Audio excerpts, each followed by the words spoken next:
is up, and it is up and through. It's good. The 49ers win. Oh, baby, oh, baby, oh, baby, oh, baby. What a day for Jake Moody. What a day for Brock Purdy. And what a day for 49er fans all over the place. Hey, a great day in the Bay Area as the Sharks win, the Niners win, the Warriors win. But we're going to start with the 49ers here on a Monster Monday. Baldi's going to join us at 7:30 as we say good morning to everybody out there. You heard Kevin Burkhardt and Tom Brady on the call. Jake Moody with the game-winning 44-yard field goal. And it barely squeaked through, but you know what?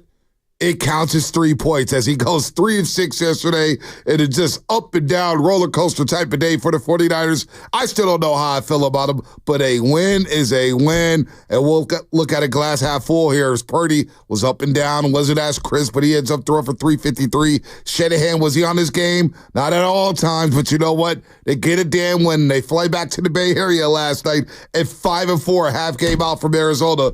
But wow, what a roller coaster ride yesterday at Tampa Bay. Good morning, Shasky. Oh, my goodness. I mean, the special teams, if it's not going to give us a heart attack, I just don't know what's up, man. Like, it's just, my goodness. And you know what? Give credit to Jacob Cowing after fumbling, making one of the big plays of the game. The team absolutely needed that. I thought Baker Mayfield versus Brock Purdy in the second half was incredible in terms of the competition level. Are they the two best quarterbacks in the league? No. But, man, those two were competing, making plays. And I just want to start with George Kittle.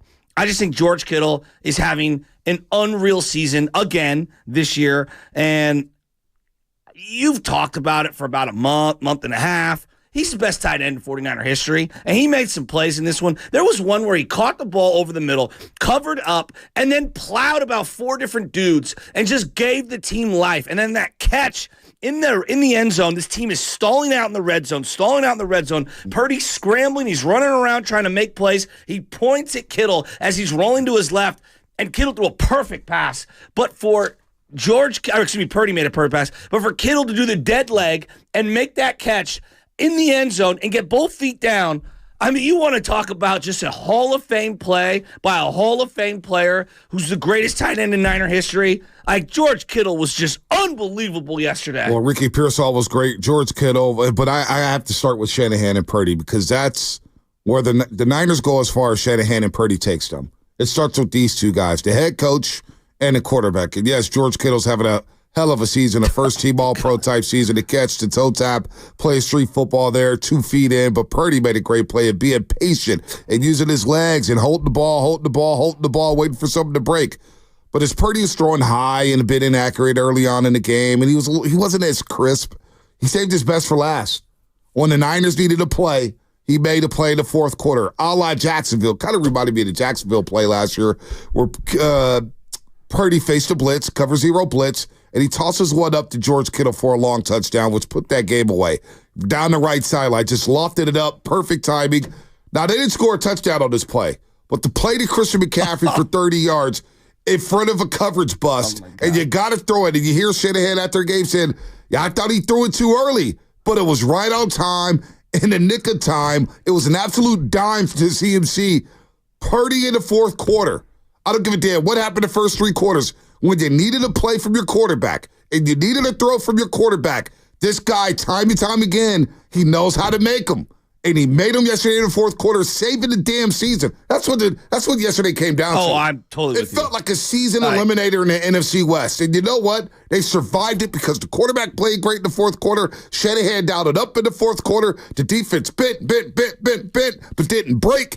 And Moody finally came through and made the one that counted, man. That was a roller coaster, but you know what? Got to give credit when credit's due. I understand Kittle doing his thing, but the quarterback made plays in the fourth quarter when you needed him to. That play to CMC, he's on his back foot, and he lobs it up back to the inside. Levante David, who had a great game, was guarding CMC. He got completely blasted right in the numbers, right in the chest. Was it Golson? I forget who the defender was, plastering him, and then CMC just doing CMC things, catching it like a center fielder, tracking down a ball like he's Willie Mays. That was an unbelievable play, B. I think most people, when he threw it up in the air, were like, whoa, boy, where are you throwing that? But that was unbelievable awareness. And how many times did Tampa send a free blitzer and that guy was getting home? Well, you heard Kevin Burkhardt and Tom Brady. They said, look, they were playing a lot of zone against Kansas City. They were back to their blitz packages yesterday. They were blitzing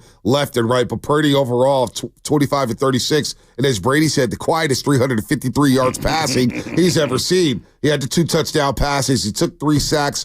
Nice dive to Ricky Pearsall with some velocity, some mustard on a 46-yard catch and run. I want more targets for Ricky Pearsall. Yeah, he looked good. He had 6 targets yesterday. I think Pearsall's working his way up to 10 targets a game. How about on the final drive, he had the anticipation out little route where another blitz is coming, and Brock Purdy, before he even hits the back foot, the guy's not even breaking out. He's like, I am throwing to Pearsall before he breaks. I thought Pearsall was awesome. Your point is well taken. B. 2 catches on that final drive for Ricky Pearsall. And then the one where it was like a delay, and then they used the timeout on that. I thought their clock management was perfect. And for Purdy to get up and spike the ball, like they did a great job. 41 seconds to go. You get the ball back. You got the one timeout. Juwan Jennings making multiple plays. Yeah, Juwan Jennings was awesome as well. How about the recovery by Juwan Jennings on the Purdy fumble earlier in the game? And Tom Brady is like, Juwan Jennings is just aware he's making plays. I thought Brady was awesome in this game. Well, Juwan Jennings, 7 catches, 93 yards. He's going to play that X position there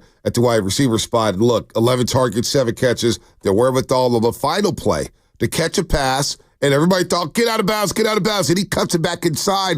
Knowing time and situation, knowing that if I break it back inside and get another 8 to 10 yards, we will have time to spike it and line up for a field goal. So Juwan Jennings, the awareness to say, I'm not going to just settle, go out of bounds. Let me pick up another 5 to 10 yards from Jake Booty and make this kick a lot easier for him so he can walk out of Tampa Bay with the win.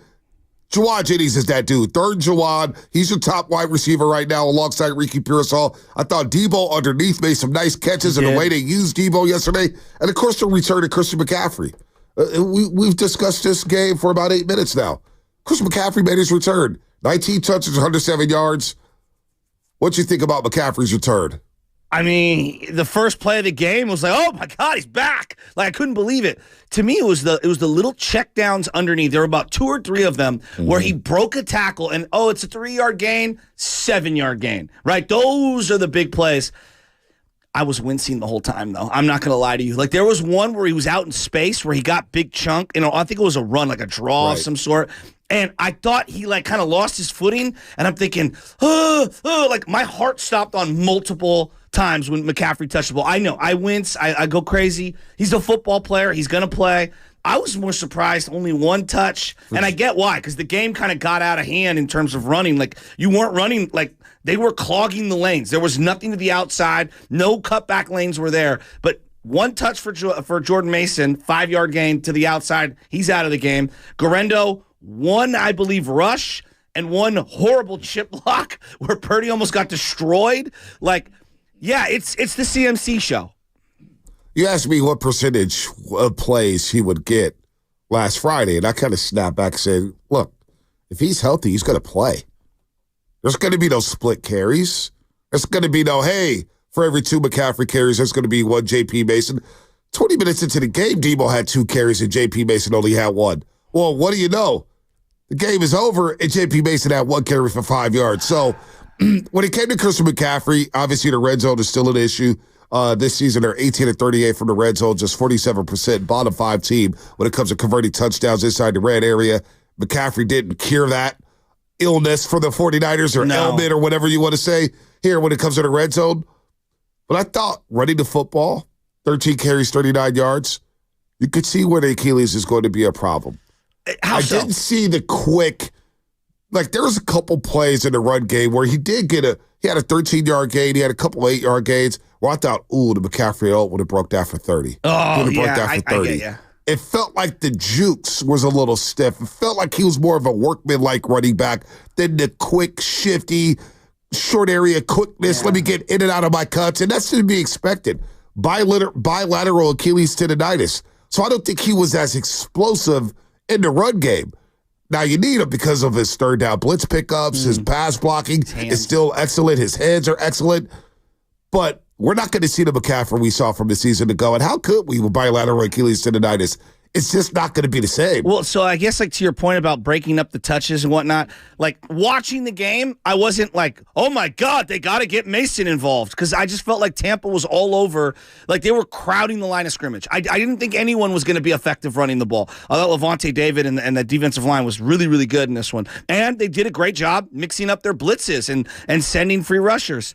But when I look back at the overall stats, it's like, maybe you gotta like give one of these other guys a series. I don't know. Be like, Guerrero clearly has pop, but he's a rook and he misses like the chip block. Brady was talking about it. Hey, right. It's a chip block, but you got to understand Trent Williams has the guy to the other side, and he's completely, going one-on-one there. You got to hold that block a little longer, on that linebacker. And, thankfully Purdy had ball security and he doesn't lose it there. But like, those are the little things of, when you play the young guys, you're gonna see the areas of noviceness, if you will. So yeah, I'm with you. I mean, we've gone this long.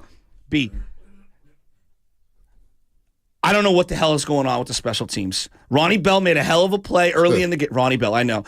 Down the ball, Wisnowski, pins them in. Later on in the game, Jacob Cowan had a huge return that I felt gave life to the sideline. After a fumble on the punt. But the Darrell Luter getting backed up into him on that fumble was horrible. The 3, not 1, not 2, 3 Jake Moody misses. One of them was such a bad pull to the left.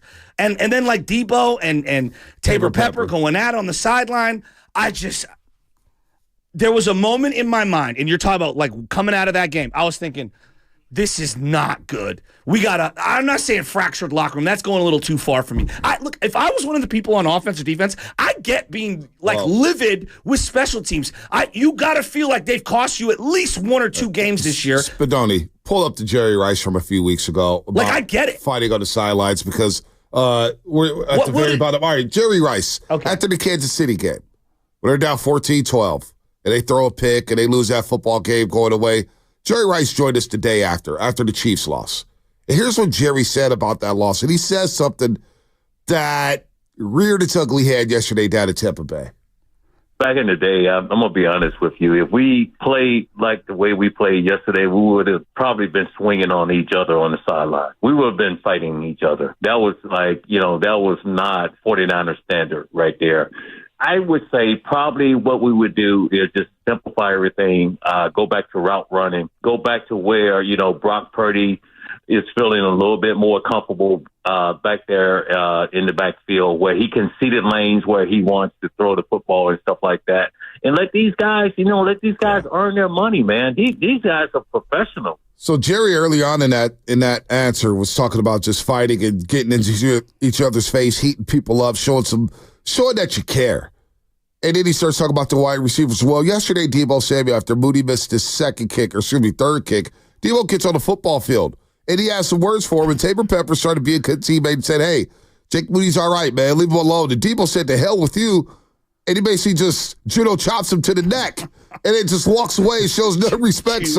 I mean, listen, if they lose that football game, they lose that football game, yes, we got a problem in the locker room. We've got a problem with this team. Because that was the first crack there that I've seen under Shanahan, where guys are getting into it on the sidelines. But damn it, they needed that game. And Debo Samuel going crazy like that shows me how much he cares, how much they wanted that win, how much they wanted to get back to San Francisco to take on Seattle with the chance to remain in first place in the division.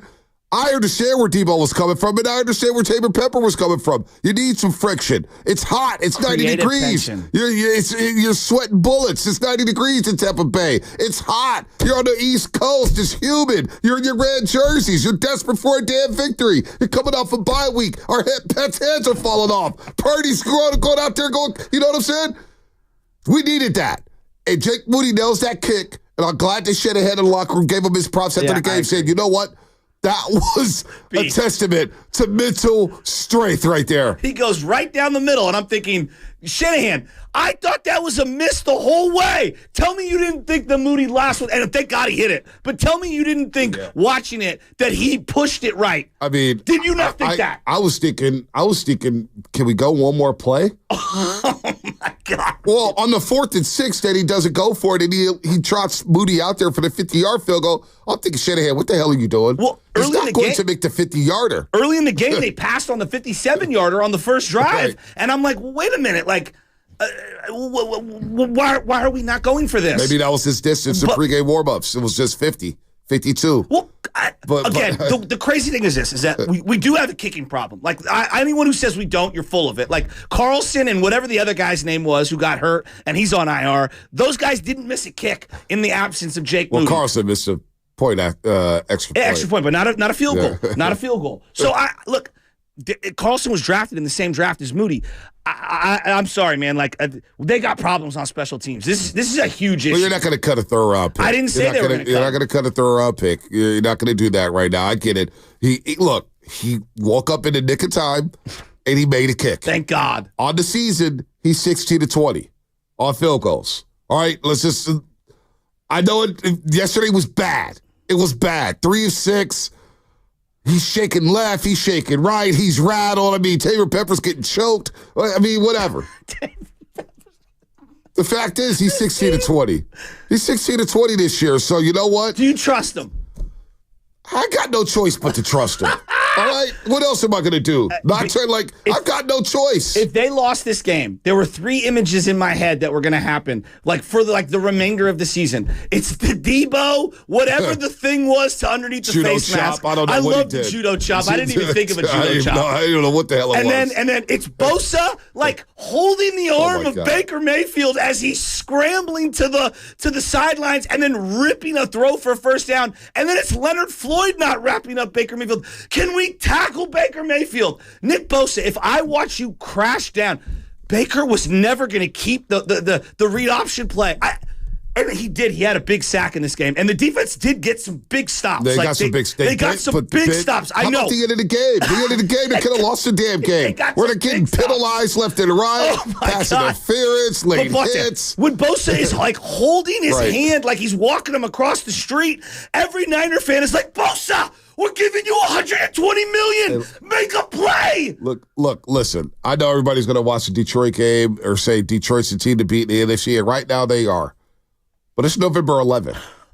I don't need the 49ers to be the best team in the NFC right now. But at some point, they will have to get there. And they have time. They have time. And it's a hell of a lot better to fix your problems when you get a win. That was an ultimate character game. Now, was there turbulence? You damn right there was a lot of turbulence. But buckle up, folks. It's just beginning. This is November football. And you look at yesterday in the NFL, the landscape of it. How many teams got upset or was close to getting upset? Atlanta losing to New Orleans. How about them apples? Minnesota fighting life or death with the Jacksonville Jaguars. You know what I'm saying? The Jets are done. Done. Finished. How about the Pittsburgh Steelers going to Landover, Maryland and beating the Commanders? The Chiefs surviving. They needed to block a 35-yard field goal to survive that game. I hate them. Yesterday was about surviving and advancing. And you know what? The Niners survived in Tampa Bay. 888-957-9570. These are the type of games that get me jacked up. These test character, they test resolve, and it shows how resilient you are. And you know what? This 49ers bunch is pretty damn resilient. They got the damn job done, but let's talk about it. There's a lot of mistakes here from Shanahan, Purdy, the defense. We're going to do it all here on the Morning Roast, brought to you by O'Reilly Auto Parts. Purchase new wiper blades from O'Reilly Auto Parts today and we'll install.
want to thank you guys, Shasky, and I listen to you guys every single morning on the way to work.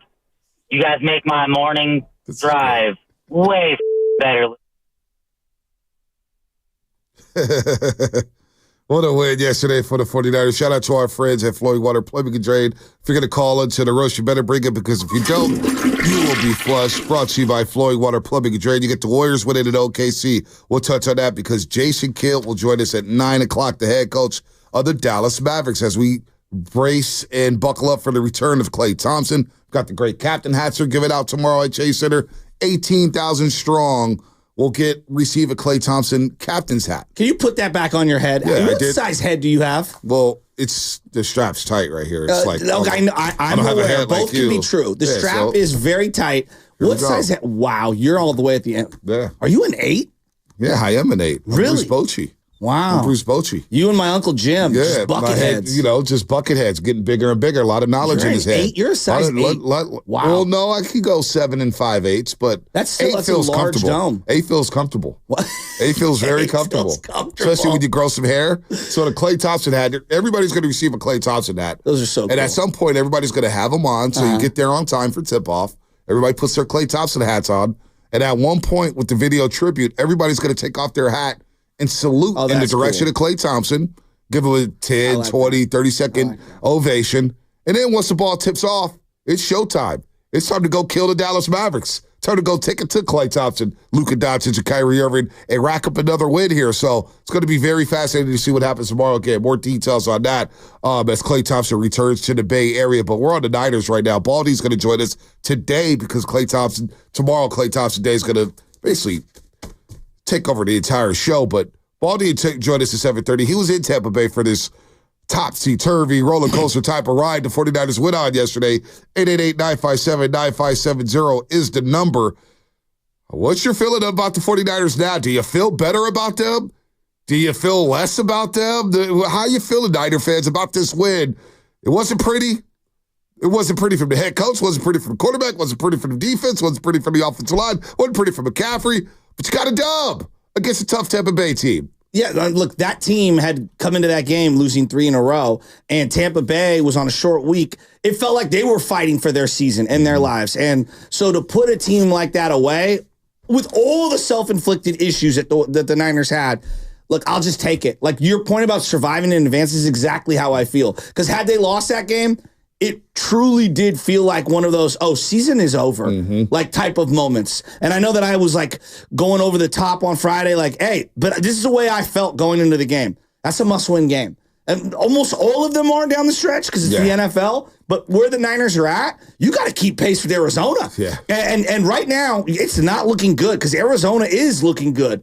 They beat up the Jets yesterday 31-6, and that game wasn't even close. I mean, the Jets are done. Kyler was 22 of 24, 266. Yeah, Aaron Rodgers and company. Devontae Adams, be careful what you wish for. You go to New York City, you clown your ass in Las Vegas. And I know Devontae's from East Palo Alto, but the way he acted was not some type of sucker-free behavior. The way he acted in Las Vegas and what he did to that Raiders organization, I lost a little something for Devontae Adams. Absolutely, man. You're a leader. You're supposed to be a captain, and I don't know what got into him. But then you begged to go play for play with Aaron Rodgers? I know. That's what you wanted? Really? But, B, like, I'm looking at, like, teammates, right? Everyone's like, Steph Curry. We discussed this with Mully on Friday. Best teammate of all time. There's something about Aaron Rodgers. He's just not a leader. No. And I don't love his attitude. I contrast that with what's going on with the 49ers. Everyone's going to pick apart the Debo, Tabor Pepper thing. And rightfully so. When that happens on screen, it is rare. It doesn't happen a lot. I'm a believer in when you're a pro athlete. This isn't 7th grade. Right. This isn't high school. This definitely isn't in college. These are high-paid pros. All right? And I was listening to one of these podcasts with Tom Brady, and Tom Brady's like, they drive big, expensive cars too. Talk about the coaches and the players on other teams. Right. They live in big mansions as well. All right? This is big boy business. Yes. Jobs are on the line. There is just a tension of this could be my last snap in any moment when I'm playing in the NFL. So when Debo is going at whoever, the kicker, Tabor Pepper, whatever, look, I file that under, Guys are intense. Right. This is competition at the highest. And yeah, stakes are on the line. Now, is it a great look? No, it's a horrible look. But you won the game. And I kind of get where Debo's coming from. Debo may be playing in his last season as a 49er. This may be his last shot with the Niners to win a damn Super Bowl. Again, it's hot. It's 90 degrees. You're coming off a bye week. Guys are playing injured. Hell, Debo Samuel is questionable with ribs and an oblique. We have no idea what he's going through right now, health-wise. So, yes, Brady always says it. I actually love this line from Tom Brady. He's been saying it all season long. But he goes, when you make these type of decisions, like when Jordan Love threw a pick six, it's not just a decision that you made. It's an organizational decision. The organization is on your shoulders. Guys' livelihoods are on your shoulders here. So when you make a decision like that, it's going to cost you, the team, the organization. It may bite you in the ass down the road. And that's where Jake Moody coming in and responded to Debo, getting his mind right to make a game-winning kick. Now, it wasn't pretty. I don't even know if his ankle's 100%, but he's not going to get the benefit of the doubt. Once you're on that football field, it's go time. All injuries out the window. I don't want to hear excuses about injuries, which leads me to Nick Bosa. Oh, Jesus. Which leads me to Nick Bosa. We're going to get to Adam and SF in just a second. I mean, he's playing like Ring Around the Rosie with Baker Mayfield going to the sideline. What the hell is he doing? Look, I'm not going to question his effort. I understand he has a hip injury, and he said that he hindered him. I'd rather you not even step on the football field if you're going to give me that performance. I swear to God. He did get a sack. His effort on the touchdown run. Oh. But, I mean, come on. Come on, Bosa. Come on. How about the read option play where he's like waiting to smack Baker instead of playing the running back? I feel like that play for another team is there every single week. Yes, it is. And he bites on the wrong guy every time. Well, Josh Allen, they'll be seeing Josh Allen in a few weeks. You don't think Buffalo's taking notes? Come on. It's got to get me. And I know he got the sack late, but that was like, to me, a coverage sack, and everybody was... Bosa was quiet. Big Bosa was quiet yesterday. He had a quiet game. I thought Fred Warner, it's going to get lost in this game. I thought Fred Warner made a hell of a lot of plays. He did. And the one that was huge was the first drive. He goes through, there's like a pick play. Right. And I don't know if you saw, he knifed through like two freaking wide receivers and smacks the running back out in the flat. Rashad White is a player. Well, no, Bucky Irving's the player in that back. They're both players. You heard Brady. We need Bucky Irving on the field. He's got the juice. Bucky Irving is they got plenty of talent. They have plenty of talent. Kate Otten is a good tight end. He's had back-to-back weeks. He's been balling. Let's go to Adam in the city. What's up, Adam? Actually, Adam's in New Jersey. He's in New Jersey right now. He's always on tour. What's up, Adam? What's going on? How we doing, guys? Well, I wanted to start off that Vontae Kenneth says what's up. Got to see him yesterday, and that was cool. So he says, hope all is well with you. But your original question at the beginning was, do you feel good about this win? And I'm saying, no, I don't, because Kyle Shanahan is still the same Kyle Shanahan. Christian McCaffrey has not played in 9 weeks. He was out all the offseason because of Achilles tendonitis. First game back. I understand you need him on the field. He's an incredible player. But it's like, are you just trying to drive this guy into the ground and make sure that he gets injured? Like, you have Garendo, you have Mason. They're both healthy. They've shown that they can play, and they each get a touch apiece yesterday. Like, you see, even the team we were playing yesterday, they used Bucky and Rashad on different types of plays, different situations. You see what Detroit does with Gibbs and Montgomery, and we have running backs that we can do that with, but like, oh, McCaffrey's back, let's just run him into the ground. That's why I don't feel good about this team, is because it's like, it's the philosophy of, well, if these guys are healthy, we're just gonna,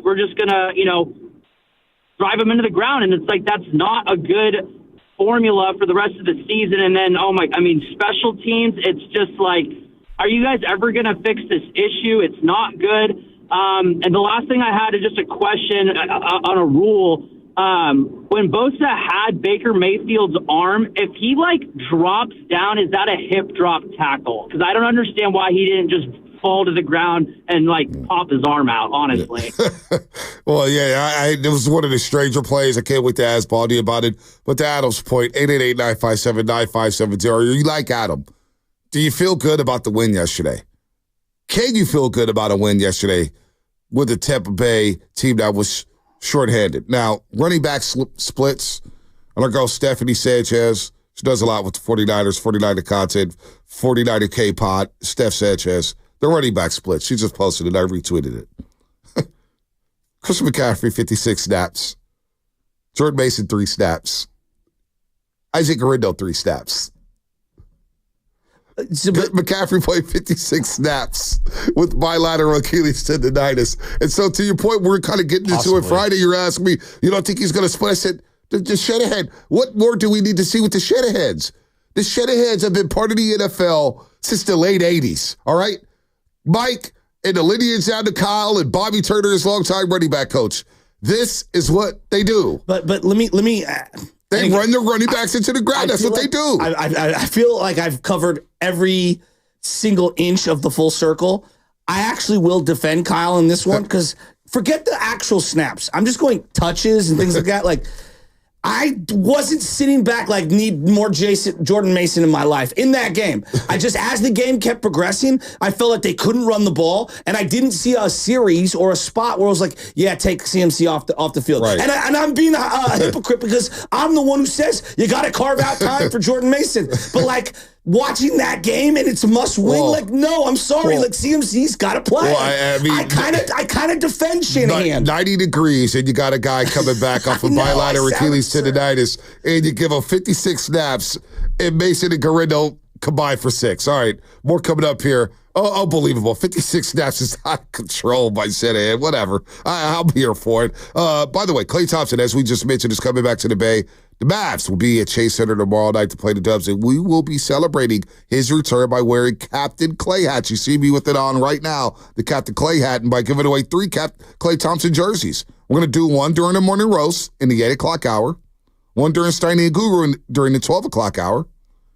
So be sure, Willard and Dibs during the 4 o'clock hour. So be sure you're locked in all day long to find out how you can win a Klay Thompson jersey as we're wearing the captain hats for the return of Klay Thompson. All right, what's coming up in the game brought to you by Fremont Bake, celebrating 60 years of full-service baking with no compromises. How you feeling about this win? Rate Purdy's performance. Shanahan, was it an ugly win? Do you have any confidence that this team can make a run? Are they contenders? 888-957-9570. I just don't want to hear from you after a loss. I want to hear from you after a hard-fought battle against Tampa Bay. The Niners survived 23-20. We'll talk about it here on The Roast. Klay Thompson is coming back to the Bay on Tuesday, and we're giving you a chance to win a Klay jersey on each show. He's back! Klay Thompson! Listen in the 8 a.m. hour, 12 p.m. hour, and 4 p.m. hour. Absolutely sick for Klay Thompson. 3 Klay jerseys for Dub Nation on Tuesday. Don't miss it. While we love our California lifestyle, we can't ignore the sting of rising energy costs, increasing as much as 110% over the last 10 years. And warmer temperatures is just one of the many contributing factors.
It's Brandon Vajemski. You're listening to The Morning Roast with Bonta Hill and Joe Shasky on 95.7 The Game. You better hit those brakes, Bonta. I'm trying to, Pods. Not the best end to the road trip. 4 fouls yesterday. No points. 0 for 2 from the floor in 15 minutes. He's got to get his jumper rolling. Right now, he's 7 of 40 from the three-point line. So his percentages, he was in the mid-30s last season from the three-point line. I do believe the law averages will play out and get Pods rolling here moving forward. But 650 Shasker, we're going to stick on football, but 650 as the segment is sponsored by Go to State, serving the Bay Area for 3 generations. When you succeed, we succeed. Visit GoToStateLumber.com. 650 has a bone to pick with me about basketball. I wonder what that could be. What's the over-under on the age of someone asking that? I have a bone to pick with Let's talk basketball. I got a bone to pick with Bonta. Do you think Debo had a bone to pick with Jake Moody? Well, what happened there before we go to the lines? Here's Debo Samuel on what happened with Moody You gotta and laugh Tabor 'cause they Pepper, won. the long snapper. No, man. Normally I don't even get like that, but just like frustrated in the heat of battle. A really close game, and I kind of got out of character a little bit, but I'll talk to Moody, and we'll get past it. How nice was it that he had a final chance to make a game-winning field goal afterwards? What about it? How nice was it that he had that chance to? I think he had a little dog in him, a little motivation to go out there and make the field goal. When I was talking to him at first, like I wasn't saying nothing like crazy to him. I was just kind of frustrated in the time, but he went out there and won the game for us, and he wasn't bothered by it, so we moved past it. So that's Debo's version of the story. Here is Tabor Pepper, the longtime long snapper of the San Francisco 49ers. He was telling him to lock in, and we know what our job is, and we got us. It's hard being a specialist. Sometimes it's feast or famine, and as a young developing specialist like Jake is, the best mental exercise you can have. I don't know how much better it gets than missing 3 straight and having to step up and hit a almost 50-yard game winner. So I'm super proud of Jake. So that's Tabor Pepper, and I got so many thoughts on that soundbite alone. He said, it's not easy being a specialist. Well, some may say you don't have to practice or hit or do anything during practice. You're just snapping.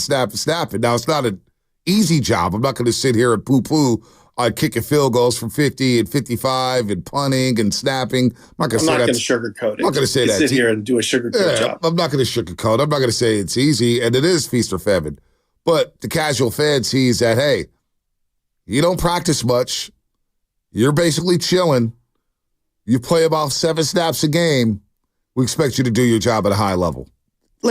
Let's also acknowledge it wasn't 1 missed field goal. It was 3. It wasn't 2. It was 3. It was 3. Bonta, 3. It's again, I'm a believer in creative tension, right? In any work, especially the high pressure, high paid jobs. It's okay. Things do happen in the heat of quote unquote professional sports, and stuff happens. Is it a great look? No.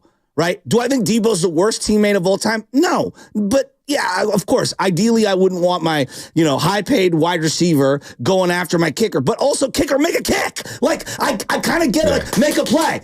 Come on, dog. Debo's make a play. Lock in. I kind of see both sides of this. Now, do I think Debo said lock in? No, I don't think he said lock in. Make a freaking kick, you think he said? Something of that effect. And if you are a Niner fan, you are thinking the same thing. All right? Now, but this is where, winning is the great deodorant. And now, what do you do moving forward? It's one thing if 2 guys have a scuffle, okay? Can the team just move on? Can Debo move on? Can they find a way to amicably move on? That's really all that matters. And Shanahan said after the game. That's really all that matters. Shanahan said after the game, I expect them to get this going. They'll be fine. Here's what Shanahan said about the scuffle, actually. I don't have much of a take because I didn't see any of it, so I just got told about it, but probably an obvious one. Guy's frustrated and something probably happened, and, brothers scuffle a little bit. I didn't see any of it, so I don't know how bad it was, but something I'm not too worried about. We'll fix it. If it hasn't been fixed already, we'll fix it on the plane, and we'll go back to loving each other tomorrow. I don't believe the fact that he hadn't seen it before he went to the presser. Maybe he hadn't. I don't know. Who knows? But I will say this. But he did say that they're going to fix it on him.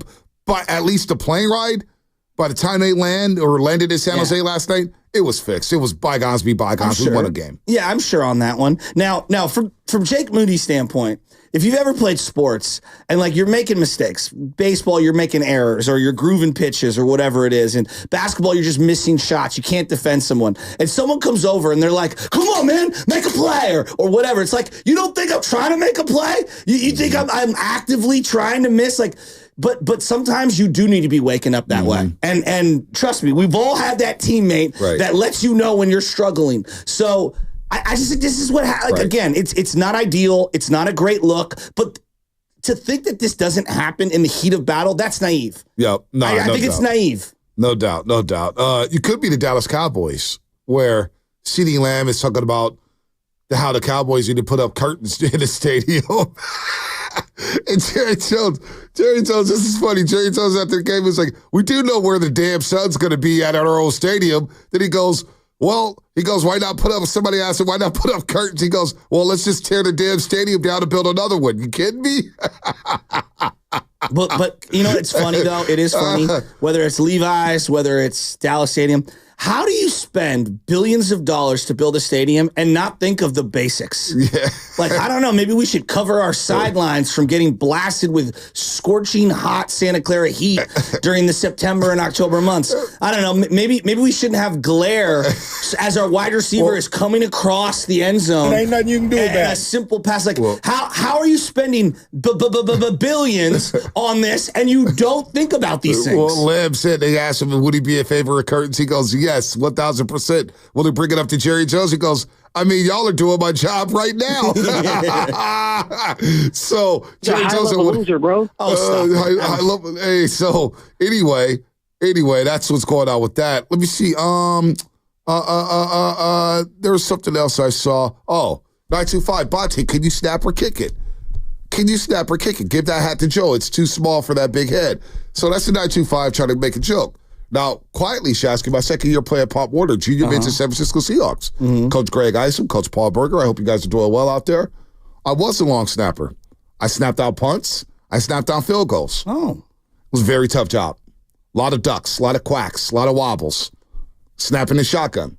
Not easy. I was a center, yes. They couldn't find a spot for me. I was like, oh, this kid's nice. He comes to practice every day. Let him be the center for the team. And I was a center my second year of Pop Warner football. So, no, I kind of know how hard it is to snap a football, especially on punts and field goals. It's not an easy job. After Moody missed the third one, I got a video from Michelle's side of the family, my niece hitting a 35-yard field goal right here at SI. Obviously, no one running at her. Yeah, Megan splitting the uprights, and she's like, I should try out for the 49ers kicking job. Yeah, good luck with that, Megan. Good luck with that. Rocky and Vallejo. Speaking of kicking, Rocky and Vallejo wants to talk about Jake Moody. What's up?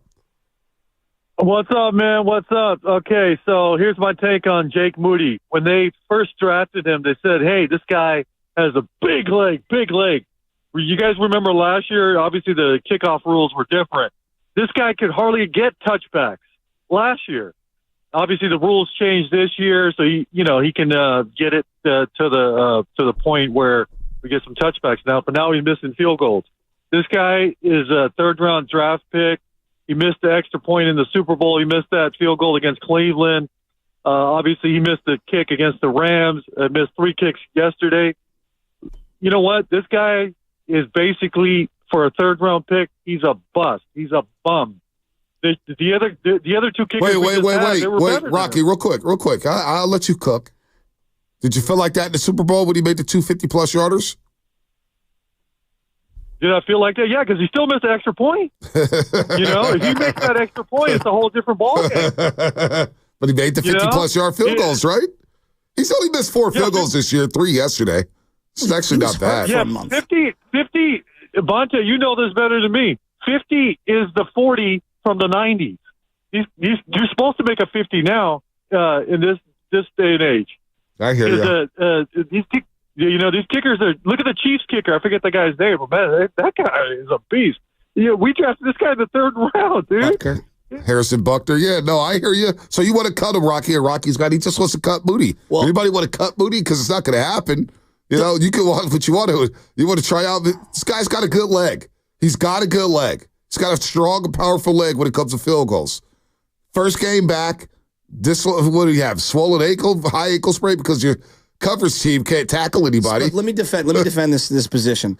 First drive, you have an opportunity for a 57-yard field goal. If he's got a big, strong leg and he's back and he's healthy, why are you not executing that field goal attempt there? Yeah. I'm just asking. I don't know. I don't think a 57-yarder is some gimme. I don't even know what the percentage is. Well, maybe his leg, they saw in pregame warm-ups that he was kicking and maybe said, okay, today his distance is going to be, we're going to cap it off at 52. Okay. Maybe that's what it was. I have no idea. I hear you, but I have no 85-degree weather in Tampa, ball's going to sail a little, it's going to go. Maybe. Wow. I don't know. That's a bad sign. Well, no, I mean, it's 57. It's early. It's first kick. You don't want his first kick coming back a month from now, and he all of a sudden misses a 57-yarder there. What are we saying? I'll get rid of this bum. It's a 57-yard kick. I mean, if you draft a guy in the third round, okay, I would expect him to be able to attempt a 57-yarder on the first drive of the game. After 2 weeks off, it's a bye week. I'm coming in, and I'm talking about the team as a whole. I don't know. That's just was my he 100%? We don't know if he was 100%. Why is he suiting up? But I don't know. Why is Christian McCaffrey suiting up? Why is Debo setting up? The MVP, you know what I'm saying? I get it, but Moody's your kicker. You know what I'm saying? You gotta make decisions here, roster decisions. We don't know which way the wind was blowing going that direction in the first quarter for the 49ers. We don't know. I would have. Did Baldi watch him in pregame warmups? How was his pregame warmup? Because that's what I want to know, because they watch these kickers in pregame warmup, and they kick from the 40 to 50, wherever it is. And maybe, just maybe, they looked at his pregame warmup and said, okay, today he's capping off at about 52, 53, 54. I have no idea. I have no idea what went through pregame warmup, but they have a hell of a lot more intel than I do. So I'm going to trust their judgment on that 57-yarder to elect not to kick it. But they elected to kick for the 50-yarder when it was 4th and 6 in the fourth quarter. I thought to myself, just go for it. Just go for it. I mean, you know what I'm saying? But I think what the point of the caller was is twofold. Number one, if you have a kicker that you don't trust from 57 out, that is an issue. I think they trust him. I just don't know the circumstances of the field. Raymond James Stadium. We don't know which way the wind was blowing. We don't know whether or not he was making it for 57 out there like that. You're not in Soldier Field with 30-degree weather. Yeah, but we don't know. I don't know what the temperatures were out there. That. And I don't know what the temperatures were. You've also invested a third-round draft pick into him, a fourth-round draft pick into Jake Moody, a fourth-round draft pick into Jacob Cowan, who did have a nice return. You've spent money in free agency on George Odom. The bigger issue to me is that special teams, although you've actually invested in it, has been a complete nightmare this year. I just don't know if Jake Moody was making them for 55-yard out in pregame warmups. What if he missed all of them? And Shanahan saw that saying, okay, he's not making them for 55 today, then we're not going to kick him for 55 But if that's your algorithm, then on 3rd and 7, leading up to that 4th down and 7 play, I would try to get 3 or 4 yards knowing I'm kind of going for it. I agree with that. But that's where Shanahan, and we haven't had the Shanahan conversation. That wasn't a great Shanahan game. What'd you think of the first half? I thought the first half was an absolute joke. I thought Purdy was high and late on a lot of throws. He was great in the second half. No, I thought Shanahan, if Purdy was not crisp in the first half, but Shanahan was off his rocker. The clock management again. I don't. It's the same damn thing from Super Bowl 54. I'm immune to it. I don't even get outraged over the clock management because you know it's happening. At some point, you know it's just a blunder's going to happen when it comes to the clock management. It just always does with this guy. I don't get it. I don't get it. I did notice some wrinkles that they threw in this week. In the first half specifically, they did this thing that Miami does where Ricky Pearsall would go in motion, and then I call it the Hines Ward where he shuffle, right? Like you look like you're going to block, and then he runs the quick out. They did that over and over again with Ricky Pearsall, and I was like, whoa, that's something I haven't seen them do before. Mm-hmm. They also went back to doing the, shuffle from the backfield behind the quarterback with CMC. They were doing that more and more again just to try to get, I guess, a running start off the line for CMC. I don't know. I saw some wrinkles that were new. In the first half, I saw predictable runs from, first and goal from the 10 or, first and 10 from the 11 or whatever. They keep running the ball on that first down, and it's like you got to throw it into the end zone. 10 points in that first half, and they should have been up at least 10. They should have been up at least 13, in my opinion. Let's go to, as you're listening to 95.7 The Game, KGMZ FM, in AC1 San Francisco, the Odyssey Sports Station, always live on the free Odyssey app. And all guests, don't forget, appear on the River Islands guest line. Isn't it time for you to discover the islands, River Islands in Lathrop, Baldi 7:30. Jason Kidd, head coach of the Dallas Mavericks, the Bay Area's own Jason Kidd, will join us at 9 o'clock. David, San Francisco. What's happening, David? You're on the roast. What's up, Bonte? What's up, baby? Hey, man. Few things, man. Jake Moody, not consistent, and I don't feel like he's ever been. From last year, they gave him the space, say that he was, he's a rookie, he's got to settle in. He was inconsistent. Same thing this year. He's inconsistent. For the guy to say it's hard to be a specialist, you got one job that you're supposed to specialize in. I mean, I can understand if he said it's hard when you're a jack of all trades, but specialist, you got one job to specialize in. It's hard to do the one thing that they pay me to do, so I didn't get that. Also, Bosa. Bonte, Shasky, are we giving this guy another max deal? I mean, do you like what you're seeing out of him? I mean, like, since we gave him that contract, it's like every year his performance has just kind of stepped down. And, I mean, we're not seeing, the wrecking ball that you get with T.J. Watt out there in Pittsburgh or Myles Garrett out in Cleveland. I mean, it's just not up to that level. I mean, pressure's fine, sure, but we need sacks and forced fumbles and everything for what we're paying them. I would agree with that. I think like the Bosa conversation is Bosa's not garbage. He's not even average. He's a really good player. But the problem is we paid him premium money. And of the premium players, which is now how you're going to be judged, I feel like he's a very one-trick pony. And what I mean by that is when a horse has the blinders on and it's just going straight, I feel like at times Bosa has become a power rush only edge guy who's going to come flying up, not have any awareness of the run game, number one, and number two, have very few moves outside of a little swim inside and a power to the outside, like, that push one that he likes to do. You don't see a lot of spins. You don't see a lot of bend. You don't see a lot of trickery. And so to me, like, if we're going to compare him from the premium guys, he's really good. But of the premium guys, yeah, he leaves a lot to be desired right now. Yeah, I'm getting worked up thinking about Bosa. Because he was good. The previous 3 games before the bye week, Seattle, Kansas City, I thought he battled. Mm-hmm. In Dallas, I thought he battled. And then yesterday was just a step back, and maybe the hip wasn't bothersome. Shanahan said that he was questionable, and he was a bit worried about the injury, the hip injury, which I don't even know when he suffered it. Did he suffer it in the Dallas game? Did he suffer it during the bye week? I have no idea. Practice last week. Practice. What the hell are they doing in practice? What's the clarification on the injury? Just a hip? Was it a hip pointer? What did they say? Hip pointer?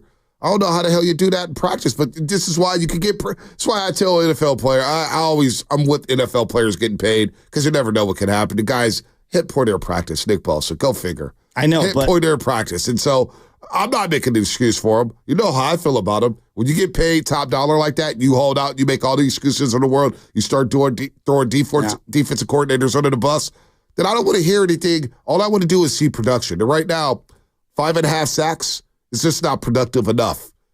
Justin School was playing tackle for the freaking Tampa Bay Buccaneers, and he was pitching a shutout against Nick Bosa. Justin School, who we laughed out of town. I know.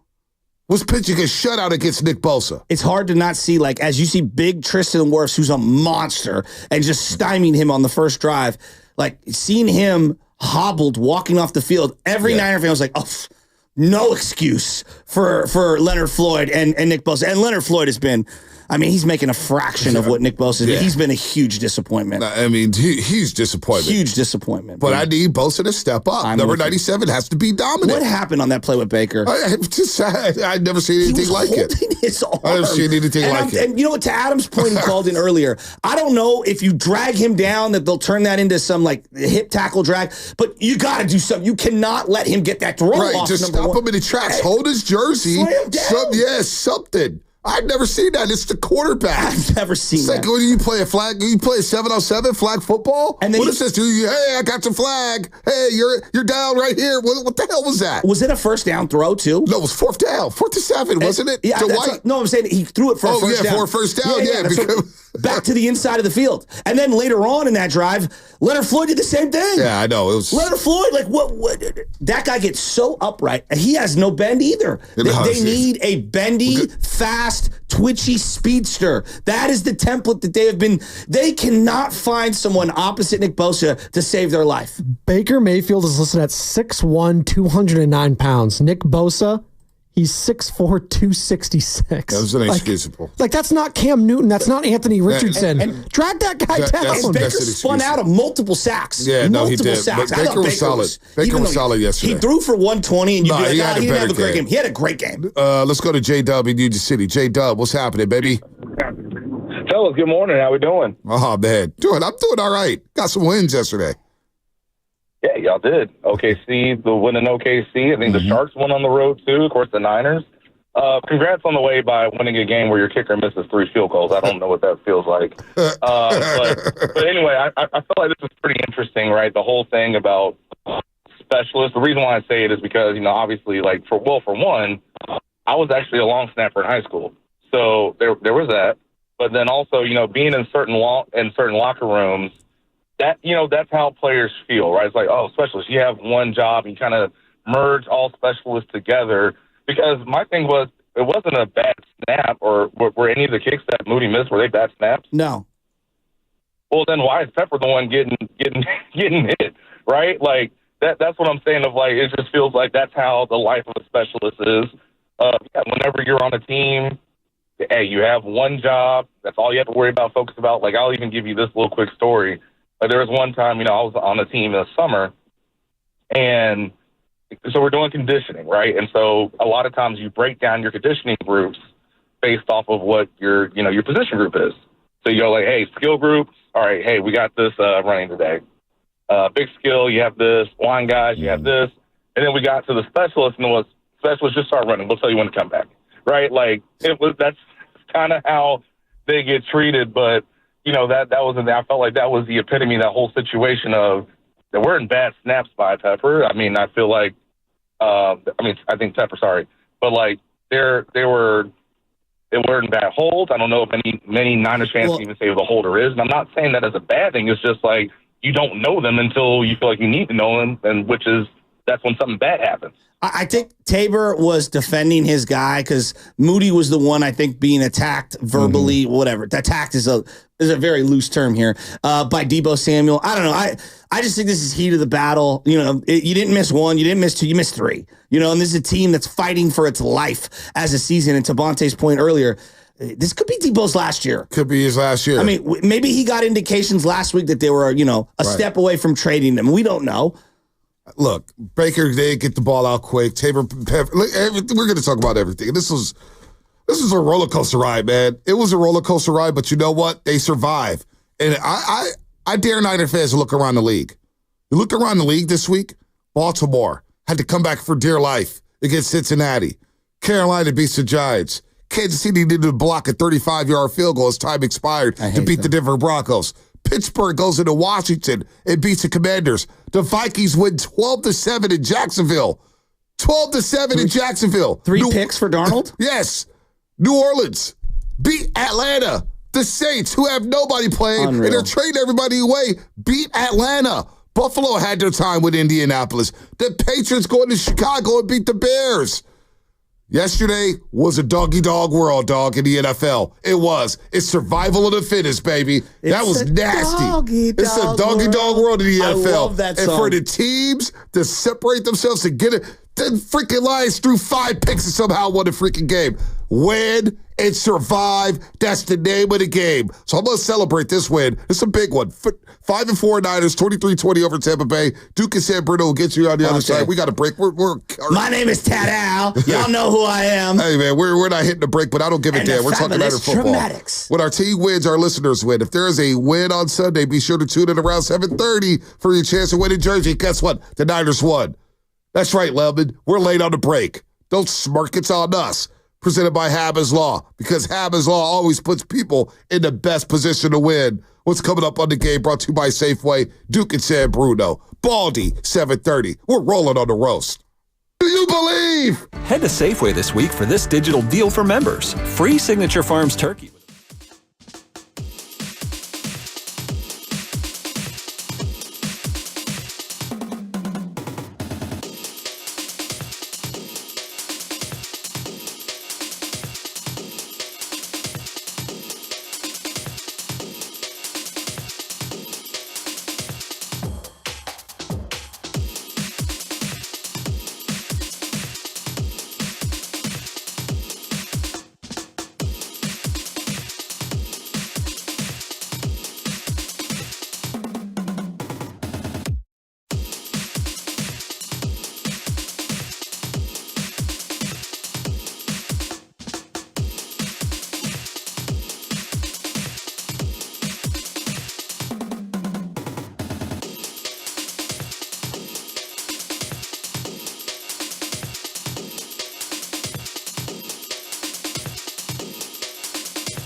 Come on, man. You got Larry June in the building. You listen to the Morning Roast, and we're doing numbers, man. Good job, Morning Roast. Sock it to me. Hey.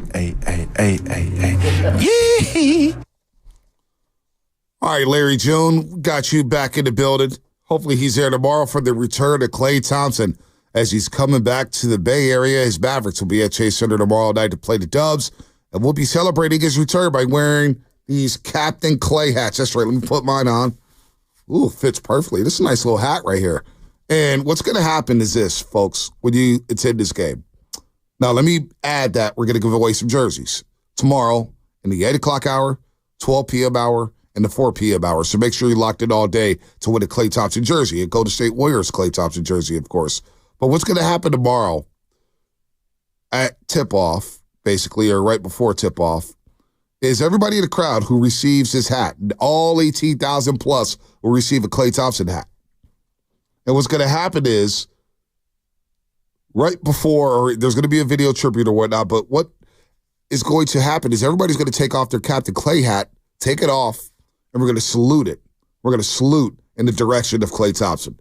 Right in the direction of Klay Thompson, kind of tip our cap to him with our Captain Klay hats. He'll get a video tribute. He'll get a standing ovation. And so everybody's going to receive this cool hat and show some love to Captain Klay as he returns to the Bay Area. We have some sound on that, which we'll play a little bit later.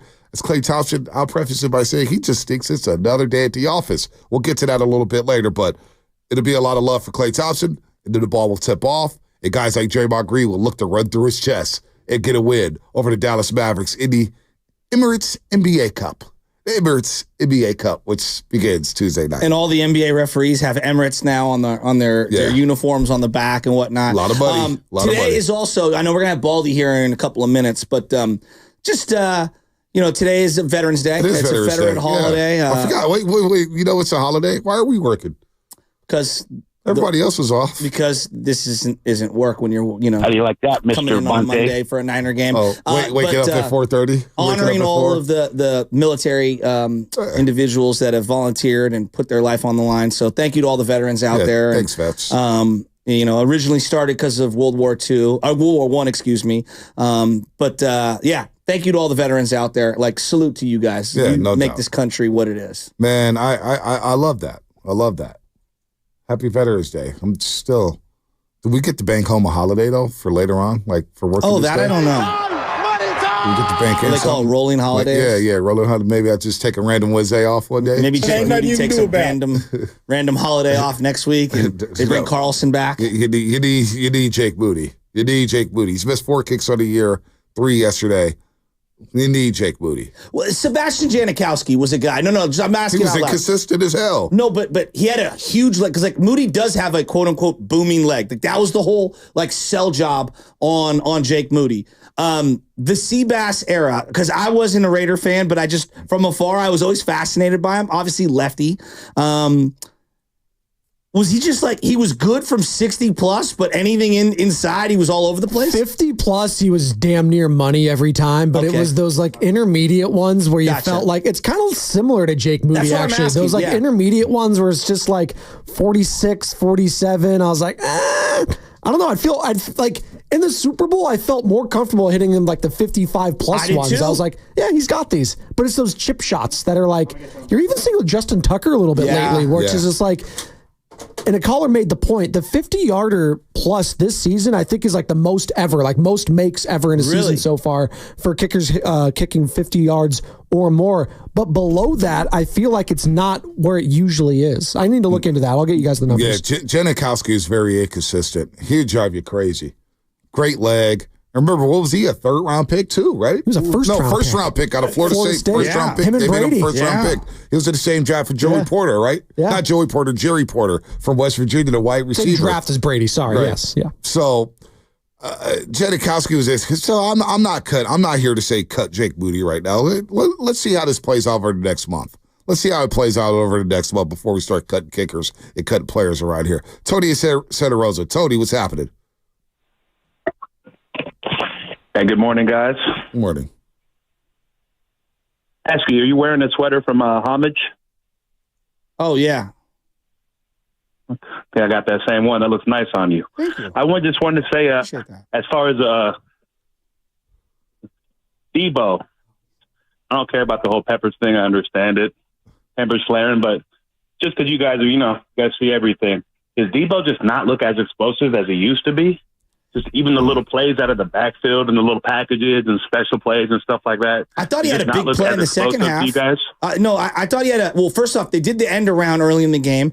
Thought it looked like normal Debo. Then later on in the game, I want to say it was the second or third to last drive. He had a big time catch over the middle and run. I would say the big area for me is I'm not seeing the tunnel screens where he breaks multiple tackles and then goes 40 or 50 yards. That just is a little few and far between. But I think that's more of a byproduct of teams know when he catches the ball on the perimeter, you better gang tackle him. It's also, too, Tony, is that he was on the injury report with an oblique and ribs. So we don't know how banged up he is. He's been in and out of the lineup. He's banged up. So I'm with you. He doesn't look quite as explosive, but he's got a lot of stuff going on with his body right now, Tony. Okay, that might be it. And I just want to say, Juwan Jennings, third and Juwan. I think we need to give him way more credit than people do. I always have, but he's not just a third down receiver. He's not just a possession receiver. He's a dog. That man is a dog. I think he needs more touches, more targets. I think he showed it. I'm not saying he's a top receiver in the league, but I think he needs way more credit than he deserves. He fits. He fits. No doubt about it. He fits. Let's go to Duke of San Bruno. Duke, what's happening? Hey, guys. Thanks for taking my call. Boy, that win felt like a loss, but hey, we'll take it. It felt like a loss? I thought it would felt like a win. I pumped my fist yesterday. I was fired up. I was fired up about that win. Listen, now this is why I'm calling. Gary Radnich might get this reference, and maybe Joe Shasky's dad. I'm getting Bruce Gossett vibes from Moody. And he makes them when it doesn't matter, and he misses them when it counts. Yeah, he made one at the end of the game. Wait. So, Duke, I love you. So you say he makes them when it doesn't count, but he misses them when it does matter. When he made the game-winning field goal. Made the game-winning field goal yesterday. But I'm saying, though, if that was a blowout, he would have been 6 for 6. He would have made every single field goal. That's all there is to it. Here's where I'm going with this. I think the 49ers, they need to have a kicking competition right now, because I don't think Moody is your number one guy. Who's the guy that we were playing with Vegas money the week before? I can't remember. Anderson or Anders? Anders Carlson. Yeah. The same guy who missed a 44-yard kick in a divisional round game at Levi Stadium. All I'm saying is get those guys out on the practice field, head to head. Whoever's making the most, whoever's kicking the farthest, that's your guy you got to run with, because I get it. You drafted Moody. He's your guy, blah, blah, blah. But, man, you cannot admit that he's got a record now. Hey, Duke, I mean, he's got Duke, Anders Carlson is the same kicker that had Matt LaFleur praying for every attempt of his last season. Literally, the head coach admitted to praying when he was lining up to kick a field goal. So it's just life in the NFL. Kickers are going to be erratic at times. Is Bruce Gossett the guy that was the Bruce kicker Dawson. during? What? He said Bruce Dawson. No, Gossett. I think it's Gossett. He was the Rams kicker, but I know that the Niners had him. He was the guy who missed the 2 kicks against the Cowboys in the early 70s, right? You got it. Absolutely. Bruce Going Gossett. way back. Shasky, your dad probably yelled at the TV and made up cuss words about Bruce Gossett. Yeah, hey, I'm looking at some numbers here. In 19, he's not Bruce Gossett. He's 16-20 right now. In 1966, Bruce Gossett was 28 of 49 when it came to field goal attempts. Yeah, but that was also 28 of 49, an unsophisticated and unrefined era of kicking. I don't give a damn. The next year, he missed 23 kicks. 20 of 43. The year after that, he was 17 of 31. The year after that, he was 22 of 34. 1970, he was 21 of 31. 1971, he was 23 of 36. 1972, he was 18 of 29.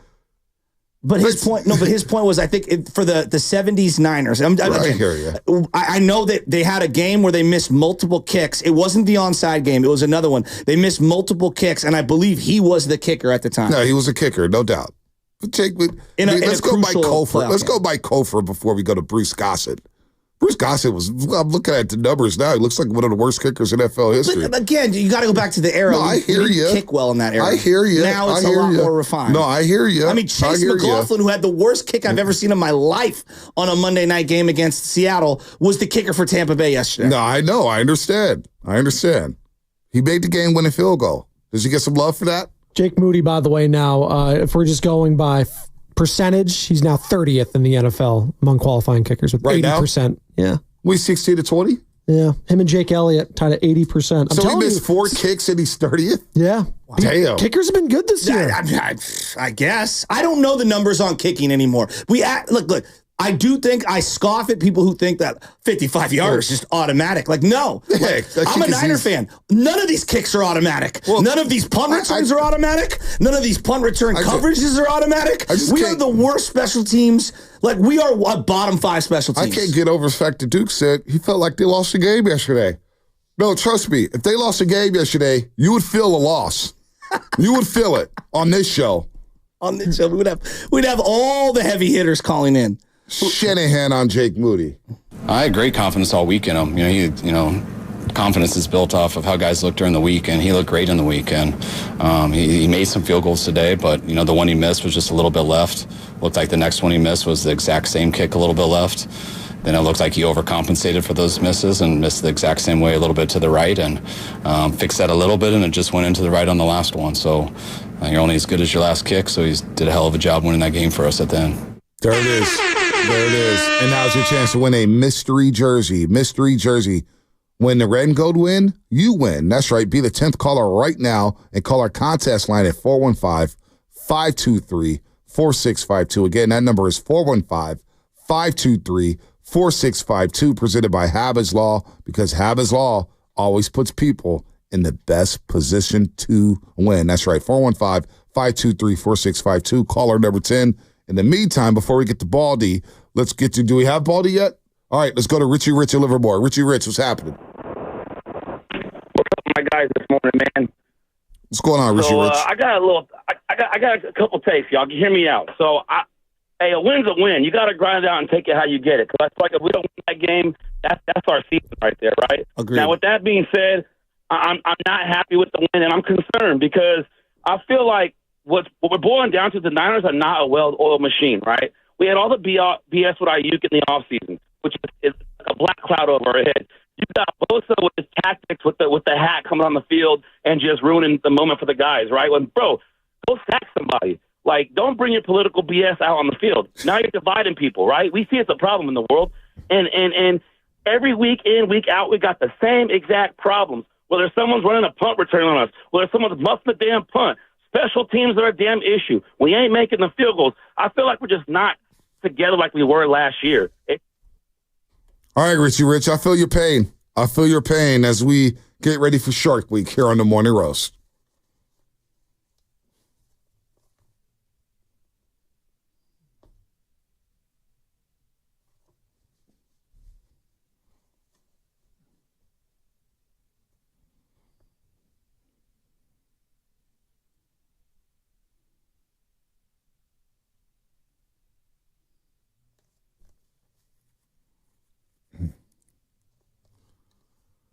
All right, joining us on the River Islands guest line, Brian Baldinger, presented by our proud partner, Golden State, serving the Bay Area for 3 generations.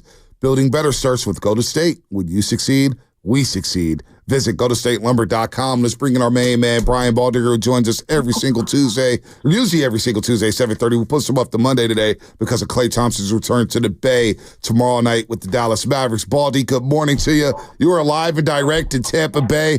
And we got some frustrated callers. And look, the way I look at it, Baldi, I get it. It was an up-and-down game for Shanahan, Purdy, the defense, but you get a win in this league. During the week where I see the Saints beat the Falcons, I see the Ravens go life and death with the Bengals, I see the Texans force 5 turnovers and lose yesterday to Detroit. Minnesota survived in Jacksonville 12-7. It was a nasty week in the league. Survive, win, and survive, and that's what the Niners did yesterday, Baldi, and good morning to you. It was. Good morning. Good morning, Bonte. Good morning, Joe. It was survival. First of all, credit to 49er fans. That's a long way. They came from all over the country. Like, that was literally It was 50-50. Wow. 49ers in that stadium. It was that much. And at the end of the game, when this thing was all coming down to a field goal or score or whatever it was, they were all on their feet. I mean, it was a rowdy atmosphere. So credit them. But, yeah, and look, in 9 games they've played this year, they've had at least one major – forget about the missed field goals. That's commonplace right now. But honestly, and I said before the game down the field that going in that direction, the wind was going to be a factor. You could feel it down there before the game. And I don't think Jake really ever adjusted. I don't know if they adjusted, but, I mean, look, Calvin's back there, return the punt. Luda runs into him. He's being blocked. Those gaps keep happening. They keep showing up. In 7 or 9 games now, they've had a bad special team play that has affected the game. So, Baldi, I know you're down there for pregame warm-ups. You're watching kickers. You're watching everybody stretch. The first drive of the game, Shanahan says, no, I'm not going to kick the 57-yard field goal. I don't know what was going on in pregame warm-ups, whether or not Moody was hitting them from that distance or not. But you just mentioned the wind, so the elements were a factor yesterday when it came to kicking down at Raymond James Stadium, huh? No doubt, especially that end. That end was different than the other. In fact, we were standing down at that end where they missed all the field goals, and we were looking at the flags on top of the stadium. And the flags were blown in different directions. In one direction, where they missed field goals, it was blowing one way. In the other direction, it was barely moving. So that direction, it was certainly I thought it was be a factor in the game. Like it was that kind of gust that were going that I thought it could bother the kicking game. So what did you make of the Deebo Samuel situation with Jake Mooney and Tabor Pepper? Stuff happens in the heat of the game, but you've been on these teams. Give me both sides of it, or all sides of it, and how you saw the interaction on the sideline. Well, I didn't really pay much attention to it, to be honest with you, Joe. Why? I mean, I know it was going on, but I really didn't pay much. My eyes were on the field, on the game, looking at situations. I can't really comment on something because I didn't really pay much. I saw Tim Ryan was in the booth next to me, and I know he was up in arms, and I could tell he was a little animated about it, but honestly, I couldn't tell all the stuff that was going on. Have you ever seen that, though, where a player goes at maybe one of the specialists, one of the kickers? Absolutely, right? I was joking that if he didn't make that last kick, that they might not let him on the plane and go home. Maybe they just leave him in Tampa. So, yeah, I've seen all kinds of situations like that. That's just the emotions of the game. So it's not uncommon. But, when he kicked the game-winning kick, I saw the entire team come and jump on top of him. But, look, if they're going to do anything this year, they got to get the kicking game cleaned up, whether it's the kicker, whether it's, the specialist, whatever. They got to get this thing cleaned up. Because I always say this, Joe, before the season starts, the bad teams are going to lose 2 games because of their kicking game. And the good teams are going to win 2 games because of their kicking game. It's going to decide, good or bad, 2 games each year. And the 49ers are almost on the other side of that right now. Yeah, 5-4, half game behind Arizona because the Cardinals are cooking. I can't get over this. Monty Austinfort, the GM of the Cardinals, and Gannon, what they're doing. They're cooking something crazy down there in Arizona. We'll get to them a little bit later, though. But back to the Niners here as we're talking to Brian Baldinger on the River Islands guest line. The return of Christian McCaffrey. We'll get to Purdy and Shanahan and their performances. What'd you make of Christian McCaffrey in his first game of the season with the bilateral Achilles tendonitis? Well, I saw him warming up before the game. He looked fine. Everybody told me, whether it's Trent Williams, whoever, he's going to have the freshest legs out here. Nobody had any concern whatsoever.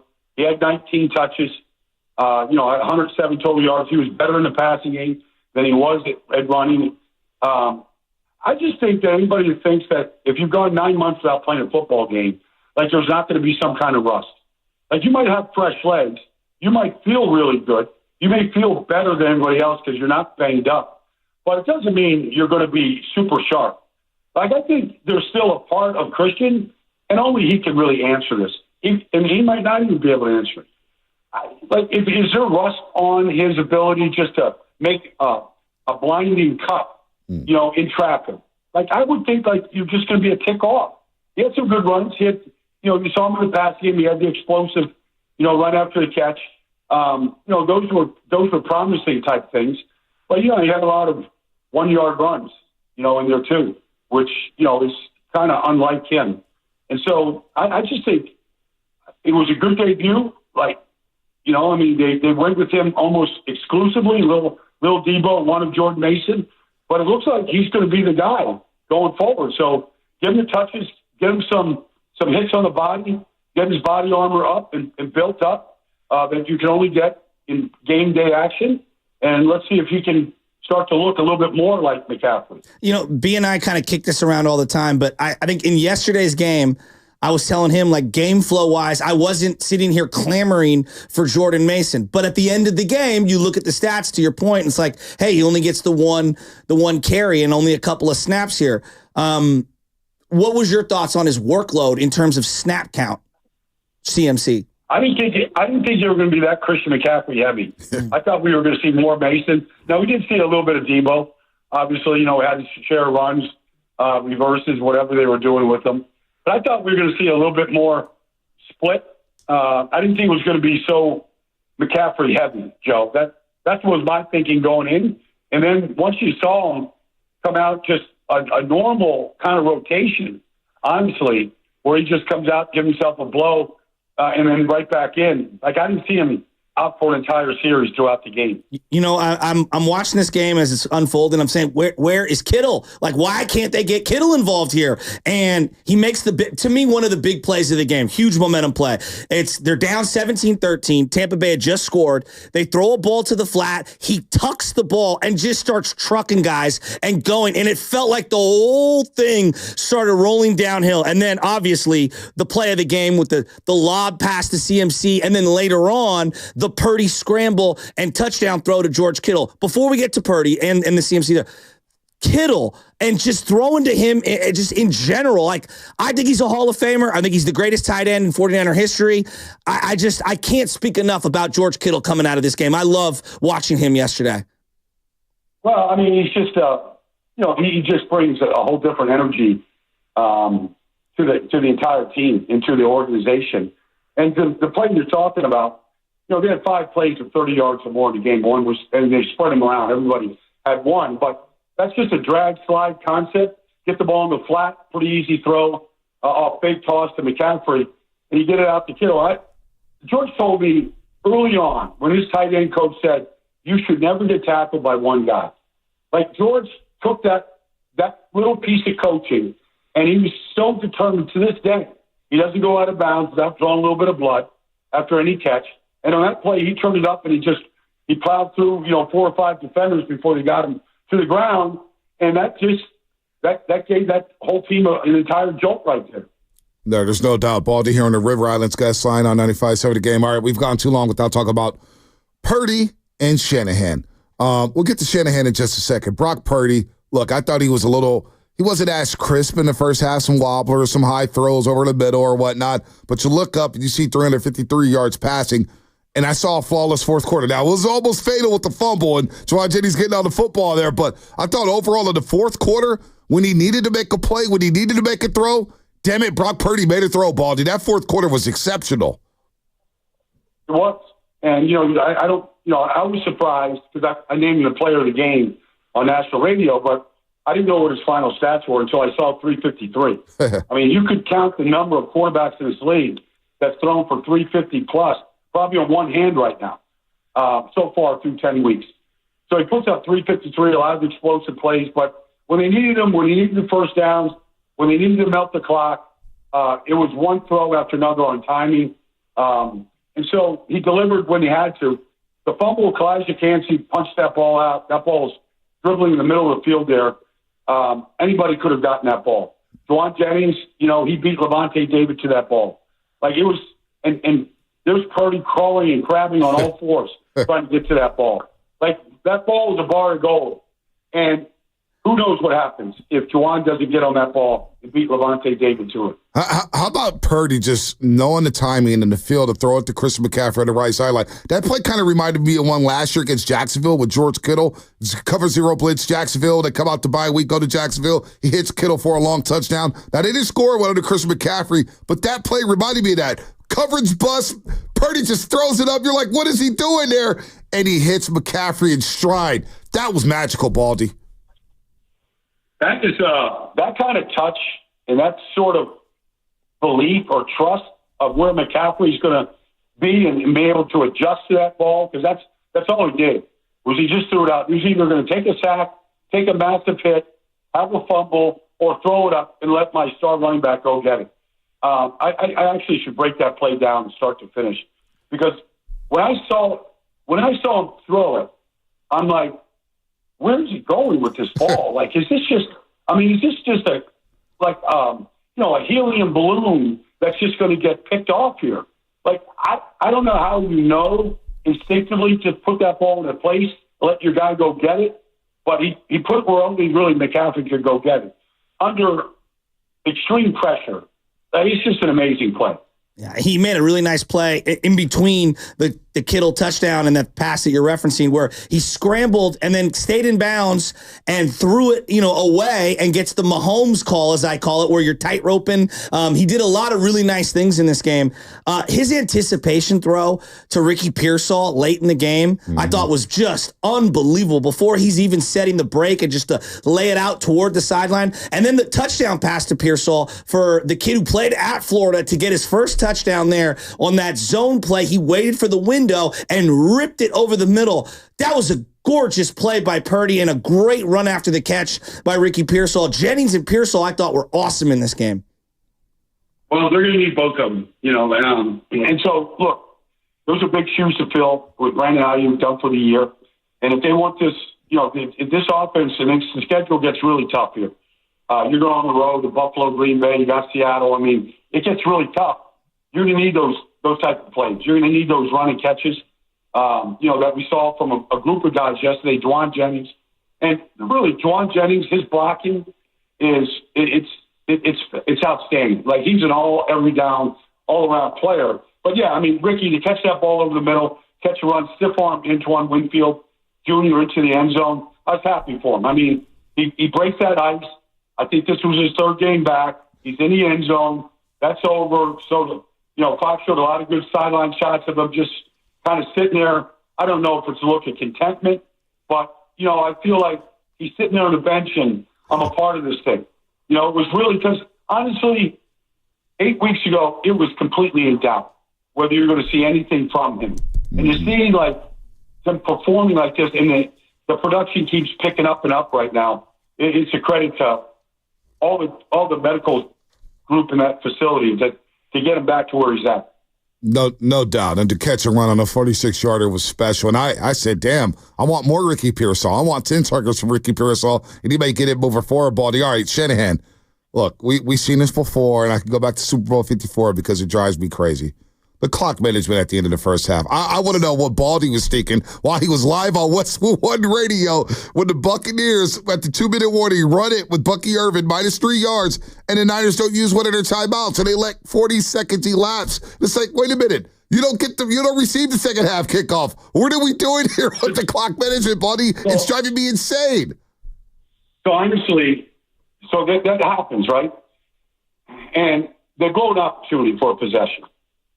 So Tim Ryan literally is right next to me, T-Buck. And but there's a glass divider, and I'm tapping on the window. And I'm like, what's he doing?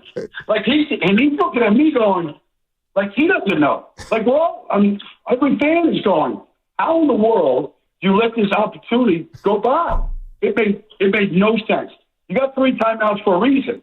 Like, I have no idea what they were thinking in that situation. I seen it too much with Shanahan. I honestly, Baldi, I don't really get outraged over it anymore because I saw the Super Bowl 54 and I went bananas when John Lynch is at the Sweet Saints, call timeout, and in the end of the game, they throw it 4 straight times with 1:49 left at the 49-yard line when it's thinking, well, why would you go deep? You don't want the ball back in Mahomes' hands. I don't know if he needs a clock management coach, but it happens every week to the point where I'm just immune to it, which is kind of sad, Baldi. Well, I don't think you should get immune to it. I think you should be irate every time you see it, to be honest with you. I've seen coaches. Herm Edwards had literally a clock management coach when he was coaching the Jets. Like, it's not a weakness. Like, you're trying to do all these different things. And maybe that gets in the way, and maybe he had a reason. I didn't listen to any press conferences. I'm sure people asked him about it. But, in real time, you're watching this, and we're all watching. As an analyst, you're just trying to play out every situation all game. And so you're just in the mind here, like, this is an opportunity to get the ball back and get points before the half.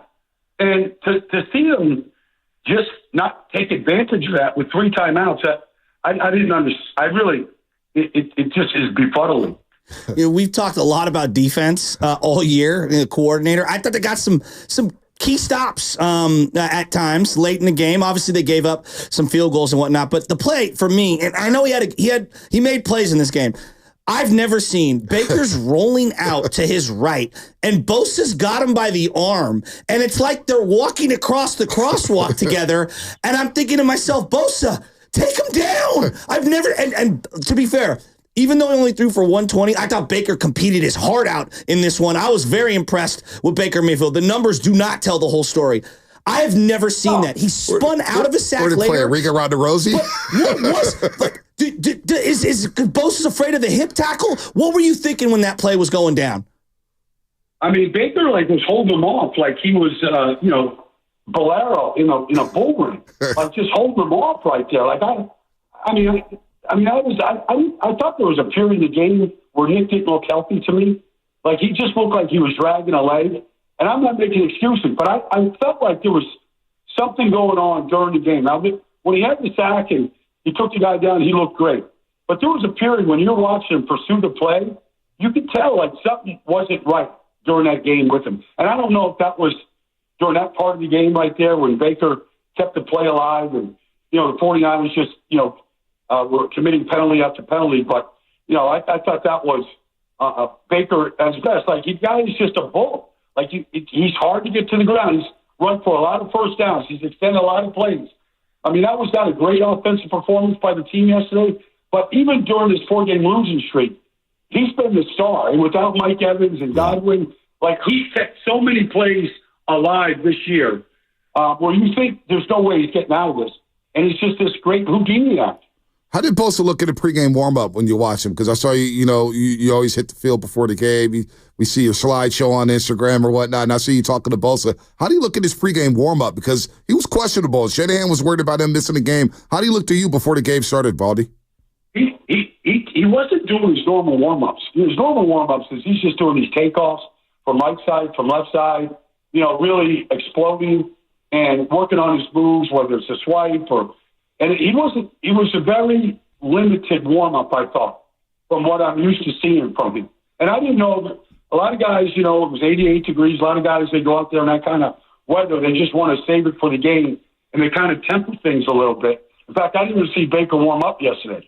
So I'd say some guys kind of limited it when the weather is warm like that. I don't know if that's the case. He's from Fort Lauderdale. He's used to the heat and the humidity. I don't think it bothers him. But he didn't look 100% to me for much of the day. Well, Baldi, like for the last few years, it's like, hey, we hang our hat on elite defense, and we're going to run the ball down your throat, and we're going to have big chunk explosive plays. What is this year's Niner team through 9 weeks or whatever? What do they hang their hat on? What do they do well? They kind of just hang in there right now. They don't blow teams out. They just sort of hang around. That's who they are right now. They're not a team that jumps out there and jumps up 14-0 on you. They let teams on Arizona, 50-yard run. You go through special team gaffes, big plays. Even in the second half yesterday, I thought Tampa ran the ball really well against them. Mm-hmm. They really controlled the line of scrimmage. And we've seen a lot of teams do that this year, too. And when this Rams team was going to get better. Seattle's offensive line is shaky, but Walker's a hell of a back. Like, if you let these teams hang around, Josh Jacobs, some teams are going to see. You let Josh Allen and that offensive line, if you let them win the line of scrimmage, they're going to take the fight to you. Like, they just don't look like they can shut you down right now, especially in the run game.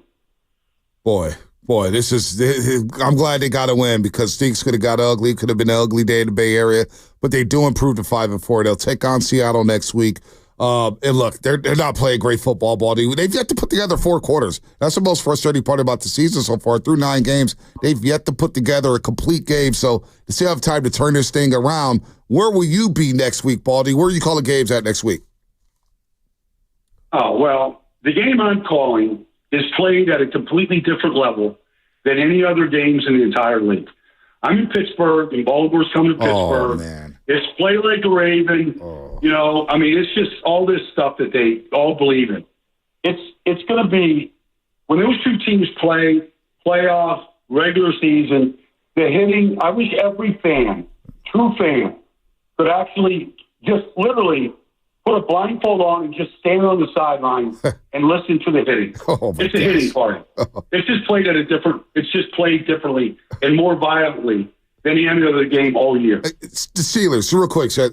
I think they're legit contenders, Baldi. Call me crazy. I love the defense. I love the addition of Mike Williams. He made an impact yesterday in Landover, Maryland against the Commanders. I think the Steelers are legit here. No doubt. I mean, look, it was beyond questionable when Mike Tomlin inserted Russell Wilson in the lineup. They were doing just fine with Justin Fields. But he also knew they needed to improve the passing game. And Russell's improved the passing game. They added Mike Williams. They got Jalen Warren back. They got their center, who's just a complete wrestling freak at center right now, Zach Frazier. Like, they got all the pieces. Like, this is like this matchup is for first place in the AFC North. Like, this is going to be it's the terrible towels are going to be waving. They might be waving the towels in the parking lot right now in Pittsburgh. Tomlin might be thanking the fans for next Sunday right now out there. I can't wait till Sunday. I can't wait. Isn't this the best time of the year? Like, we got a lot of people are doom and gloom this morning. Baldi, there's certain people built for November and December football. Yesterday was a nasty game. It was nasty all across the board. It's not going to look pretty. This isn't the BCS in college football where you need style points. Winner survive, Shasky. Winner survive, man. It's Thanksgiving time, Baldi. Come on, Baldi. I'm ready to start ordering all my fixings. We had a big conversation yesterday. We are fired up because now the weather is starting to turn. Let's go. Yeah. Yeah, no, it's football season. It's football season. And all these games, the magnitude, even tonight, like, is Miami going to be in or are they out of it? Are the Rams, are the Rams right now contenders in the NFC? Like, all these questions get answered. Like, a good thing they get answered between the white lines. And in 60 minutes tonight, you're going to know a lot about the Rams team, which is 1-3 in a row. They're coming out of the crypt. Like, Nakua, he's back. Cooper's back. Like, these young defensive linemen are hungry. They look pretty good to me. Like, this is like every single week you find out a little bit more about your team. But to your point, like, you just survive when you can survive. And then when you can start putting it together and really clicking, and, however you get there, you got to find a way to get there. Gosh, Commanders, Eagles next week. I mean, Baldi's going to be at Pittsburgh for Ravens Steelers. Thursday night. You got Chiefs in Buffalo next week, Baldi. Chiefs in Buffalo, Texas. I mean, it's just, I love this type of season, man. Inject this stuff into my veins. This is like, honestly, this whole thing is a precursor to the playoffs. These are all playoff games, and they're all going to have playoff intensity. And if you're watching it, if you're at the game, if you're a fan, if you're a player, you're going to feel that completely different intensity. And good thing for the 49ers, Shasky. They're still in this thing. The NFC West is going to be a dogfight down the stretch. Baldi, you're the best, man. Can't wait to talk to you next week.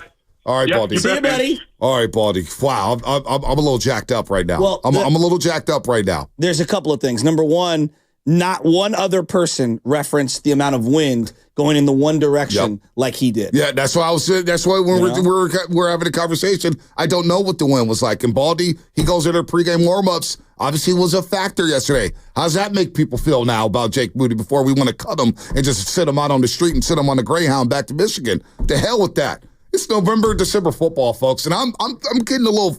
I got to calm down. This break is coming at a good time here. He's going to be at Pittsburgh for Baltimore-Pittsburgh. We got the Seahawks next week. The 12s are coming down to Levi's Stadium to try to stay in this damn race in the NFC West, Shasky. I know we got a break here, get to the injury report. Hey, man, I'm not going to be 23-20 yesterday. We got the damn win. I want to hear from the Roasters here. 888-957-9570. How you feeling about the win? Do you feel like Duke and San Brito that they lost the game? Because I don't feel like there was an L yesterday. I feel like that was a damn good win for the 49ers. Hit me with the injury report. Ow!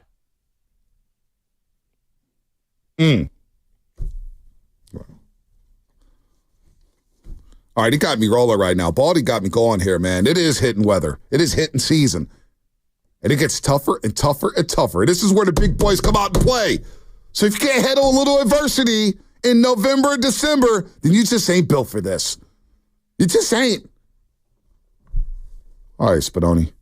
Chet Holmgren, unfortunately, left the game yesterday in the first quarter. It sucked. About the 6-minute mark there. Thunder 4 went down. And now he's been diagnosed with the iliac wing fracture in his pelvis. There's going to be no update on his return. It's no updates coming until 8 weeks, 8 to 10 weeks.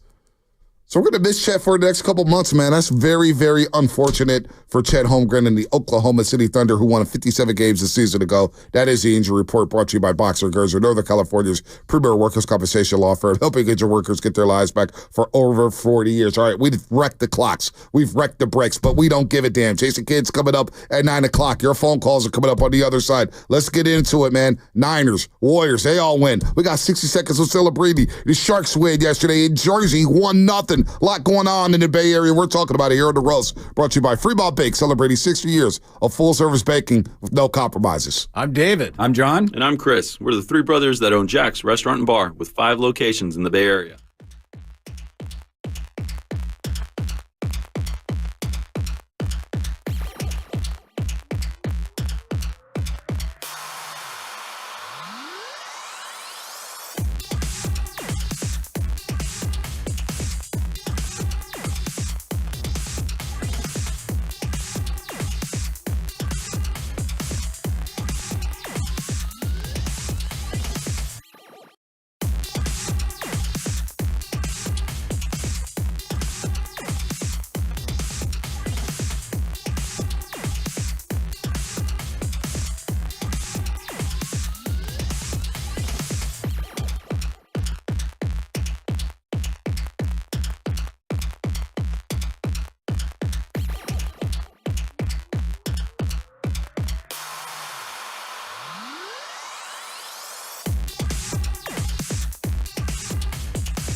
That's a sackaroonie, baby.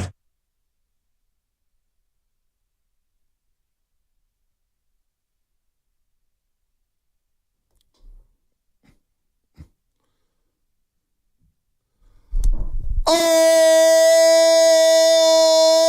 baby, what a day to be a Bay Area sports fan. The Warriors win, the Niners win, the Sharks win. Yeah. Reardon won.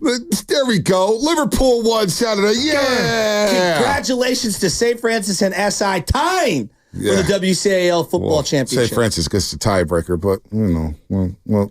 SI is the number one seed in the open division of the Central Coast. De La Salle, the number one seed. They may play Pittsburgh High in a couple weeks, man. It's going down in high school football. Sacred Hearts, hell yeah, a high seed in D2, CCS. All of that stuff's going on here. A lot of fun on the morning roast. Shout out to our friends at Flowing Water Plumbing and Drain. If you're going to call it to the roast, you better bring it, because if you don't, you'll be flushed. Brought to you by Flowing Water Plumbing and Drain. Jason Kidd, head coach of the Dallas Mavericks, will join us at 9 o'clock. He will join us ahead of Klay Day at 9 o'clock. We'll get into Klay Thompson. We'll get into his life here in the Bay Area. We'll get into his Jason Kidd select team. They sent over 40 girls on D1 scholarships, and many more are coming. They've traveled all over the world. So we'll get to his love for girls basketball as well right here on the Morning Roast. But in the meantime, let's talk about these Niners. Let's go to Zaya in Modesto. Been on hold the longest. We'll get the Manny on the Dumbarton Bridge. Lines are packed. 888-957-9570. You just heard from Baldi. It's November and December. It's hitting season. And it's just about surviving and getting to the next week with the win and staying in the damn race. So right now, the Cardinals are pushing the Niners. The Rams are pushing the Niners. Ain't going to be easy winning the West this year. That's for damn sure. Let's go to Zaya Modesto. What's up, Zaya? How you guys doing? I'm fired up, man. I want to chime in on a few things. We gave the farm for Lance, and they decided real quick that, a 7th round pick was going to outplay him. This is a kicker that we have a 3rd round on. Cut your ties and kind of move on. I know he hit the game winner. He hit the one that mattered. But the special teams unit all year has cost us a few times. I would have left Brian Schneider in Minnesota. I'd have left him in the Rams game. How many times week after week do we have to deal with that? Well, here's my question to you is, you fire the special teams coach, and what does that really accomplish? No, honestly, are they going to get better players over the next 8 weeks to play special teams? How many times has Luter ran into the muff? He did that in the Super Bowl. I'm not here to defend Darrell Luter. That is clearly a huge mistake. I'm not. Look, you're right in that sense. All I'm saying is firing the coach. This is like when we fire the hitting coach. The hitting coach. It's like the hitting coach isn't taking the at-bats for these guys. The special teams coach is not the one who's out there, muffing punts, screwing up kicks, and not playing coverage. Players got to play. In the offseason, maybe that is definitely a spot. They upgrade. They try to get someone better, but I don't see how doing it midseason helps you at all. I honestly don't. Zaya, the Niners are signing former Giants cornerback Nick McLeod. Nick McLeod had 90 covered snaps this season. He allowed 9 catches for 170 yards, but he is more known for his special teams ability. So the Niners adjusted special teams on a Monday morning, Zaya, in signing Nick McLeod, who's a career special teamer, I guess. The Debo went Larry Allen yesterday and with the whole Jose Cortez shove, and just, let them know, you guys got to get it together. I hear you. Larry Allen, Jose Cortez shove. That's going back in the... That is. Let's go to Larry. Let's go to Larry in the city. Then we'll get the Manny on the Dumbarton Bridge. What up, Larry? Hey, good morning, guys. Listen, this ain't the first time Niners had a problem with kickers, because back in the 70s, we had a guy called Mike Mickenmeyer. We used to call him Mr. Meyer because he couldn't kick a field goal. If he put the field goal 5 foot in front of him, he would still miss. But to make a point, I don't know if you guys remember Bill Parcells of the New York Giants. He was notorious about field goal kickers. Because in his mind, look, you got guys out there busting their butts in the double section of the heat in the summer, and all you have to do is kick a field goal, and when the time comes you miss, Bill Parcells will make that kicker take the next play back on his own. He wouldn't ride back with the team. And like I said, what Debo did yesterday is unforgettable as a player. That is your teammate. Regardless if he missed 10 field goals, you encourage the guy, he will do better. But to do what you just did and punch your own play, and then on national TV, how do you think they're going to look at the Niners? That's a bad sign, regardless of how you look at that. With that amount. All right. Brothers fight. Brothers fight. So Shanahan said, brothers fight. They'll deal with it on a plane. We can agree it was a bad look for any team, but at the same time, but you know what? I'm not mad at Jerry Rice was just talking about this 3 weeks ago. Exactly. And let me see some fire. You know what? Debo had to check somebody. I mean, hey, our damn legacies are on the line. The West is on the line. You're out here missing kicks, 49, 50, 40, whatever the hell it is. Make a damn kick. We need a win. We're desperate coming off a bye week. I'm out here playing with the ribs and the oblique injury. God, Lord knows what's going on with his shoulders. I'm with Deebo Samuel on this one. Now, I don't like, judo chopping, Tabor pepper in the neck or, throat slice. Like, I don't like, whatever it is. But you know what? Sometimes guys got to get checked. And Deebo had to check somebody to wake Moody's game up. Yo, we're out here in 90-degree heat busting our ass trying to get a win here, and you're out here missing kicks left and right. You got one job. Yeah. One job. Do it. One job. All right, let's go to Manny on the door, Barton Prince. What's happening? I'm fired up right now, man. This is what I'm talking about. Even in college football, you're starting to see the cream rise to the top. You know what I'm saying? Let's go to Manny and Barton Prince. What's up? What up, fellas? Good morning to y'all. Before I begin, I just want to wish my fellow brothers in arms happy Veterans Day, man. Thank you guys for your service. Second of all, I'm going to cut right to it. I went down the rabbit hole, and I'm looking at all the list of 49ers kickers, man. My favorite one is Wade Ritchie, or as I call him, Wide Right-Chie. And look, I understand the heat that Moody's getting, but I'm going to give him a little bit of a pass. And this is coming off of the heels of what you just said, Bonte, because touching on what Debo did, hey, you know what? Richie or Moody wasn't coming up on you on the Super Bowl when you were stinking up the place. So let's be fair. Moody's coming off an injury. The wind played into it. I'm going to say this. It pained me to see Nick Fairbairn hitting all those field goals last night, but it brought my spirits up when I could see Jared Goff have a bad game and throw 5 picks. My point to this is this, Niner fans. He had a bad game. 3 field goals, and he made the one that counted. And this is what I want to dig into. It was a dogfight. Anybody that wants to dismiss the Bucs haven't been watching the Bucs. The Bucs are a damn good team. And for the Niners to, as ugly as it was, to stick through it, and there were bright points here and there with Pierce, oh my God, with Kittle. I mean, I don't know what he's on, but I want it because I'm getting old and I need that kind of pep to my step. But that was a dogfight. They pulled through it. It was, winner take all. And Moody got it where it counted. I'm not going to, I'm not going to focus on the negative. I'm going to focus on all the bright spots. Right. Purdy played well. Pearsall is showing what he's going to bring us now and heading into the future. And you know what? They spoke about it yesterday. Shanahan's teams struggle early in the season for God only knows why. Coming out of the bye in the second half, they blow up. And look at they actually had a graphic of it yesterday. Right.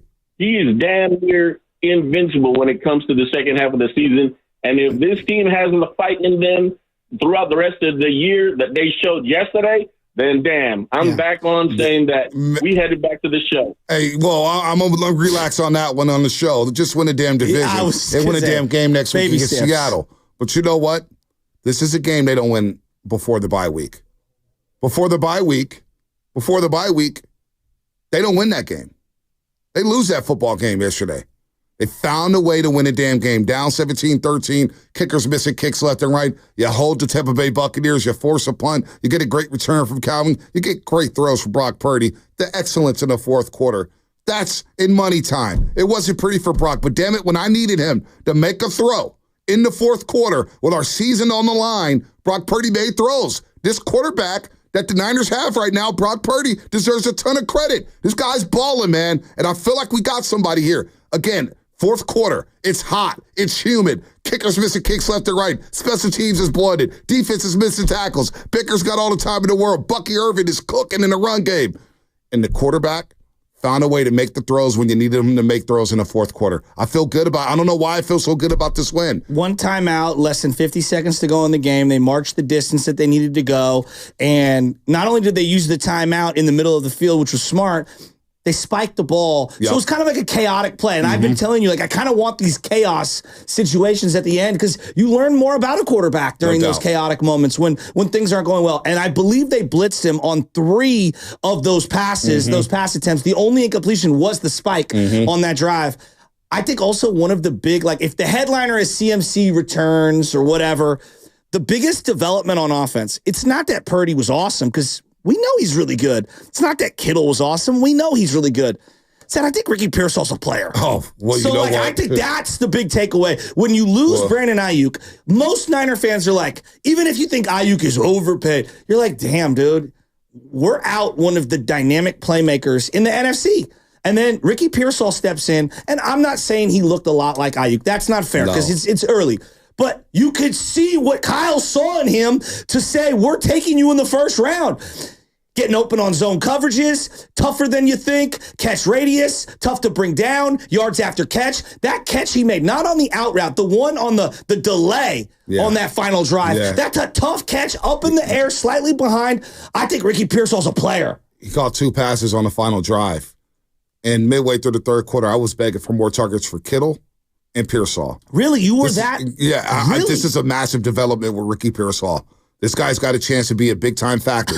When you have a catch and run like that on a 46-yarder on a great throw from Brock Purdy with some mustard on it over the middle of the field, and you can catch a run like that and make something happen like that, that's the yak we've been waiting for this season. That's the yak that's been missing. It's actually a good point. This guy may be a player here. We may have something here, Ricky Pearsall. This is a massive development. Now, I want to see him stack weeks here. But with Juwan Jennings playing the X now and doing what he did yesterday, Debo underneath, McCaffrey's back in the fold, and you can't say enough about George Kittle. The play, the touchdown play, I can't get over it. It's just on my screen. The dead leg, the way George kind of contorted his body, it was so good. He's high-pointed the football and used his heads a lot more this season than any. I think he's having the best year of his career, personally. I don't give a damn what the numbers say. No, I'm with you. From a production standpoint in the run game and the pass game, I don't think George Kittle's played better. And when the big plays happen. So to me, it's like when they're happening. Like, hey, we need somebody to step up here. How many times have you said, oh, this Kittle play flipped the game? Oh, the 30-yarder over the middle where he's dragging defenders left and right. And you hear the roar of the Niner fans. As Baldi said, there's a lot of Niner fans down there in Tampa Bay.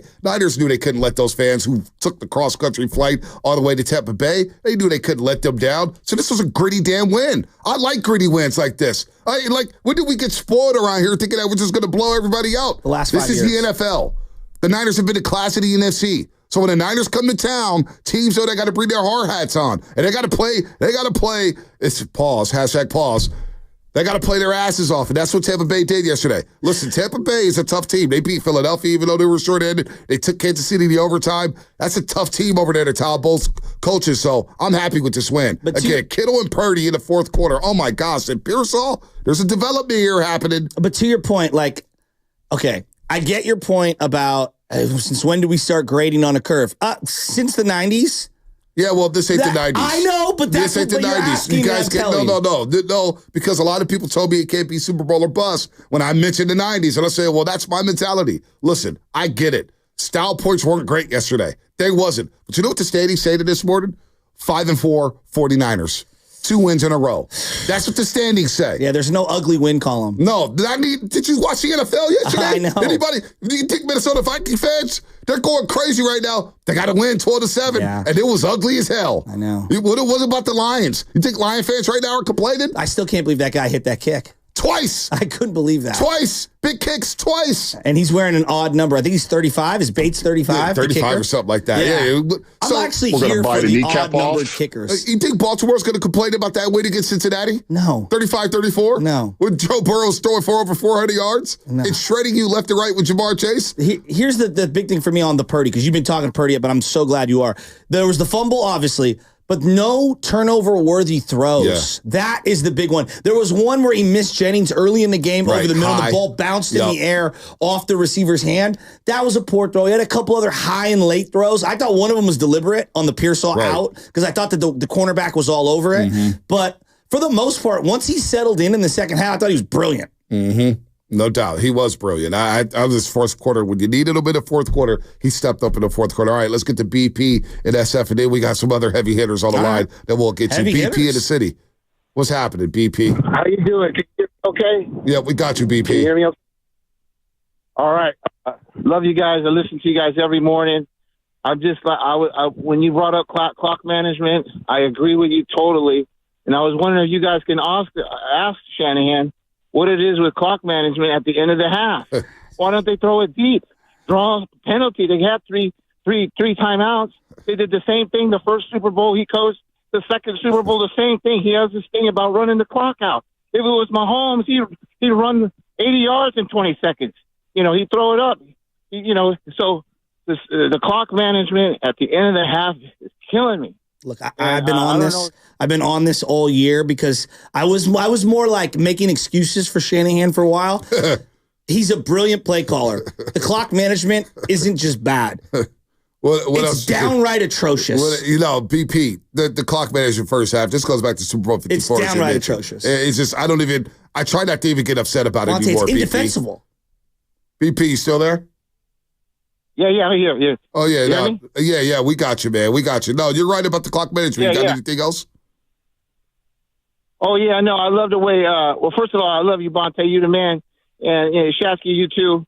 And like I said, I listen to you guys every day. Thank you. And Ricky Pearsall impressed me yesterday. Yep. And I thought Purdy had some touch passes that won to McCaffrey along the sideline. That was a very nice touch pass. And I'm going to give Jake Moody a pass only because of the wind. He talked about the wind after the game, and I'm going to give him a pass because Harbaugh used to call him money. So I think he's going to he always has that one bad game. Last year he had that one bad game, and then he straightened himself out. Yeah. No doubt. It's funny, not to cut you off. We asked Baldi about the wind, and he said there was a lot of wind at the end of the end zone, and Moody was missing kicks in the pregame. I don't get, did Shanahan even get asked a question about Moody and the conditions? Because that's the first thing I thought about. Okay, if he didn't kick the 57-yarder in the first quarter, because I was sitting there thinking, okay, you're on the brink, it's his first game back, you don't kick it. I had no problem with that. But I always think about this. What were the conditions in the pregame warm-ups?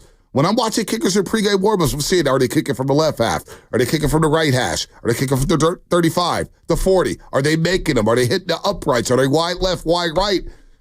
I don't know what the hell people are asking these days. I'm not going to get on the media about that. No, but here's why we'll step in here. Like, they missed this field goal. So it's 13-17. And Kittle made a really nice play where he's just breaking tackles. And then they get down to like the 32. And then just a horrific pull from Moody. Off the leg, it looked bad from the jump, okay, whether there was wind involved or not. Then the defense gets a huge stop. Huge stop. And after Cowan had already been ran into and fumbled, I thought Jacob Cowan on his best return of the season. And it instantly brought life to the entire sideline. And I do want to dwell on some of the positives from this one. Cowan having that return, he's got juice. Yeah. He's got speed. Is he a gadget guy? Probably, right? There's a spot for him. I like Cowan. I want to see him get some looks in this offense. Well, you know what? Shanahan's going to go to the guys he trusts. That's just how he does it. All right. Let's go to BPA. Brian in Palo Alto. Hey, good morning, guys. How are you doing? Hey, we're excited about the Warriors.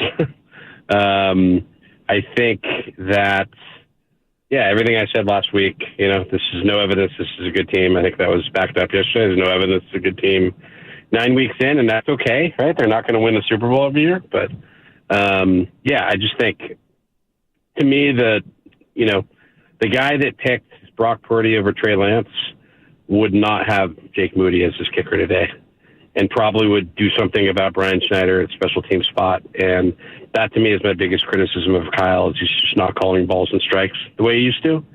And he's, making decisions based on how do the optics look for him. And that's it. That's my only take. But otherwise, yeah. Wow, that's an interesting... I'll marinate on that for a second. The interesting comp of the guy who picked Brock Purdy over Trey Lance, meaning we're ditching this high draft pick because this guy's just better. There's an element. I see where he's coming from on that. I would just say that I'm not ready to throw out Moody after one horrific game. Now, you could say Joey's had a couple of big misses, and he's also has a bunch of big makes. I mean, he won this team a playoff game with his leg in the rain against Green Bay. in some bad conditions where the backup guy who you had last week missed a field goal. So I think it goes both ways. Now, here's what I would say. If he has one more game even closely resembling this one, all right, now we can have the conversation. I'm just not there yet, but I'm not mad at people having that conversation. Let's go to Steve in San Rafael. Steve, what's happening? You know what I would have loved to have seen, guys, is the Niners lose. You know why? It would have put Kyle Shanahan in the position of having to pick Debo or Moody, and of course he'd pick Debo, and Moody would be off the team today. That would have happened. But Juwan Jennings, luckily, picked up a fumble that Purdy dropped, which, of course, you didn't see Debo running up to Brock Purdy and hitting him in the head, telling him how he messed up, right? Wait, Steve. No, you didn't see that. I got to rewind something. Did you just say that you would have rather seen him lose yesterday just so Moody could be off the team? 100%. Even though the season would have been over? I wanted to hear more of that. It's like, you ever watch one of those like D-rated movies that are so bad they're good. Oh, yeah. There's That's a lot what of that those. take was. I kind of wanted to hear more. I wasn't ready to prematurely flush him. That was a courtesy flush. All right, 888-957-9570. Wide open lines if you want to chime in on the 49ers Seriously. or what's going on there. If you want to chime in on the Warriors, we're here for that as well. The Warriors are 8-2. 8-2. They go 4-1 on this road trip. 4-1 on the road trip. They blow out Oklahoma City. Now, the road trip started with the Warriors almost blowing a 31-point lead. And last night at the end of the road trip, they almost blew a 30-point lead. But you know what? Curry's back. Season high points made threes. The Warriors shoot over nearly 50% from the three-point line. If you had to guess that they were going to go 4-1 on this road trip, nobody would have guessed that. Well, they go 4-1 and they go 2-3 in the back end of this gauntlet here in a 3-game stretch. So Warriors are rolling right now as they welcome in Klay Thompson. We'll take calls on them. Chase a Kid, 9 o'clock. More calls on the Niners. A lot going on here on the Monster Monday on the Morning Roast. And that's all. Your phone calls coming up. Brought to you by In at the Tides. Picture yourself, I can right now, in a cozy room by the fire, enjoying breathtaking views of Bodega Bay. Sounds good, especially after a win, right? It does. Sounds really good. This time of year is magical at the end. At the Tides, special midweek rates start at just $159 per night. Could book your escape right now. How do you like that, Mr. Bonte? And it's tides.com. Klay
What's going on, Roasters? It's Brian Baldi here with the NFL Network, and you're listening to the Morning Roast with Bonte and Shasky on 95.7 The Game.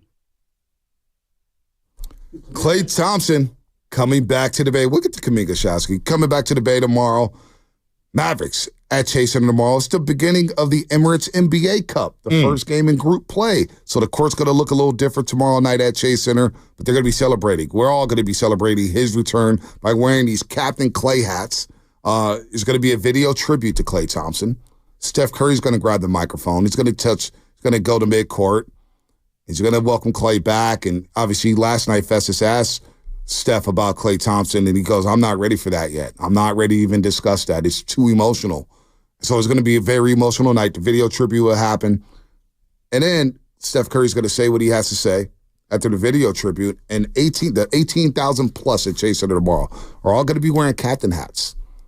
Now, at one point, we're going to all take our captain hats off and salute them in the direction of Captain Klay Thompson and welcome him back home and thank him for the memories. And, you know, he's a four-time champ. He's a legend out here. I know how the last 2 years ended, you know, in a lot of people's eyes and minds or whatnot, but let's appreciate what he was when he was humming with the Golden State Warriors. And even the last 2 years, he led the league and made threes one year, and last year he scores 18, and you heard from Mully, you know, 39% from three and 18 points a game. That's nothing to scoff at. So, let's welcome Klay Thompson back and show him how Dub Nation does it. That'll be tomorrow. So everybody's going to do it. 18,000 fans saluting Klay Thompson with the captain hats. Plus, tomorrow here at 95.7 The Game, we're going to give away 3 Klay Thompson jerseys.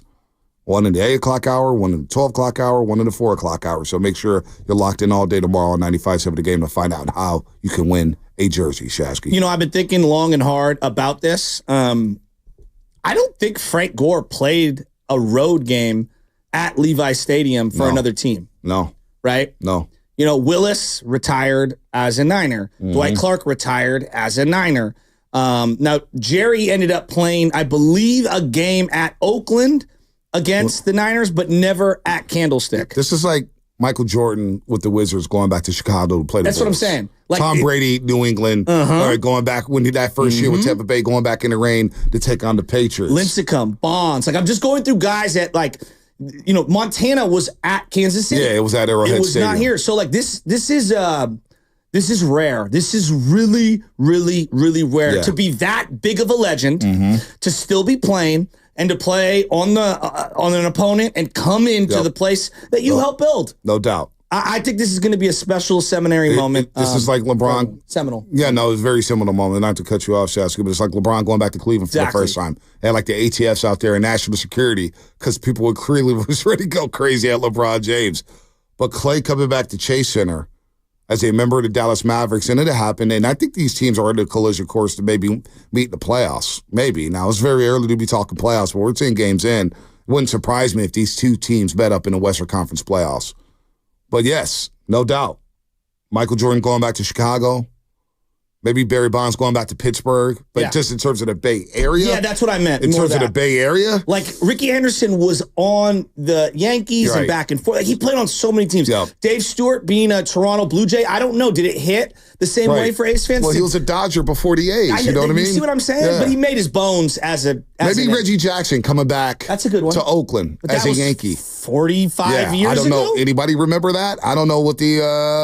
now, like Mully, I don't even remember when Mully came back to face as a Pacer to face the Warriors. I don't remember that. Mully brought it up yesterday, coming back to Indiana. He goes, it doesn't hit you until the plane is descending onto the tarmac. And he's like, wait a minute. I used to take this flight all the time. Wait, I'm back home. But I'm not home. In the 90s, those games weren't televised at home the way they are now. Not at all. So that was the old KICU Warriors. Yeah, this is going to be very, very interesting. It's one of the members of the Big Three, one of your four-time champions. Crazy. You know, like Iguodala came back, right, with the Miami Heat? Yes. KD, obviously, but he didn't start with the Golden State Warriors. So KD felt more like Dion. Not that he was a mercenary, but like we had him for a very short period of time, and we love him, but he's never ours. No doubt. No doubt. Yeah, this is different. I wonder if Rick Barry, when he became a Rocket and came back to the Bay Area, what was that reception like? 50-something years ago. Yeah, I know. It's crazy. Like, that's why I think this one is a moment in time. And by the way, shout out to everybody who attended the Al Idol celebration at the College of Alameda on Saturday. I heard a lot of people were there. That's fantastic. Mully was there, Tolbert, Joe Lacob, Rick Barry was speaking. Scooter was there. Clifford Ray was in the building. So a lot of people celebrated Al Addle's life Saturday at the College of Alameda. All right, let's get back to the lines. A lot of people want to talk some Niners. Jason Kidd at 9 o'clock. We'll do this. We'll take some Niner calls here, then we'll shift to Warriors about 5 to 10 minutes before we get Jason Kidd on at the top of the hour, head coach of the Dallas Mavericks. So let's go to JW in the city. JW, what's happening? Hey, man, what's happening, man? Good morning, man. Good morning, Happy JW. Vet Day to all the vets, man. Absolutely. For sure. Hey, look, man, I want to give a shout-out to Moody, man. I know it was kind of hard. He's been out for a couple of weeks, man, a few weeks at that. He made the kick when it counted, but you got to clean that up, man, or you got to get up out of here. And shout out to Debo for keeping everybody in check, man. Oh, yeah, and I want to give a shout-out to my American Canyon AU boys, man. They won that Super Bowl, man. There we go. There we go. Man, I like have that. a good morning. Let's go. Niners, Kyle Shanahan, you control the game too much, man. Let somebody else look at something. God damn. Hey, their best red zone trip was the one where Purdy went off script. Yeah, I know. I mean, like, quite frankly, I feel like Purdy is doing more ad-libbing at the right times this year than at any point before. 18 of 38 in the red zone. One of the worst teams in the league when it comes to red zone efficiency. It still hasn't been cleaned up yet. Not that I thought that like the magic elixir was at CMC would just suddenly make them the best in the league, but they're still doing the predictable first down runs. I don't get it. I don't get it. You have to score touchdowns in this league. Big John, shout out to Big John. He wants to shout out his football team. Oh, the DC Stars. They won the 10U. Oh, nice. 10U championship yesterday. Congratulations. 10U, and then he says they're going to the D1. Oh, they're D1 Pop Warner champs. Congratulations to the DC Stars. 10U. Big John out there. What up, Big John? Hope you're doing well. Let's go to Gene in Oakland. Gene, what's happening? Morning, fellas. So I want to take issue with the whole Debo thing. To me, it was not only a bad look, it was a bad act. In my mind, players should never, and I repeat, never criticize a fellow player on the field during a game. I think that's a terrible thing to do. Moody at that point, I'm sure, felt terrible, and he had to be thinking about how's he going to adjust if he has to make that game-winning field goal, which he had to. The last thing he needed was one of his teammates coming up to him and throwing shade at him. So, no. Now, turning to Debo, I mean, of all people, what kind of a season has he had? I look back at his stats. Debo has done virtually nothing this year. He's missed a couple of games. He had one decent game against New England. The rest of the time, he's getting 13 yards, 15 yards, 9 yards. So, Debo, to me, it's an easy call next year to let him go, whether it's because of his injuries, which he seems to have all the time, or aging, or a combination. I think his time is running out. Now, this guy was one of the greats at one point, but with what's coming in terms of the receiving core, looking at Pearsall and how he's emerging, and expecting IU back next year, I think it's time to maybe say goodbye to Debo next year. Mike. Oh, my mic's off? Oh, it's okay. You're doing better at it, though. Yeah, no. This is where I struggled for a long time. I thought my mic was on. When did I turn it off? Clean it up, on Hey, Gene's really down on him. Yeah, he's down on Debo. Let me ask him, was Peyton Manning a great teammate? No, he would yell at people all the time. How about Tom Brady? He yells at people all the time. All right, because I remember Peyton Manning specifically at the Pro Bowl just destroying Mike Vanderjagt. Whoa. And basically saying, if he's here's the quote. I have it right here. When I get home, I'll deal with it. If he's still a teammate, we'll deal with that. That remains to be seen. I'm at my third Pro Bowl, about to go in and throw a touchdown to Jerry Rice. We're honoring the Hall of Fame, and we're talking about our idiot kicker who got liquored up and ran his mouth. Here we are. I'm out of my third Pro Bowl. We're talking about our idiot kicker who got liquored up and ran his mouth off. So what has the sports world come to? We're talking about idiot kickers. He has ruined kickers for life. Oh, damn. My God. And you know what? It's at the Pro Bowl, too. It's at the Pro Bowl. It's at the Pro Bowl. Not only that, he's feeling good at the Pro Bowl, but Mike Vanderjagt, remember he missed that kick against the Pittsburgh Steelers, our number one team? Shanked it. He was good, though. No, he was good. Well, he started talking too much. And when you get a kicker talking too much, you got to stay in your lane. Did you pull the sound, the Dallas Cowboys versus the 49ers, 2005? It was early in the season, and I remember Drew Bledsoe was quarterbacking for the Cowboys. I think we should play the sound, B. We have it right now. And Cortez misses the extra point, and the fans here are used to seeing that because Cortez kicked a couple of years with the 49ers, and the Niners still lead by 1. Well, let's look at the mechanics between the snapper and the holder. That's where the problem was. It messes up all the timing. Jose Cortez pulls that to the left wide, but watch what happens after. Larry Allen, he just busted his butt for 14 plays, 92 yards. That shows you how important this is for Larry Allen. It's a rough sport. Larry Allen giving the what for to Jose Cortez. They're both Cowboys at the time, and he just shoved him. And Jason Witten, a young Jason Witten, has to get in between them. Dick Stockton and Moose Johnson on the call there. Did the Niners? They lost that game. That was the fateful 2-14 season. Yeah, that was an ugly year. That was an ugly year. One up. Let's go. Daniel in Florida wants to talk about the Niner takeover in Tampa Bay. What's up, Daniel? Hey, good morning, guys. Sorry about my voice. It's all good. Hello.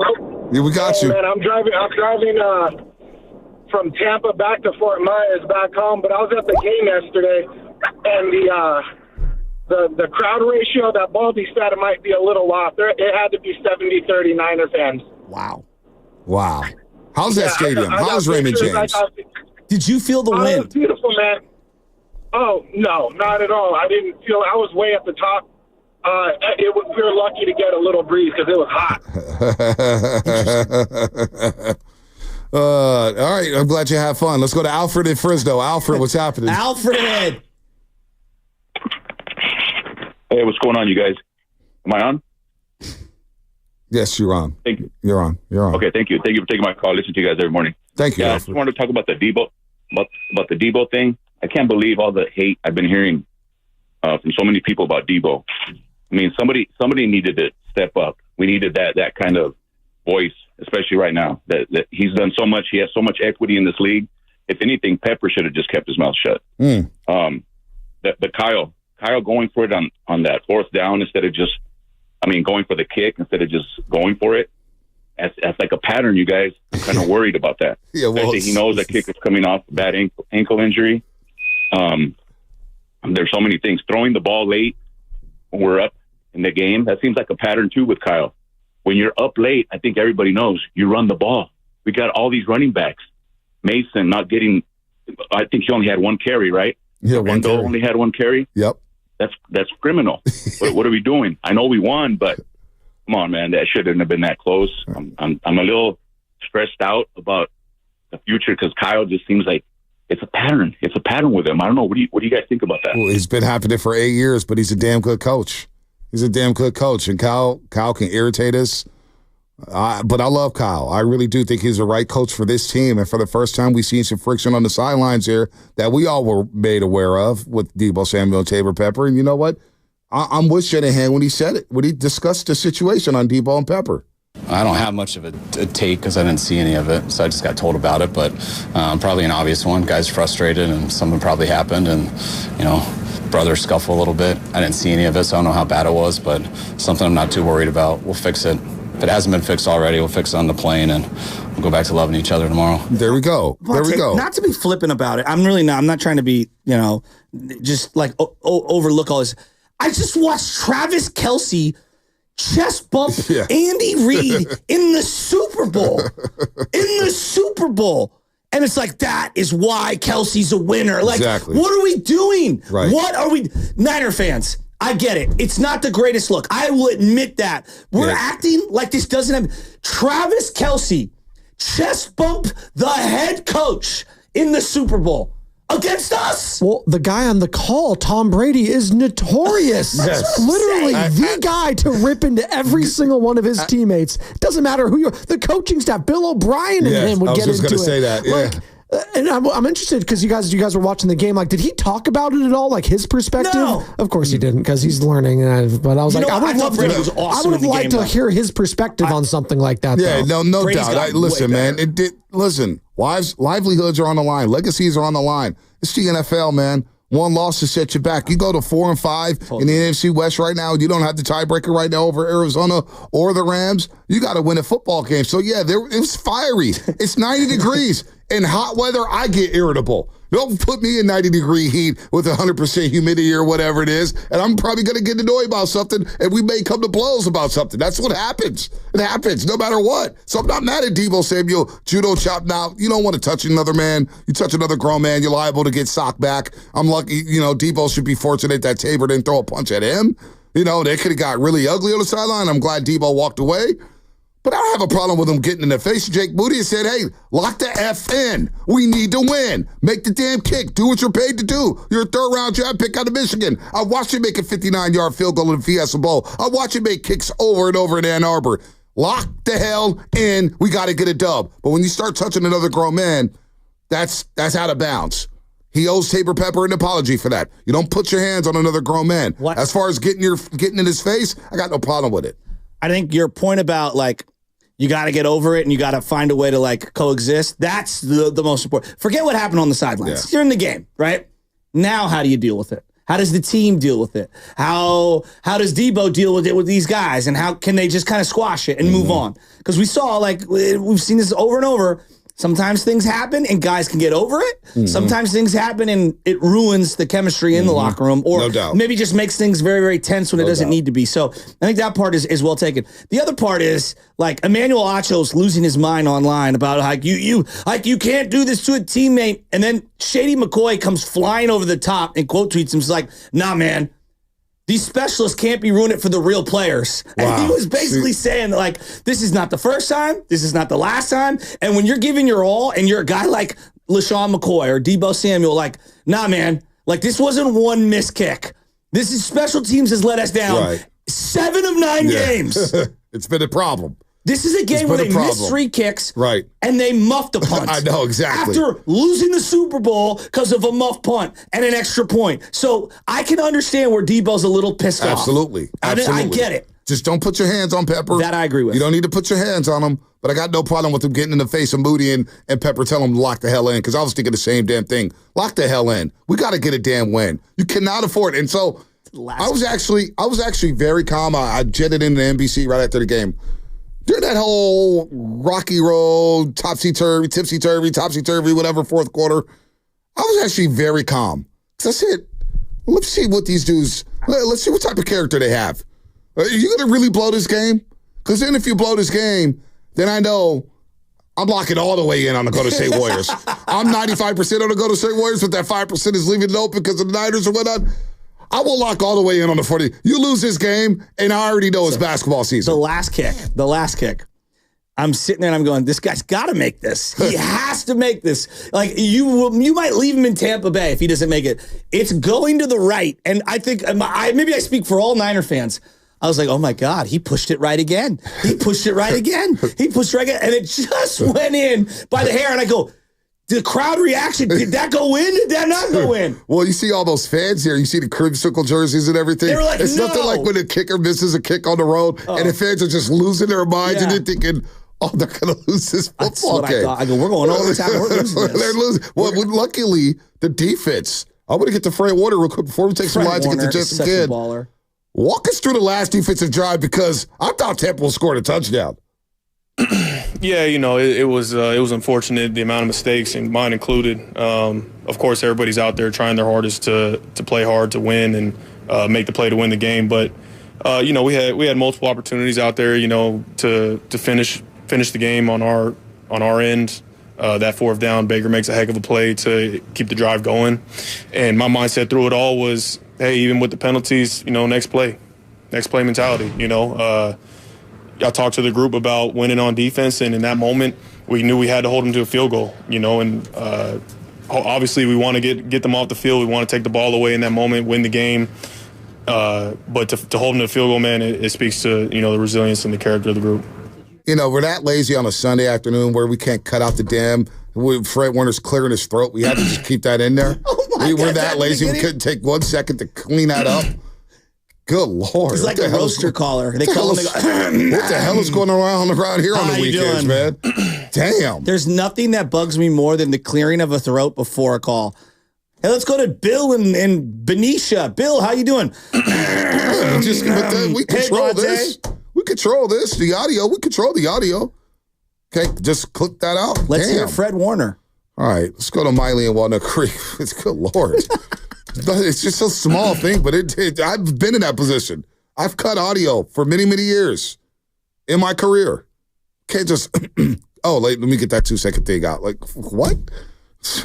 Miley, Walnut Creek. Unbelievable. Miley, Walnut Creek. What's that? One sec. Hold on. Fuck it. You're not going to do that. You're not going to clown me today. Bye-bye, Miley. Call back tomorrow. Bye-bye, Flush. Bye-bye. No. You're not going to clown me today, man. I'm in game mode.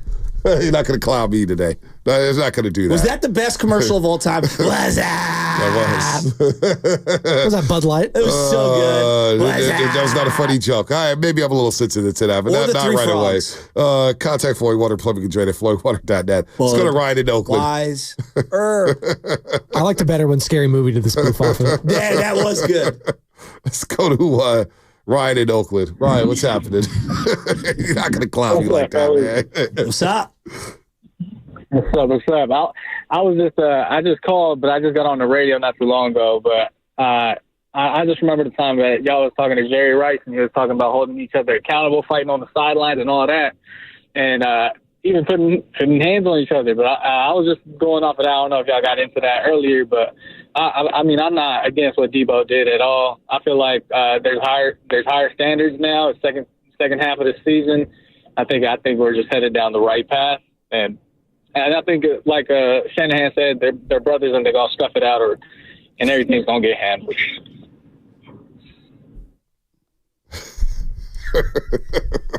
Finally. Hey, why are you laughing? Why are you laughing? The football makes us all crazy. No, it does make you psycho, but I love this type of season. Bonte, if they lost that game and Moody misses that kick and they lose in overtime, we would have not, 1,000 calls in a row going, we need to get rid of the kicker. They're still saying that. Nobody's happy with this win. I mean, I saw on the group text, I didn't reply to everybody yesterday, but everybody was like, at the end of the game, they were like mad. They were like mad, angry text. They better have won that game. It's like, damn, CNFL, dude. You see what's going on around the league? Like, you got to have some perspective here. It's hard to win this league. Wait. Perspective? Yeah, no, it doesn't exist no more in sports fans. Apparently. I just watched Baltimore down 21-7 against Cincinnati. Cincinnati fighting for their lives. Joe Burrow threw for 5 gazillion yards. Jamar Chase is still running to the end zone. Baltimore found a way to win. You guys see Pittsburgh down 27-14 in Landover, Maryland? Commander fans are going crazy. Pittsburgh found a way to win a damn football game. What about Kansas City down 14-3 to Denver? All right, they're down 14-3 to Denver. Bo Nix and that defense is giving Patrick Mahomes and company everything they can handle. They win a damn football game. What about the Saints? Nobody had the Saints beating the Falcons. No. I guarantee you about pick a poll. Everybody picked the Falcons. What happened? The Saints upset them. You think Minnesota fans, they're just saying, damn, we survived. Thank the heavens we're 7-2. They just survived. They kicked 4 freaking field goals. They survived against Jacksonville. I'm telling you, man, it is hard to win this league. We're in no position to start nitpicking. It is survive and move on to the next week. I'm dead serious. And you hope, you pray that Jake Moody, that Jacob Cowling and Luter and Tabor Pepper and his defense could clean up their act and it could fix their mistakes and the offense could fix their mistakes and fix their red zone issues, for crying out loud. But it's win and move on to the next week. We're in no position to be nitpicking around here. I'm sorry. What about, getting Nick Bosa healthy? Oh, gosh. That's, there's no more bye weeks. I don't know what to tell you, dude. Take a day off? Take a week off? Take 2 weeks off? That's a sackaroonie, baby. I mean, it's interesting, Baldi, similar to myself in the sense Bosa is one of his favorite players. He doesn't go out of his way to criticize Nick Bosa. Would you agree? No, he doesn't. But when he says he didn't look right for long stretches of the game, I'm like, oh boy, that's he didn't look right in pregame warm-ups. Oh my God, that's not good. And then I heard from the play-by-play guy, he's like, a month ago, Trey Greenlaw's back after the Arizona game. And then during the broadcast, they're like, yeah, Trent Williams was excited because Greenlaw was sprinting at practice. And I'm like, wait a minute. I was told he was already sprinting and running. What is going I don't think you're getting anything from Trey Greenlaw. Yeah, well, you know what? And I'm not mad at him. We didn't think we were getting anything from McCaffrey. You got 107 total yards on 19 touches. You got 2 big plays out of Devondre Campbell in this game. He did. He made a great tackle on third down. They were picking on him early and often. But he made a play. 59 is such a liability. It's not even funny.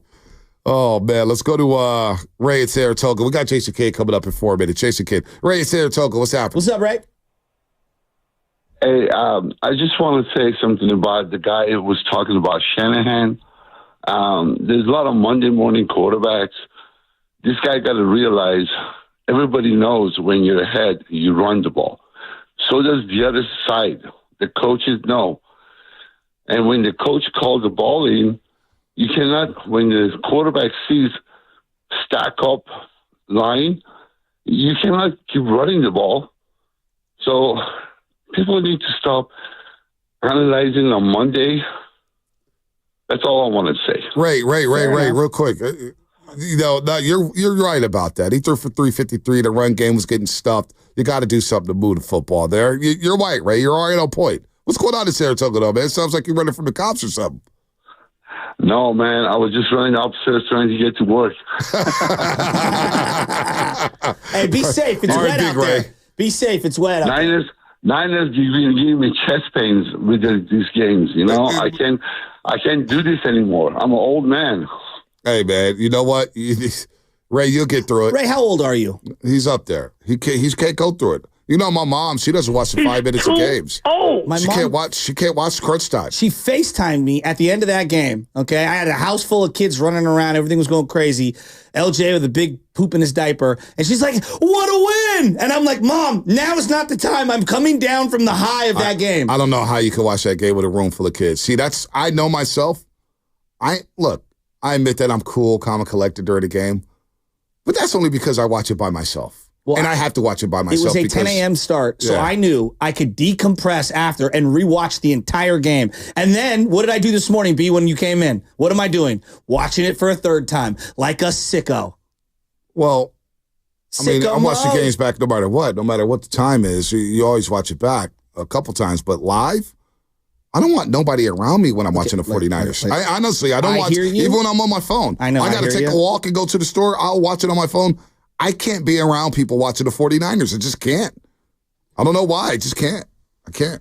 Look, LJ was having fun yesterday. You know, the dunk hoop is getting used. The little Fisher-Price dunk hoop in the living room. All right, man. You're listening to 95.7 The Game, KGMZ FM and AC1 San Francisco, the Odyssey Sports Station. Always live on the free Odyssey app. Klay Thompson is coming back to the Bay Area tomorrow. Hell, Dallas may have already flown out of Denver. They had a tough one yesterday, 122-120 in a very good basketball game. Kyrie Irving dropped 43. Nikola Jokic had a triple-double the third quarter of that game.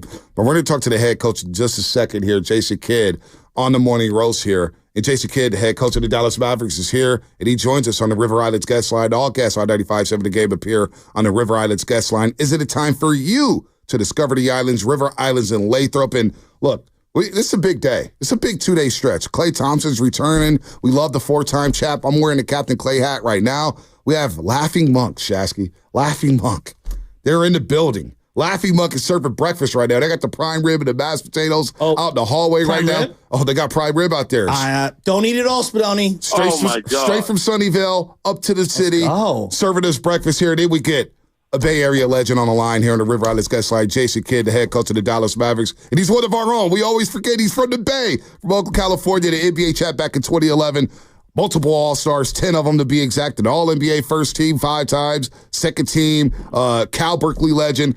Jason Kidd, good morning, man. Welcome to the Morning Roast. Joe Shasky, the Butcher, Bonte Hill. Thank you so much for joining us this morning. I know it's tough during the season, especially after a game yesterday in Denver, but we appreciate you spending some time with us this morning. I appreciate you guys having me. Anything for the Bay. Anything for the Yep. Go. What is it like for you to return to the Bay all the time, man? People forget how you put the Bay Area on the map, man. You, Gary Payton, the Pro-Ams at Kezar Pavilion. You are one of us. Yeah, it's always great to come home. It's a little rainy today, but it's always good to see the Bay Bridge. It's always good to see family and friends.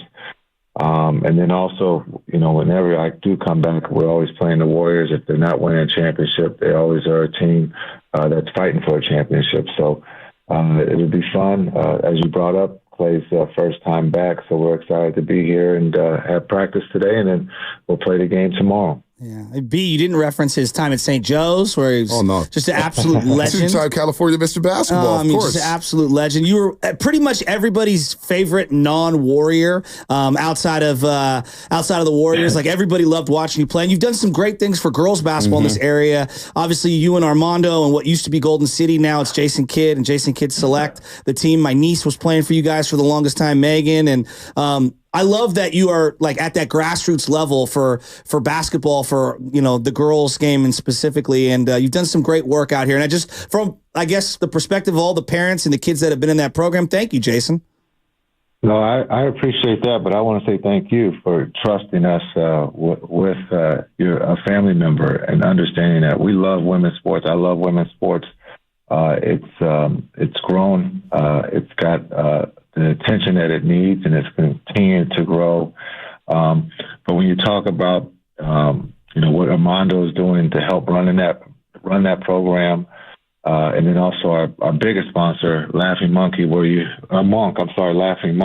that you have the food that you guys are having breakfast. I'm jealous.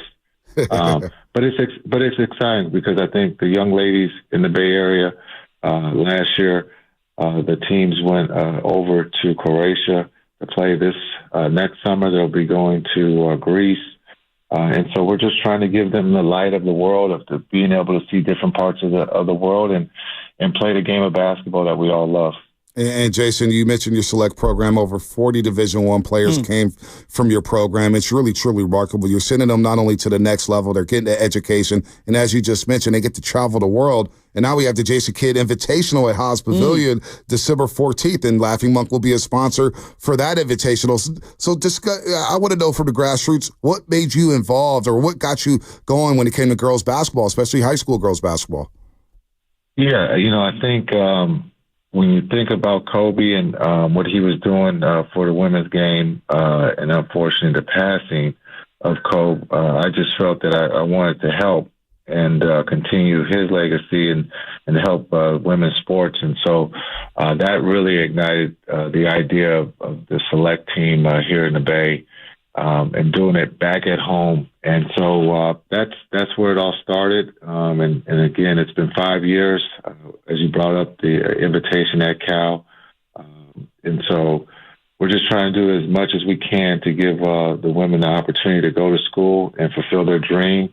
And if that's playing in the WNBA or becoming the next president of the United States or the next doctor. So it's been a lot of fun. Yeah, you're now coaching Klay Thompson and all the Dallas Mavericks, and been there for a couple of years now. And B and I were just kind of kicking it around. Like, Dwight Clark was beloved and a legend, and he only played for the Niners. Montana didn't come back to Candlestick and play at Candlestick. And Jerry Rice, when he went to the Raiders, he played the games in Oakland, but never had a road game.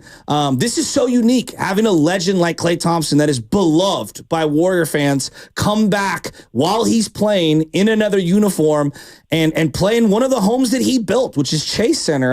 Have you had a chance to kind of talk to him about what it might be like for him walking into that arena and hearing and seeing all the fans, giving him a standing ovation that he deserves? Yeah, we talked the other day about this opportunity. It really doesn't happen a lot, when you do leave a team that you've been with your whole career, to have the opportunity to come back and play, as you brought up, the home that he built with Chase, and then also the excitement and the championships over in Oakland at the Coliseum. And so just understanding it's going to be an emotional 2 days here when you talk about today with practice and then tomorrow's game. And so my thoughts was to enjoy it, to embrace it, and have fun with it. Jason Kidd here on the River Islands Guest Line on Morning Ross on 95.7 The Game. Joe Shasky, the Butcher, Bonte Hill, and Jason. When you did court Klay Thompson and you guys signed Klay Thompson, I remember thinking, damn, he's going to see so many wide open looks playing off of Luka and Kyrie Irving. What has he been like in Dallas? Because he's a free spirit out here. We love Captain Klay. We loved Rocco Klay. We love China Klay. We had all these different nicknames for him. How's he integrated with this new team here with Luka and Kyrie at the head of the snake here, Gafford there, and, of course, you coaching? Yeah, I think he's done an incredible job. As when you talk about Luka Kai, two of the best in the league, and now we add Klay, and I think Klay is a perfect fit for us. He's finding his way.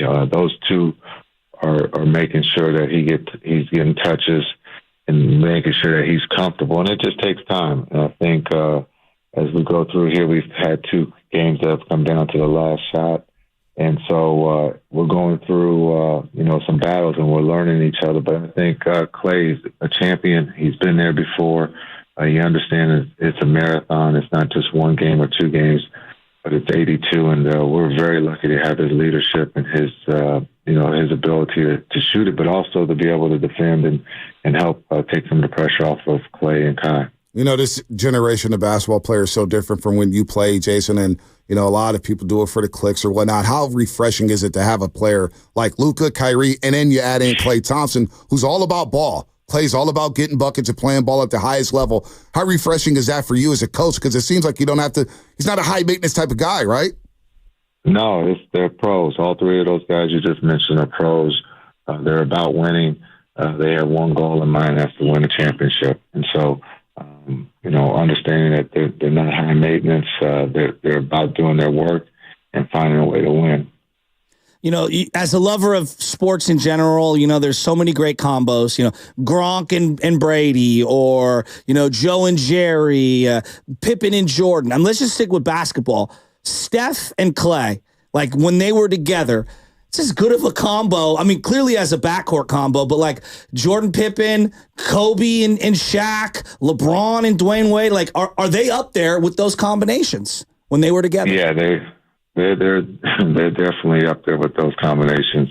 You talk about the Splash Brothers, just the uniqueness of how they played the game, how they played for one another and helped each other achieve the highest goals, and that's, to win a championship. And so 2 of the best shooters of all time to be on the same team is unique in its own right. But they loved to play. They knew how to win. They learned how to win. And so, yes, that combination will go down as one of the best combinations in the NBA.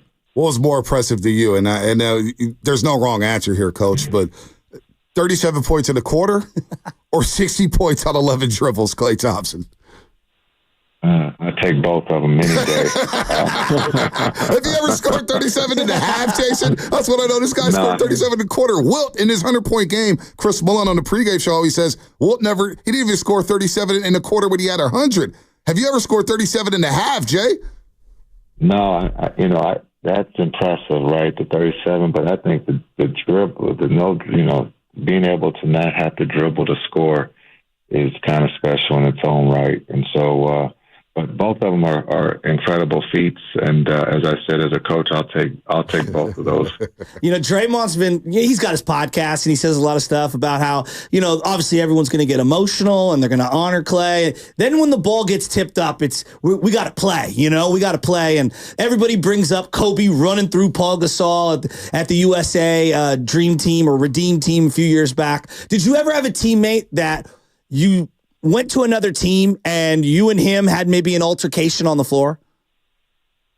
I haven't, but I understand that, Draymond used that reference of Kobe, and was Kobe's teammate on that Dream Team or on the Redeem team. Yeah, the Redeem Team. And so just understand Kobe said it and we didn't believe it, but he did it.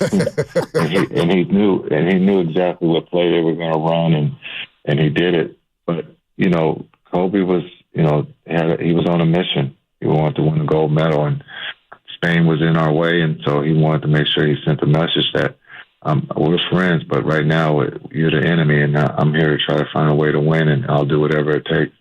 And knowing Klay Thompson, Coach, that he's going to have that same mentality as well. It's like once the ball gets tipped off, I love all the Captain Klay has, but I'm trying to hit 5 threes on you in the first quarter. We're trying to get a win and get our season back on track here. What do you remember about going to your former teams? Obviously, you get drafted by the Dallas Mavericks, and you guys had a lot of expectations. A young core with Jamal Masburn and Jim Jackson, but what was it like going back to Dallas? What was it like going back to Phoenix? Do you remember the first time going back to a former team, Coach? Yeah, it was. It's emotional because you always think you're going to be there forever, and unfortunately, business sometimes gets in the way, and things change.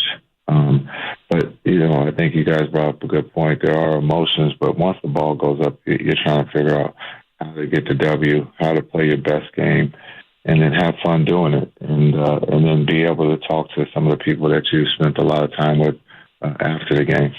I'm watching your team from afar last year. You guys made some great deadline acquisitions, and you did a great job kind of implementing things on the fly. It just felt like you were a totally different team making your way all the way to the finals. What was the hardest part in incorporating Kyrie and Luka and balancing that out? As a former point guard yourself, like how did you kind of struggle with that and work throughout the year?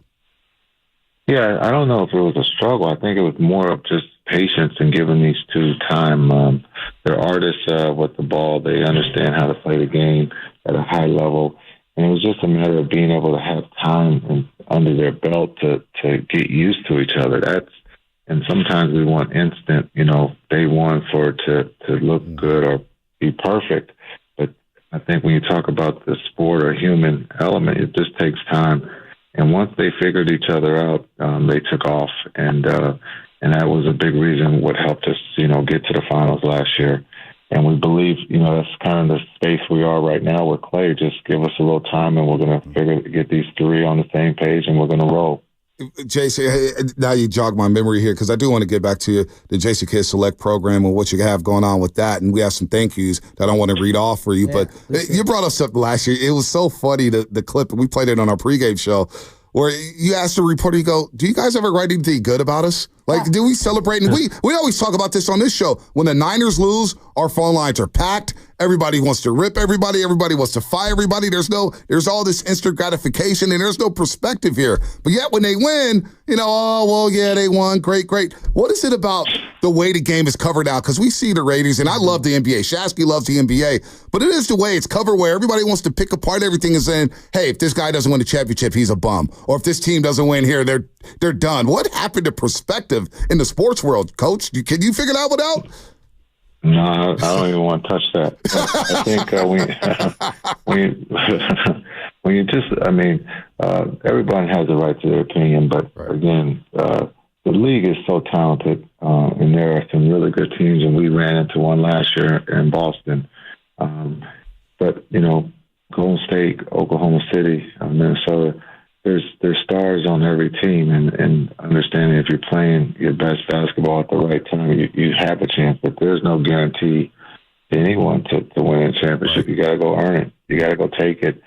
But I think that's what makes sports fun is that everybody has an opinion, and a lot of times some people are right, and a lot of times on the other side of that coin, people are wrong. And so I think that's what makes sport as a fan, and that's why we play it. Yeah, I don't think people appreciate the greatness enough on a day-to-day basis that you athletes here, especially in the NBA, that you guys do on a consistent basis with all the traveling, all the games, going into Rockets arenas or whatnot. The game's played at the highest level it's ever been at. So I do want to read some thank yous here, Coach, and we appreciate the time again. Jason Kidd here on the Morning Roast on the River Islands guest line.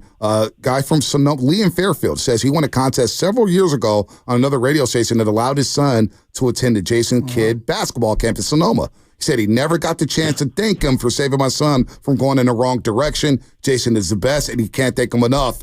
And so that's one thank you from a camp you had 7 years ago. And I think with these young ladies, you're doing the same thing, Coach. So I think you should pat yourself on the back for that because Jason Kidd Select is saving a lot of lives. I appreciate that. I appreciate that. Thank you. We need to do another camp in Sonoma. That was a great camp. But it's not just me, but it takes a lot of people to make this happen. And so Armando, when you talk about Laughing Monk, our biggest sponsor, they're the people that we should thank because they're the ones that do it, but also the parents for trusting us with their young ones to push them and also to tell them the truth. And it's all about hard work. And if you do that, good things will happen.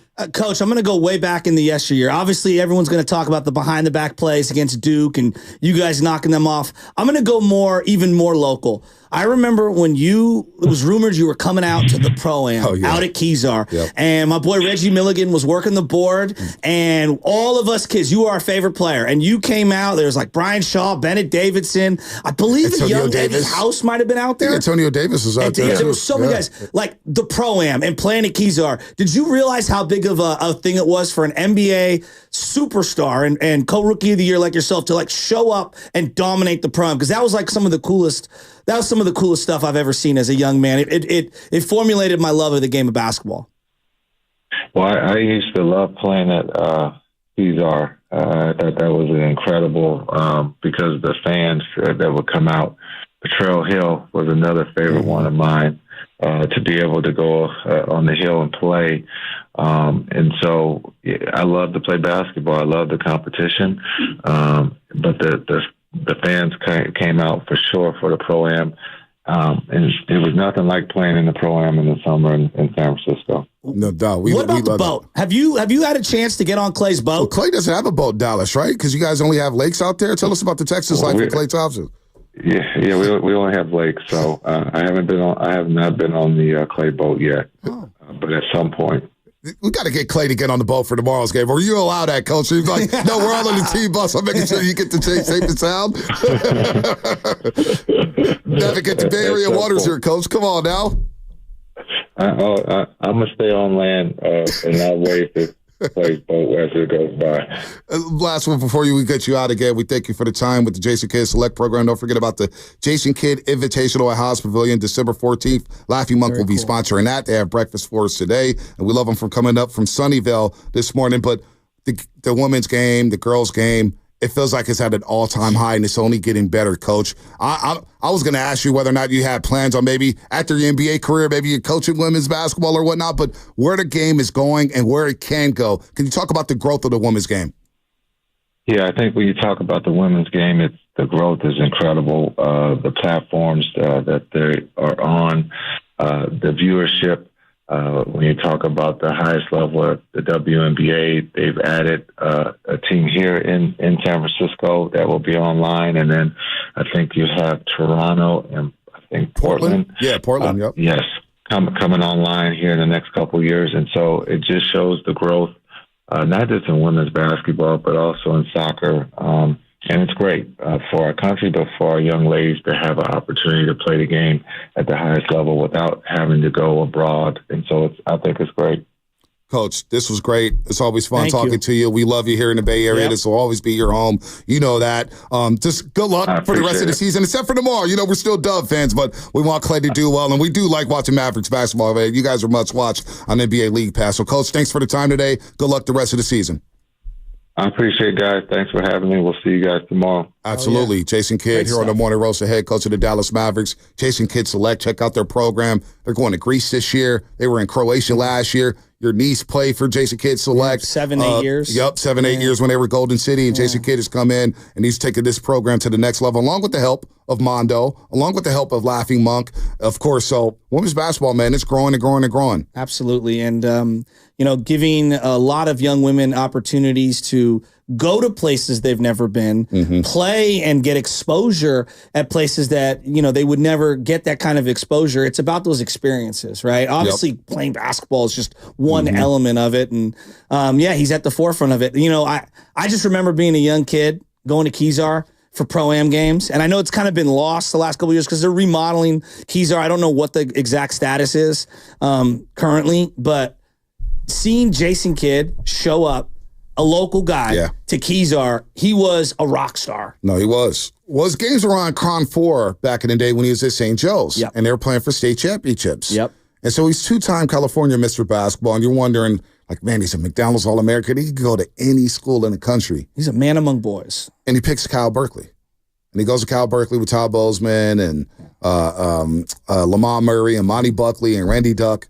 And they have a signature run, Sweet 16 run. Grigsby was on the second Al Grigsby. Yeah. He was like a 10-year senior. Because his back kept giving out, right? Back injuries were no joke. That team was a lot of fun. Team was a lot of fun. They beat Duke in the semifinal, or in the second round in Chicago, Illinois, Rosemont Horizon. That was the last game ever for Bobby Hurley at Duke University. And J. Kidd was putting on the show.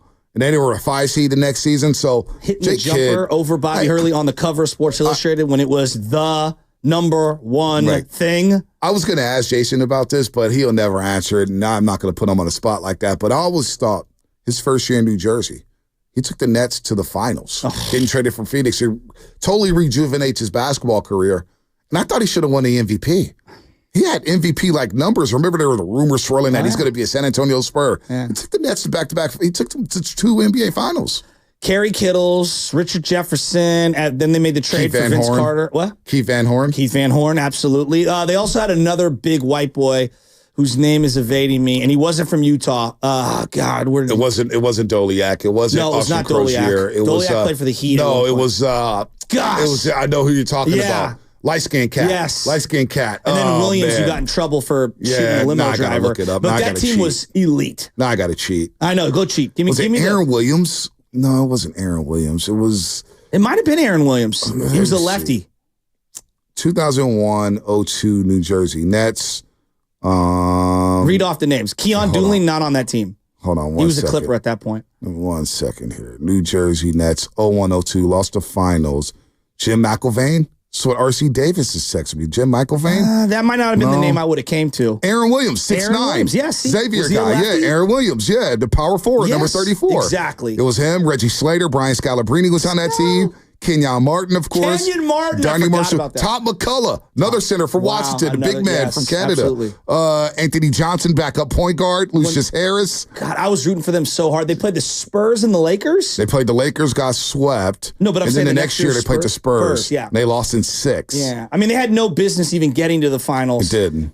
Yeah, I mean, to take that team back-to-back years is one of the more incredible things. I had a gray New Jersey Nets Jason Kidd. I did too. It said New Jersey. With the wide shoulders. It said New Jersey. Exactly. And it had the number 5. Yeah. And then I had the throwback Jason Kidd, the Dr. J ones with the Nets, the white one cool. with the Red, stripe white, on the blue. side. Yeah, very cool. Those are nice. I had the Mavericks jersey that I got signed at a Pro-Am game that I gave to Megan, my niece, maybe 3 or 4 years ago. She's got it now. It's the old iron-on champion jersey. Jay Kidd was the man. That's also, too, like great knowledge. Love playing at Potrero Hill when they used to have it at 2 locations. Come on. Potrero Hill Rec Center, and then you get Kezar back and forth. Yeah, you could do things to San Francisco. You could be safe. I didn't hear about any robberies back in those days. People just enjoyed basketball. So we enjoyed Jason Kidd. He spent some time with us this morning. Last week, Monk is serving up breakfast. I'm sure Guru and Steiny already have a plate or 2. Starving. I'm sure, Steiny. Upset alert. No, doesn't look like any of them have food. They might be waiting for us. We got Langford and Evan Giddings. Langford's lingering, huh? Lingering Langford is what we're calling him today. KCBS has already blown up the restroom multiple times today. They get no food. Oh, did you work on cleaning the bathroom and getting the It's not my smell job. out? I don't do that. You made a big complaint about it. I thought you were going to have a solution. One would say he made a big stink about it. He made a big stink and did nothing. That's very to good. get rid of the smell. He did nothing. Well, All right. By the way, I saw Draper yesterday. So the Kings beat the Suns in overtime. Malik Monk hurt. Yeah, and Draper was in the studio. He came in the studio. How bad? Oh, you ain't going to text me after the Cleveland game? Because I texted him after the Boston game and say, you see that? He goes, oh, man. So I was like, we play your stuff about being the NBA being soft or whatnot. Draper was in the studio, dude. He is unbelievable. Oh, yeah? He's next level. So he got a hybrid? A lot of gas miles he's accumulating going from Sacramento to the Bay. No, but he has that. The NBA has a problem right now, ladies and gentlemen. No, but he has that Mercedes-Benz sponsorship. Oh. So he's driving a free Mercedes. It's all good. Well, the car's free. The gas is not. Well, he may have an electrical one. And so it's a lot cheaper. Electrical? Yeah, they have electrical Benzes. And he works with the great Whitey Gleason, of course. So, but he's got nothing on Jock Brady, I'm sure, on you, Bonte Hill. No, First time my wife came to the studio, Whitey was, I don't know what it was for. Whitey was filling in for somebody. And I go, hey, Michelle, this is Whitey. And he's like, it's Kevin. And I'm like, okay. Nothing will beat Bomani Jones on with Ray Ratto and Whitey Gleason. And Bomani saying, yeah, I didn't know they were making Whitey still. And Ray saying, this is one of the good ones. Oh, man. All right, we're going to break here. Whitey you know Bulger. What? I know we talked a lot of Niners here. Can we spend some time on the Dubs? Whitey 4. In this road trip. 888-957-9570. Dub Nation, I know you've been waiting all day. I'm getting your texts. I see your personal text, your DMs. We can't get no Dubs talk. Next 25 minutes is all yours. How about them Warriors? 4-1 road trip, 8-2 in the first 10 games. What do you like? What don't you like? The starting lineup, we'll get into that. The slow starts. A lot of stuff to get into. We'll do this in the last 25 minutes. 888-957-9570. Big thanks to Jason Kidd for joining us. And big thanks to Laughing Monk, who's got food right now. We're going to try a plate right now. Oh, and that's all coming up. Brought to you by the San Francisco International Airport. Heading out to catch the next big game? Start your journey right at SFO with the most nonstop flights from the Bay Area.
Bay Area is Draymond Green. The Morning Roast with Bonte Hill and Joe Shasky is live on YouTube and Twitch right now. Time for you to like and subscribe. All right, Day-Day, another solid night for him. Warriors beat OKC. They were up 30 in this basketball game. Now, Chet Holmgren is going to be out for 8 to 10 weeks, but you know what? That's a loaded roster. And beggars can't be choosers. And the Warriors right now are rolling, stacking W's, and there's a lot to like. There's a lot to love. Now, they got blown out Friday night in Cleveland, and 650 Comcast Business text line has been coming at me about the starting lineup, but I will concede this. The Warriors, one of the worst teams in terms of points per quarter in the first quarter. So points per first quarter, the Warriors are on a list with the Blazers, the Spurs, some of the bad teams, the Wizards, averaging just over 26 points a game or 26 points in the first quarter. So, yes, they have gotten off the slow starts, 14-3 in Boston. Of course, in Cleveland, they're down 20-2. The first game of the season at Portland, they couldn't buy a basket. Utah was clunky. Hell, they were down 34-14 to the Pelicans on the first game of the doubleheader. So slow starts has been a problem. But I think Steve Kerr found something yesterday with the starting lineup. DeAnthony Melton gets his first start of the season.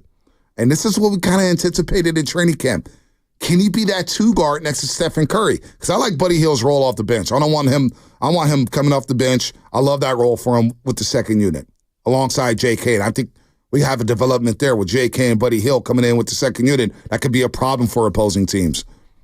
But having DeAnthony Melton, who's a lifetime 37% three-point shooter, who could defend as well, I like him next to Stephen Curry because you need a little more offense with that starting unit to give Steph a little more spacing to operate, because when you do have a front line of Draymond and TJD, teams are going to dare them to shoot. And Wiggins right now, his three ball wasn't rolling up until yesterday.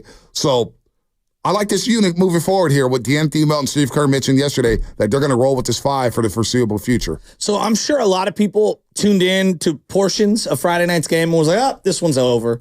And maybe they disconnected. Maybe they did family night. Maybe they stuck around like I did. I watched the whole game Friday night, and I love the way that they battled. And in these games that you lose where there's a blowout, sometimes things can happen that carry over. I thought Melton's first game back in that game and his ability to make a couple of plays, some middies off the backboard, I was like, oh, this is a silver lining. Kuminga making some plays in the Cleveland game. I was like, ooh, This is a silver lining. And I thought both guys carried that over into the game yesterday. Yep. I thought Andrew Wiggins battled his you-know-what off yesterday the glass. Andrew Wiggins has been fine this season. No, he had a little bit of slump on the road trip, 4-19 from three. But yesterday he goes 2 of 4 from the three-point line, but 8 rebounds, 5 assists. And it's not just the activity. It's not, exactly. It's the energy and activity. Yeah. He's defending his ass off. And I love that Steve Kerr, understanding that OKC was going small yesterday, kind of was like, yeah, Looney and TJD, like, love ya. This is not a great matchup for you. Well, TJD didn't start the second half. GP2 did. Yeah. And Looney didn't play a second yesterday. So you're playing in the matchups. Exactly. You're playing to the matchups. What I wanted him to do. So that's what he did yesterday. JK with 14 of his 20 in the first half yesterday. And when he's getting downhill, and he's attacking the basket. Now, I love the 2 threes where he settled in and shot a couple threes, but when he's attacking, 5 more rebounds yesterday for JK. This role for him with Buddy Hield and JK and GP2, those are your first 3 guys off the bench. Now, we got to figure out Podge's jump shot right now. He's struggling with the jump shot, and we'll get there. He'll have his time. Lindy Waters has also hit a bit of a slump here ever since he lit up the Pelicans. But you get JK and Buddy Hield there, and you get GP2, and the minutes you're getting from Moody is very productive. I got something cooking here. Now maybe Steve Kerr starting to pare down his rotation just a bit. Now, I did the math, so I could be wrong. Since becoming a reserve, I've got over 17 points a game for Jonathan Kuminga and almost 52% shooting from the field. Since becoming a quote-unquote reserve player. Right. He's not part of the first 5. Okay. But if I told you he's going to average close to 18 points a game on 50-plus shooting, wouldn't everyone be like, yeah, we'll take that? I mean, even in the blowout against Cleveland, I thought he was attacking. On the Warriors looked slow in that game. They're getting blown by left and right. Garland and Mitchell got 2 feet in the paint all night long. Mobley and Allen's length and size really bothered the Warriors in the half court. They wouldn't let the Warriors breathe. They couldn't get an open shot, man. That was as impressive of a win I've seen all season. Cleveland took it to the Warriors. They're still undefeated. Their problem with Kenny Atkinson. But I thought Kuminga was the one guy on the Warriors who looked like he belonged on the same floor. He looked like he belonged on the same floor with Cleveland with the speed and athleticism. So, look, there's a role for him on his team. I don't know, like, after the Boston game, I saw a tweet that blew up, and somebody tagged me in it. What reason, I have no idea. But they beat Boston, and the first thing is, so can you imagine what the team's going to look like when they trade J.K.? Everybody's so quick. Jason just told you. What are we doing? Rome wasn't built in a day. We just want to trade, to your point, since he's shifted to the bench. J.K., 17.5 points a game, 52.7% from the floor, and 45% from three. And I asked everybody. 45% from three. I didn't have that. As well as, what is he doing on the glass? Well, now that there's an uptick in rebounds, he's averaging 5 rebounds a game off the glass in these past 6 games. So J.K. is playing well in his role. Andrew Wiggins, but there was the return to Chef. 7 of 13 from 3, 36 points, 7 assists, 5 rebounds, and he's playing at such an unbelievable level right now. Don't you think that having Melton alongside of him, who contributed with 19, 10, and 2 assists and 3 steals, like the size is there, and then you have another ball handler. He was hitting the middies, and then he obviously had, I think he had 5 threes yesterday. But to me, it was the defense. He was so aware off ball. He jumped multiple passing lanes and either forced a pass to a different direction or just stole the ball. Yeah. I think Melton alongside Curry is kind of an unlocker. Well, this is the starting lineup that I assumed was going to happen before once training camp was over. But Steve Kerr wanted to go a little bigger, and he went with athleticism and size with Kuminga, Wiggins, and TJD and Draymond. And obviously, you needed a little more shooting there. J.T. Melton, lifetime 37% three-point shooter. The only problem is his back, right? He missed 5 games with the back injury. He missed 44 last year in the regular season with Philadelphia, played in only 1 playoff game for Philadelphia. So if his back holds up and you're not going to get 19 points every night, but if you get 12 to 15 and you're getting 10 rebounds from this guy who can guard at a high level. Now, he's not GP2 in terms of defending, but he ain't a big drop-off from GP2 to Melton. He's a problem at the point of attack defensively. So the Warriors did their thing yesterday. They outscored OKC in the second and third quarters, 81-46. 81-46, Shasky, and went 14-24 from 3. So when we recap the road trip, 4-1 on this 5-game roadie, when you think about when they entered the Boston game, their next 3 opponents was 22-1. They beat Boston. They beat OKC. And I don't give a damn if they're shorthanded or not. These were good quality wins. But I think the common denominator, again, could it be an outlier? Sure. But the common denominator in the 2 wins, I don't fear the bigs on OKC with no Chet and no Hartenstein. Yeah. Right? So they don't have a big. And then against Boston, like Horford is he's 38 years old. That's what I'm saying. And they didn't have Porzingis. But against Cleveland, what did they have? They had a young stud in the middle who's a dynamic athlete. And I just, look, I love these wins. I am not trying to poo-poo them at all. No. But there will be a time when you're going to need TJD and Looney and maybe another big to be able to slow down these bigs. So I'm so encouraged by what it is. Now, I'm very interested. The Chet injury is huge. What does it look like with Hartenstein with that team? Yeah. I don't know. I legitimately don't know. It could fit. It could not fit. Well, look.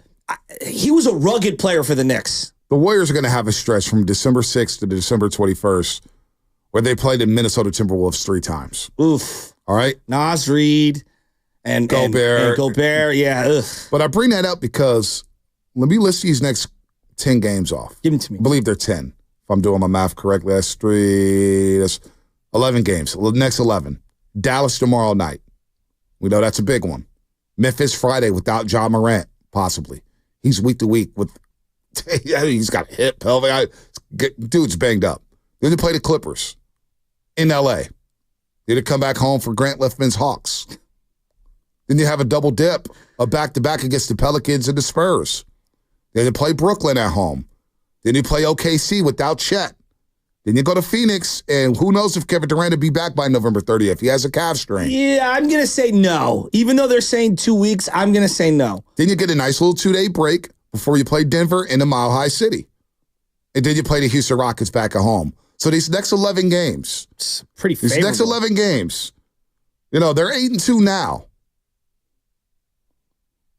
What if they're 19-6? Oh, well, then you know what's going to happen. What if that doesn't occur? 11 games. What if if they go 7-4 in those 11? Okay.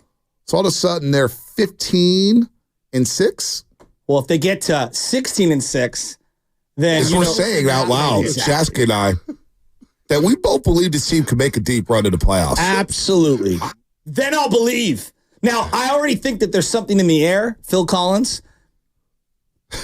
But I'm telling you right now, this Warrior team is legit. And if teams want to go small with us, we're going to run them out of the gym. Yeah, you can't play small with them. No, like the only way to beat us is going big. Like, well, not the only way. One of the ways to beat us currently is like having the bigs. And like Evan Mobley's so unique. How many teams have that guy? Not a lot of teams have that guy. But you know what I'm noticing? He's so good. Cleveland, they attempted 42 threes. That was a season high for them Friday. Now, I don't know what they did in Brooklyn. They only averaged 36 3-point attempts per game. Do you think that was the inside out, or do you think that was? Yeah, it was the blow-bys and it was inside out. Garland, I felt like could get any shot he wanted in that game. But think about this. Cleveland shoots, going into that Warriors game, they were shooting 42% from three, 15 of 36. 42% is tops in the league. Yeah, that's incredible. But that balance that they play with, I'm saying here, you look at Boston wasn't balanced last year. Obviously, they were efficient for the three-point line, but I think you could beat them. The New York Knicks are starting to get back to balance. Mid-range, layups, and then some threes. It's about the matchups. It's about matchups, but it's also about having some balance within your offense. Yeah, that's true. You can't live and die by the three. You got to go inside out here at times. And so Cleveland's ability to go inside out, and you get two guards in Mitchell and Garland, and not to mention Karis LeVert off the bench is a problem. And I'll give you credit. They didn't even have Max Strus. Max Strus destroyed the Warriors last year. My guy. They did Ty Jerome. Ty Jerome actually looked good. Could miss. He looked good. Somewhere Steve Kerr was smiling. Not everybody's going to be Cleveland, but man, Cleveland looks good. No, Cleveland looks incredible. They look incredible. They look incredible. But here's the thing, B. Like, but 8-2, man. You were talking about balanced floor. So like last night, there's little subtle plays that happen. Buddy's been so on fire from three, they overplay him, right? And he goes backdoor with a Draymond bounce pass, and it's a wide open layup. Like little things like that are going to help them. Now they're going to need some of these, front court guys scoring. There's no doubt about it. There was a moment last night where I started to worry. Yeah, of course you did. You started texting. I looked at my phone during our first break of the postgame show. And it was like 55 missed texts, and it was all from Joe Shasky. Well, I'm locked in on OKC Warriors. I thought something happened. I'm super fired up. No, I thought something happened. But I will say this. Draymond. No, it came out of nowhere. It's like, I didn't hear from none of you guys. And then the last 5 minutes, it's all Shasky loses his mind, giving us a play-by-play. I didn't want to jinx it. There was a moment in time where, obviously, the Dortcher Chamber and Draymond Green were going at it on the side. And I thought they made way too much of it, the referees. And they reviewed it for what felt like an eternity. Yeah, well, Draymond Green's involved. He's gone 50 games without a flagrant. Draymond? Yes. Yeah, 10 games down, 55 to go, baby. You weren't thinking they were going to give him even more for the elbow? Yeah, of course I was. It's Draymond Green, and it's the NBA refs, and they stopped playing. You see the replay where he flailed, and the guy door in their face, and I was like, I think he's more mature. And who's your guy that came to the middle of the table and stared into the camera? What's that referee's name? Come on. Pat Frayer. Dude. I just stop with them. No more screen time for these refs. I'm with Mully on this. I'm gonna take some calls here in a second, but I always want to read people, and I think they get the shows mixed up. Here we go. You guys don't know ish about basketball. 662. I told you Kuminga was that dude. You hung up on me. Okay. You're actually speaking to two of the biggest Kuminga fans at the station. Come on. How many times have we been pumping up Kuminga on this show? I can't speak for other shows, but I know on this show, you're talking to the biggest Jonathan Kuminga fans there is on this show, The Morning Roast. I love JK. Love JK. Now, there's another guy who used to cover the team at this station who whatever. Doesn't care for JK. Spencer in the East Bay. Hey, Spencer. What's happening? Hey, folks. I really appreciate this conversation about the Warriors this morning. It feels really good up here on the mountaintop. The air is rare. It's fresh. It's a little thin, but we're going to be better for it in the end. And I just kind of want to talk about like a little bit of things that don't go talked about a lot. And although Looney didn't get a lot of time or at all last night, of course, with Chet getting injured. And that's highly unfortunate. We want to see that kid in the game because he's incredible. But when Loon's in the game, I mean, quietly dominating the boards again, being old Looney, which I really, really like. Brandon Pajemski leading like 5 rebounds a game. He's like a 10th of a rebound behind Draymond, and then only other person with more rebounds than him is Looney. Obviously, I care about rebounds a lot. I mean, somebody's got to get him like a Cascade sponsorship or a Tide sponsorship or something, because like he really does clean the boards. Yep. I mean, he's basically like Steph Curry. Yeah, Windex. He's basically like Steph Curry from a guard position rebounding. But I feel like we all know the most important statistic when it comes to Warriors wins is the assist to turnover ratio. And I don't know if you've looked, but look at Kyle Anderson's assist to turnover ratio. It's like 8.7. No, it's really good. It's something stupid. Hey, Spencer, and as a team, Spencer, because we got to run here, but as a team, they're doing a much better job of taking care of the basketball. As Steve Kerr mentioned, they don't have that same margin for error they did 6 years ago, 5 years ago, 10 years ago. They have to take better care of the basketball, and he's made it a point to get it to Steph and Draymond. Hey, we need to take care of this basketball here. They got a little hairy yesterday, 15 turnovers, a lot of them late in the fourth quarter, but for the most part this season, Shasky, they're taking better care of the basketball. Let's go to Bud in Oakland, then we'll get to Lee in Fairfield, and we'll wrap this bad boy up. Bud in Oakland, what's happening? What's good, fellas? Hey, Bonte, I like how you remember when kids were little, when you were little, when something happens and you're not just going to outright tell on somebody, but like you like rub the back of your head and you point your elbow, like, man, I don't know what happened.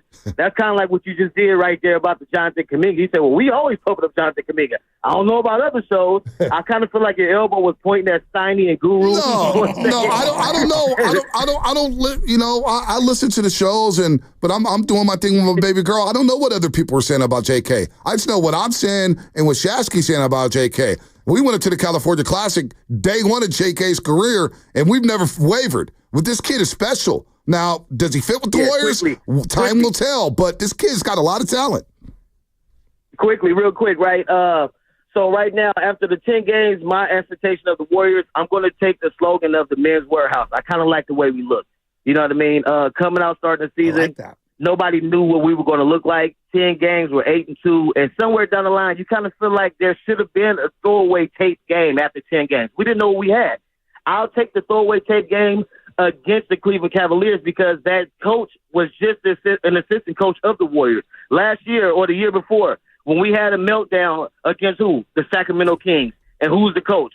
Mike Brown. Where was he at? With the Warriors. So, those games where you got a throwaway tape game, it's liable to happen against a guy who was just coaching you guys for the past several years. You know what I mean? So we'll take that sort of way, but I like the way we look, fellas. No doubt. I do too, Bud. And we started our post-game show off with Burn the Tape. Real quick before we get a special guest, Lee in Fairfield. Lee in Fairfield wants to chime in. Let's take this last call, Shasky. Lee in Fairfield, what's happening? Hey, Bonte, this is Lee. Hey, man, thank you so much for reading my text to Jason, man. Several years, 20 years ago, my son was going in the wrong direction, man. The street was about to get him.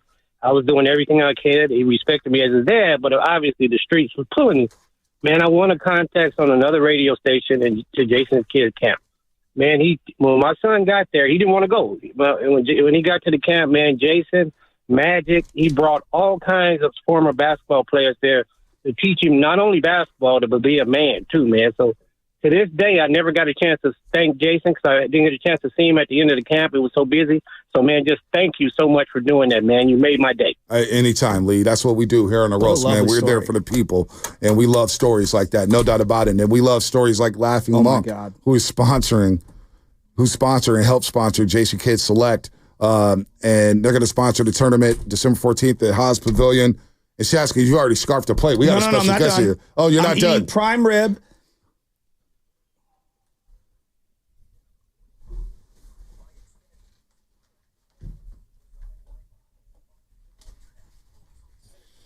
And you got a mouthful. Don't even talk right now. I'm eating lobster linguine, and there's prime rib, and there's a stuffed chicken, and it's delicious. And you're talking with food in your mouth. Up. Your mama wouldn't be happy about that. Special guest in the building, Laughing Monk. Tell us your name, how you came up with Laughing Monk. Sunnyvale's in the building. Hello. I'm so happy to be here. Huge fans of you guys. Thank you for having me. My name's Sam. I'm the owner of Laughing Monk Brewing, and we are so excited to be sponsoring the Jason Kidd Invitational on December 14th at Haas Pavilion. I'm actually a Cal alum, so when I heard that it's going to be at Haas Pavilion, I'm like, I got to go. We got to be a part of this. I hooked up with Armando, one of the directors, and he told me all the great things that they were doing, and I love basketball. So it was just, a beautiful mix. What year were you at Cal? What were you? Graduated 06. Okay, 06. Okay. Was that before Leon Poe? Leon Poe era. During the Leon Poe era. During the Leon Poe era. That's right. Oh, he was a fan favorite. Yeah, no doubt about that. And Oakland Marshawn Lynch. Oh, yeah. Aaron Rodgers. Yeah, you guys were cooking Brandon up there, Cal. Jeff Tedford. Yeah, as no I doubt. stuff more prime rib in my Yeah, mouth. he's eating all the time. Said, hey, but no, Laughing Buck Brewery down in Sunnyvale. I got word from you guys from Mondo. He goes, they want to come up and give you guys breakfast. They want to have you do a show down there in Sunnyvale. Huge fans of the Warriors, huge fans of this show. So we thank you. And I'm going to give you some love here on the Morning Roast for coming in here from Sunnyvale this early in the morning. You feed the whole staff here. You guys did it first class, 5-star. Great, man. This is unbelievable. Stuffed Appreciate chicken. it. There was asparagus wrapped bacon. Was that what that was? That's right. I didn't even delve in yet. Stuffed chicken. I'm going back. There's more, right? I'm going back. Prime rib, lobster linguine. What else you guys got? What's better than lobster linguine for breakfast? Nothing. I can't wait to dive in. I can't wait to dive in. Hey, Sam, no, seriously, we wanted to do some stuff with you, man. I'm glad you were able to come to the station. Love what you're doing with Jason Kidd and Jason Kidd Select, doing what you're doing for those young girls and help sponsoring them. It's unbelievable. That's what the community's all about. Yeah, well, we love it. And we love being part of the basketball community as well. We have a brewery down in Scotts Valley, and we are actually the official beer of the Santa Cruz Warriors. Oh, and wow. So we're releasing our C-Dubs beer this week. You can catch it at Whole Foods, Gus's Market, New Leaf, and over 300 bars and restaurants around the Bay Area. So the official beer of the Santa Cruz C-Dubs. That's right. Wow. Scotts Flats, Scotts Valley. My dad and mom go there. Well, they used to. Camp all the time. Great food down that way. Paso Tiempo. I'm telling you, Santa Cruz Mountains be. No, I love it. Yeah, no, he loves food. Well, I'm trying to get Quentin Post to come to the Scotts Valley location. I saw him play last week, and oh my God, that guy is the truth. He might be able to help the Warriors this season, right? I mean, they're so deep. Did he have a monster? Did he have like a monster double-double the other day? He had like 25 and 15 or something crazy? Making threes, and then he has that kind of that vinegar in him. You know, he's a little rough around the edges. That's what I noticed. I was right there. Wow! Look at the scatter report from my boy Sam. I just want to let you know, don't sleep on him. No. When he got drafted, I told Shaq, I said, you know what? Pick and pop type of guy. 15 minutes here and there, 10 minutes here and there, depending on the matchups. I think it could help. That's like he's an older guy too. I'm big pick and pop kind of guy. Yeah, he's an older guy too. He went through all 4 years of college. Yeah, he's a little bit older and he has that maturity, you know. And then the Dubs are awesome at getting like second round picks. Yes. They just know the right kind of guy to get. Will you be in the building tomorrow? Yes. Yeah, I know you're going to be in the building. Make sure we got to meet up tomorrow for Klay Day 8. Thank you so much. Give Laughing Monk Brewery a round of applause. Thank you. How do we follow you online? Laughing Monk Brewing at the handle at Laughing Monk Brewing. Let's go. And Sunnyvale? Sunnyvale, Scotts Valley, and in San Francisco, our tap room. Where? Right in the Bayview. What? Where in the Bayview? We're right on Egbert.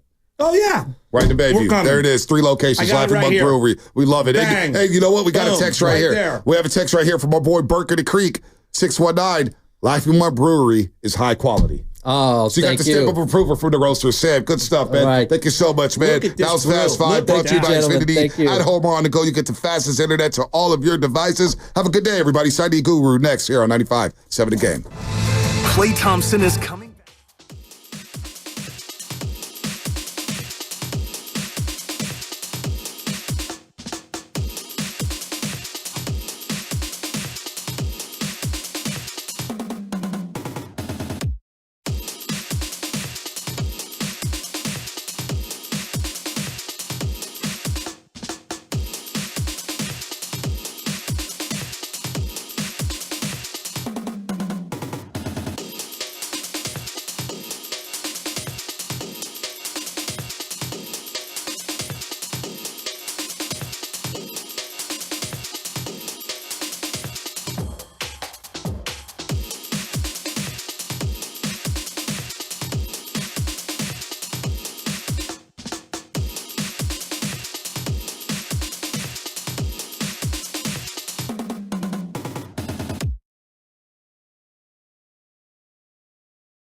Oh, did I get fooled on that?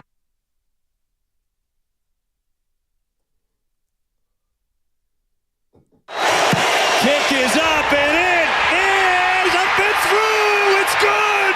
The 49ers win it. Yay! Automatic. Moody's automatic. Or is it Missy? Yeah, that's right. He was missing early, but he hit the one to take it home. Stouty, I missed you, baby. Welcome back. Thank you, buddy. Appreciate it. Niners. Do you really appreciate it? Slow down. Let's just try. How you doing?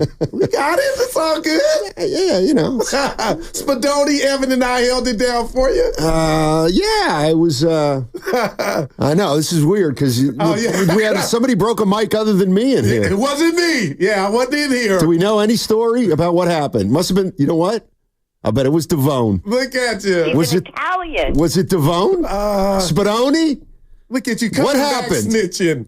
No, there's a short or something. The weather probably messing it up. Tim Jordan on vacation. We'll be back tomorrow. All right. So anyway, Guru's not in his normal spot, which is a little bit disconcerting. But 49ers, Guru, 23-20. Yeah, and some fireworks. Oh, my God. 49ers. Yeah, Steiny. I think we gotta just Warriors 8-2. Assume this is who they are, the 49ers. Well, then I don't like nothing that. easy. This is not going to be easy this year. They're going to have to scratch and claw to make the playoffs, win the division, and they just they did what they had to do, I guess. I don't know. How do you view it if you're a 49er fan at 888-957-9570? Certainly that thing yesterday wasn't perfect, but they ended up getting a win. They're now 5-4, half a game behind the Cardinals who won. But McCaffrey comes back. I guess that's some good news, but I don't know. I mean, it was certainly not impressive. But it was needed, I guess, Goo. Yeah, and, my theme while you were out, Steiny, with the fam is, you know what? Everything that ailed the Niners in the red zone or this impotent offense in the red zone, I don't know why I keep using that word, but I thought, you know what? It'll go away once McCaffrey's back. And as great and as flashy as he was, Steiny, there was no pitch count, I don't believe, with McCaffrey. I like what I saw there. 13 totes on the ground, six receptions for 66 yards, but yet it was a microcosm, that game yesterday, of their season. They should be up, and I guess it doesn't help when your kicker's missing kicks, but at the end of the day, Steiny, they couldn't put away an inferior opponent in Tampa Bay who had 5-6 men in the box, and they were like, McCaffrey, you're not going to beat us. I saw some throws from Brock I didn't like, but at the end of the day, how dare I talk anything about Brock but excellence. 25 of 36, 353, 2 touchdowns, that beautiful Mahomes type of play to buy time and hit Kittle in the end zone. So how dare I, in a quarterback rating, Steiny, at 119.3, and then got him down and put him in position to get the game-winning field goal. My thing is McCaffrey was back, and I guess I'm running out of ammo, Niner fans. You help me as to why they just can't take off and do anything outside of it being difficult, like you just mentioned. Welcome back. I mean, he carried 13 times for 39 yards. He seemed like he was his normal self out of the backfield. 11 of the first 11 plays, he's out there. Exactly. So he obviously played a lot, and he probably is going to carry the ball more next week against Seattle. Yeah. But, I mean, it wasn't pretty, that's for sure, and I thought there were a couple times where they were going to get beat yesterday. They were down 17-13. They miss a field goal. If something happens there and Tampa Bay scores and the 49ers get down 2 scores, you never know, but it didn't happen, and the 49ers ended up winning the game on a Moody field goal. Let me throw these 2 things out to you. Go ahead, I'm here. Deebo Samuel, obviously after Moody missed his third, interjects himself in something while they were coming off the field. What'd you think of that? I thought it was a bully move. Go talk to Fred Warner or somebody your size when they mess up. Or does anybody come to you when you mess up or drop a ball? I didn't like that from Deebo. And I'm going to be honest, Niner fans. Steiny, I have never seen that happen on the sideline. And maybe it wasn't shown, but never in HD on the 75-inch like it was yesterday. How dare you, Deebo? And it wasn't exactly like you was just doing everything. You had a good catch and a nice little yak, but to go try to choke out or put your hand up under the throat, I didn't like it, and it has me thinking, and it's my prerogative, Bobby Brown, Steiny, it has me thinking, is there anything else going on with this team that we don't know about? That's just what happens, and it's my thoughts when you see stuff play out like that. I wasn't Do you know how many people are defending Debo? Oh, it's football. For what? It's football. He was being a leader. I'm like, okay, if that's... I've never seen anything like that. Now, he had no business being there. Oh. No business being there after the guy misses a kick. Right. Give him a minute or two. Threw the left at him like Darth Vader. Debo, I love you. I didn't like that, man. I mean, I'm trying to think of if I've ever seen a kicker miss a kick, be struggling, and another guy come up to him, and I don't know whether he was giving him tough love or telling him to keep his head in there. I don't know, but to Debo's Pepper credit, didn't like it. He did say, Steiny, they'll talk about it on the plane or they'll get past it. I'm like, okay. Well, but it makes me think is something else going on with this team that we are not privy of.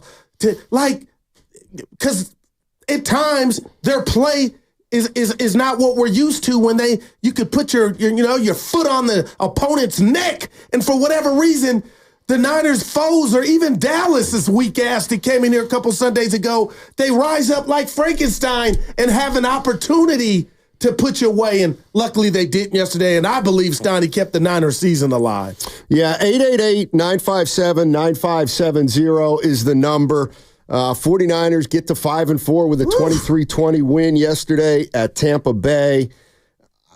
I mean, the season's now more than halfway over, and I'm starting to think that this is who they are. They're a team that's 9 or 10 wins at this point. Can they get to 10 wins? That'll probably win the division. And I just think that's the way we got to start looking at this team and this season. It's not a 13-win team. It's probably not even a 12-win team. But we don't know that, but I hear you, But Dave, the season's now more than half over. Okay. They do not look like a Super Bowl contender. They just don't. That doesn't mean they can't. Yeah. I mean, Baltimore lost their first 2 games. Now they look like the best team in football. So the reality of the situation is the 49ers still have 8 games to get it going, but I don't think anybody can say with confidence that what they've seen in the first 9 games makes you believe that this team is going to go on a run.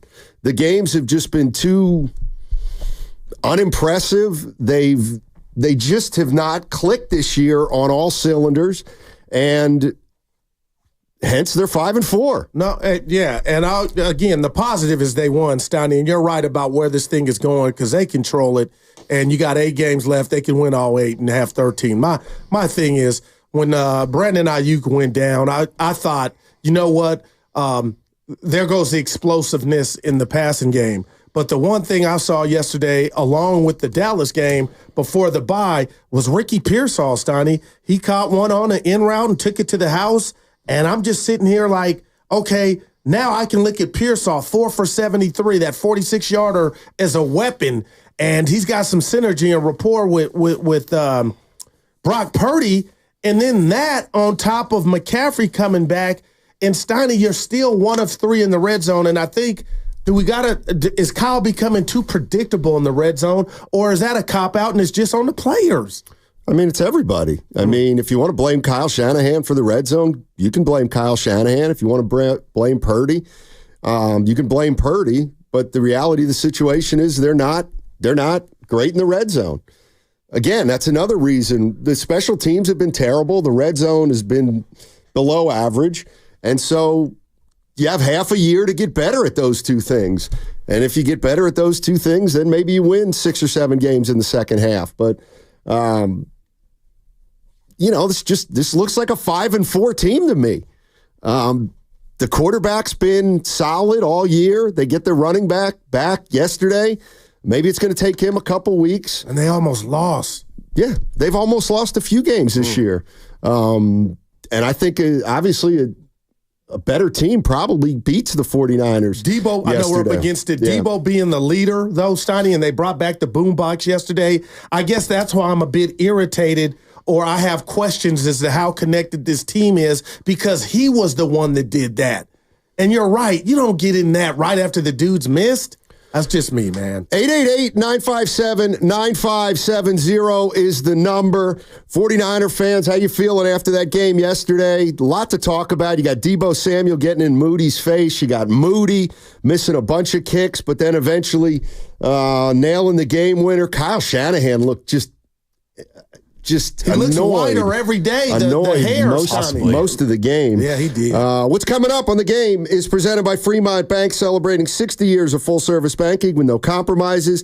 That segment brought to you by Life Source Water Systems. You reap what you sow, brother. Hi, it's Sherry, owner of Life Source. For 40 years, families have been loving our Life Source water. And now, when you buy...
Kick is up. And he pushed that one. Oh, my goodness. Moody's missed 3. Now, back to Steiny and Guru on 95.7 The Game. All right, that one could have made it 23-17. 23-17, but he missed it. Stayed 20-17. Got the one that mattered. Man. Hey, make sure to listen all day tomorrow because we're giving you an opportunity to win a Klay Thompson autographed jersey. Hours to lock in are 8 a.m. for the morning roast, noon for Steiny and Goo, and 4 o'clock with Willard and Dibbs. Tomorrow, Tuesday, celebrate Klay Thompson's return and win an autographed Klay Thompson jersey only on 95.7 The Game. And so they're Klay giving away Thompson, those hats, Steiny, those Sailor Klay hats with the Warrior logo on them. Yeah, let me. We rocked it Fridays. I got a text from the Warriors. Please pump the hell out of our captain hats for Klay Thompson, along with a salute the captain directive. Holy cannoli. We're going to need to salute Klay with the hat on, apparently. We'll see. Tomorrow. I don't know if they wanted you to, you know what I'm saying, to read that. No, we were just supposed to naturally, organically hype it up. So I got it from the Warriors. Please pump up our captain hats day for Klay, and then we're going to salute the captain. Yeah, it's going to be wild. Man, they're off to a great start too, Stoney. Who? The Warriors. Yeah, easy to see coming. Look at my man. Easy to see coming. Look at you. You got to do, just give credence to chemistry and playing the right way and all that kind of stuff. All right, 49ers, 23-20. Christian McCaffrey returns, 13 carries, 39 yards. He got 6 receptions for, 68 yards? Yeah. Ricky Pearsall gets his first touchdown. He looks to me like a carbon copy of Brandon Ayuk. They got the same receiver. What do you mean? He took it to the house. He caught it, took it to the house. He looked exactly like Ayuk on that play. It's clearly have two of the exact same kind of receiver. Nah, I beg to differ. Yeah, but he's productive early. Yeah. I like what I see, and he's longer, too. Let's go to Chris in San Carlos. What's up, Chris? How you doing? Hey, how are you guys? Thanks for taking my call. Sure. 49ers, man, you guys are freaking out. Everybody's freaking out on the 49ers. Okay, obviously you don't like to see guys choking out their own teammates on the sideline or kickers missing field goals, and maybe they're not finishing the games that we would like, the way we would like to see them finish them, but they've won 2 in a row and 3 of their last 4. Christian McCaffrey looked great. Ricky Pearsall looks like Slick Rick. Brock Purdy's doing his thing. Debo's out there. These are the 49ers. They've done this before. They've won 2 in a row, 3 of their last 4. I think what has everybody concerned is week 3 against the Rams when they lost and week 5 against Arizona when they lost. But it's week 10, and they've won 3 of the last 4. So what are we talking about here? We're talking about the Bucs with the ball at the 4 or 5 yard line with a chance to win a game, and they're down all their receivers. We're talking about your leaders getting infractions on the last drive. This is un-Niner-like. That's all. But if you say it's rainbows and Skittles, I get it. But man, I feel like you're kind of ignoring the red siren. And the Debo thing, I hear that like that. I thought that was awful. I hear what you're saying. Okay. Have you ever been in the locker room? What would you rather them be doing? Fired up, fighting because these guys want to win the game, or standing there staring off into no man's land like Dak Prescott? You want them standing there staring off into the No, we don't. No, we don't. We suck on the sidelines. No, you want them fighting. You want them fired up. And bottom line, they're finding ways to win. This is the NFL. You're not going to win 42-10 every week. People come for the 49ers. They've been a dominant force for years now. People show up to play them. It doesn't matter who's hurt. Baker Mayfield's on fire. And bottom line, the Niners win the game again. They'll be there in the end. You don't want them to look like the Detroit Lions in Week 10 because Week 10 means nothing. This is a Super Bowl contender. Well. Yeah, you got the answers. Yeah, hey, if that's bottle that up and sell it, Stoney. Not how I'm seeing it over here, man.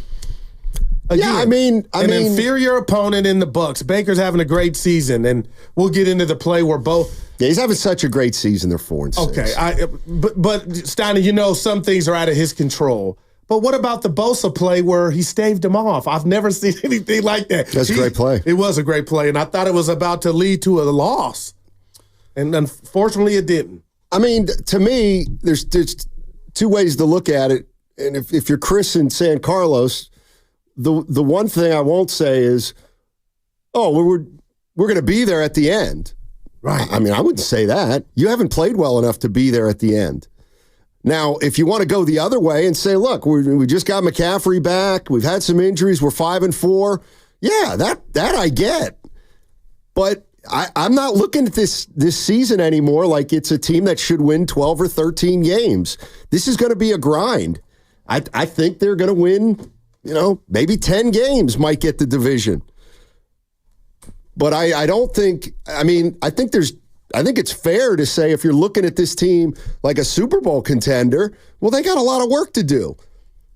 Because what they've shown over the first 9 games is they're 5-4. That's all they are right now, and they're not in first place in the NFC West. So, it's not a matter of everything's perfect.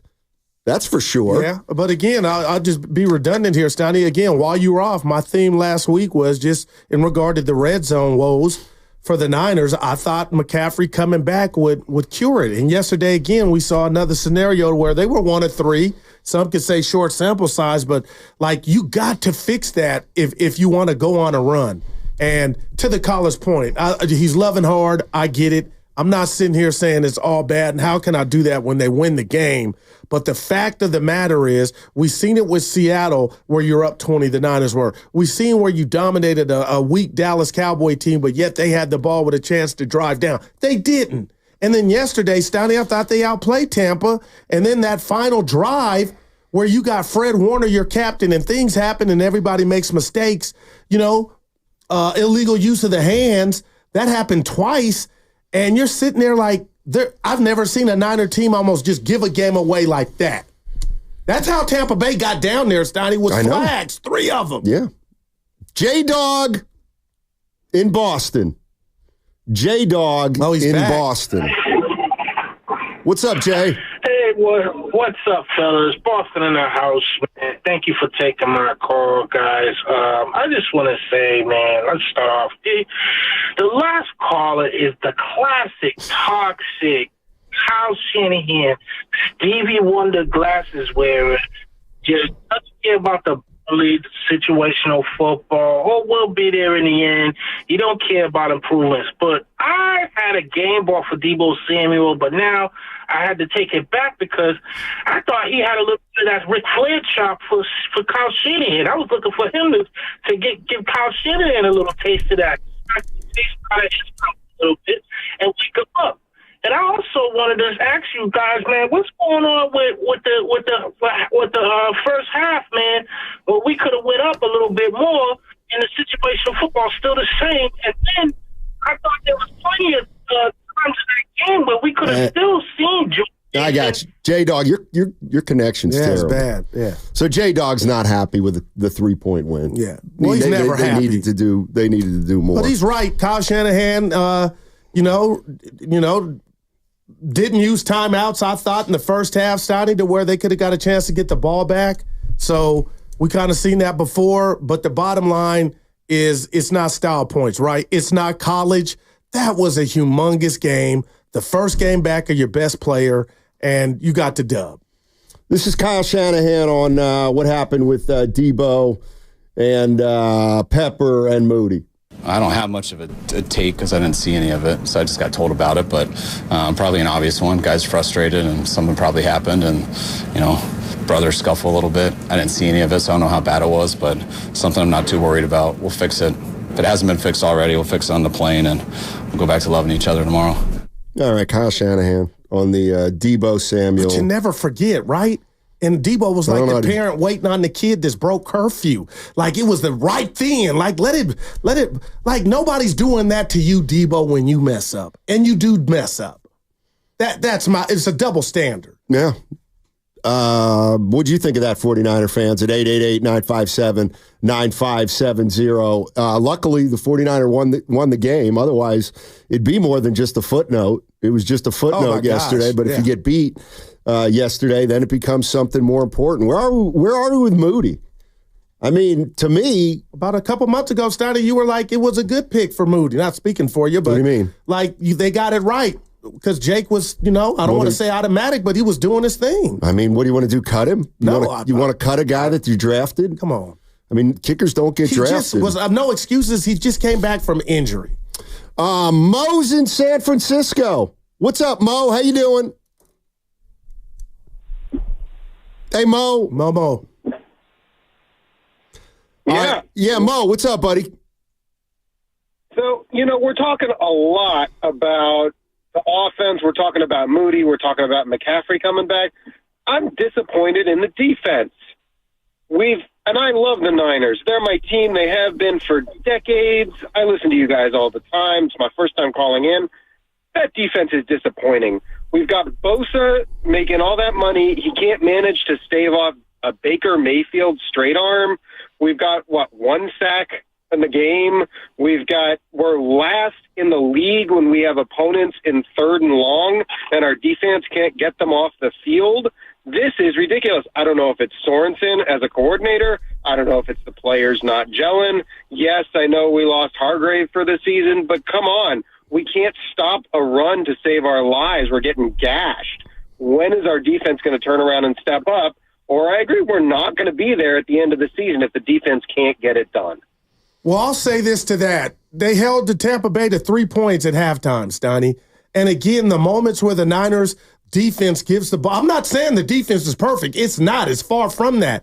But at the end of the day, 3 points and a half is hot as hell. And if the kicker makes 3 field goals or you convert those field goals into touchdowns, you're talking about 12 more points and you're talking about a game where you can breathe, Steiny. So I get what happened. They tired at the end and almost gave it away. They didn't.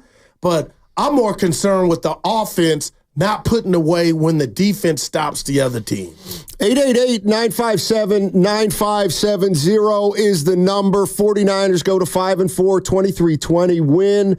Jake Moody, game-winning field goal as time expires, but of course he missed 3 during the course of the game. Just a great throw from Brock Purdy to George Kittle on the touchdown where he bought himself from some time, and they ended up going up there 17-13. Was that what it was? Yes, 17-13. And no. When was the Kittle? That was the first quarter. The Kittle was first quarter. Okay. Yeah. Anyway, it was a great throw. That was a great throw. And the other one, great throw to McCaffrey on that little wheel route where you had to put some extra air under it. But I thought Purdy was great last night. On his misses, there were some balls like, I'm not Jaworski, you know what I mean, Donnie? But I there were some ducks, and then I'm like, I'm listening to Brady, and I feel like Brady, how do I say it? Not hating on Purdy because he can't, Donnie. Wasn't ultraly impressed, but you look at the box score, man. 11 incompletions, 25 of 36, 353. And like you said, he played that one like a great chess player, stepping up, going back, and then throwing that ball. A great catch by Kittle. So, yeah. I thought Purdy was great. And he let him down on the game-winning field goal drive. So, he didn't turn it over. He almost had he fumbled, but they got it back, luckily. Didn't have any picks, 350 yards. I don't know what more you want out of your quarterback than a game like that. 888-957-9570. Let's go to Mac Zach in Oakland. What's up, Mac Zach? How you doing? Hey, fellas. How's it going? I just wanted to say, man, come on now, Guru, calm down a little bit, man. The other team drive Cadillacs too, man. And then at the same time, they're on the road playing a good NFC team. Baker Mayfield is a baller, and they, damn near shut him down. So what are we talking about, man? You're not that hard on your Dallas Cowboys. I don't expect anything from the Cowboys, but you got to come with something stronger than that. What we're talking about is the team almost losing. Tampa's lost 3 in a row, so don't come in here and act like Baker Mayfield is Tom Brady. Quit being scared and say what you saw yesterday. The team is not buttoned up, and now they got infighting. Speak on that. In an NFL game, teams are almost losing every season, every game. That happens in every game, man. We're not, this ain't tiddlywink. Appreciate the call, Magzak. So it was Magzak's happy. It was the throw to Kittle was the touchdown. I thought was great, where Kittle got 2 feet in. That was in the fourth quarter that put him up with 7 minutes to go. But Purdy had a couple of, I thought, really good plays yesterday, and Jennings was really good again, and Kittle was terrific, and the 49ers ended up avoiding a big which they avoided what could have been a disastrous loss. Yeah. I'm just holding the Niners to the standard they created. And to Mac's phone call, he's right. It's hard to win in the NFL. The Niners got the dub. But I'm just telling you, the roller coaster I was on, because, Stoney, they outplayed Tampa, but yet Tampa was in position to win. They didn't, but that's going to bite you in the ass against a better opponent. Is that conventional wisdom, or does that make sense to you when I just look at it through that prism? Well, I'm not looking at them like this. I'm not looking at them like last year's team anymore. They're not as good as last year, at least through 9 games. I'm looking at them as a team right now. They're 5-4.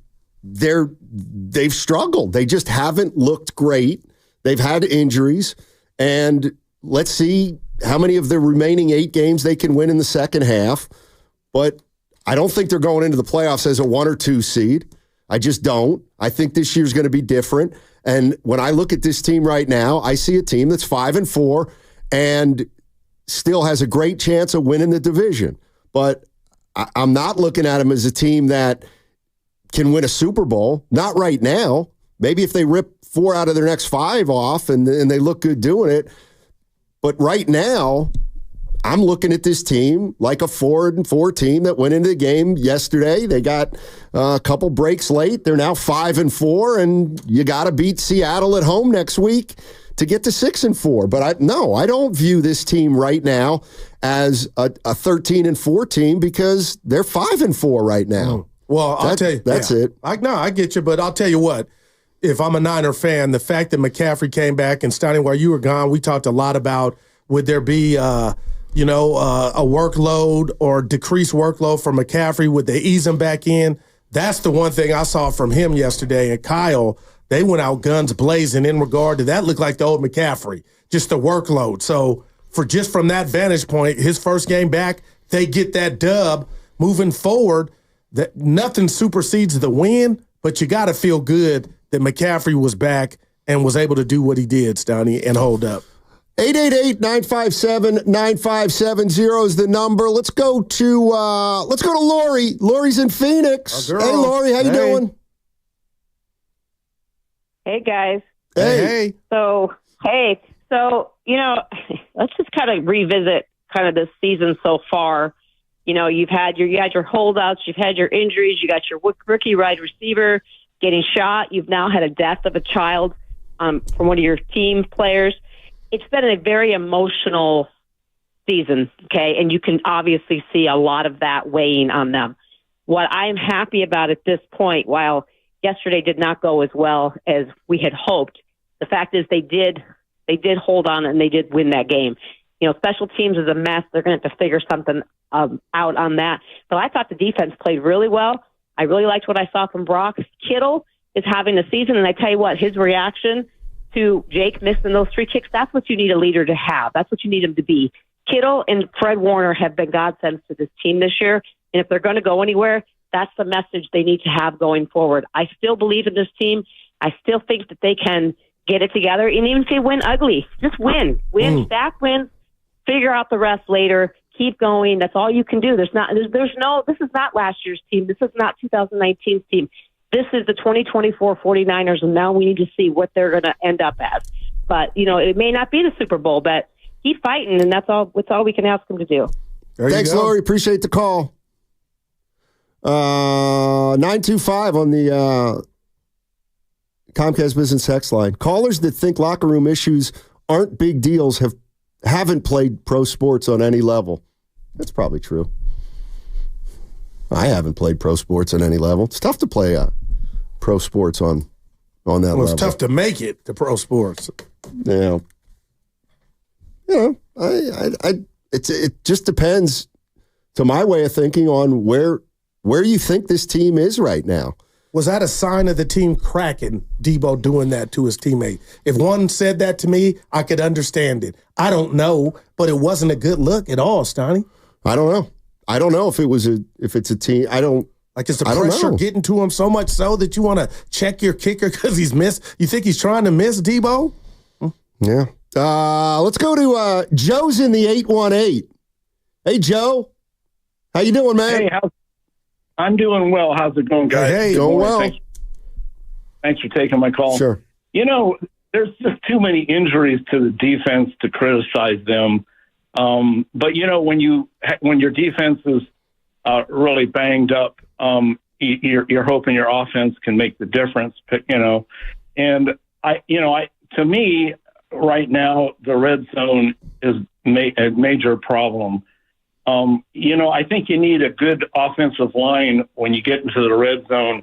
You run out of passing space, and so it's easy for them to jam the center. You're trying to pass, in the center of the field. There's not a lot of real estate left, and you got to be able to run the ball. And this year, their offensive line. I mean, other than Dominic Puni, Trent Williams missed training camp, and he hasn't played well.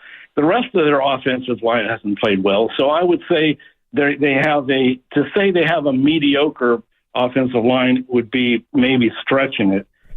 Purdy needs more time to throw, and the receivers need more time to get open. Man. You see those teams the teams that have a decent offensive line, sometimes you look and the receivers have a few more seconds to try to get open when they're covered.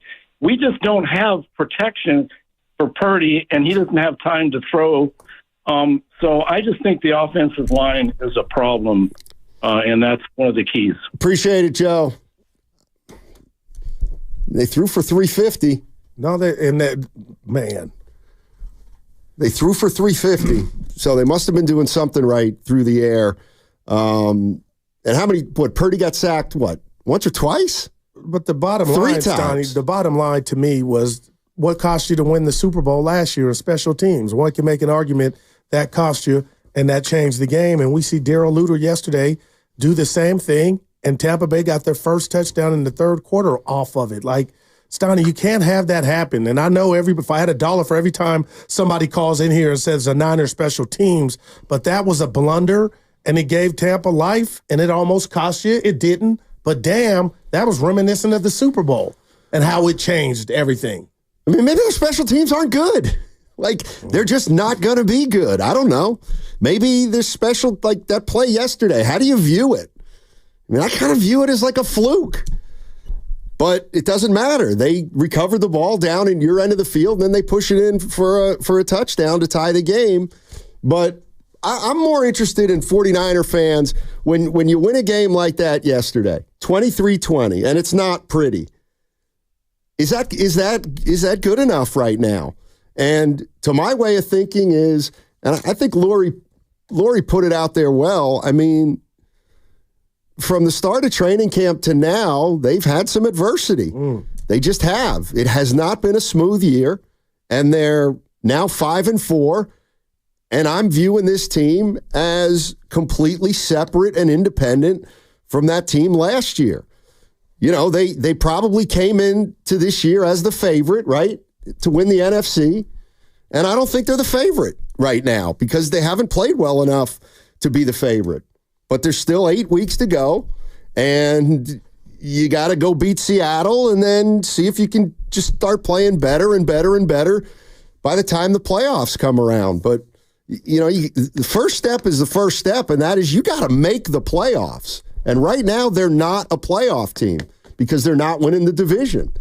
888-957-9570 is the number. Do you look at a win like that, 49er fans, as a little bit of a silver lining, that you can win a game when you don't play well, and you can win a game that looks pretty ugly. 888-957-9570. Download the free Odyssey app and check us out on YouTube and Twitch. Powered by First NorCal Credit Union. Valvoline Instant Oil Change is your 15-minute drive-through oil change. Visit the friendly expert technicians at your local Valvoline Instant Oil Change to check fluids, tire pressure, windshield wipers, batteries, and more. Locations and coupons at BayAreaOilChange.com.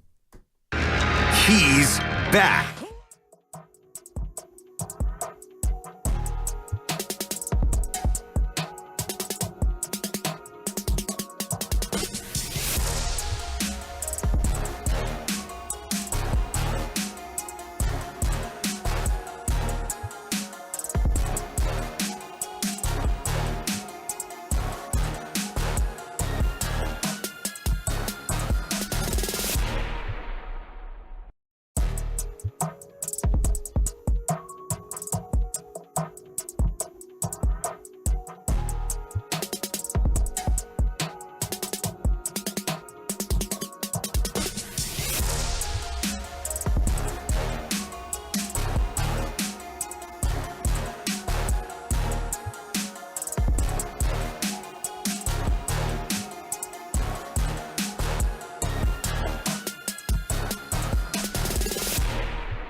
gets his feet, throwing end zone for Kittle. Oh, he come down!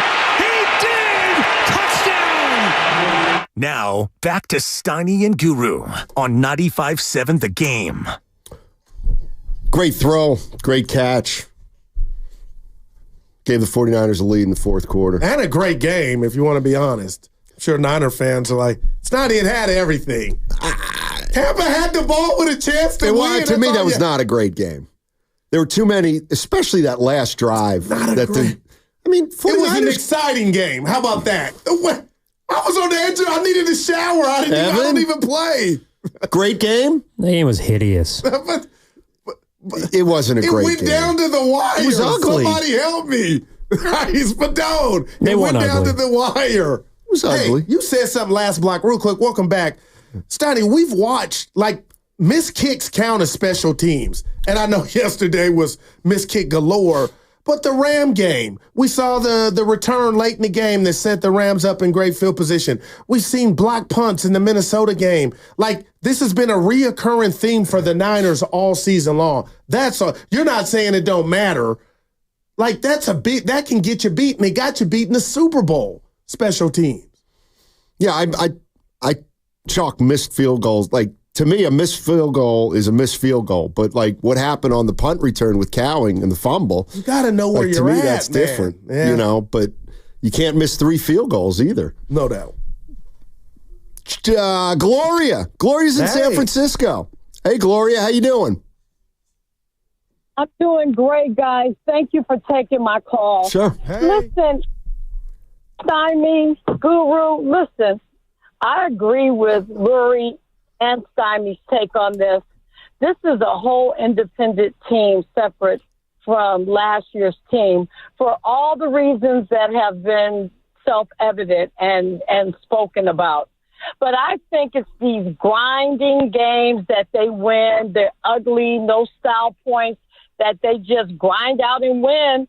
And hopefully they can improve each game and develop, like developing muscle, develop a true grit when it really counts and make the playoff. And they have that championship pedigree, if you will, and it'll all come back for them. Now, with that being said, I do believe that Arizona is the team to beat in our division right now. And I do believe that we'll take care of business beating Seattle. But they have to just get through this muckety-muck right now. And off topic a little bit, I wish at some point, I know it won't happen, they need to address their special team and make that a priority. And I wish that they had an offensive coordinator. I know Shanahan is a guru, no pun intended, a guru at offense, but I wish he could just stick with one aspect of the team and have a play caller on offense. Thank you for taking my opinion. Thank you, Gloria. And Steiny, I'll just pick up from where she left off. So how does one do that? Because I am comparing the Niners to the standard they're created. And again, I'm not sitting here. I thought they were supposed to. What was the spread? 6.5. The Niners on the road. That's pretty big. But I guess it's hard for me to compartmentalize how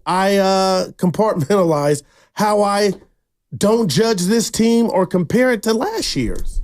What do you mean? That's the standard I'm comparing this team to because they were so close to winning the Super Bowl. You still got the big cogs of the team. It sounds like you guys, and Gloria's point is I should call the dogs off in regard to that's not last year's team. Well, the season's not over, but the standard's the standard. Yeah, I don't think I don't think they're a Super Bowl team right now. I don't. I mean, and I guess that's a good thing though, because right now it wouldn't matter if they were. They went to the Super Bowl last year. They lost. They've been without McCaffrey for 8 out of 9 games. They've lost Ayuk. They played some teams, or they played some games with injury. They still don't have Greenlaw. They lost Hargrave. They've paid a lot of guys, which means they're probably not as deep as they have been in the past. And no, I don't think they're as good as last year. They certainly have not. What were they last year? 6-3 after 9 games? They're not as good as last year right now. Well, and I guess, and I don't have a problem with that. That's obvious, but I just, I think the Niners, the games that they lost to Arizona, and Gloria talked about it, they got something for them, and I was just going to remind her, well, you actually had something for them. You're about to go up 2 scores, Mason fumbled, but that's neither here nor there. Steiny, I just felt like, again, yesterday's game was a microcosm of the season. You hold the team to 3 points. You have a special teams blunder that gets them back in the game. Purdy was damn near perfect almost, some missed throws, some bad balls, I'll say. But other than that, he was perfect. And yet you can't capitalize. And then the kicker misses the field goals.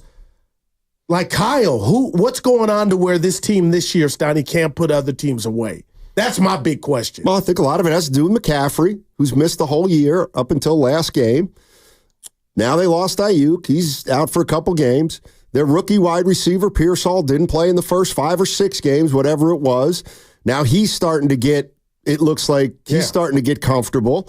And they've been fits and starts in the first half.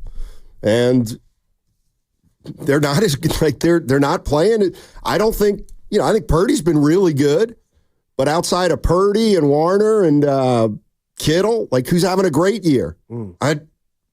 They're 5-4, and I think they deserve to be 5-4. Theo in the East Bay, what's up, Theo? How you doing, man? What's up, boys? Thanks for taking my call. Yes, sir. Just wanted to say, man, I really don't know what to make of this team. We know what the special teams is. They obviously aren't good. But defense, I think they've been playing great ball. I know that a few callers back said that, they were horrible. I disagree with that. I think they've been playing great. But the biggest question mark to me is on offense. We just had Christian McCaffrey come back, but they don't look the same. And if you weren't watching the game and you look at Purdy's numbers, you would say that he was cooking, but it just didn't feel like that. But hopefully they get it going here on offense, get healthy and stuff like that. But you asked how the fans are feeling, and I woke up this morning a little uneasy. Okay. If we do make the playoffs, and I know it's kind of hard not to look ahead, but we'll have to travel to a Tampa Bay or a Philadelphia or Green Bay. And, I don't feel confident at all. But, hopefully this win starts up something. We go on a little run here and get back to 49er ball. Cheers, boys. Thank you, Theo. Appreciate the call. And Theo doesn't know what to make of the Niners right now. I'm kind of with him. What do they do well? What don't they do well? They haven't been consistent. They've been all over the map, and it's landed on 5-4 right now. Yeah, and I'll say this, Steiny, about the defense. That's the one area, because you talked about it on the other end in regard to no McCaffrey, and there's a big domino effect, right? And I was just living in a world where he was everything in regard to why they couldn't or were deficient in the red zone. Steiny, say what you want, and I know there was penalties by Malik Collins and Fred Warner on that last drive, and Anderson that got him down there, but the defense kept him out the end zone. But that's the one area I feel like, no excuses, but if you wanted to make some or find some, we could say you don't have Hargrave. We could say Greenlaw hasn't made his way back, neither here nor there, but, man, I'm with the caller. Brock Purdy, Steiny, on paper was excellent. He made that great throw you talked about to Kittle, but there were some missed throws, and I don't know why I'm hanging on to that. Maybe I just need to, let go of it, but there were some third down throws that weren't even close, and that happens in a football game, but I'm looking at his numbers, and I need to just check myself because, again, Steiny, he almost threw for 400 yards, man. 11 exactly. And he was, 25 for 36? Yeah. No interceptions, average no turnovers. 9.8 yards. So he was, you know what I mean? Purdy was dynamite yesterday. He had a fumble that Juwan Jennings helped him out recover. That was big, too. Yeah. He had no turnovers yesterday for Brock Purdy. 888-957-9570 is the number. Let's go to Frankie Eyelashes in the city. What's up, Frankie? How you doing? What's happening? How's you guys doing? I love talking to you. Can't one of you guys know a sports guy named Jim from like Santa Cruz? Jim. Guru knows him. Yeah, a guy named Jim. He's a real head case. I saw him at a concert. He got real angry at me when I told him the Niners weren't winning the Super Bowl this year, and that the teams haven't been back since 1996 and 97 from the NFC, the Green Bay Packers. So I know my stats and stuff. But you know what? The Niners have a good team. Detroit's good, but they're all playing for second because nobody's beating the Kansas City Chiefs. They're championship caliber football.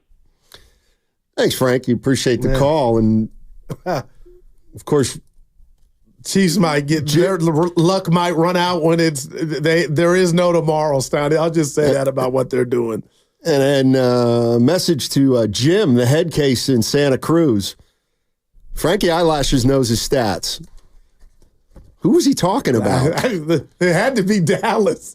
They hadn't been back since I didn't get it. I didn't get it either. The Niners have been back to the Super Bowl 3 times, Donnie. You're listening to 95.7 The Game, KGMZ FM and HD1 San Francisco, always live on the free Odyssey app, Twitch and YouTube, powered by First NorCal Credit Union. Let's go to Mo is in Detroit. What's going on, Mo? How you doing? Hey, fellas, what's going on? How are you? Hey. Hey, man, look, thanks for taking my call, man. The kicker thing reminds me of when Peyton Manning went off on Vanderjack. You guys remember all that? Yeah. It was like a whole fiasco. Liquored up kicker. Yeah. Things happen like that. But look, man, I think there's a lot of overreactions. This team is unique in its way where we have a lot of rookies that are contributing, and they're just going to keep getting better and better as the season goes on. I think there's a lot to be optimistic about with McCaffrey coming back. I think people need to pump the brakes. They need to relax. We're going to be fine. We're going to do it. We've been in this place before. We got enough leaders where they're lifting these rookies that are contributing. I'm more excited about this team than last year because I see a future with some of these guys. There's not like a lot of rental guys here for a year. There's people that are going to be around for a while that are going to be leaders of this team. And I think that we're going to make some noise. And when it comes down to January, you got to run the ball. And I don't think anybody's going to run it better than us with CMC. He's going to be pretty much healthy by then with not a lot of wear on his tire. Appreciate the call, Mo. Appreciate the call. Can't be dynamite when the team as a whole doesn't look dynamite. I mean, 350 yards through the air. 2 touchdowns, no picks. Well, nobody's called in about Brock, Donnie, and this is not the Sunday to do it. It was 10-0 too. They had the game in hand. The bottom line is the rat on the table. There's been the rat on the table for the Niners all season. What is going on? And I'm asking you, Stoney, what do you think is going on in the red zone? Now McCaffrey's back, and you still were 1-3 against an okay defense. And I'm being kind. Okay, and I'd say it's one game with him back. No, but for the whole season, you still got other weaponry. Why? You got Brock Purdy. You got George Kittle. Why is this team not able to score in the red zone all of a sudden? I don't know. Why do you think? I'm starting to look at Kyle because you're doing the old predictable first down run play.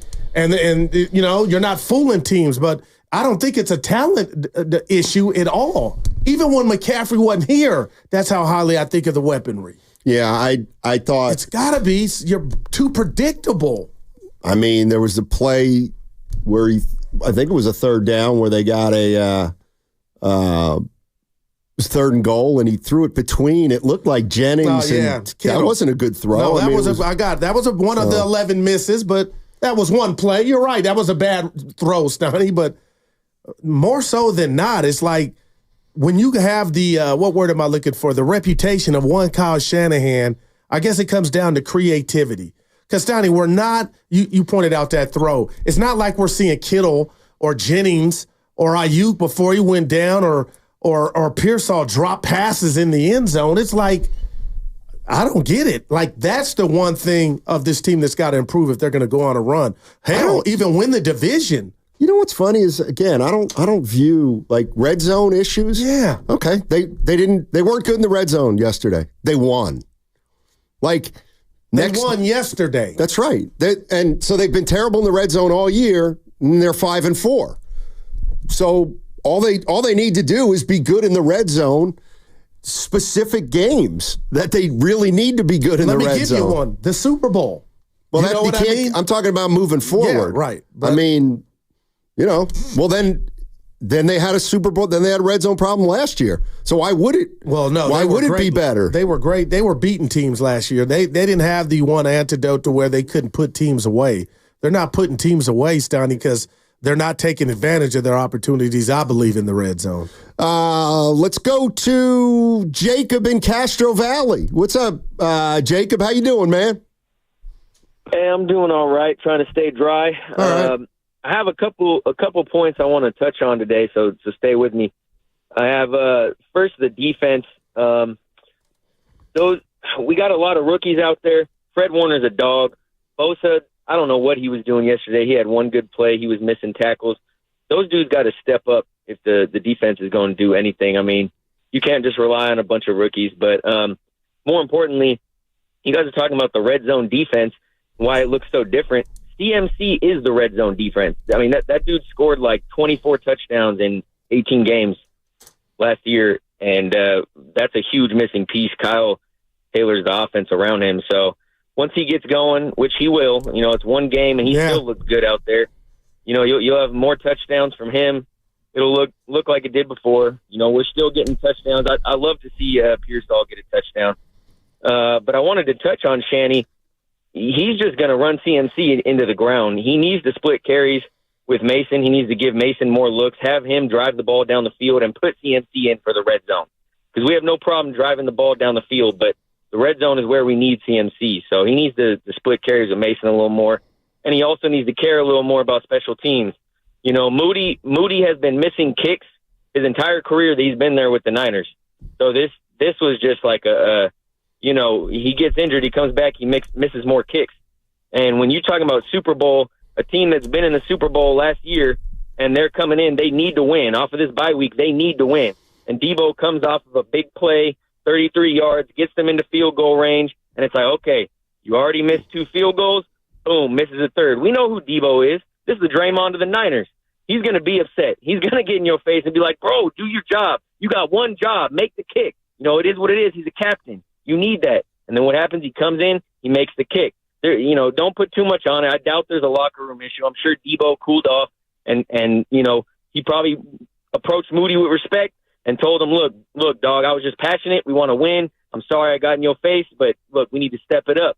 And, that's what I got. There's a few problems with the team that need to be ironed out. But hopefully when Greenlaw comes back, the defense will look even stronger. Warner and Greenlaw, they're the dynamic duo back there. So, all right, thanks. Appreciate the call. And I don't like getting on a guy for missing a foul shot. That's all. He's trying to make a foul. Well, to his point, Donnie, if that, I didn't know that was Debo's role of the team, but Moody made the next kick. How about that? Yes, after he did. Debo got in his face. Now, what if because we talked about all week long, Stoney, like, how's Kyle gonna? Don't forget about Garindo nor Mason.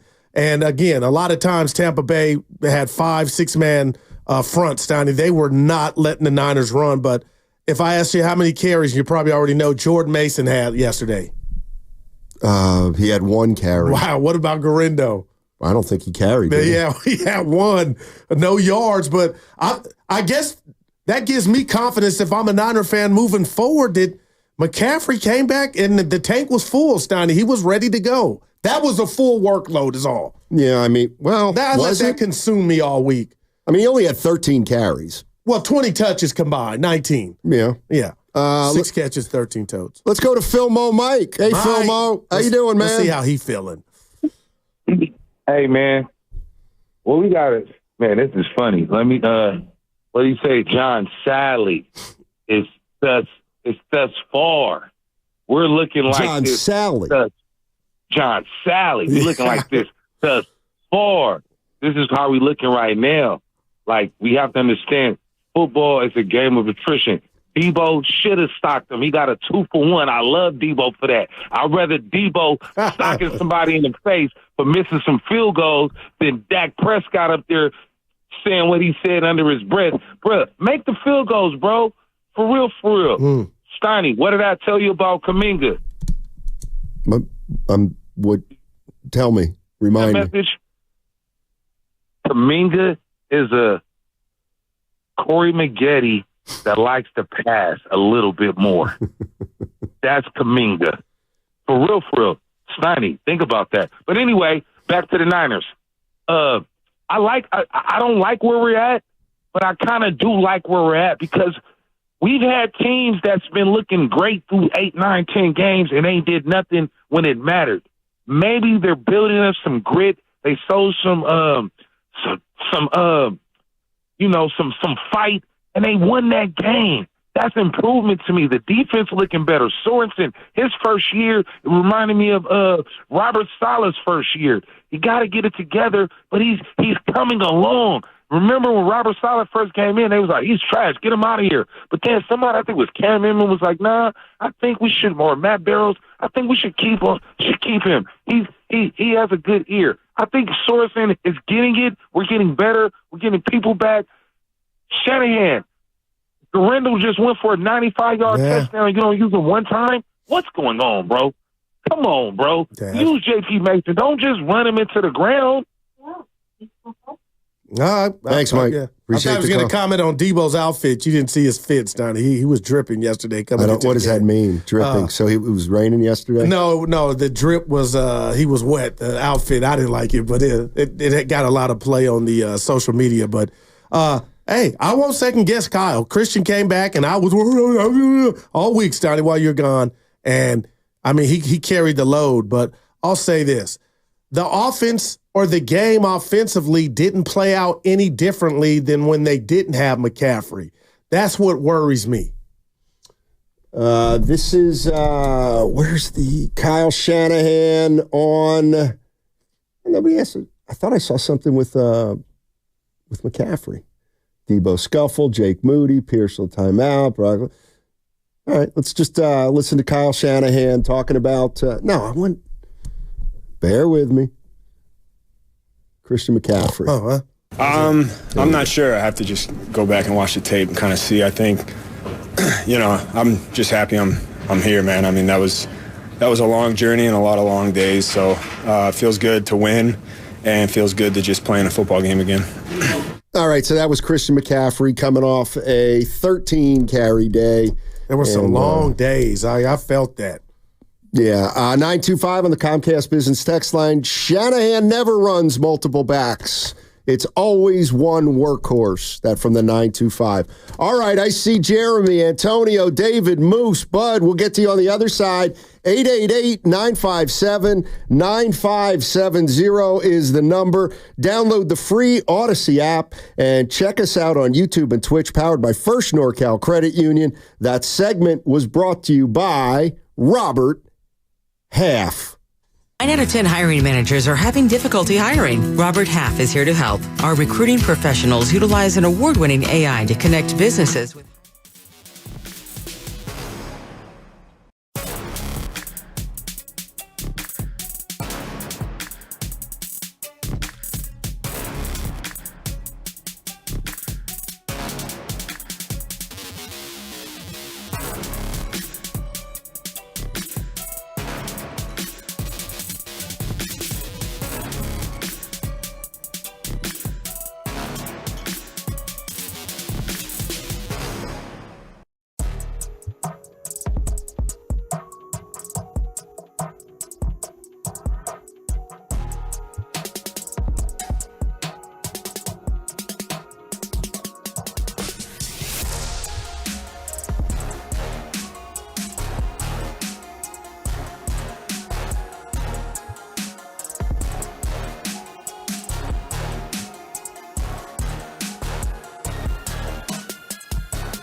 It's the Guru Steiny show. Let's go. See the green wave? Crack the top 25? The green wave. Oh, Tulane. Tulane. 7 in a row. We're 8-2. You were at the game. I was at the game. That's sick. Was sold out? I couldn't tell. I was trying to. Well, talk to me. I took a photo of the stadium an hour before the game, so it wasn't. No, but it was a sellout. Okay, that's 30,000 at Yeoman Field. All right, there you go. 52-6 over Temple. They stink. Temple Owls. No hooting in the Bayou. Owls don't hoot in the Bayou. Get it? Yeah. Temple Owls. Got it. I got it. Yeah. Talk about a real football team, the San Francisco 49ers. They're 5-4.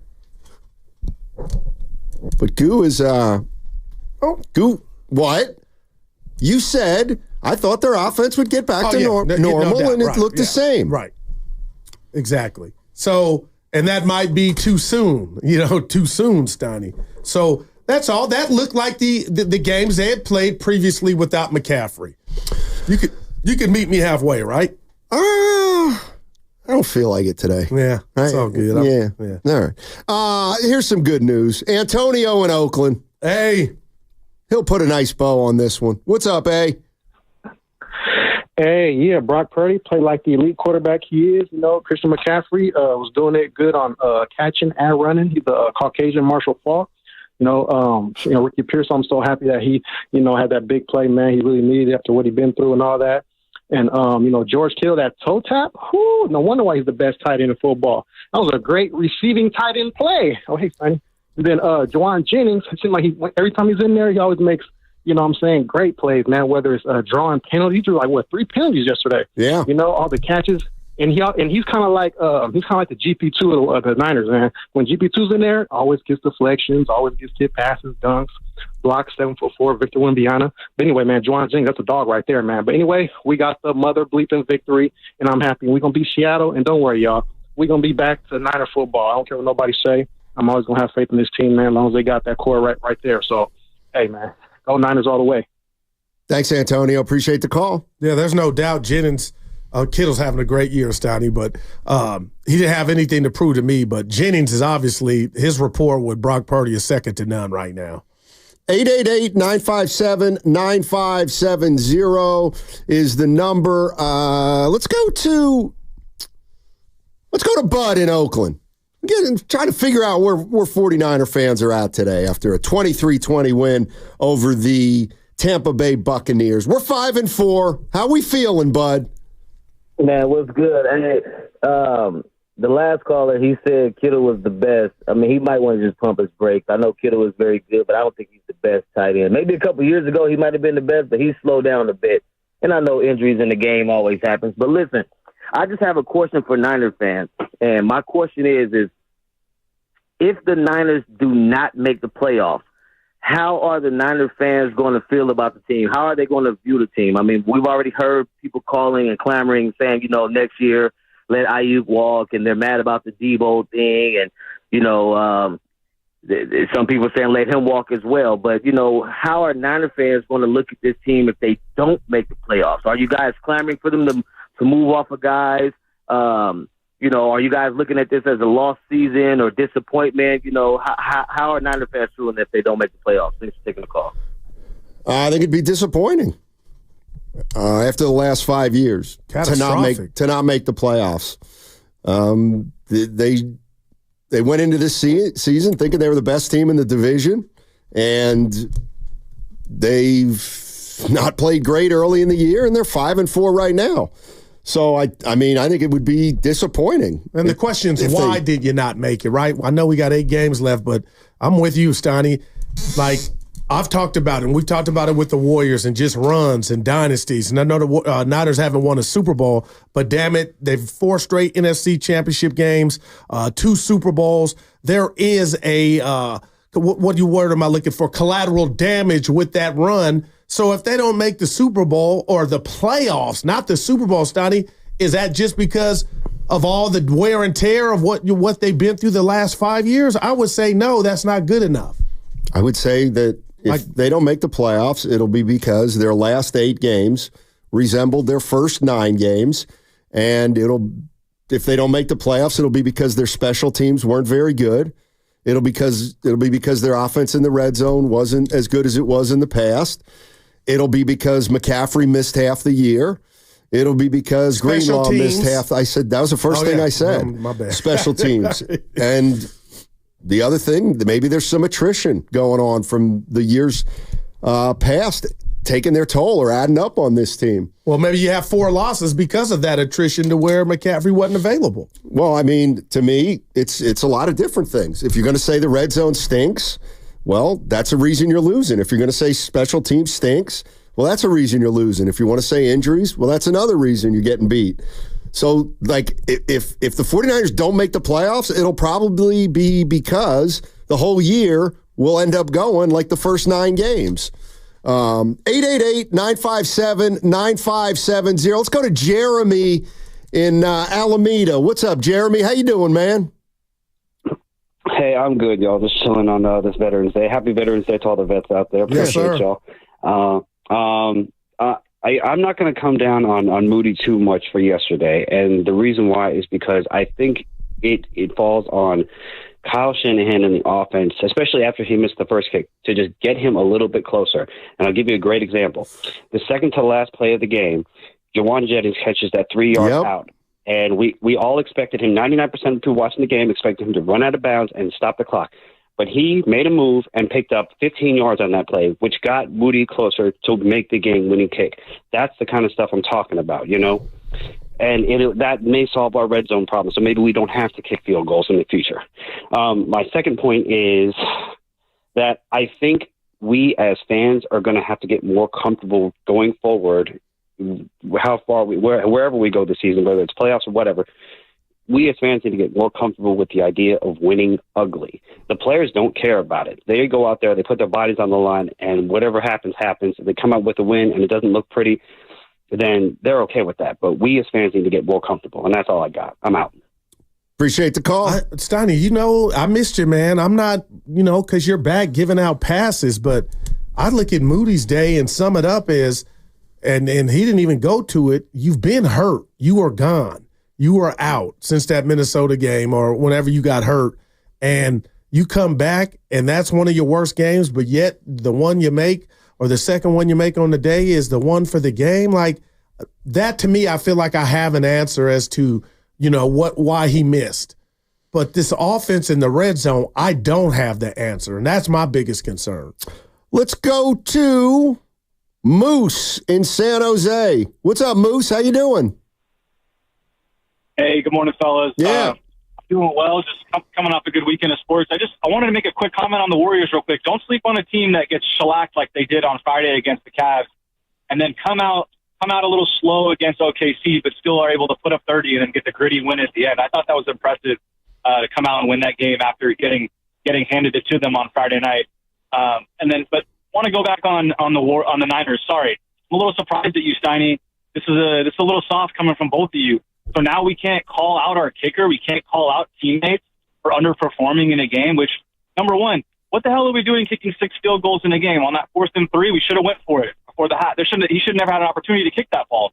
Number one, you need to get in the red zone and score. But you mean to tell me that Debo can't go up to his teammate and say, get your head in the game? Yeah, but keep your hands to yourself, man. He almost choked him.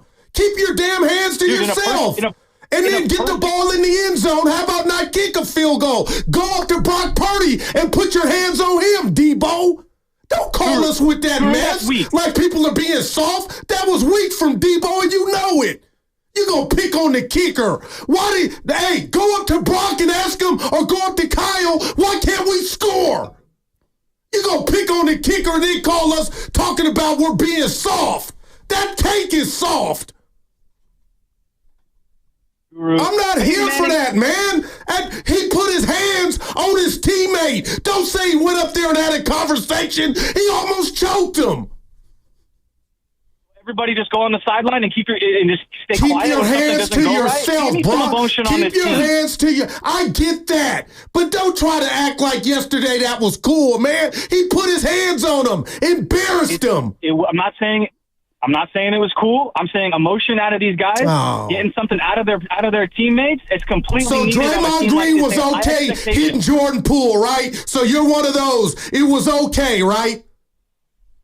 I mean, no, it's not. Look, violence is not the answer. I'm talking the emotions that come out of it's a violent sport. You got to be able to have these emotions. You can't just go on the side. Oh, hey, nice try, buddy. You did a good job. I get that, man. You missed the kick. That was too far. That was too. You're right. These are your brothers out there. Okay, meet me halfway. That was too far. He put his hands on him. I will agree. In a perfect situation, that occurs in the locker room, not on the TV for everybody to see. But I like the emotions out of my team. All right. I appreciate the call. Do you have any problem with it, Sonny? I mean, I didn't like it. I didn't like it either. I didn't like it just because, to me, a field goal is the same as a free throw. And guys aren't trying to miss free throws. Sometimes a guy can't make a free throw. And I just don't go up to him right after he misses a free throw. Well, go up to Brock Purdy when he misses a pass. Or somebody come up to your ass when you drop a catch. They're fighting! Yeah, like that. I hadn't seen that under the Kyle Shanahan regime, Steiny. Dudes doing that. Everything he was saying, I feel, man. I love the emotion. Come on, don't fight down. Don't pick on the kicker, man. And then put his hand. He went up under the neck, Steiny. Well, that's just me. I'm not going to back off. That's just, I thought that was weak, he made most of the contact with Pepper. Right. But he hit a Moody, too, like under the chin, it looked like. 888-957-9570 is the number. Yeah, I mean, right after he misses a kick is just not the time. Give it a minute. That's where I'm coming from on that one. Let's go to David in Denver. What's up, David? How you doing? Good, man. What's cracking, fellas? How are you? Good. How you doing? Good. Hey, yeah. Debo, he went too far. He's an emotional dude. Let it get the best of him. They're going to work through it. I'm not really tripping off that. But a couple points I do got to make, and you said it, Goo. The red zone. Now, I look at the team right now. I'm concerned, but I'm kind of doing the glass half full. All these circumstances have happened. We've been playing as we are. We're just it's going to be a roller coaster season. It's not going to look like it did last year or the year before. And so some of the callers said we got to get comfortable with winning and looking different. And I think that actually this could be advantageous because we're not going to be the front runners like we were last year when people were debating, are they the best team in the league? Are they not? No, we're not going to be that now. That by how we're playing, we've established we're going to have to kind of come from behind a bit, which again, if you look at it a certain way, I think it could be advantageous. So I'm looking at it that way. We're developing that kind of grit, character, and tangibles people talk about that we can make a late season run and get better. I do think I am really anticipating Greenlaw coming back. I think that dude's going to change the defense and make it look different. I think Fred Warner, he's a beast, but I think he's had to take on so much. And I think him having his partner, and I just think Greenlaw's energy, I think that's going to do more than I think people are kind of forgetting about what he's going to bring to the table. Because for me, a bigger concern has been more the defense and how it's looked. I'm not saying they've been horrible, but it's looked different, a little bit porous. And I just think Greenlaw's going to come and bring it. But back to the red zone thing, like you said, Goo. Because it's real, man. Yeah, and it keeps coming back to Kyle. I can't put my finger on it and say Kyle does this bad, does that bad. So I'm not here to hate on him, but for me, it always leads back to Kyle. Like, the players can make plays, even like Purdy, like that dude, he has his limitations, but he makes those throws like he did yesterday, which are freaking crazy, man. The dude's a baller. He's a dog. But some of the play calling in the red zone, if that doesn't change or improve at all, then I think, man, it's really going to be tough. And for me, again, that lands back on Kyle. So I'll take your guys' thoughts on that. Yeah, and I'll leave you with this before you go because you got me thinking.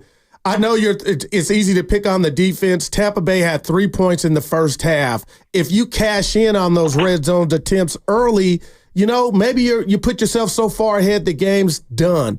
And the defense kept Tampa out the end zone at the end. So hats off for me. All right. Thanks for the call. Appreciate it, Dave. In real time, Steiny, did you think, oh, boy, they can't overcome this? I didn't. Overcome what? The penalties by the Niners. One was on Fred Warner, Collins, Anderson. I'm like, they're scoring. Well, they did. They scored a field goal. But I didn't think I meant to take the lead. No, I didn't.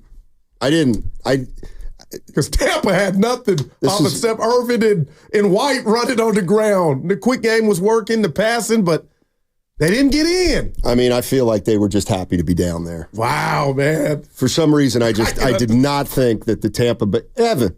I feel happy they were. I get that. I did not think that the Tampa Bay Buccaneers were going to score a touchdown when they were down 20-17. I believe I just didn't feel. I was like, they're just going to take their 3. They were happy to be down there. Yeah. Uncle Eddie is in the 707. What's up, Uncle Eddie? How you doing? Hey, what up, fellas? Hey. Thank you guys for accepting this collect call. You know what I mean? But I appreciate it.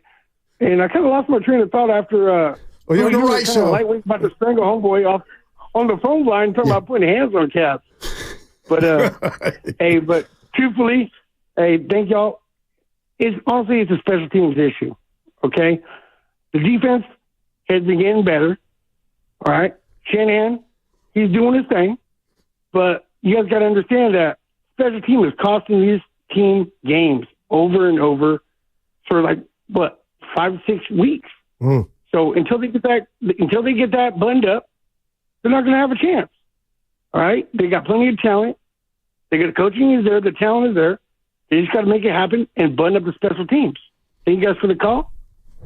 Thanks, Uncle Eddie. Yeah. Appreciate it. 888-957-9570 if you don't want to pay that toll. 888 is a toll free, right? Yeah. What's the one that's not toll free? At 900? You got the wrong dude. I'll say this to the special teams. It's real. It's not a rat. It's a gorilla. And if you allow me to bring up last year in the Super Bowl, it changed the momentum of the game. And it did that yesterday. It allowed Tampa to get its first touchdown. And Steiny, I know you're like, it's kind of flukish, Goo, but you got to know where you're at, man. And if it's one thing, if it's not one thing, it's another. And luckily, against a lower Tampa Bay team that came in at 4-5, they send the Brad Johnson, Warren Sapp Buccaneers at Keyshawn Johnson, Steiny. The bottom line is, if you keep doing this against good teams, you're not going to escape. That's all. I mean, they're a 5-4 football team right now, and they won a game on the road that didn't look great, but they won it. And so now they're 5-4. But anybody who thinks the first 9 games have resembled 4 out of the last 5 years, I think that's not the case. And man, you speaking to me. So let's go to Chris is in Fairfield. What's going on, Chris? How you doing, man? Oh, I'm doing very good. I appreciate you taking my phone call. Sure. I've heard a lot of the special teams and issues like that. But if you remember when the Chiefs ended the game, it was a fake to fake out Bosa, and they walked right around him. It seems to me that Bosa is the one person that's excluded from any criticism or any type of ability to change his game a little. His bull rushes, his I'm just going for the quarterback and I don't care about the run game. I'm not going to listen to moving around the defensive line. He's our best defensive player. He's our fastest, most athletic. Teams move people like that around. And I'm sure our coaching staff would like to move Bosa around, but it kind of feels like the Bosa has a cachet that you can't talk to him. Like, no, he's gonna be on that side. He's gonna rush. He's gonna do what he wants to do to get to the quarterback. As other teams have schemed against him and understand his tendencies and know what he's going to do, and they go right around him. So why is he not available to be? Why can't he do something different? Because he is our most athletic player, and he is the one that got stiff-armed by a quarterback for like 10 seconds. Yeah. That. They moved him around, to be fair, yesterday, Steiny. Sorensen moved him around. He wasn't on his normal side. They switched it up a little bit. But he had a hip pointer this week, Bosa in practice, I guess, Steiny, but I'll never understand, and I thank the Lord, I know Bosa does, Steiny, about that play and this game not culminating in it with an L, because these phone lines would break mad at him for whatever it looked like he was doing the Texas Tango with Baker. It's like, dude, pull that man's arm off. What are you doing? And Baker, I mean, he showed mettle yesterday, but Steiny, I believe had the Niners lost that game and that play would be something we'd be talking about all morning. I mean, but they didn't. It was I thought it was a great play by Mayfield. But what was the play? Like Bosa was supposed to grab his neck. Well, Mayfield's strong. He was running the other way. And I get it. He's strong. The other thing is like it's fourth down. I'm sure Bosa didn't want to get a penalty there. I don't know. The new NFL. What if he grabs his arm and swings him? He's probably going to get a penalty on that kind of play. He's a running back at that point. You know what I mean? He was out the pocket. I mean, they called. Didn't they call unsportsmanlike conduct on a tackle that wasn't even made in that game? Well, on that last drive, it was face mask. Yeah, I mean, dude, they got him all the way down. You said they were just happy to be there. The Bucs in the red zone. This is more Christian McCaffrey on what his expectation for usage was yesterday. I never go in, expecting anything. It's just if my number's called, I like to be out there. I think when I go back and look at the tape, I'm sure there's going to be some stuff that just getting back into a feel of real game. That's the third time I've had pads on in 8 weeks. So just getting back into a groove that was really good for me to do. I think there's a couple things that maybe I didn't feel like myself 100%, but that's normal when you haven't played in a long time, and I'll learn and grow from those and just keep trucking along. That was Christian McCaffrey on his 13-carry day, and he said he felt pretty good. It looked like it. 888-957-9570 is the number. It feels like there's two kind of schools of thought out there today on the San Francisco 49ers win over the Buccaneers, 23-20.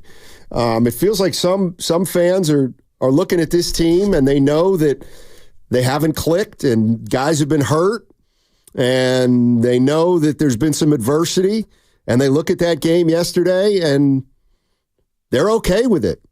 It was a road game. We were looking at that game 3 or 4 weeks ago. We were not chalking that up as a win 3 or 4 weeks ago. We were looking at that game thinking that's going to be a tough game. Well, it was a tough game, and they won by 3, 23-20. I am sensing that there are a lot of fans that realize this team's 500 right now, and there's no such thing as taking a win for granted. But I do hear the other 49er fans that they think this team should be 7-2. And I would ask why? Why would you think this team should be 7-2? They haven't played like a 7-2 team, so they're 5-4. And that's like where they are, and to me it is absolutely what they deserve right now. They're a 5-4 team. I can't argue that, but Steiny, last year they were, as a collective, damn near 70% in the red zone. My question, and they haven't had McCaffrey. Okay, So right. My question would be this: if Kyle Shanahan coached them to the best red zone offense in football last year, you tell me what's happening this year. How do they go from among the league's best to among the league's worst? I mean, I got to believe McCaffrey's part of it. Are the plays different? Is it Kyle Shanahan calling different plays than he called last year? Is it Brock Purdy not finding the right guy at the right time? I don't know what it is. I don't think anybody's going to be able to nail it down. I'm sure Kyle's looking for the answer. 888-957-9570 is the number. 49er fans, where are you at with this team? Is this the kind of game that we're going to need to get used to? Maybe this is how this team's going to have to win games. They're going to have to win it ugly. 888-957-9570 is the number. What's coming up on the game is presented by Fremont Bank, celebrating 60 years of full-service banking with no compromises. That segment also brought to you by San Francisco International Airport. Whether you're flying for business or pleasure this holiday.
Francisco.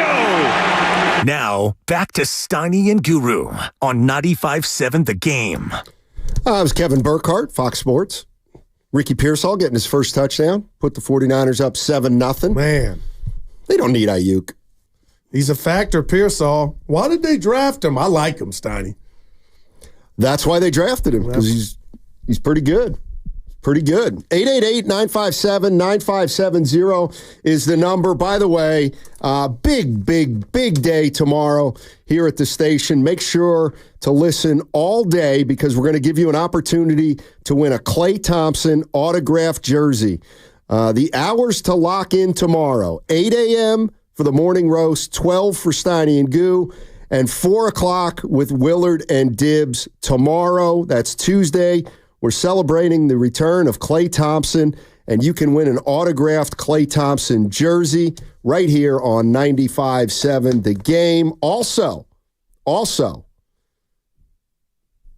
you're going to want to get to that arena early tomorrow and get your Klay Thompson hat. We're doing the show from there, so I have no problem. I'm going to hold one of these hats up. How about you put it on? No. How about no?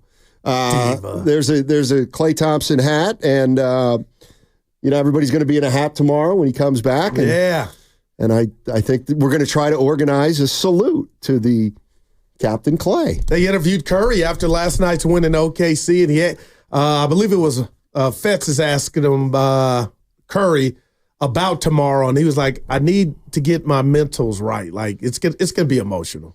Yeah, it should be a lot of fun. Chase Center tomorrow. Here's Fred Warner talking about this win yesterday for the Niners, 23-20. Does it feel like 49er fans are viewing it like this kind of game? Yeah, no, I mean, this was a character game all the way through. And we knew that they were going to fight. They were going to battle. We watched that game on Monday night, them going into Kansas City after everybody said they didn't have a shot on offense, losing their top 2 receivers.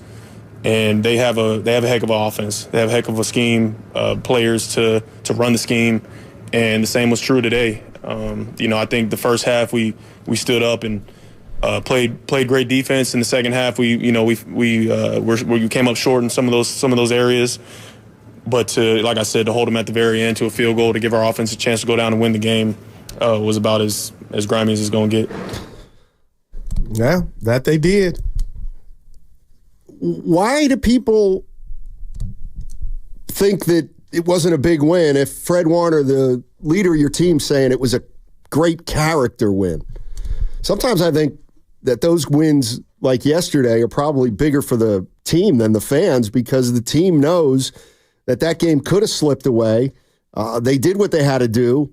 They ended up winning the game, and it feels like that win inside the locker room meant a lot more than it did to 49er fans. Well, it should, but I'll tell you what, if we're talking about a 4 and 5 teams, Donnie, just imagine what the fodder would be today. But the bottom line is they kept their season alive, and I believe Fred and company and the players out there in 90-degree heat knew exactly what was going on and what was at stake. But, I mean, just think about it right now, man. This team, to me, is not living up to what I thought it was going to be coming into this season. And I'm searching for answers. We mentioned Pearsall and the blessing he is, and now he's being productive on the field.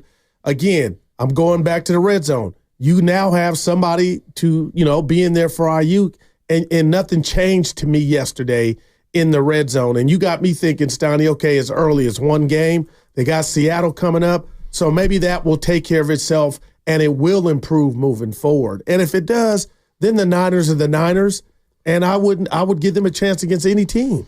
888-957-9570 is the number. Let's go to Bill in Santa Clara. What's up, Bill? How you doing, man? I'm doing great, gentlemen. I'm going to take a point of view that I don't think anybody's talked about, and it has nothing to do with the Tampa Bay game. Okay. Personally, I think that this year's draft picks are going to go down in history as one of the finest that they've ever had, because I don't think there's a team in the NFL that has this many rookies that are starting and contributing at this level. Now I'm going to go another direction. I believe that the Niners management believes they don't have the horses to win the Super Bowl this year. So what they're doing is that they're not only evaluating these young guys and figuring out who they're going to lose, they're trying to figure out how much money they can save so they can go out and bid for the best left guard who's going to be leaving and somebody to replace Charvarius Ward and the right tackle as well. Now, I think that management knows that where they sit with their salary cap, they have the money to sign Purdy. But I think they also know, looking at the schedule, Greenlaw being injured is not going to come back 100%. Having to lose Hargrave, having lost Armistead, Charvarius Ward is injured. I think that it's baked into the cake that they've already evaluated what they need for next year. They'll go as far as they can this year, but I'm telling you, the Rams are going to be tough because they got Joe Noteboom and other people back. Luka's going to come back. The Cardinals are playing top level, and you still got to go to Green Bay and to Buffalo and play those two teams. Now, if you get to the championship game, the Super Bowl might be one of the greatest years of coaching that Shanahan's ever had. But I think they're aware that they're going to fall short because these rookies, as great as they are, when they get up against the veterans in championship games, that's a level that they've never played at and something they've never experienced, and I think they'll be taken advantage of. Hey, I think we should be proud of the job they're doing. No. And I think that the Niners are going to be very good for a long time. A lot of these guys that traded their draft picks are sacrificing to get there now. I think the Niners are going, we're going to be there much longer, and I really trust the people at the top in the decision they're making, and people should be very proud of what they're doing and where they're going to be 2, 3, or 4 years from now. Hey, a lot of great points. I just want to double back and ask you, why do you think management knows? Because they didn't make a deal at the deadline? Because other than that, they don't make tackles or catch or drop balls. Like, what makes you feel like they understand that they don't have enough? Well, I believe that one of the reasons they didn't go out and get people because there was nobody that was going to be available on the trade market at a level that will push them over the top. And they have been so good at drafting at the later. I think the Niners are the best team in the NFL at drafting at the later rounds because 50% of all first-round draft picks are gone within the first 4 years. And so I believe that what they're doing is that they're looking down the line and saying, let's see what we can do with what we got. Run these young guys out there. And if they continue to pan out the way they are, stop and think if you have another draft with 7 guys to start, Cooney, Green, Geraldo, Mustafa, we're talking, I believe we're talking about a future where the Niners are going to be at the very top of their game, long beyond where these other teams are having to pay guys and then turn other people loose. Because the young guys make less, you'll be able to go after all pros, defense and offense, when the time comes. Thanks. I'll take the rest off the air. Thanks, Bill. Appreciate the call. Yeah, I mean, there's always when you say, I think the 49ers management knows that it's going to be tough to win the Super Bowl this year. Doesn't mean they're not trying. Yeah. Just means that maybe they do have a vision for this team long term. And maybe there wasn't help worthy enough to put them over the top, and that's why they didn't pull the trigger. Real quick, Stoney, something that bothered me about yesterday's game. It was after a bye. Tampa Bay played Monday night, and they did well for themselves, lost in OT. Lost to Kansas City. And, Kyle's 43-18 after the bye, and that's what you do. That's what was concerning to me. And you got your guy back, and you still kind of looked like what you looked like the first 8 games. I mean, that's all. I thought the caller had a lot of great points. And for those of you, so the 49ers last year went to the Super Bowl, and they got beat in the Super Bowl. All right, so then what happened since they lost the Super Bowl? Well, McCaffrey's missed the entire season. You had Ayuk holding out. He got off to a terrible start. He had 1 good game in 6, and now he's out. Dre Greenlaw hasn't played all year. Hargrave got hurt. Jordan Mason got hurt. Juwan Jennings missed a few games. Pearsall missed the first 5 games because he got shot. Debo missed a couple games. And this is the part. They've been using Pearsall, Pooney, Green, Mustafa, Garendo, and Cowing. Those are 6 rookie players who are keeping this thing alive. Honestly, I have no problem, and I completely understand why they're 5-4.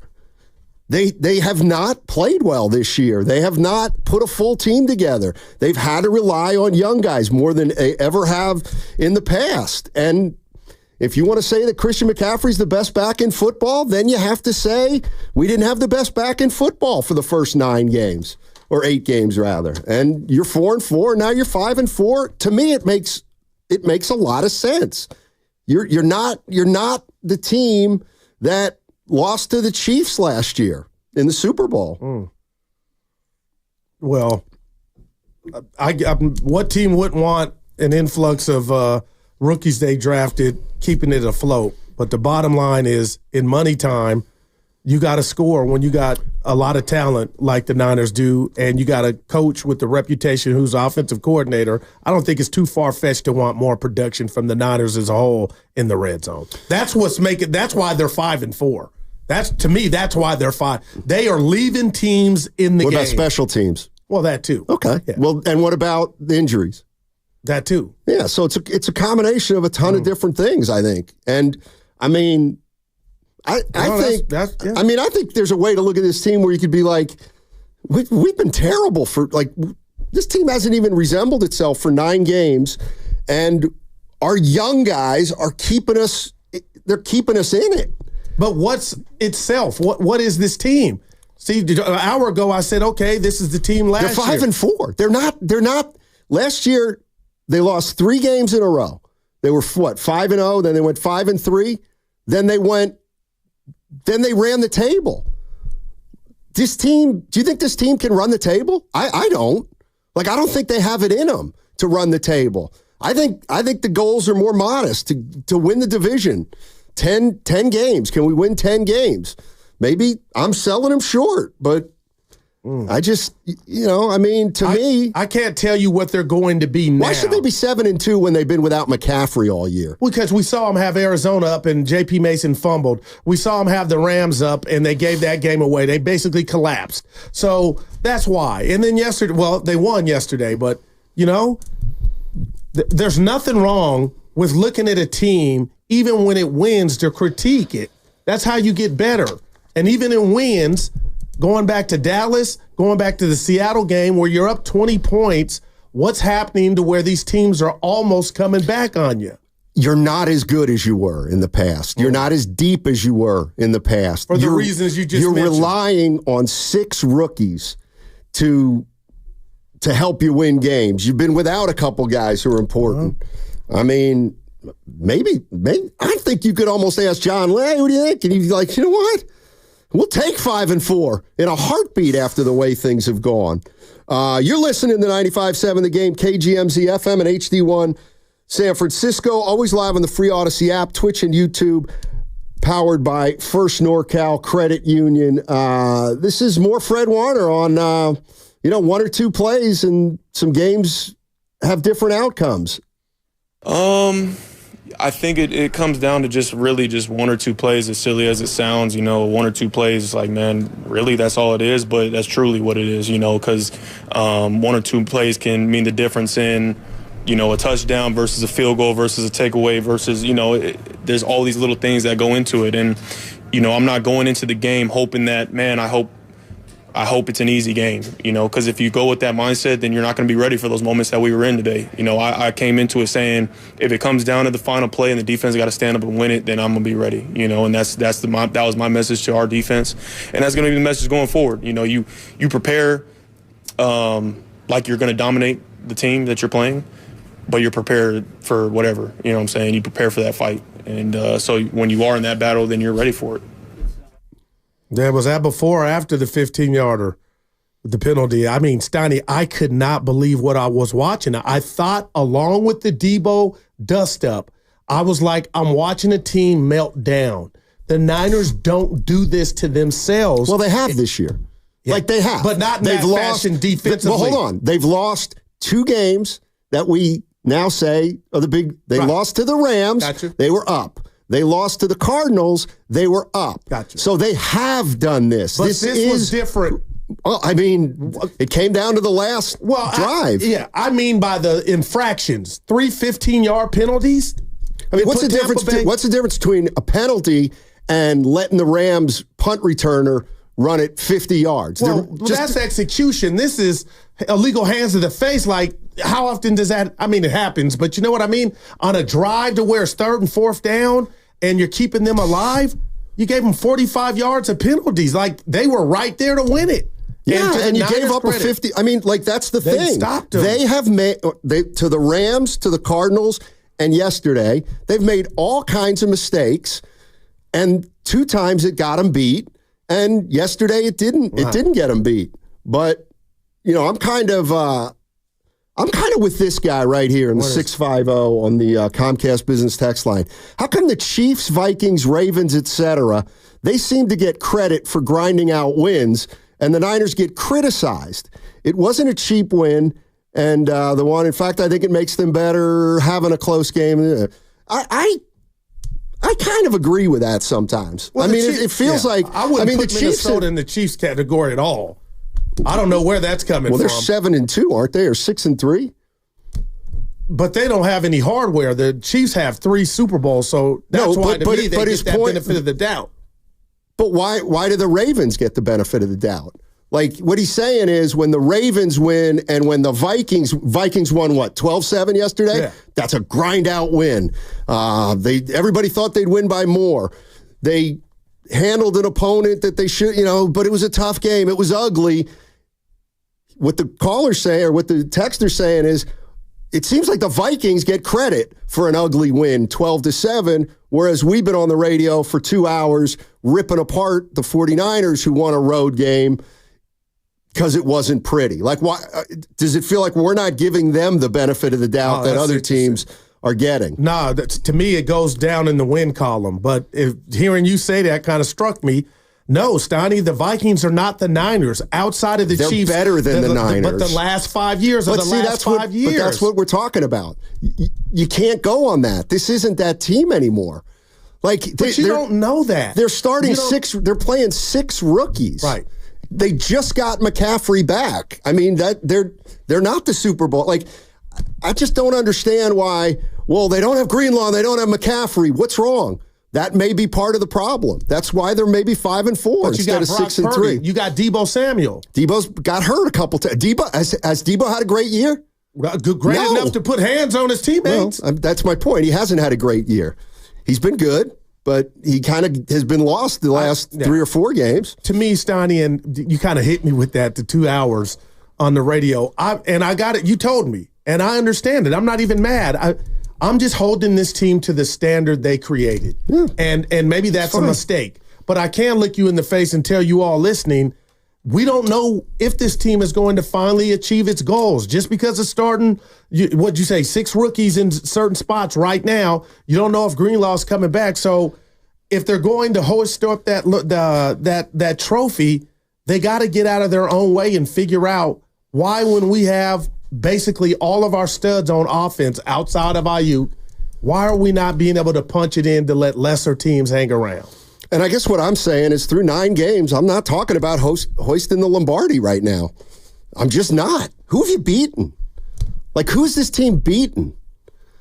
You got to earn the right to be called a Super Bowl contender. And they haven't. In the playoffs, though. First, you got to qualify. Right, and they're 5-4. That's why, I'm not talking about. I think this team is completely different than last year. I just do. I think every year is different. How about Kyle? Where's he at in all this? Is he regressing? No, he's just a coach. I don't think there's anything wrong with the Niners. I think they're 5-4, and it's exactly what they deserve. And I do think there's an opportunity that they'll be a little bit better in the second half. Maybe they go 5-3 in the second half, and they go 10-7. And we go into the playoffs. We may have to go into the playoffs at 10-7. Why do you think that they'll be better in the second half? Because what they've done in the past, right? Well, no, McCaffrey is the biggest thing. I think that it has to be. I just think that it's fair to think that the 49ers offense is going to get better during the second half of the season. And like, I'm not saying they're going to go 7-1. I said 5-3, but like, they might just have to get there by going 10-7 this year. You know what I mean? But wasn't it jarring to see McCaffrey back play as much as he did, and the offense still looked pretty much the same as it has? Yeah, I mean, that goes against your everything is cool here, Goo. When you say they're not last year's team, I guess one would say, why not now? Especially yesterday when you got McCaffrey back. Because they got 6 rookies playing a lot. Yeah, but we're talking about rookies. Okay, rookies. Right. I'm just saying. Yeah. I mean, how many times have rookies been playing for the Niners during the last 5 years? Well, I'm talking about on the offensive side of the ball. You got Purdy and Pearsall now that's making contributions, but you're top-loaded. You're heavy-loaded with studs that have done it before. And I'm talking about yesterday mainly. And the other thing is I didn't expect Christian McCaffrey to run for 150 yards yesterday in his first game back. No, we're talking about points in the red zone. They were 1 for 3. And what if I said, you know, if he makes 3 field goals, they're scoring over 30. Give me that? I mean, I'm not going to sit here and tell you there's no red zone issues, but I'm also not going to say, well, I thought they'd be solved in the snap of a finger when McCaffrey comes back. Steel Toe in San Mateo. What's up, Steel Toe? How you doing? Thanks, fellas. Hey. Yes, I'm looking at the game differently because it took a while for the 49ers to get back Christian McCaffrey and Ricky Pearsall. I think this is how I'm looking. I think we finally got a real number 1 wide receiver in Ricky Pearsall, and he had to wait for this whole year because he just got shot. I mean, this is the first time Kyle Shanahan in his whole tenure here, he's got a real number 1 wide receiver that is a threat for short passes and long passes.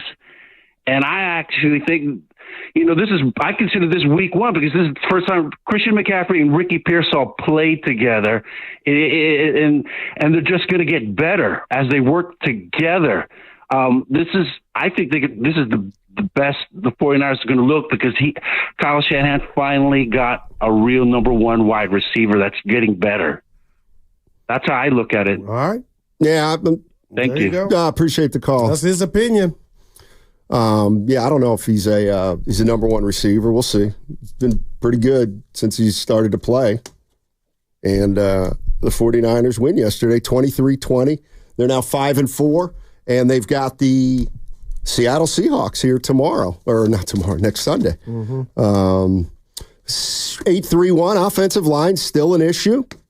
That's true. I mean, maybe we haven't even talked about the offensive line. Maybe they're the problem in the red zone. I don't know. I'm sure it's probably a ton of different things. I think Purdy's responsible for some of the red zone issues. I think McCaffrey not being there is part of the red zone issues. I think the offensive line is part of the red zone issues. I don't think it's ever going to be one thing. I don't know. Maybe it's the play calling's different than last year down in that area. Maybe Kyle Shanahan would say it's got to be different because we don't have McCaffrey. I don't know what the answer is. I just know that they're 5-4 and they very much to me resemble a 5-4 team. When have the Niners played great? They still have not put a full game together where they've had all 3 phases. Maybe the Jets. Yep. Yeah. And everybody came home after the Jets saying 6 field goals. That's not good enough. So they have not played, to me, a complete football game yet. So when do you look at 5-4 as good news or bad news? 888-957-9570 is the number. What's coming up on the game is presented by Fremont Bank, celebrating 60 years of full-service banking with no compromises. 888-957-9570. Did you know that most people wait 6 or 7 years before they buy a new TV? That's a lot of time in front of one TV.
I'm not sure. I have to just go back and watch the tape and kind of see. I think, I'm just happy I'm here, man. I mean, that was a long journey and a lot of long days. So it feels good to win, and feels good to just play in a football game again. Now, back to Steiny and Guru on 95.7 The Game. All right, that was Christian McCaffrey playing in his first game since the Super Bowl. I felt that. He said a lot of long days, Steiny. He probably knew what he meant. Dark ones. Hey, did you miss something when I was gone? I saw something when I walked in today, and I was shocked. Did I miss something? Yeah. So I'm looking at the color of your eyes right now, but go ahead. So I walked by that table out there, and there looked like there was a really nice pickleball sweatshirt that was still wrapped. Oh, yeah, yeah. I've been changing my ways. Now, the boss said he saw you sniffing around and poking around wanting it. I got one Friday, yeah. Oh, you got one? Oh, so you took a celebrity pickleball shirt home. I took the gray one, yeah. Okay. XL, not double XL, Sonny, XL. What a hater. You come back and you're worried about your partner if he took some swag. No. Damn. I saw the pickleball shirt in a wrapper, and I looked at the boss, and I was like, what do we got here? And he goes, what do you think we got here? Your partner already took one. And I'm like, man, y'all snitching, man. I'm not. Yeah. Something hit me on the text line real quick, Stoney. You know how I said when you read the text, the evil ones is like Raid, you spray it on them? Somebody said, okay, fellas, I'll be back tomorrow. Guru's exhausted me. That hurt. Yeah. And I've been positive. No, you haven't. No, see, you haven't. And why are you smiling? Yes, I have. Because you haven't been. I'm telling you, I still expected more yesterday. Right. That's all. I know. From the offense in the red zone. Okay, great. Yeah, that's it. Yeah. You needed that win. They got it. Yeah. You know what? You're right.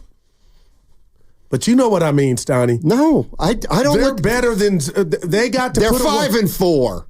They got to scratch and claw next week to beat Seattle at home and find their remedy of blowing lesser teams out or taking care of them. They are a lesser team. You know, they're a 500 team. I'm not there, man. Let's go to Mike in Santa Clara. Wants to talk about the victory yesterday. What's up, Mike? How you doing? Yeah, well, you know what? It's a victory, but it was an embarrassing one. First off, guys, I just want to say Happy Veterans Day to all the vets out there. My dad was a 28-year vet. There you go. And thank you again for all. Yeah, thank you again for all the service and support that you guys give us. Good call. Yeah. So moving on to that embarrassing win. My God, guys! Like, I was watching that entire game. And especially on that last drive the Bucs were making, I mean, penalty after penalty after penalty after penalty. I can't believe we still got away with a field goal on that one. And that one was just where I was like, okay, we're in serious trouble at this point. I just feel like now, yes, Steiny, I agree with you. We're a 500 team right now, man. They need to make some serious changes. And you know what? Also, on a positive note, props to Ricky to finally getting that move into, like, make it into the touchdown category. I'm so happy for him, especially all that he's gone through. But in general, I want to see them try to make another move for another defensive lineman. I mean, I haven't seen that much penetration in the defensive line in a long, long time. I mean, what I've always known for the Niners to be for was always their front seven. And yeah, we're out Dre Greenlaw, but you know what? We still got Fred Warner. But if Fred Warner can't be all over the field, even though he was all over the field once again, as it was. Oh, whose phone is that? You take a guess. Take a guess. No, but yeah, in general, I'm calling you out, Evan. Oh, it's Steiny. It's Steiny, Evan. Yeah. Can't do this. Oh, Steiny. Okay. Evan would never do that. No, my bad. Steiny, come on. No, but guys, I want to see us like try to get another defensive lineman to help out. I mean, again, like I said, that's what we've been known for is our front seven. taking the pressure off the DBs in that case and let them do their thing. And at this point, I have no idea what to even think of the Niners.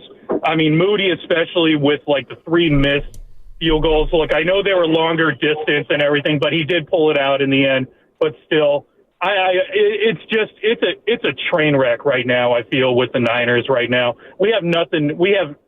I have no idea what to think of them, and I've been so optimistic of their team this year. But right now, I'm to the point where I don't even see what's going to happen. I'll be there at the game on Sunday this coming week, but I'm still interested to see what is going to come out of this. And thank God for CMC. He did what I expected him to actually play this week, and he still pulled it out, getting over total plus 100 yards in it. So he's just going to get better. And let's just see what happens this next Sunday, guys. Yeah, appreciate it. Hey, thanks, man. This from the 785. Bay Area, settle down. This is how we feel after a win? Jeez.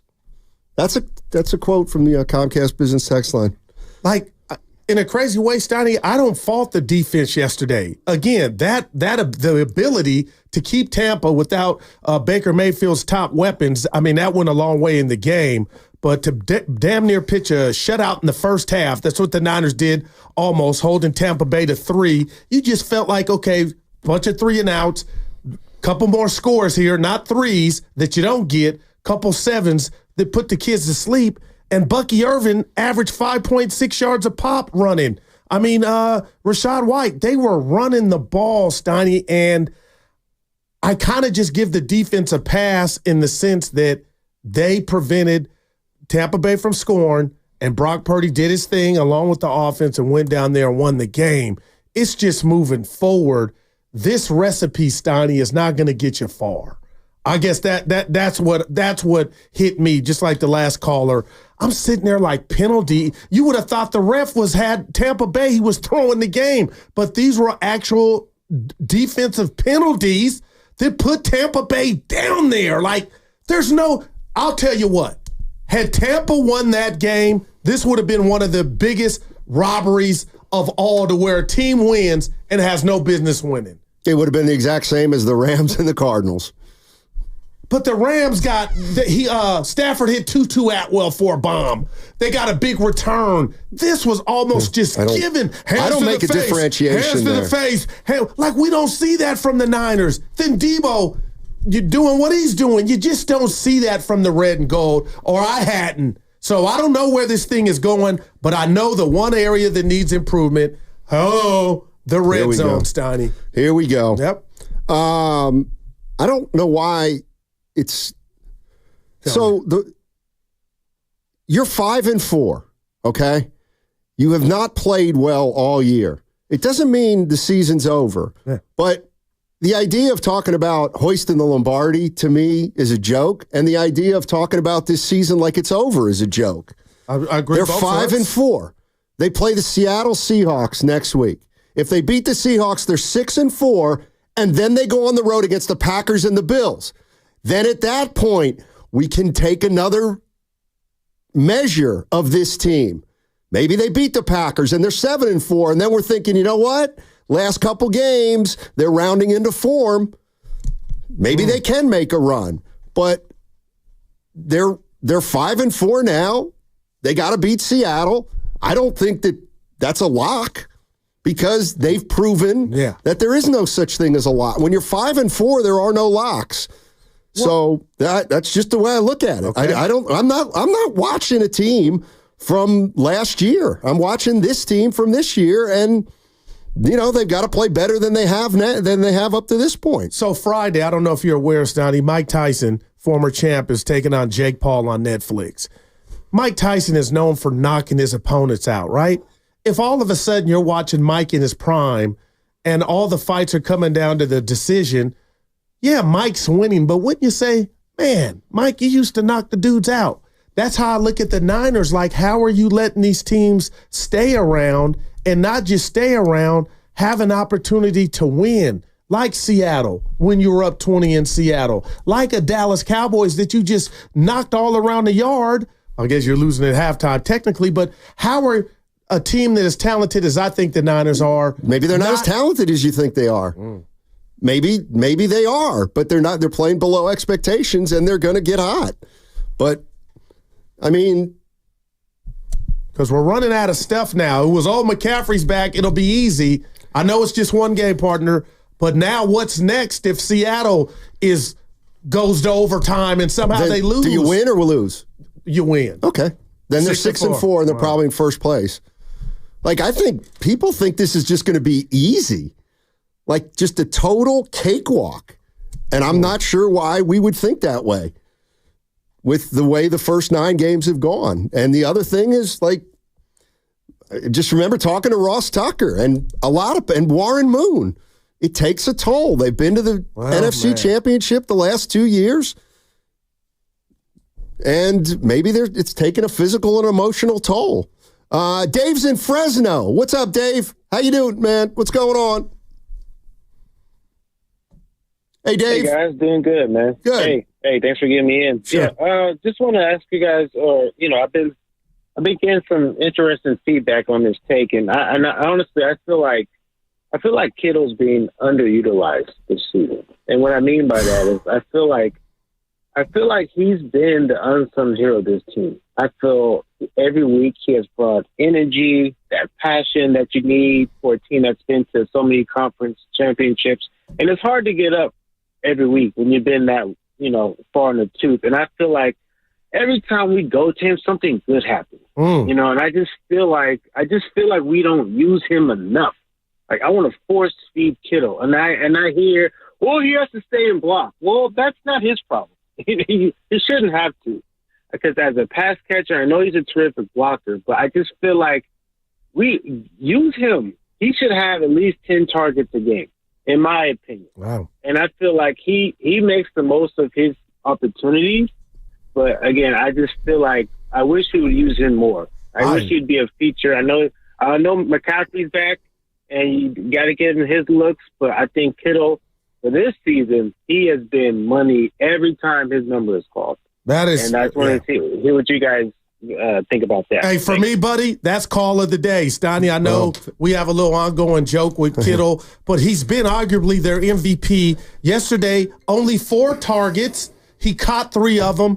I mean, what about the 36-yard scamper where Purdy misdirection, he just dumps it off to him, and he shows you he can run with it? Like, do I know more than Kyle? No. But do I feel like that caller does? Why don't we see? Because that's not what he does. He doesn't do that. They don't go to one receiver.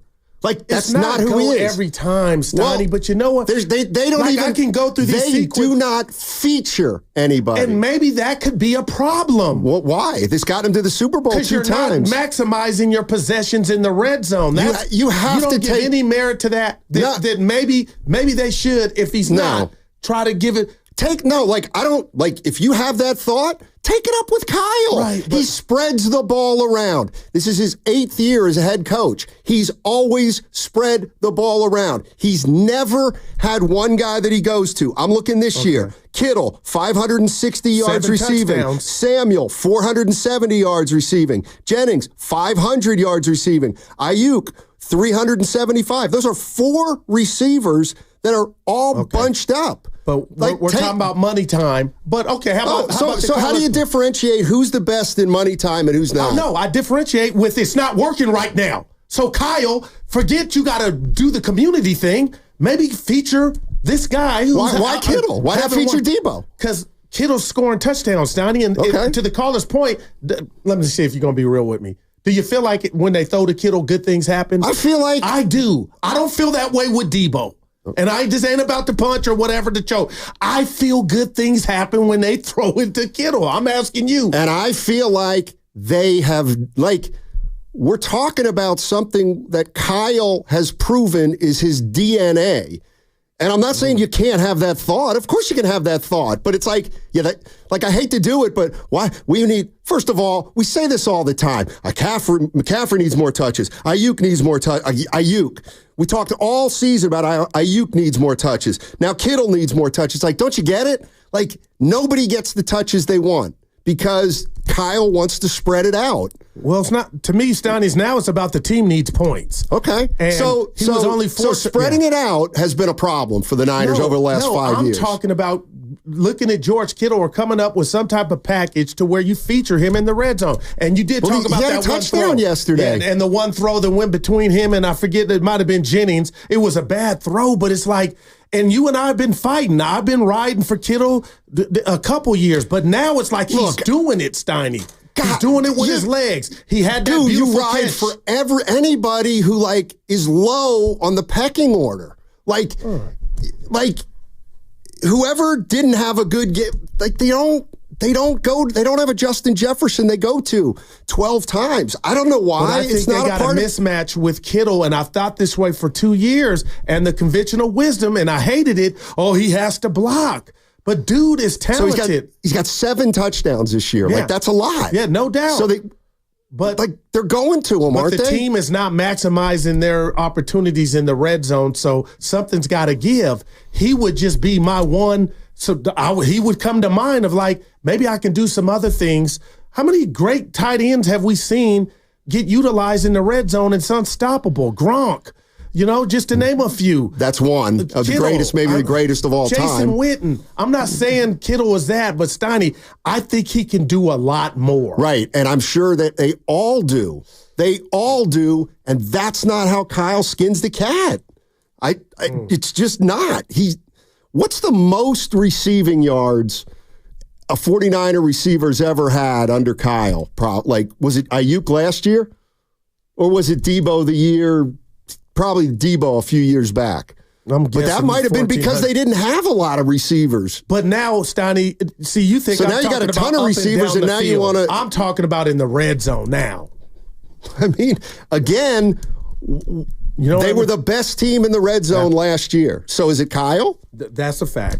Well, Kittle has 7 touchdowns in 8 games. Like, he's clearly scoring a lot. But to Goo's point, it doesn't feel like anybody else can get a look inside the 10-yard line.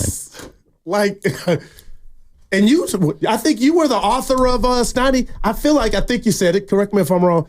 Goo, they just seem like they're predictable in the red zone. They're going to turn around, running on first down. Did you not say that? I think it was you. And I was like, now I'm watching yesterday. One of the reasons they're not good in the red zone is because Jordan Mason stinks in the red zone. Well, he got 1 touch yesterday. Well, right. But he's played the first 7 games.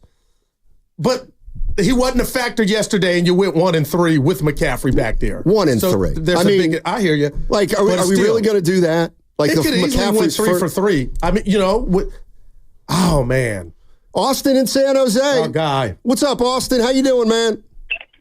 Hey, fellas, what's going on? Lively conversation on this Monday. Listen, Goo, we got to stop talking about last year, man. I mean, with all due respect to the 49ers and their great run and the history they've had, man, I think we've got to – one thing you guys don't seem to mention enough is the other teams are getting better. Other teams have gotten better, man. I mean, let's give credit to the coaching staffs and the general managers in other cities that have managed to keep their teams and move their teams beyond being mediocre to a status that we have to look at, Detroit being one, Philly, my Commanders being another. Yeah. I mean, listen, we're not saying these guys are going to win the Super Bowl. What we are saying is, hey, the path, as Steady was saying, the path to even the NFC championship is going to be different, which I think is good, frankly. So I think the question is, can Kyle react, given all the things that have happened this year? And by the way, every team has injuries. Every team has stuff going on. So just because we live in San Francisco, let's not assume that other teams in other cities aren't going through stuff, too, with personnel and injuries. So this is not unique to the Niners. It may be a stack up, but at the end of the day, man, what can Kyle, Guru, to your point, it does come down to coaching now. What can he do with what he has to work with? It's not like these guys have a bum team. I mean, they're still pretty darn good. I mean, I haven't been the biggest Kittle fan, but I tell you what, the dude is playing at a high level right now. No doubt. And maybe you're right. But I think it is matchup dependent, though, Guru. You can't just say, let's use Kittle in the red zone. I mean, it's going to depend on who they're playing, dude. And trust me, guys are gearing up on Kittle in the red zone because they know he's probably one of the few guys that can make a play. So it sounds simple, but don't think for a second that if it were that simple, I think Kyle would be doing it. So, yeah, man, let's give more credence to some of the other teams, Steiny, that in the NFC that are doing well. And listen, man, the path to the NFC Championship this year is going to be something else, man. So I'll just keep listening. Thanks, guys. Appreciate the call, Austin. So he's saying, Steiny, by the way, other teams are getting better. Dallas is not. Dallas had no business in that game, but yet had a lead at half 2 weeks ago, and could have won that game. But we know they had no business in that game. Like, that's what I would ask Austins of the world to explain to me. So that the bar's been lowered that much without McCaffrey? Without everything that's happened since last year.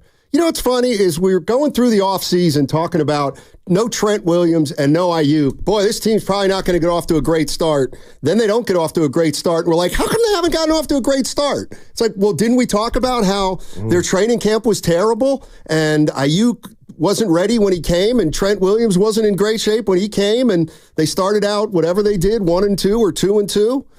Like, this is, I don't want to say it's predictable, but after the offseason it was not smooth sailing going into the year. No, and as for Mason in the red zone, yeah, I think the offensive line has something to do with that too. Brett's in Walnut Creek. Hey, Brett, what's going on, man?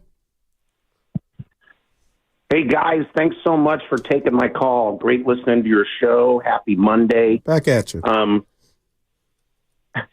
I heard a previous caller mention two words together that I think might be the most ridiculous words I've ever heard in my life about professional sports, and that's the word embarrassing combined with win.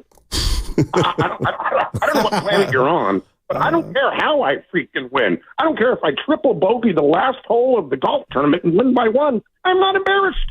I won the game. I don't care if I miss 5 field goals, throw 5. That's Jared Goff. Is he embarrassed about his win last night? Is he embarrassed that he threw 5 interceptions and won the game? Embarrassed? I mean, there's no doubt the Niners are not, the juggernaut we thought we were. But the difference between this team and the last team, and I know we're not comparing, is one game. They were 6-3 last year after 9 games. They're 5-4 this year, and there's no question they should be 7-2. Okay, the Kansas City Chiefs are 9-0. They could be 5-4 very easily if they didn't have so many embarrassing wins. Are you kidding me? An embarrassing win might be the most boneheaded comment I've ever heard in my entire life. And again, I want to knock the guy out in the first round too, but I don't care if I win a 15-round decision. All right, wow. I win. Thanks, Brett. Yeah, I like it. Just stop with this embarrassing win stuff. I didn't catch that. That's interesting. The Niners are favored in every single game they've played this year. When they played the Chiefs, they were still favored, even though the embarrassingly winning undefeated Kansas City Chiefs, they were undefeated. I hear you. Hey, Brett. Brett, hey, thanks for the call. I'll tell you what, the Chiefs have been the most embarrassing team in football, according to that. I'm kind of with you. By the way, Kittle's touchdown, it's a broken play. If you don't It's a broken play. The toe tap. I don't care if it's broken. Great catch. No doubt. It's a great catch, but it's a broken play. Concentration and great all around. Maybe it was a great play. Right. Give me more of that. Well, let Purdy get off script more. Oh, okay. I'm just saying. Right, because if you run a pattern, he's not open. Well, Sonny, I can throw something at you. Man, stop. I know what I'm going to save it for the other side. I know why I'm feeling the way I'm feeling. I think this 5-year run. I know why you're feeling it. Is finally caught up to them. And if you're telling me now this is what they are, I'm scared, Steiny, that it's happened faster than we thought. There it is. I said it. Hey, what was the line of yesterday's game? I mean, 6.5. 6.5. Yeah, Niners minus 6.5. I told you I don't do that. Do what? You insult. I haven't said anything. I just asked what the spread was. No, but do you have a guilty conscience? No, never. I just asked what the spread was. I wouldn't have a job if I took stuff that happened off the air onto the air. So you wouldn't have had the Niners at 6.5 yesterday. What does that have to do with anything? Nothing. That's why I'm asking. Oh, stop. It's been a bad year. I had a good weekend. Yeah, you can tell. You're the same way. Evan, whoa. You're the same way with your bets. Don't do that, Steiny. Welcome back, bud. I don't bet. I don't bet on shows that impact. I don't bet on games that impact the show. Either do I. Now, why the laugh? I just missed you. Dastardly. I mean, who did they say I laugh like? Muttley. Download the free Odyssey app and check us out on 888-957-9570 is the number. Download the, what time is it? Download the free Odyssey app and check us out on YouTube and Twitch, powered by First NorCal Credit Union. That segment was brought to you by Safeway. Head to Safeway this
We've literally seen him, hit some really big kicks in his career, and obviously at practice and stuff, we've seen what he's capable of.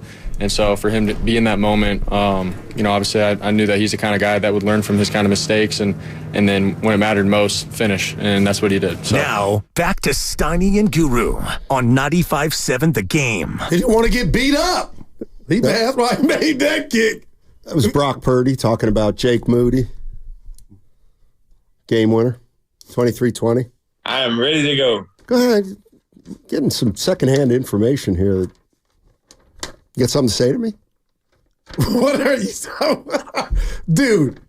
That's the beauty of you and I. So let me get this straight.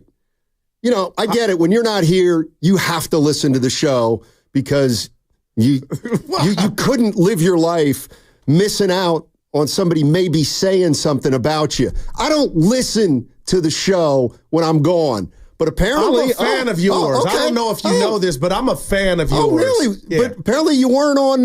Don't let the jackals come between us. Go ahead. Dude, are you going to address your gripe with Steiny? Well, yeah, you don't listen to the show, Steiny, but you call other shows. Oh, that was what happened. And you must have texted the wrong thread telling us you were going to bless your presence with us. No, I texted. And it was meant for somebody else. No. Anyway... I had no gripe with you. Me and Evan had a great 4 days, and then we kicked it with Spadoni Friday. We had a great show. See, don't let people come in between us. I would text you you know me. I'll call you. Dude, are you going to address your gripe with Steiny for calling into Willard and Dibb's show? Oh, that was the gripe. And not your show when he was in Washington, D.C. Evan and I teased you were calling in, maybe 12:15. Oh, he's busy. He'll call at 1. Come to find out, a little bird told us you appeared on the other show, pregame. Boy. Just say you're sorry and we can I'm not going to say I'm sorry. I will say I made a mistake, but I'm not going to say I'm sorry. You sent the wrong text to the wrong person. No, I didn't. Well, then why were you saying, hey, I'll come on? Because I was gonna, but the week got sideways. Let's just put it that way. No, you wanted the afternoon big shot time shot. I get it. Yeah, okay. Yeah, 2 to 6. Yeah, okay. Willard and Dibby. Okay. Let me, was that a Super Bowl squad where, you're cheated on? Oh, look at these emojis. These emojis with the people that are mad. Yeah. It says Guru. You guys were mad. You cheated on us. I sent that one. Yeah, right. Evan was hot. You know what? No, you know what? I had to calm me down. No, you're right. You're right. I should have. You know what? You're right. I should have left the African American History Museum. Because that is so banal. But no, and go on a sports talk radio. Yeah, that's what I should have done. Well, first. Hey, Guru and Evan want me on and talking about the Warriors. I'm in the middle of the most poignant display. Well, next time you're having fun with yourself, bud, keep your text to yourself. You invited yourself on our show. That's right. I invited myself off it. Okay. Well, we found out. You didn't tell us what you did moonlighting. Shout out Bruce Willis and Sybil Shepherd. One of the greatest shows ever. That show was terrible. Moonlighting? Yeah, I hated that show. It started his career. Die Hard. I didn't like it. What do you want me to tell you? Him chasing her and finally, oh my God. Just like talking about the Wizards. Didn't like it. Oh boy. Dude, you went to see the Warriors in Washington. Yeah. Dude, you were living it up. How was the weather? Seriously. It was muggy. It was let him answer. Go ahead. It was mild. It was warmer than I thought it was. Like the Niners win. And Steve Young said, Evan, you tell me what you think of this. Here we go. Let me guess. Steve Young, red zone. They can't take field goals. Gotta have touchdowns or bust. He said when you kick field goals, Evan, you're one step closer to losing. Yeah, and you're one step closer to winning. Well, because you're putting points up on the board. Not if you missed 3 of them, like Evan said. Steiny, how much of the game did you miss? None. Well, my flight was at 6:30 out of New Orleans. I got home by 9:30. Good. West Coast time yesterday morning. Mm-hmm. Yeah, we just were. That was the gripe. We couldn't believe you went on another show. Believe it. Still waiting for a reason. Like, what made you want to do it? I didn't want to do it. You want me? Then why'd you text us saying you did? I'll tell you why. So here's what happens. So Monday, I don't even want to do this. Nobody cares. Well, get it off your chest. We Nobody need closure. cares. Evan and I do. Monday, I'm like, oh, gosh, I guess I'm going to the Warrior game. Yeah. So, you know what? How about if I can jump on with the guys Tuesday? Right. Okay. This was unprompted, by the way. Right. Because I didn't know I was going to the game. So I was like, oh, you know what? I'll jump on Tuesday after the game. Yeah. So I text the boss and say, I can jump on at the game. And 2 seconds after I text the boss, what do you think happens? Lucas called you. Lucas called me. Okay. Hey, Steiny. Hey, Steiny, can you come on with Willard and Dibs Well, right you kind now? of did that to the boss. And I was like, I'm at a restaurant. We're getting ready to go into the game. Yeah. Just for 5-10 minutes. 5-10 minutes. See? Oh, a whole segment. I was like 5 or 10 minutes. Yeah, dude. And then that was the grind. And then the next day, things got sideways. And I was like, you know what? I just don't want them. Yeah, forget my show. I'll go on with somebody. Anyway, all right, it's all good. What'd you and Evan talk about on Tuesday? That big Warriors win? How about Jordan Poole? We were actually all Niners. Wizards are playing hard. It's time. The NBA's got a real problem. NBA's a joke. No, it's worst seriously. sport going. Evan, what would you say to that? Worst sport going? I'm being real. There's Warriors on mine all day. I believe it's something to that. Boy. Let me tell you, the Warriors are... I'm with you, man. They are going to take advantage of a league load managing is what they're going to do. Dude, I get it, man. You watch. Wow. You watch. And oh, by the way, we'll just have our guy Melton start yesterday, and that was the best start they've gotten off to this season in the first quarter. They just got a drove of dudes, man. So you must be fuming right now. I am ready to go. I'm mad. I don't know why I'm mad at Debo. I really am. Because he tried to punch a kicker. That's like Draymond and the Poole. The long snapper. Yeah, Jordan Poole needed his own long snapper to get in the middle. I was going to say the Warriors. You said I'm. Yeah, no, Steve Kerr. He says hopefully we found our starting lineup. Possibly Curry, Melton, Wiggins, Green, and Trace Jackson Davis. Why would I be mad at that? Because your boy Kuminga is coming off the bench. Oh, so you didn't hear Bonte and Shasky this morning? What? Bonte didn't put me in the Kuminga club. It kind of hurt. He said we're the biggest. Shasky and I are the biggest Kuminga guys at the station. And we were listening to it live. I'm hurt. I was in that group. I've always thought JK could be a superstar. Well, then why is he coming off the bench? That's how Kerr sees it. But he's playing. It's tough to be a superstar coming off the bench. Maybe he's not a superstar. There's so many sides to you, man.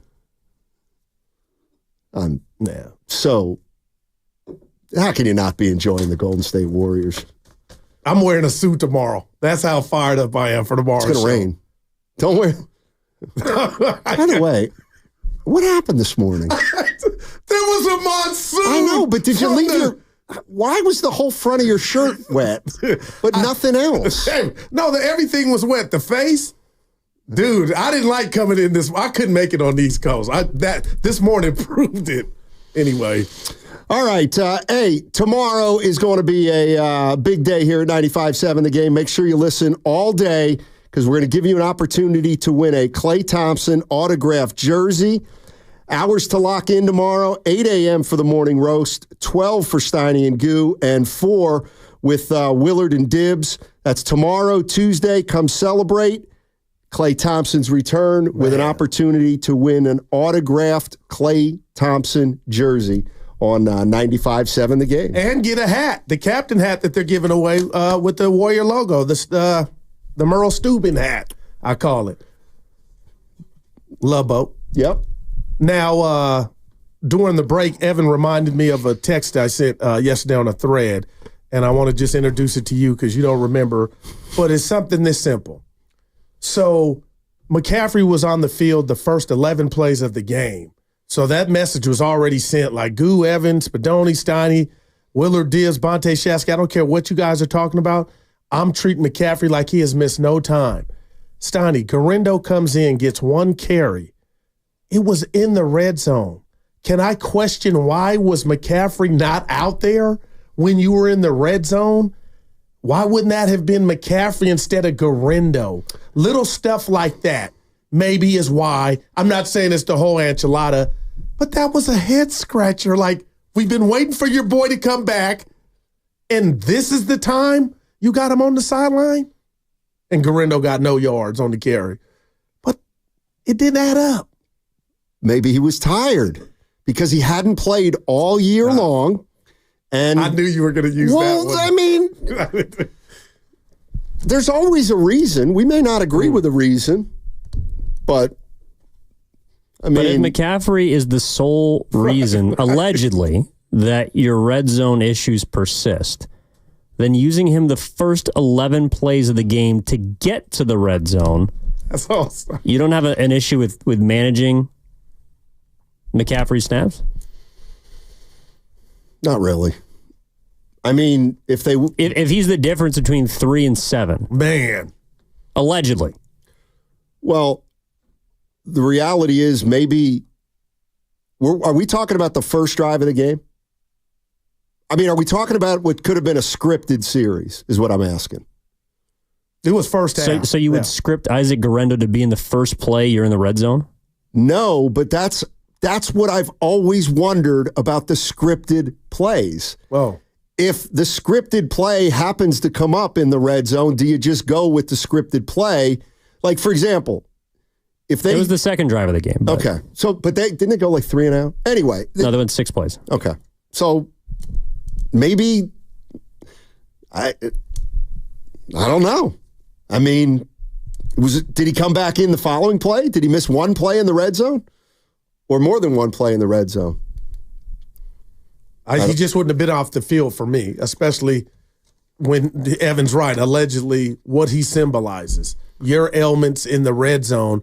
Why would you choose to have him out thin? That's all. Okay, so what happened on the play before Garendo got no gain in the red zone? So I apologize. This was in the second half. Oh, okay. And it was 1st and goal at the 9-yard line after McCaffrey converts a 3rd and 5. There's the little out pass, goes up the sideline, gets a first down. First play at the 9, Garendo up the middle for no gain. They ended up kicking a field goal to go up 13-10. What happened on the follow? Did McCaffrey miss one play or a few? McCaffrey wasn't in. It was a 3rd down. No, he got a first down, I thought. First and goal, Garendo up the middle. 2nd and goal, Purdy gets sacked. Then he goes to Debo. And then McCaffrey did not play in any of those, three plays. Okay. Fire him. Fire Kyle. Well, in fact, you might make an argument the reason why Purdy got sacked was because Garendo didn't hit the free blitzer. He didn't ship long enough on that play. That's what Tim Ryan said. I'm asking you a question. Like I'm serious. Like seriously, did you have an issue with that? No, I didn't, because I don't know what McCaffrey the plan was going in. Like, he ended up missing like 15 plays total, right? Something like that. I mean, I don't know. Like, maybe they were getting him 10 plays at a time and sitting him for 2 or 3, 10 plays at a time, sitting him for 2 or 3. I don't know. Mm-hmm. I just know, again, if I were playing Madden or I was actually the head coach of a team, Donnie, and we've been doing what we've been doing without McCaffrey, and this is his first game back, I would have drew it up if it was first 15 or not to where his ass was out there. And I really feel like if McCaffrey would have run 23 times yesterday, we would be saying that's too many for his first game back. And I get it. 13's I'll never not say a lot. that. Yeah, because If Christian McCaffrey would have had 30 touches yesterday, I'll bet you there'll be a lot of Niner fans that would say, man, he hasn't played in 9-10 weeks and we're going to give him that many. Let's go. But yeah, I mean, it's a fair point. I don't know what the substitution pattern was like for McCaffrey. Let's go to Ray in San Francisco. Ray. What's going on, Ray? How you doing? Hey, what's up, fellas? How you guys doing today? Hey. Hey, so I wanted to say that I do not think McCaffrey should have a pitch count for the next week, and that I think you, Steiny, should run for Congress in California to get in the House of Representatives. And that's it. I'm out, fellas. How come? I'm trying to figure it out. Because I don't know what the plan was for McCaffrey. But, I mean, like, you know how I feel about play calling. It's like if the play works, it's going to be great. And if the play doesn't work, we're going to say you should have done this, that, or the other thing. And I don't know what the plan was for McCaffrey yesterday. Right. But and it's yeah, funny, ideally, I don't think he was asked post game, so I don't think nobody else thought about it but us on the Vine. But again, Steiny, you know, you talk about the 3 missed field goals. When you're running and everything is performing well, man, you are winning these games and guys are resting. And for whatever reason, this year it's just not happening. And I know there's 8 games left, but the one victory I'll take in this show today with you is even when they were winning and going to Super Bowls, I thought George Kittle could do more. And now he's having a hell of a season. And I'm not saying people thought he couldn't do more, but now it's one of those things where, hey, look, it doesn't take Einstein to let me see 85 targeted in the red zone, even if it's 3 incompletions. Give us something. And I'm just wondering if maybe that'll manifest. I mean, and that's where I'm coming from. If they go to George Kittle 3 straight times in the red zone. And that was being but if they go to George Kittle 3 times in the end zone and they don't get it going, we're going to say, why did they do that? I mean, like, I don't know what the answer is. Maybe it's a field game down in the red zone. And last year, Kyle Shanahan played it great. And this year, he's not playing the red zone game great. This is George Kittle on what to take away from that win yesterday. We have to score in the red zone. Better than that. Our defense probably, the Bucs offense was moving the ball a little bit with a couple, not great special teams plays. But being able to deal with all of that and still come out with a win, that reminds me of like 2019. Like, it's not going to be pretty, but you just have to find ways to win, no matter how ugly they are sometimes. And it was just kind of fun to watch all of our receivers kind of run wild. That was really fun to see. Ricky with a hell of a day, and Christian McCaffrey's still pretty good at football. Good for us. And how does Christian McCaffrey open up things? Yeah, I mean, when he's out there, it's hard to, like, double cover anybody, because if you do that, then you're leaving Christian one-on-one on a linebacker most of the time. And so he opens that area up for us, and, like, you can see it, too. Like, if you go back and watch the tape, any pass plays that we had where – and it's nothing against, like, Jordan Mason or Isaac. It's just Christian can run every single route, and you see the deep routes that he has, all the checkdowns that he gets. You can't double-team anybody else because you have to help on Christian. And so that opens up a ton of stuff for the wide receivers, myself, Debo. And so he makes everyone else's life much easier, including Brock's. You're listening to 95.7 The Game, KGMZ FM at HD1 San Francisco. Always live on the free Odyssey app, Twitch and YouTube, powered by First NorCal Credit Union. 530, if you have no answers and don't want to speculate, why are you on the radio? It might be a good question. I'm just saying I don't know what the plan was coming in for McCaffrey. Well, but if you're going to ask me, did I have an issue with? I guess the answer is no, because I didn't think about it at the time. All right, and in totality, again, it's a short sample size, but they were 1 of 3, with them, and obviously we'll find out if it's been fixed moving forward. But if they go 5 for 5 in the red zone next week, I don't think it's necessarily fixed. I think they had a great red zone game. Well, yeah, it wouldn't be fixed you would look at yourself like, okay, we got our guy back. It's getting better. I mean, what I'm getting at is if they go 6 for 6 in the red zone next week and they go from 30th in the league in red zone to 12th in the league, that doesn't necessarily mean they're having a great year in the red zone just because one game they caught up. That's all I'm wondering about. I was going to say, Steiny, negligence for me, if I leave this show today, not bringing up the moon ball where Tampa Bay blitzed Purdy. He put enough air under it for McCaffrey to go get it. It was a 30-yard reception, and I thought McCaffrey was going to take it to the house. But that was a hell of a play. That was a big-ass play. And kudos for Purdy for putting enough air under for McCaffrey to go get it. And then when he got it, Steiny, I was like, oh, man, watch out. But that was a big play.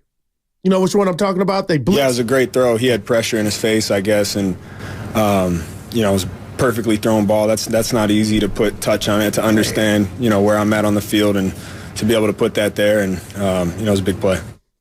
That was. I was like, Dude, Purdy leads the league in guys getting their paws or just the tip on him, Steiny, and he just has a way of getting away and making things happen. And again, I can sit here, and I will, because I do wonder, so Willard and Dibbs get guest every, is it Tuesday or Wednesday, Cosell, he talks about the quarterbacks or whatnot, but I'm not going to get fixated on the 11 incompletions because it wasn't many, but it was just some throws where I was like, oh, Snotty, that was off. But it's just an incompletion, right? Yes. Come back. And then, it's just an incompletion. And he made it happen and drove him down to get the field goal.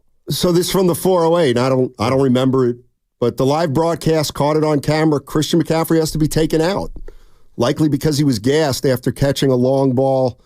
I mean, I think we're talking about three different times of the game, but I'm sure that happened with this first game back. But Kyle is a renegade, Steiny. He came in not saying I'm going to allocate these touches to Steiny, Evan, and Guru. It did not. He went with what he does, and I just got to give him credit for that. Like, that's just how he's going to coach, Steiny. And if the transmission goes, he goes. 13 carries.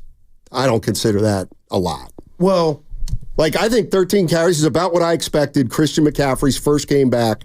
But from normally injury. we do it touches, though. We go touches with McCaffrey. Yeah. And so it was 6. So we had 19 with the 6 receptions. Would it shock you that he was on the field for about 90% of snaps?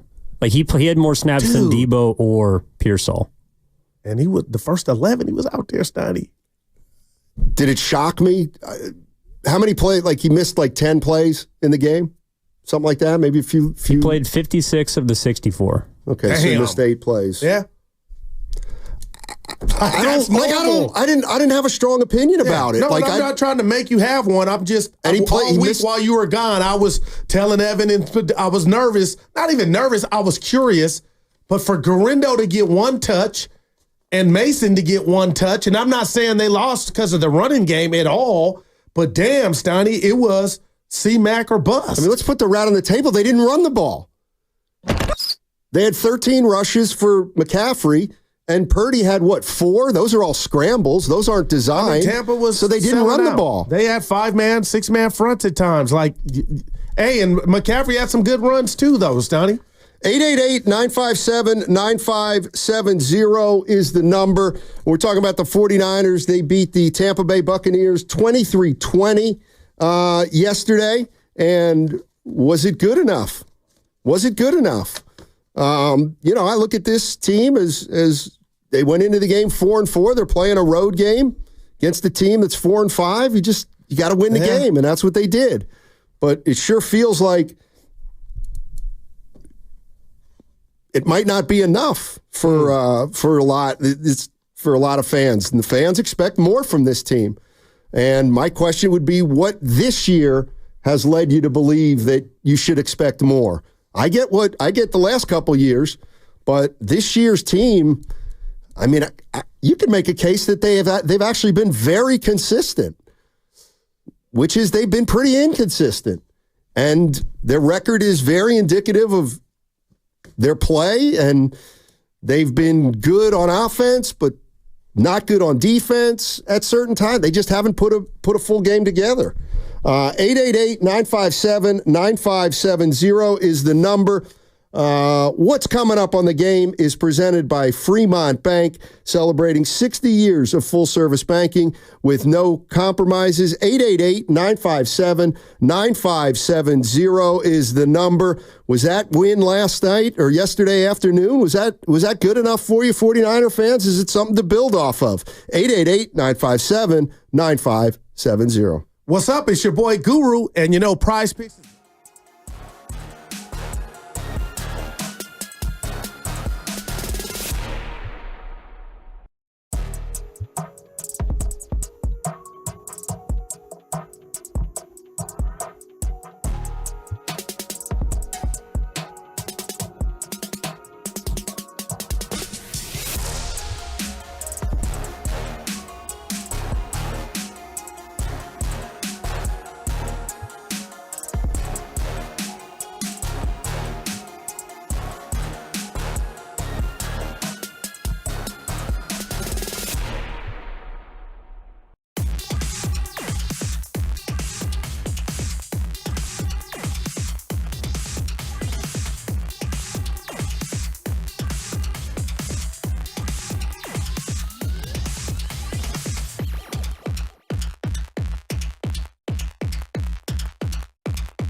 Is up, and he pushed that one.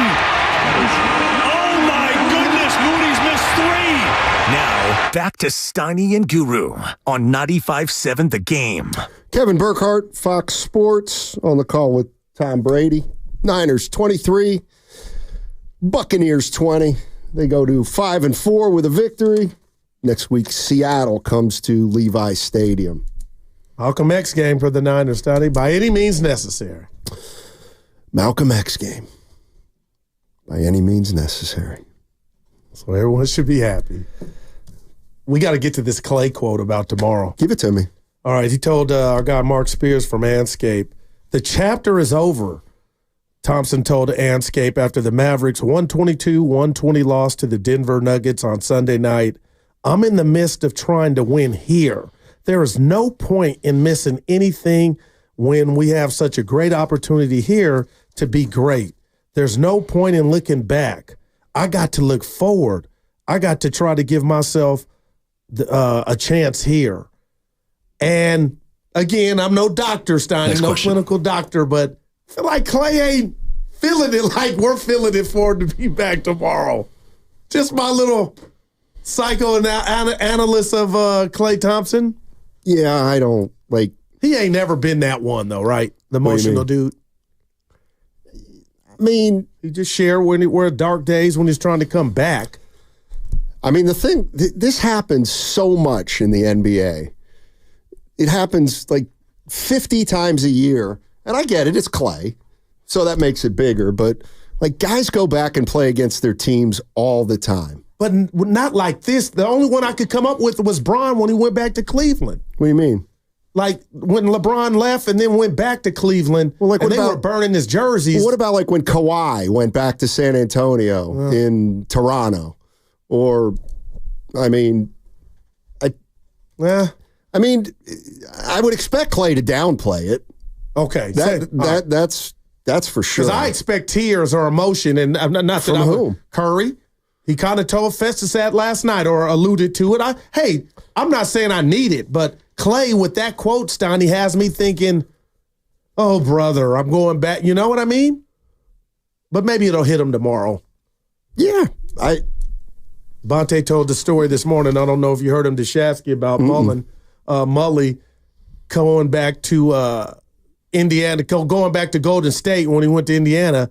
And then it hits you when you land on the tarmac. You know, it's like, oh, I'm actually, this is home. So, I don't know. I'm going to be in the house, Steiny. I think it's going to be emotional. I mean, it's going to be something we've been pointing to for a while. Warriors 8-2 right now. Wow, man. 4-1 road trip. And, I mean, to me, what I'm seeing is something that... Tell me. I don't see why it can't last. And it's... Look, in this day and age, when everybody is load managing and guys are just not playing, they just are not playing, I do think an opportunity exists for the Warriors who are going to try to play 11 guys to be successful. Like, they're going to win a lot of games if they are healthy and the other team is load managing. Wow, man. I think. I just do. Because they're playing harder with 11 guys in this rotation. And I almost think it's like the perfect give it to me. It's like the perfect way to approach. If everybody's going to load manage, maybe you should go about load managing differently. And that's kind of what I think they're doing. They're load managing in games. Guys are just playing 27, 28 minutes. And I kind of like the idea the more I think about it. Where do you think it stemmed from? Do you think, when you were gone, you might have been here, Stoney, your last show. Windhorst was talking about he got it from the Olympics, but I wonder how much of that went into Kerr's decision, or was he truly, and I believe him, really excited thinking that this 12-man, 11-man rotation would work with these guys? I mean, I just don't see a lot of difference in the players. Like, you look down your bench, and it's like you got Peyton and Kyle Anderson. Okay. Well, how do you determine who's playing? Who's better? Wow. I don't know who's better between those two. I think Anderson is, but if it's somebody that Gary Payton II can guard, then he'll probably play Gary Payton II. They're running teams out to gym, Stoney, and when I say that, yeah, I saw OKC, get it to within 6. I was like, oh boy, but teams can't, outside of Cleveland, because that was just, man, a beatdown. Teams can't do it the whole way. That we saw it with the Rockets that second half where Houston could do no wrong, but they were down so much in the first half, you ran out of gas. So I'm with you with what's going on in the NBA. And again, Stoney, I don't want to tell the masses that everybody's faking injury. I'm not saying that. But the way things are going and the way stars are out, the Warriors can manipulate this by doing what they're doing, playing great basketball, deep, playing defense. You can't fake defense, Donnie, and that's what this Warrior team is doing. I just feel like on any given night, man, it's going to be a bear to beat, like what you just said. This can't continue. I mean, I don't see why you can't. Man. They got to keep Steph healthy, obviously. They got to stay mainly healthy, but I mean, to me, it just is very logical that if you have the deepest team in the league and you're committed to playing guys 25 minutes a night and very few are going to play over 30, you're going to have an advantage against Philadelphia when they don't play Embiid and Paul George and Maxi's out. And I get it, they're hurt. Yeah. But every team that comes in here is going to be missing somebody, probably, because that's just the nature of the NBA. And maybe the Warriors, this will be their year to stay healthy because they won't be playing anybody big minutes and overextending them. I've been waiting to ask you this, but you've seen a lot of basketball, Stoney. It's only 10 games, but if I were to ask you your biggest surprise on this about this Warrior team through 10 games, what would it be? Because I'll share with you mine after you give me yours. The biggest surprise, just through 10 games. Probably Buddy Hield. That was mine. Like, nobody, no. Kyle Anderson. I'll just say something different. But see, he's no surprise because he's steady Freddie. But I just can't believe how seamless the fit has been for Buddy in this system. Like, I should have knew that when they signed him. But anyway, I guess that's a glowing review for him, though. The two guys say it. Yeah, I mean, he's helped him win games. And that's the other thing that I see happening with this team is you only need, if you're going to play 10 or 11 guys, you only need a guy to help you win, 5 or 6 times during the course of the year. And here's the way I look at games. Last night, Melton helped you win that game. No doubt about from the start. Exactly. And so, the acquisition of Melton allowed you to win a game in Oklahoma City that you probably aren't going to win most nights. Well, Chet going down helped. I believe they helped that too. Yeah, I mean, absolutely. We'll see what the Warriors do tomorrow. I didn't look at an injury report on the Dallas Mavericks So I don't know if how healthy they are, how non-healthy. What do you think about them and just in general? Since we're talking about the Niners and they're not what they were last year. Well, Luka's out of shape, so they're going to get off to a slow start. They're 5-5 now. Makes sense. Yeah. Luka's not in shape, and Klay's just getting there and trying to figure it out. So makes sense to me why they're not off to a great start. So I don't know. Steph was incredible last night, Stoney. Yeah, he was good. Yeah, he was good. They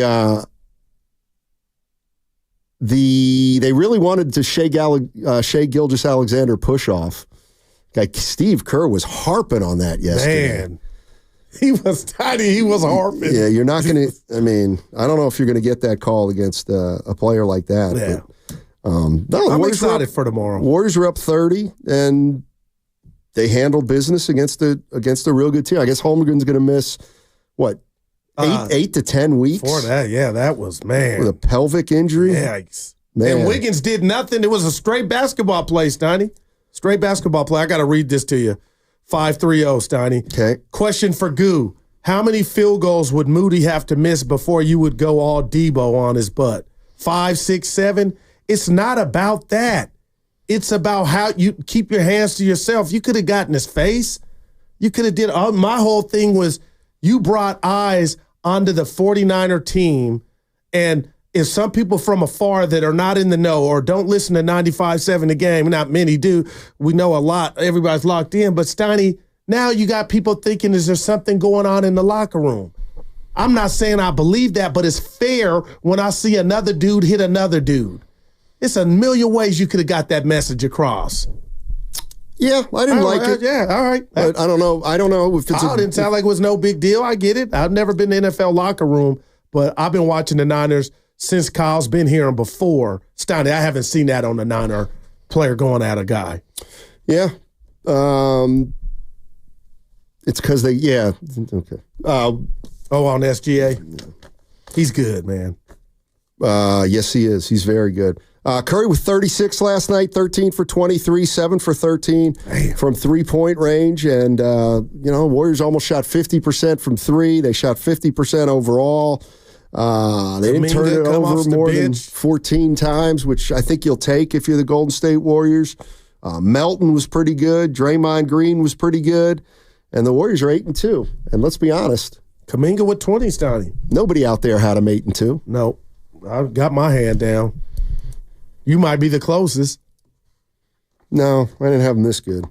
But I do think that Clipper. If I'm the Clippers, I'm looking at that win like, well, holy hell, that might. You know what I'm saying? That was and the Clippers playing hard. That was a real dub on the road. But Cleveland what did you get from Cleveland? They put it on them. Cleveland's good. They were down 40. Yeah, Cleveland's good. They are. 888-957-9570. How surprised are you by the Warriors' start this year? No, yeah. Everybody has to say they are, right? Nobody can do what you just said. Hey, I had them 8-2. Nobody. Wiggins had 18 last night, 18-8. You had Kuminga with 20 and 5. So real impressive win in Oklahoma City. Kuminga with 5 boards. I know it's 5, but still. Yeah. Pods with only 15 minutes. But that's how it's going to be. 15 minutes for Pods. Yeah. Who else? -10 on plus minus if you're into that, but he was leading the league in that, so I took a little hit, but nothing. Yeah. 888-957-9570 is the number. Oklahoma City, they got beat by the Warriors 127-116. Warriors now 8-2. And Klay Thompson is back tomorrow night for the Dallas Mavericks. And it'll be a big day here on 95.7 The Game and big day over at Chase. We'll be doing the show over there tomorrow, Goo, from 10 to 2, Thrive City. I'm excited. And so he's probably in town now, huh, Klay? Yeah. You would think? No, they are. They're in town. He's averaging 14, 3, and 2. What if I asked you his? It's not very good. Yeah, if I asked you his percentage from deep, what would you say? 3-point percentage? Yeah. Probably about 33. 35. What's Buddy Hield at? Good God, let me go. I want to say 50. Something I noticed about Buddy, Steiny, is you can keep him from getting his shot if you're a great team defense. he has not wind up. You get where I'm going? Like, you can kind of beat him to his spots. It'll be difficult for him to get it off as opposed to a guy like Steph. Yeah. I mean, but Buddy's been fantastic. Let's go to Matt. Matt's in the city. What's going on, Matt? How you doing, man? Hey guys, thanks for taking my call. Sure. And my thought was this: this performance by Wiggins and Draymond. I've been really impressed. They really stepped it up this year from prior years. However, this is just a nitpick. All right, I think they need to be a little better and in giving Steph that support that he needs for this team to take it to, for that deep playoff push. I think Wiggins and Draymond have to do a little bit more. And I'm interested to get your thoughts on that. I mean, it's going to be a work in progress, this team. And I think if Steve Kerr had his way, he would develop a starting five that he uses most of the time, and then depending on what he sees, he'll decide who comes in off the bench. And certain nights, some guys might play more than others, but I do think the way he was talking to Anthony Slater of The Athletic yesterday after the game, I mean, I think we're going to see Curry, and we're going to see Melton, and we're going to see Wiggins, Draymond Green, and Trace Jackson-Davis in the starting lineup as long as they all stay healthy. Yeah, I'll say this while you were out. I don't know if you got the Windhorse report about the Warriors got an itchy finger, to maybe pull off a trade at some juncture. And I'm not saying Stoney, Wendy was hating at all. I'm not. I'm just like, this Warriors start has like captivated everybody. And I just thought, I scratched my head and I told Evan just about the timing of the report, which we basically already knew. My question to you by bringing that up is, Stoney, do you think they could get off to one of these 18-2, but their version of a great start to where Lakeup and company and Mike D are just like, nah, this is who we're good? No. Okay. And that's what Wendy basically was saying. I mean, they'll make, I think their record will be superfluous if they have an opportunity to get a star player, because the way that they're going to look at it is, oh, we're 15-7, and now we have a chance to make a trade that, puts us in contention. I think it's a little premature to say this team's got championship potential. But man, but if the season continues to play out, who knows? This is Klay Thompson on his return to Chase tomorrow. So this is from last night after their game at Denver. Be good to see people that you're on it with, obviously, but to me, it's just another regular season game in November. Obviously, there's bigger implications with the NBA Cup, so that's what's on our mind. In my mind, is just to win that, because I haven't been a part of it yet. I know it's young, but it'd be fun to play for that title. He didn't really say that. Yeah, he did. I forgot. Oh, while you were gone, that was my big one of my big things, Donnie. The Warriors are going to win the Cup, because they're going to take it serious. And what do they get for that? I think 3-5. There's a dollar amount. And I'll never forget LeBron last year was like, everybody don't make big money, so the guys, 12th, 13th man, that'll be some good earnings. All right, here's more Klay Thompson coming into town tomorrow. Do you think it'll be difficult to kind of compartmentalize just everything that you're probably going to feel going into that arena and actually playing in the game? No, I don't think so. I've been doing this a long time, and basketball is basketball. Were you surprised that they're giving out the captain's hats? I guess it's a good thing for the fans, so kudos to them. Kudos to them. Didn't say anything about the Warriors. He's talking mostly about the fans. Yeah, I mean, that's what I'm saying. Maybe he's still feeling some type of way that he's not here. You know what I mean? So he's like, miss me with the reunion. We don't know that, but I'm going to be in the house. We all will, and we'll be doing the shows from there, Stoney, and it's going to be exciting. And like I said, you up me with I think of LeBron going back to Cleveland. I can't, and Mullen going back to Golden State once he got traded. But this is like, man, Yeah. Should be a fun night at the arena. Wear the Klay Thompson captain's hat. Yeah.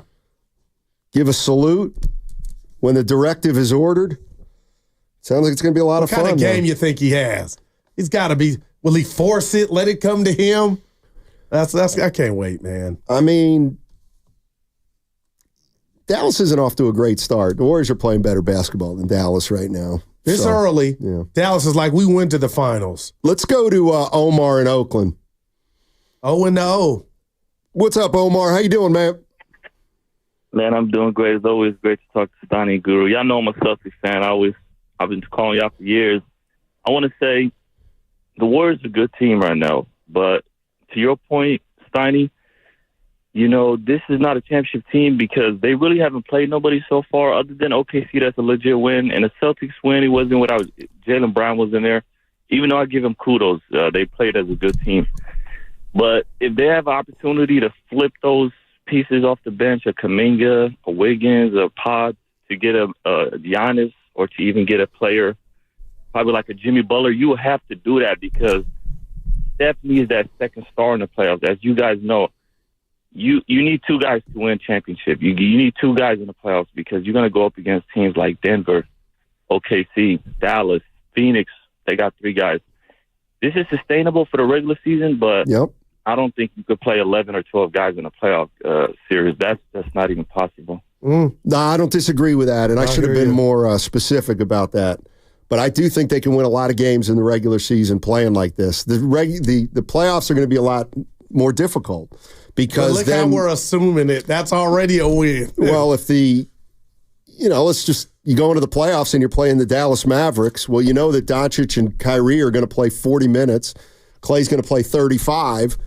A 12-man rotation may not work as well if those second-team players are going up against first-team players more than they normally do.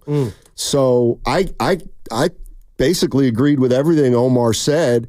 I think no matter what kind of start the Warriors get off to, if they have an opportunity to bring a big boy in here, they're going to probably try to bring a big boy in here.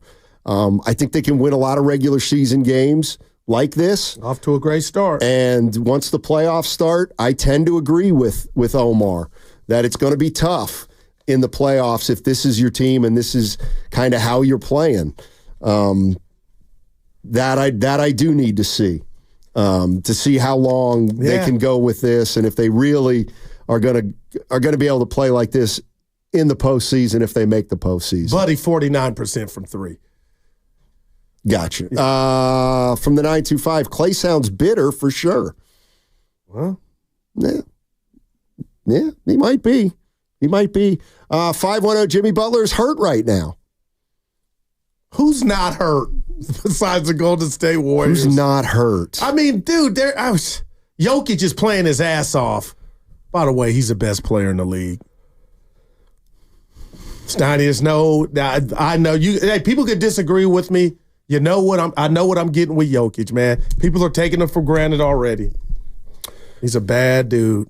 Klay doesn't care. He left with a chip on his shoulder and apparently still has it. There's nothing wrong with a chip on your shoulder if that's what helping to make you competitive. By the way, make sure to listen all day tomorrow.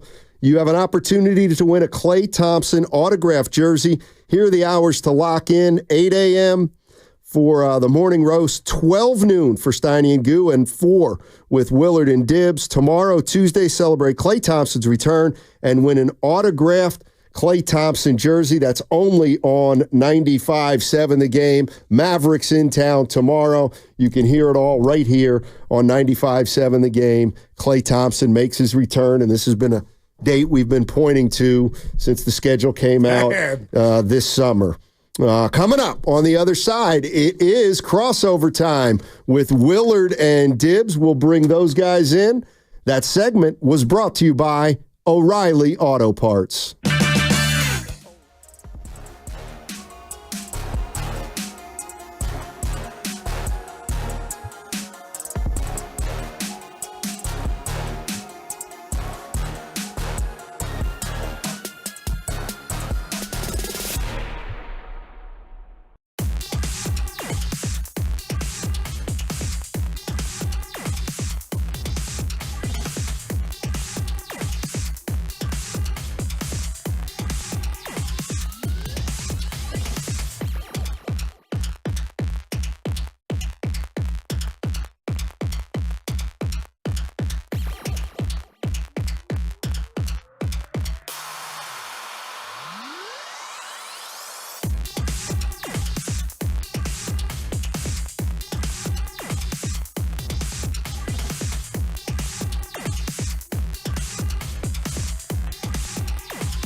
fuck cookies. Do you want one? No. You sound like you need Not one. from you. Steiny and Guru, Willard and Dibbs, all together at 1:45 each and every day, only on 95.7 The Game.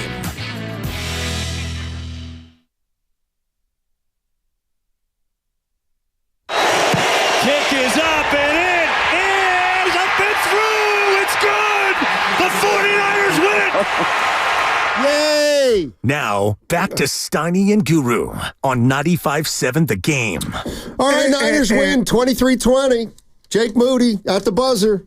What's up, gents? Willard and Dibbs in the house. Yeah. It's a crossover. Yeah. Welcome back. Yeah, Thank you. get to the nitty-gritty. Appreciate Yeah. it. Like Yeah. before we do. Oh, yeah. go ahead. Go ahead. And technically, in football, it's at the gun because they used to fire a gun. There's no buzzer in football. So if you want to be accurate and welcome home, welcome back, it's at the gun. Coming up in 5 minutes, I defend you, but right now I correct you. Okay. It's at the gun. And before we go knee deep into football, Okay. I just wanted to say that whoever the hell you were on the phone in Washington, Oh, my God. was my favorite version of you Yes. that I've ever met in my entire life. Dude, look at how mad Guru is right now. The fact that you flew back east and called the pregame show, keep going. and within moments of me just being like, "Hey, what do you think people out there are thinking of Jordan Poole?" Hey, Sweden. The fact that within 3 seconds it occurred to you to just be like, "I'm just going to start walking around in the street and talking to people." So great.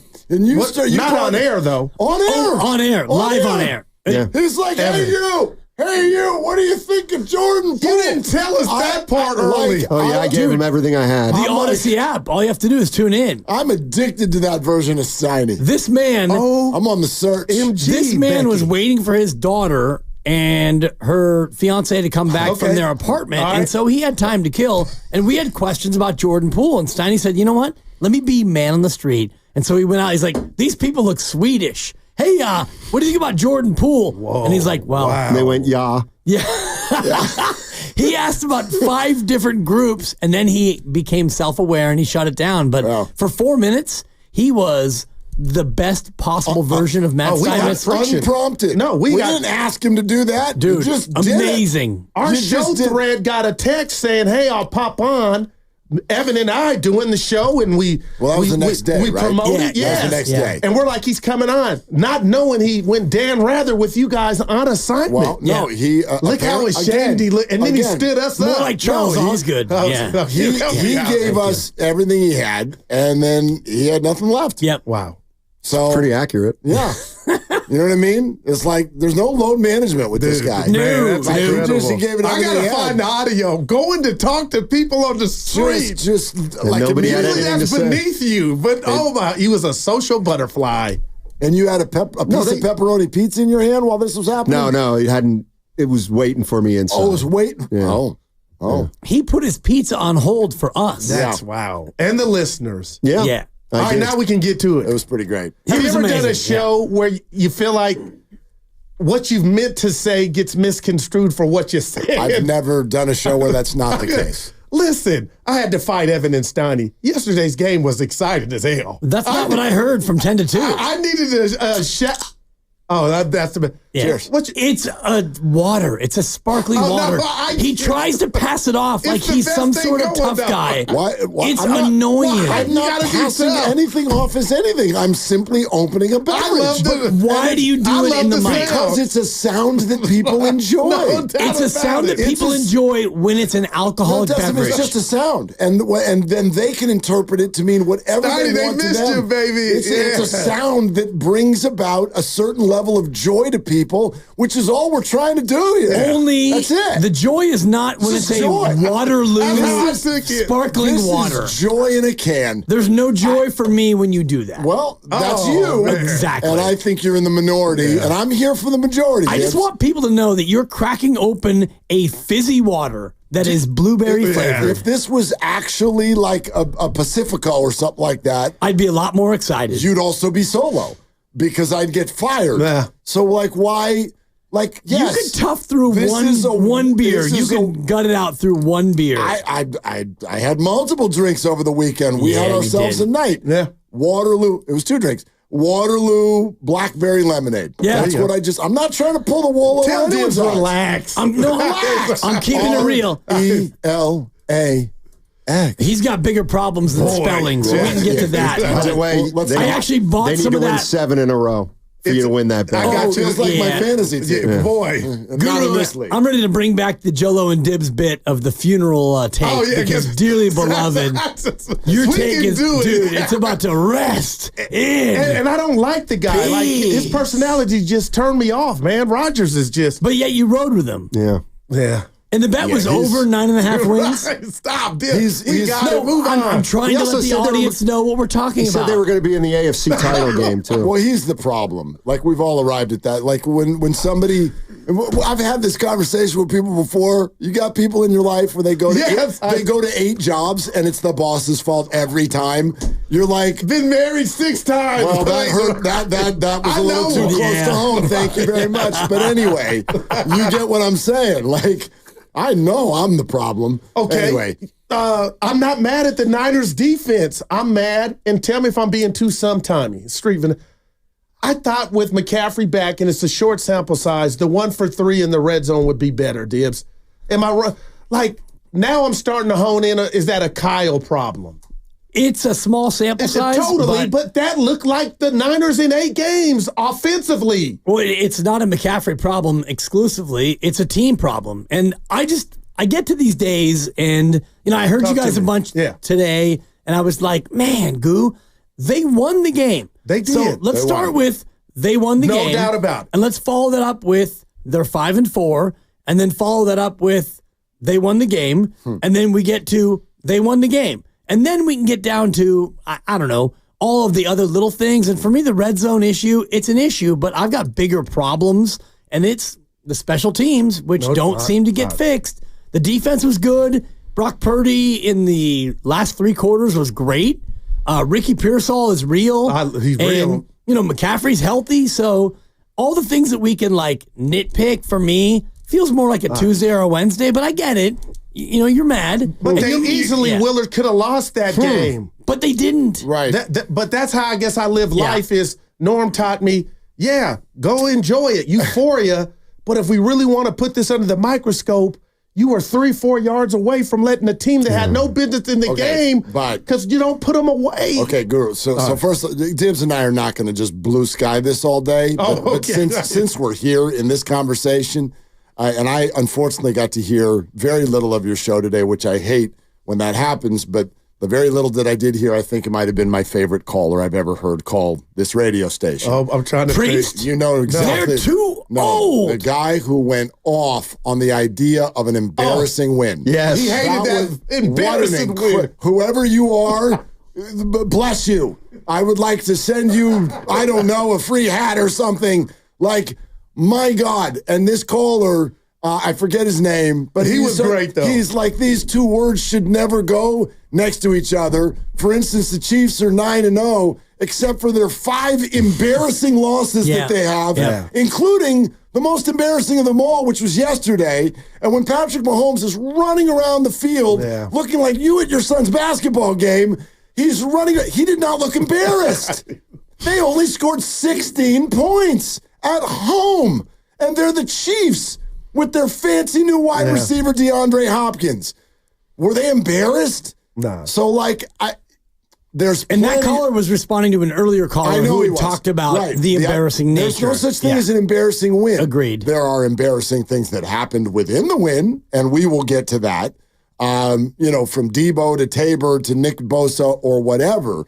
But there's no what an odd thing that we've arrived to where we're holding the 49ers to a standard that I would argue no other NFL team is being held to right now. Which is that, not only do you have to win, but... That doesn't help me after 4 hours of the show. No, I'm saying to Willard, what he just said, I said to you, and I know it's wrong. But now you're coming around. No, I'm saying I'm holding them to last year's standard. I don't even... Or the standard they've created, Will. 4 straight trips to the NFC Championship game. A Super Bowl, I feel like you should have won. But even that caller pointed out that through 9 games last year, they were 6-3. Now they're 5-4. They've been 3-5 before. Yep. We're just here. We're in this moment. They haven't not made the Super Bowl yet. Facts. I know we don't think they're going to go.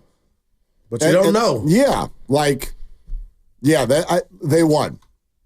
That's the most important. And you can look words. at yesterday and you can project it out and say, is that good enough to beat Detroit? No. Green Bay? No. Buffalo? Probably not. Miami? Maybe. You can play that game, but yesterday, whatever that was good enough to beat Tampa. And Brock threw for 360. Man, he was. And, the red zone is an issue. The defense was really good for the most part. They gave up a couple of long drives. Damn near won you the game by keeping them from scoring. And the special teams, again, let the other team back in the game. So if you want to look at the problems, we can do that. But for me, at the end of it, NFL games are hard to win. And you won one on the road with a 10 a.m. start. And I know you were coming off a bye, but 10 a.m. games for West Coast teams, no matter what, is very difficult. And you should have won that game 37-20, but you didn't, but you still won. And, we look at the Houston game, I'm sorry, Steiny, where, the Rockets and the Warriors, you're up by 31. And if you would have blown that game, totally different. Oh, my God. But you ended up winning it. You needed overtime, but you won it. And even last night against OKC, where that thing got closer than it should have, but you still won. Yeah. You're listening to 95.7 The Game, KGMZ FM at HD1 San Francisco. Always live on the free Odyssey app, Twitch and YouTube, powered by First NorCal Credit Union. What'd you think of Deebo Samuel? This is the rat on the table. Everybody's entitled to their opinion, though. Sure. So, first off, happens all the time, not that big of a deal. Second of all, I don't buy for a second that all he said to him was lock in. He said something much meaner than that, for sure. But that happens. It's super, super emotional. Third thing, yes, NFL players do look at kickers differently. They do not look at them as full-level human beings, and that's not okay, but that's just the way that it is. But the one thing that I will say that bothers me about it is I hear athletes often do the opposite of what they're now saying is okay. Here's what I mean by that.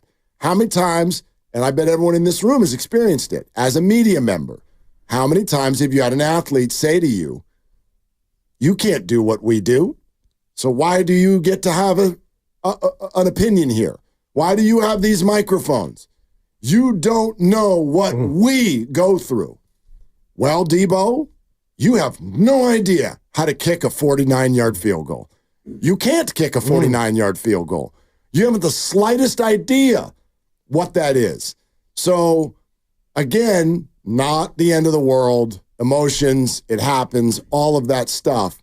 But I don't ever want to hear Deebo, and Deebo has been one of these people before, do the whole y'all don't know what you're talking about because you've never been there before, so you shouldn't get a say.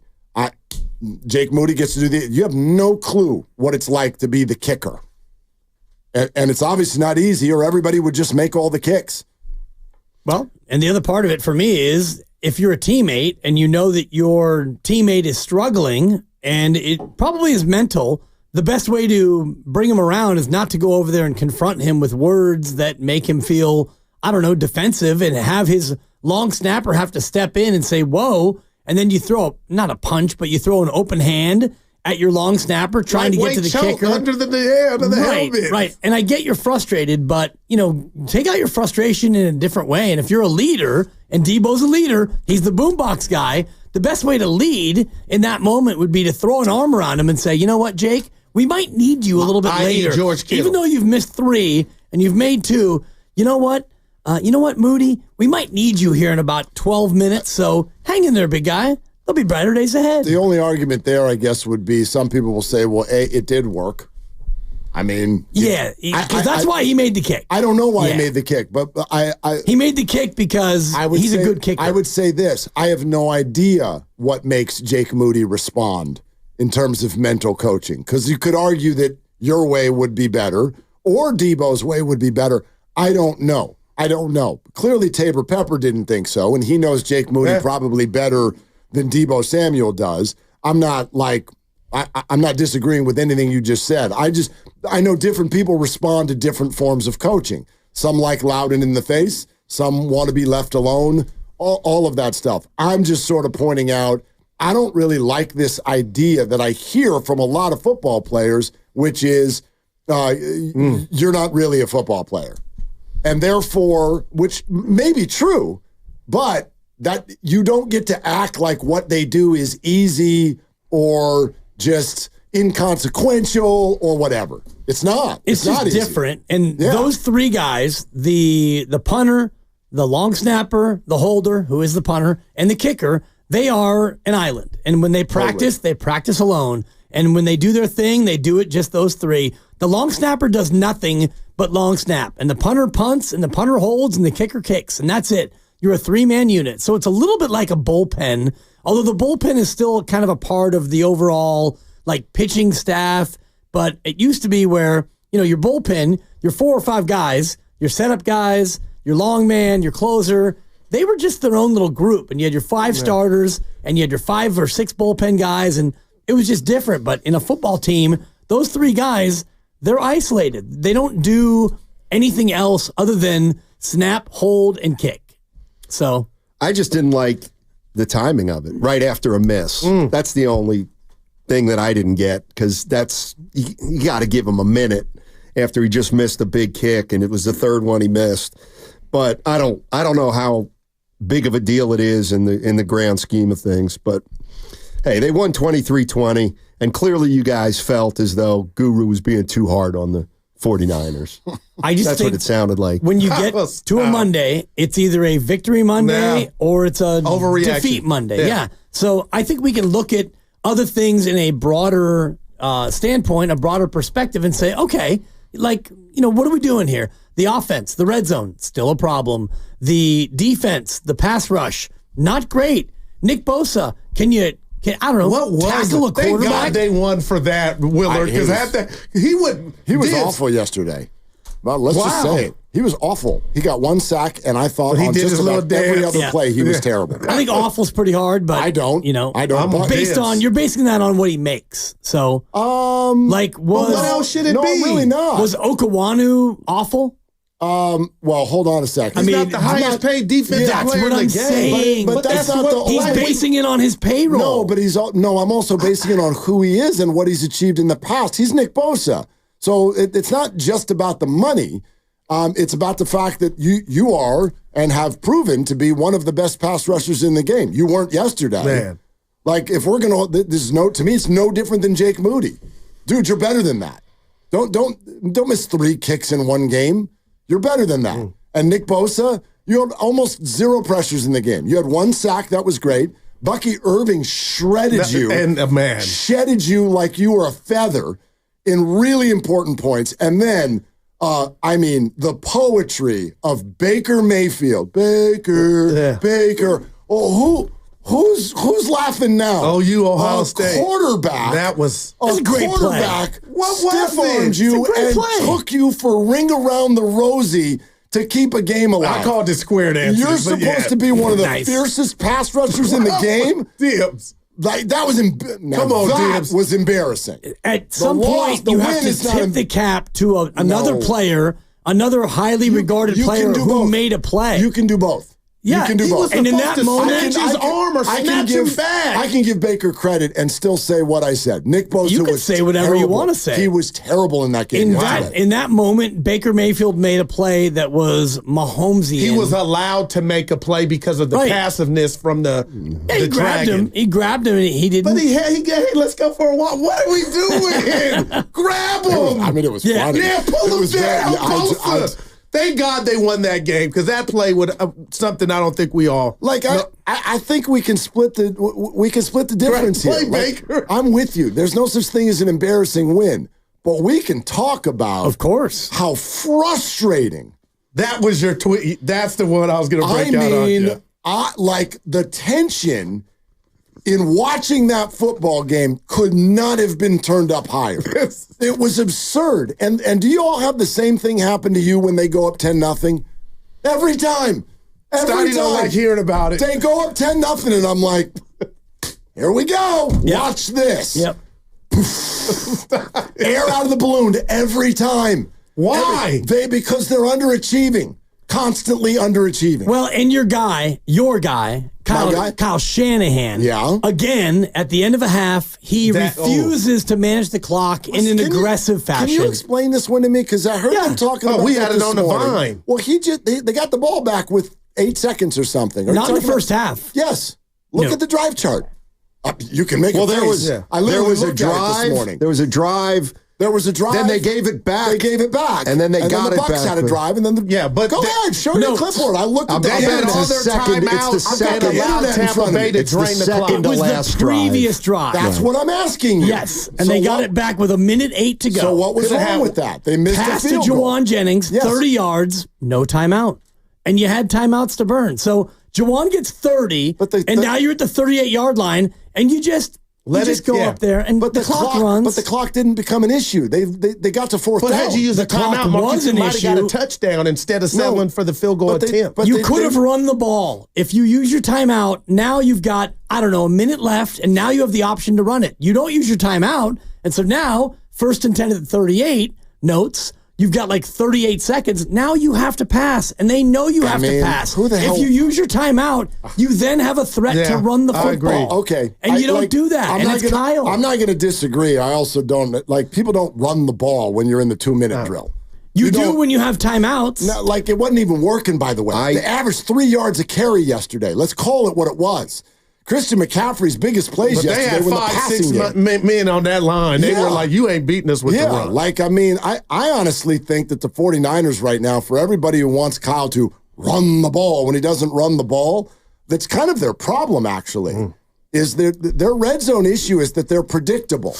They run the ball on first down, and the defense is waiting for them to run the ball on first down. And then they're at 2nd and 9, and now everybody knows what you're going to do. And you're stuck because everyone's going to just block up the end zone because you're in a small field. How many timeouts did they take into half?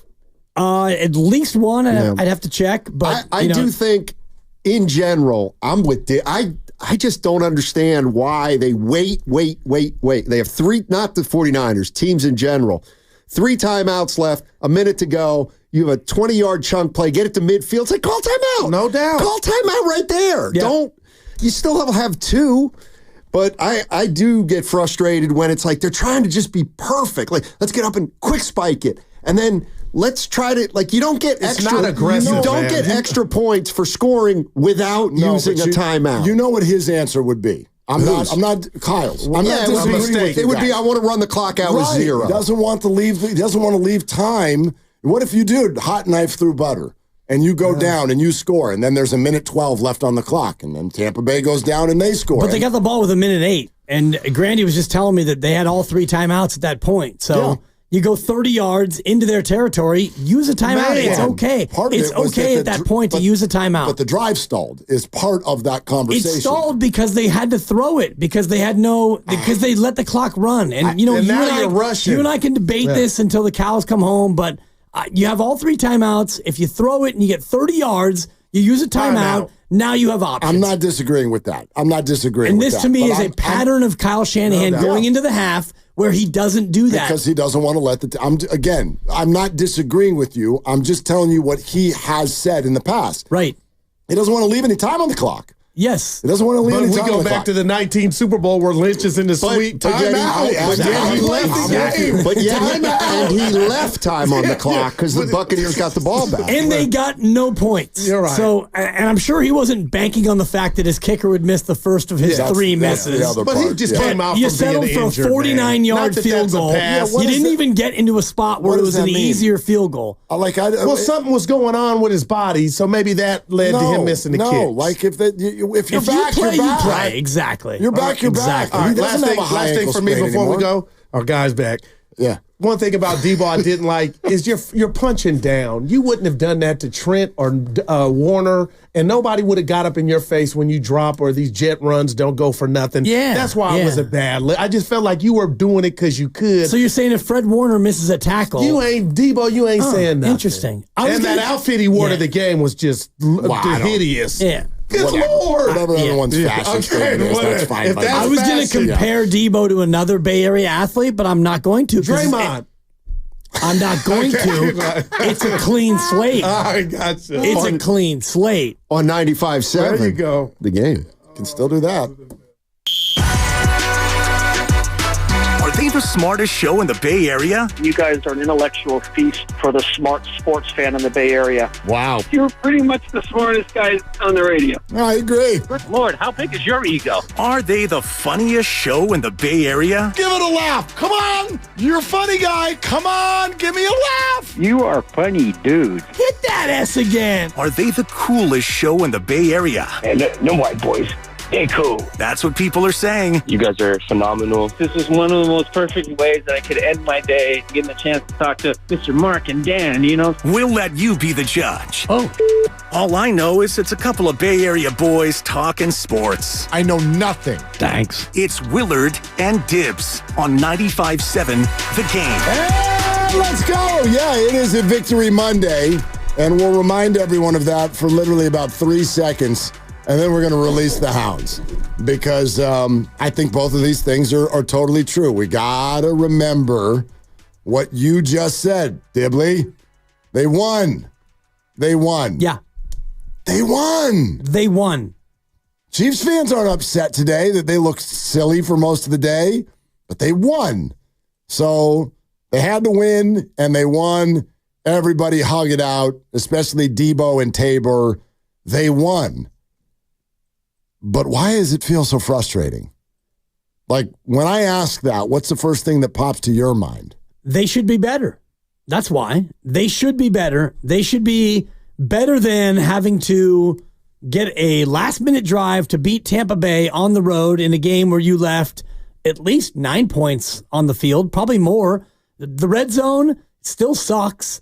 Your kicker can't make a field goal. And yeah, you should be better. That's why. That game, if you just watched it like a boxing match, and I love this analogy because it's true, if you looked at that game as a boxing match and you wanted to put a score on it, you probably would have thought it was going to be 34, 35 to 20. They should have motorboated them. It should have been an Ottoman game, but it wasn't because you have terrible special teams, and I can't believe your special teams coordinator is still gainfully employed. I'm not looking to get people fired, but look at every single game this year, and I can pull up all my notes. There's at least one absolute calamity per game. And it's not his fault that the kicker missed 3 kicks, but it might be his fault that you still don't know how to field a punt. Can you explain one to me, since you are representative of officiating in America? Sure. I saw that as a very clear situation of the defender, in this case, the Bucs player, shoving the 49er blocker into the return man, which is not legal. Oh, no, it's legal. It's not legal. Oh, he's allowed to block the receiving team's player. You can block, but you cannot do a 2-arm shove of that player into his teammate. I've watched this get called 5 times this year, including in a 49er game. Well, and I don't believe that in my opinion, he absolutely 2-arm shoved him into Darryl. If that's the call, I can accept it. But that's I'll not look at the legal. actual rule. Yeah. I don't believe that he picked up Darrell Luter. No, he didn't pick him up off the ground, but he shoved him. I believe he was engaged with the Niner player, and Cowing was just in the area, and Luter just kind of collided with him. That, to me, was not a garden variety, like, I'm going to throw you into your own guy. Well, clearly the officials agreed. Right. Clearly they agreed. Yeah. And I'll look up the actual rule. And I was going back and forth with somebody earlier on NBA officiating. There was some controversy in the Warrior game as well. I seem to remember Darrell Luter accidentally being in the wrong spot on another punt earlier in the calendar year 2024. Right. And a ball landed on him, and the Chiefs got a touchdown a few plays later, and that was literally their only touchdown of regulation in a game called the Super Bowl. So, yeah, I'm with you. Sure. There's no defending the way the special teams have played for the San Francisco 49ers. It's been a joke. Right. It's been terrible. And, they did have some bright spots yesterday. They had a punt that they were able to down at the 4-yard line, and they had a Cowing 30-yard punt return, which set up a score. So it wasn't totally all bad, but special teams, an issue. And the red zone, we still haven't figured it out. Even though McCaffrey's back, you still get in the red zone, and for whatever reason, you can't score touchdowns, and so now we're relying on a field goal kicker who has been a little bit spotty. He was spotty yesterday, to put it fairly. Yeah, so that, I think, is where we want to start today. There's obviously so much to go through. But anytime we're a day after a 49er game, especially one that has a lot of emotion around it, we want to hear from you. So 888-957-9570. They won. So why do you feel so frustrated? And I think there's a number of ways to answer it. So we'd like to take your calls on that, 888-957-9570. We also want to let you know right out of the gate, 2 Warriors things that will happen today. One is that Steve Kerr will join us at 5 o'clock. And the other is that we will be giving away tickets to tomorrow night's Klay Thompson return night at Chase Center in the 4 o'clock hour. And this is the game where not only will you get to go to a Warrior game and see Klay's return, which will happen one time in history, but you will get the Klay captain's hat and you will be a part of the fans saluting Klay with that hat as he is welcomed back into the starting lineup with the Dallas Mavericks. So all of that is happening tomorrow night. Steiny and Goo and Dibbs and I are going to be out on the plaza getting ready for that game. And so there will be a lot of that today too. We'll have tickets again in the 4 o'clock hour. The word that keeps popping to my mind when I try to answer that question, because I was very frustrated in this game. I did some out of characteristic things yesterday. What happened? Well, nothing, just like the stuff that I try not to do. I try not to scream at electronics. Like, that's just a weird, you know what I mean? Right. Like, the electronics don't, unless you have the clapper, they don't turn off when you yell at them. Nothing changes. So I try to watch the game, and sure, I'm a fan, and I get all tied up into it and stuff, but there were a few, like, lose my cool moments. Like, my daughter's looking at me, she's like, whoa. And I'm like, they have to win this game. Yeah. They cannot lose this game, especially with the way that it started. And so when it gets so tense, I'm frustrated, even though I keep all eyes on the fact that they won. I don't hold them to style points. But the problem is that even though they've won 5 games, I'd argue in all 9 of them, they made it harder on themselves. They underachieve. That's the word that I want to sort of explore. The 49ers, 9 consecutive times, maybe not against the Jets, but even then, they kicked 400 field goals. Yeah. They underachieve, and they do it to themselves. In my view, that's not disrespecting the opponent. I know that there are other players that make plays. I do think that they've been outplayed twice this year, Chiefs and Vikings. I think 7 times they've outplayed the opponent. They've only won 5 of those 7 games. But even within those wins, and yesterday being a wonderful example of it, it's constant penalties on the defense, lack of attention to detail, special teams constantly making massive errors. And at times, players, sometimes like Nick Bosa yesterday, like Brock Purdy against the Chiefs, players who we know are good players, highly decorated players, who can do better in big moments, just suddenly don't look like themselves. And it's kind of the opposite of what you want to see when a team is dealing with injuries. The next man up mentality means that when you lose key players, well, the key ones that you still have need to be great. You need to be great. Nick Bosa needs to be great for this defense to work. And he is not right now.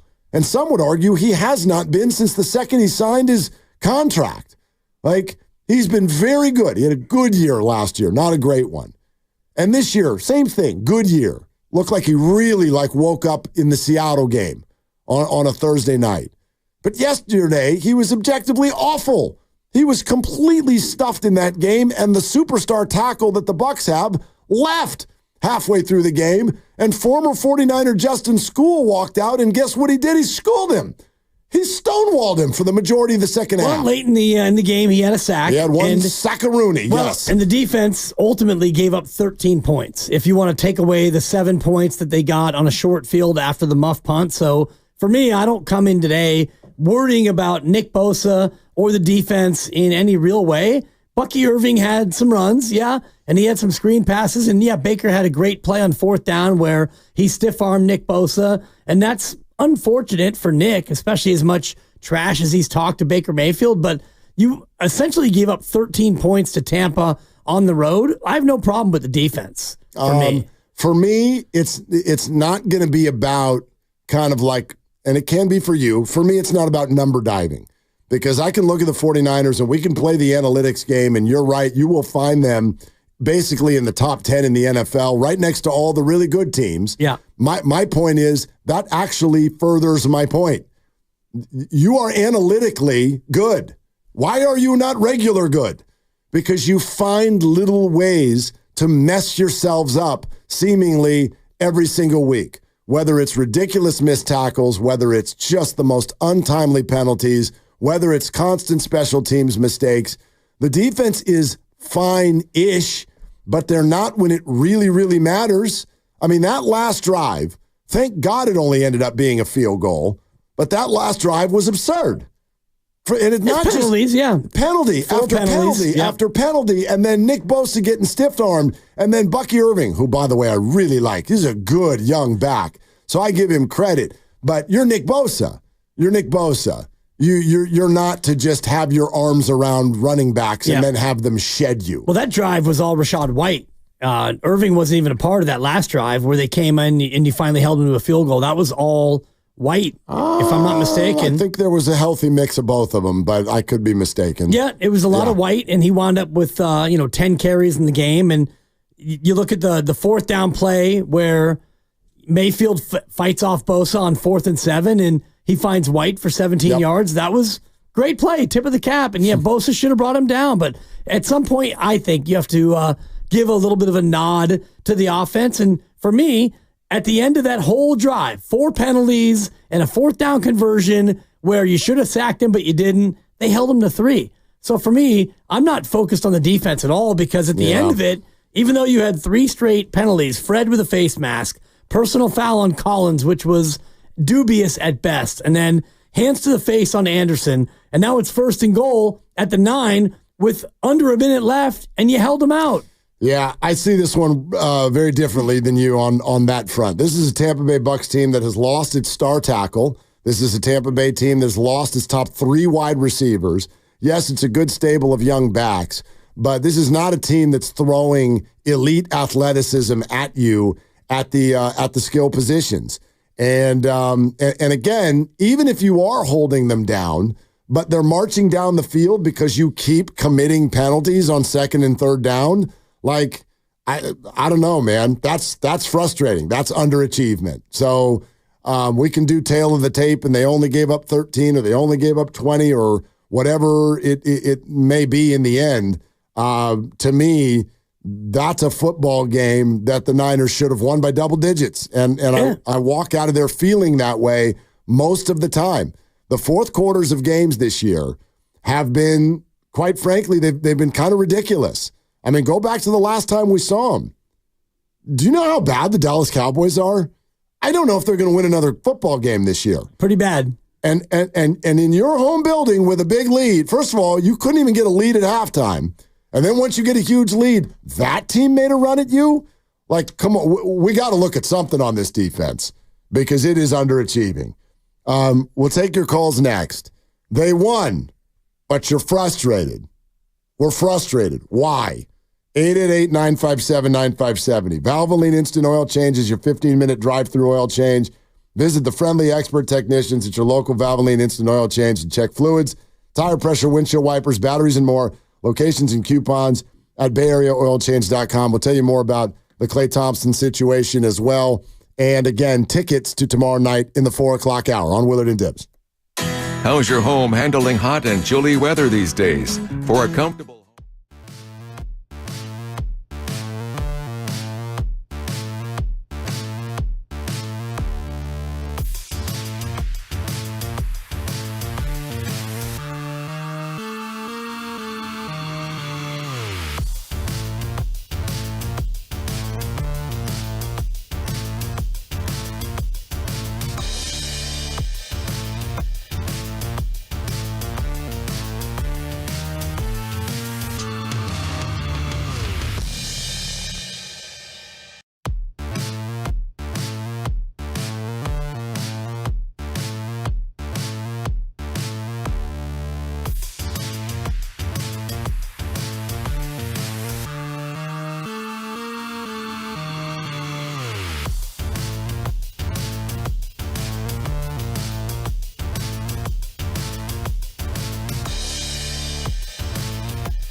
Now, back to Will and Dibby on 95.7 The Game. Well, that was sure a great moment. Yeah. I don't want that to get lost in this.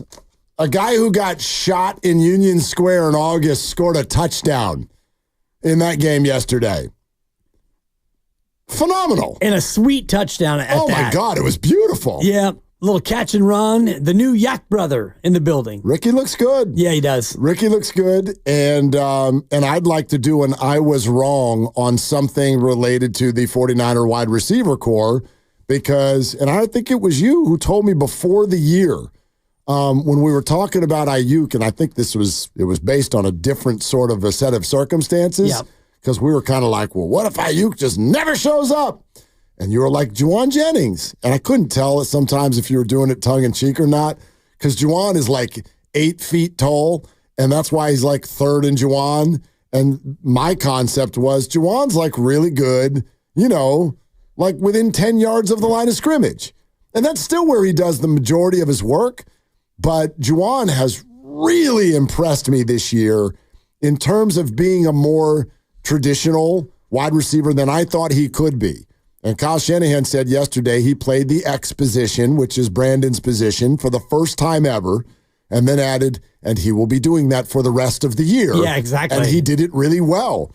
And so I give Juwan a ton of credit, and I was wrong on that, but it begs a different question, which is that if Juwan can do all these things, why are you spending so many resources on the other 3 wide receivers in the building? Yeah.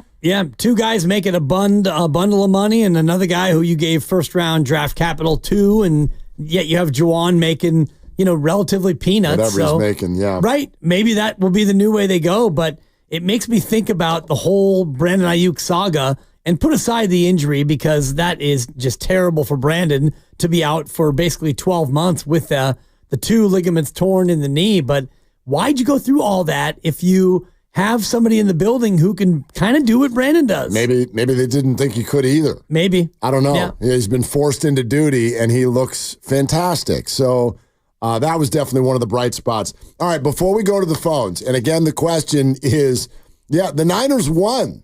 Did anybody miss that part? They won the football game, but we're frustrated. Why? What is it? What is it for each of you? For me, I just keep going back to the word underachieving. Nothing easy. Zaza. Nothing easy. There it is. But, I don't understand why everything the Niners have done this year seems to be like they're limping their way to the finish line every single time. But anyway, before we go to the phones, I want to tell you about this in honor of Klay Thompson.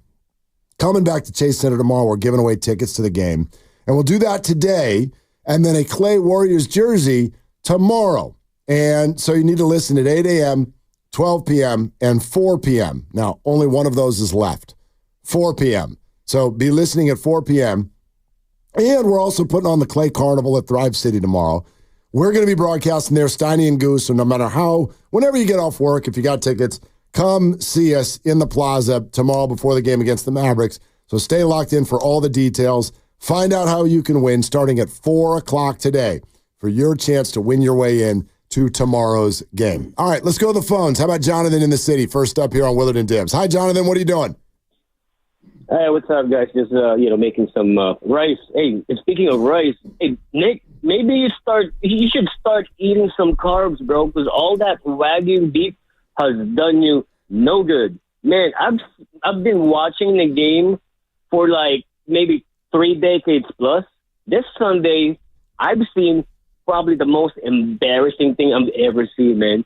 Him getting stiff-armed by a quarterback for like 10 seconds like he was a little toddler. Man, what is that? Pull him down, bro. What's all that muscle on you? Is this for show? I mean, dude, eat some carb and get stronger. Because, man, a premier pass rusher like yourself shouldn't be getting embarrassed on TV by a quarterback named Baker Mayfield. I mean, Baker Mayfield, he's not the size of the late Steve McNair, No, he's not. He's not. No, or Ben Roethlisberger. Yeah, that was a super random comment, but thank you, Jonathan. It's true. Enjoy the rice. Don't overcook it. No, overcooked rice is undercook tip. it. Yeah, rice has to be exactly right. Yeah, better Exactly under right. than over. I'd rather have it be a little bit tough than super mushy. No, rice cannot be crunchy. No.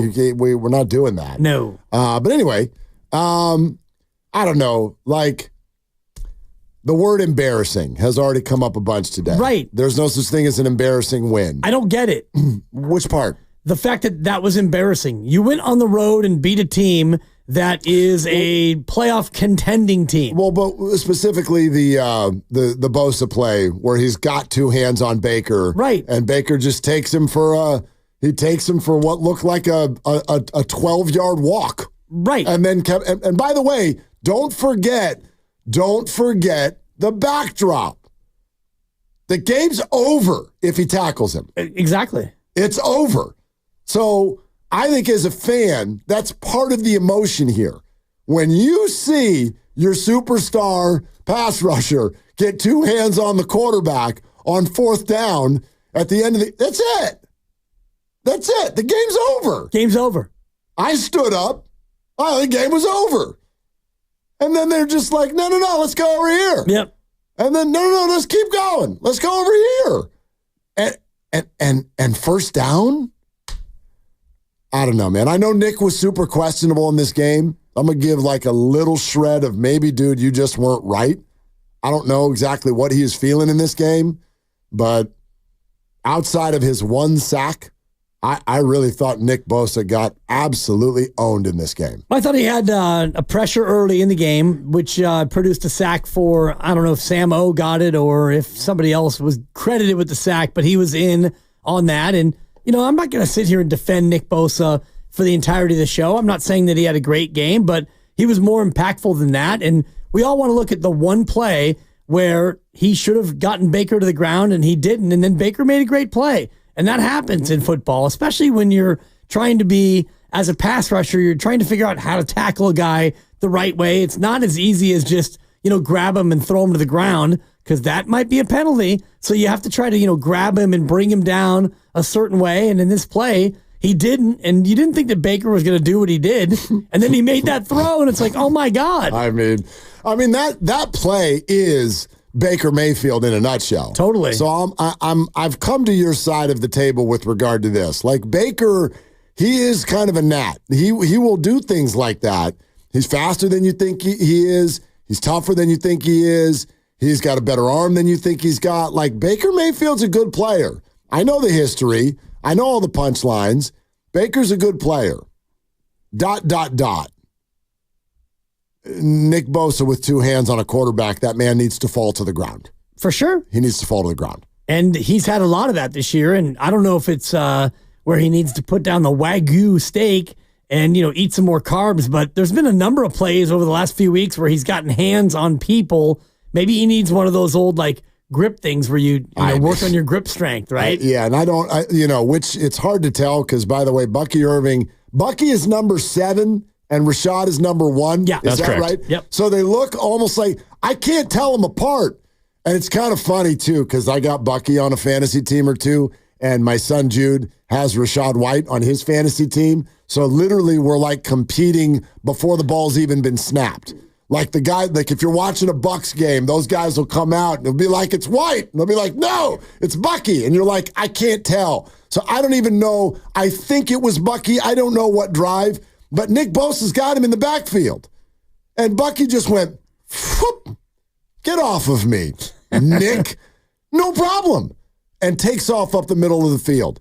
So listen, whether Nick was hurt and whether you want to give Nick a pass, this, that, or the other, there were multiple very uncharacteristic missed tackles by Nick Bosa in this football game. And he's going up against a really good tackle who then got hurt, left, and a former 49er castoff came in and stonewalled him too. Just at school. Yeah. Hard to watch. It's hard to watch, but I still look at a defense that allowed only 20 points, and 7 of those came when the special teams could not catch the football on a punt. Yeah. So really, and that was a 21-yard drive. So for me, it really feels more like 13 points, and the offense should have scored 35 or more. They could have put up 40. Yeah. So that game would never have been in doubt, and the Nick Bosa performance never would have been in question if the kicker could make a kick or if the offense could actually score a touchdown in the red zone. They did score some touchdowns. I never 1 for 3 in the zone. Yeah, but field goals happen. Like I do that. We got to be careful with every time they go inside the 20. That means automatically they're supposed to score a touchdown. Like field goals happen. They do. I'm not asking for 100%. You're not wrong. The percentage needs to be higher. But the offense did put the ball in the end zone. 2 beautiful touchdown passes from Brock Purdy.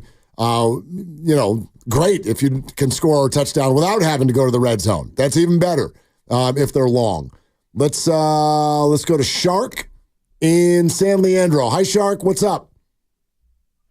What's up, fellas? Man, appreciate y'all taking my call. I just wanted to give y'all a little pushback on how I felt about the Niner gang. Okay. So, quick question. I hear y'all criticism about Bosa's game. I'm more of a basketball dude, man. Go Warriors. We've been playing crazy, by the way, right now. Yeah. How about that road? That road trip was something, okay? But we'll get back to that. So my question for y'all is, with a player like Nick Bosa, defensive end, he did make that bonehead play at the end there that had us all shaking in our boots. But at the end of the day, the stat lines don't always seem to show how good a player is or how he's playing. I was wondering if you guys thought it was his effort or is it just the lack of stats, the lack of tackles and sacks and things like that? Because you got to keep in mind that he is Nick Bosa, so they're game planning for this guy. They send in doubles and all kind of things for him, and I don't think I ever watched a play where I felt like he just didn't try. I don't know. Yeah, so Shark, here's how I don't know, Dibs, how you'd answer this. Thank you for the call. I would answer that it's neither. I'm not questioning Nick's effort at all, and I'm also not hanging my hat only on, as he likes to call them, sackaroonies. I'm not doing that either. I would much more like to look at pressures, and he statistically only had 3 of them in the game. And then I also use my eye test, which is, again, not questioning his effort, is questioning his production. He got stopped a lot by a backup tackle who used to play for the 49ers. Nick might have been hurt.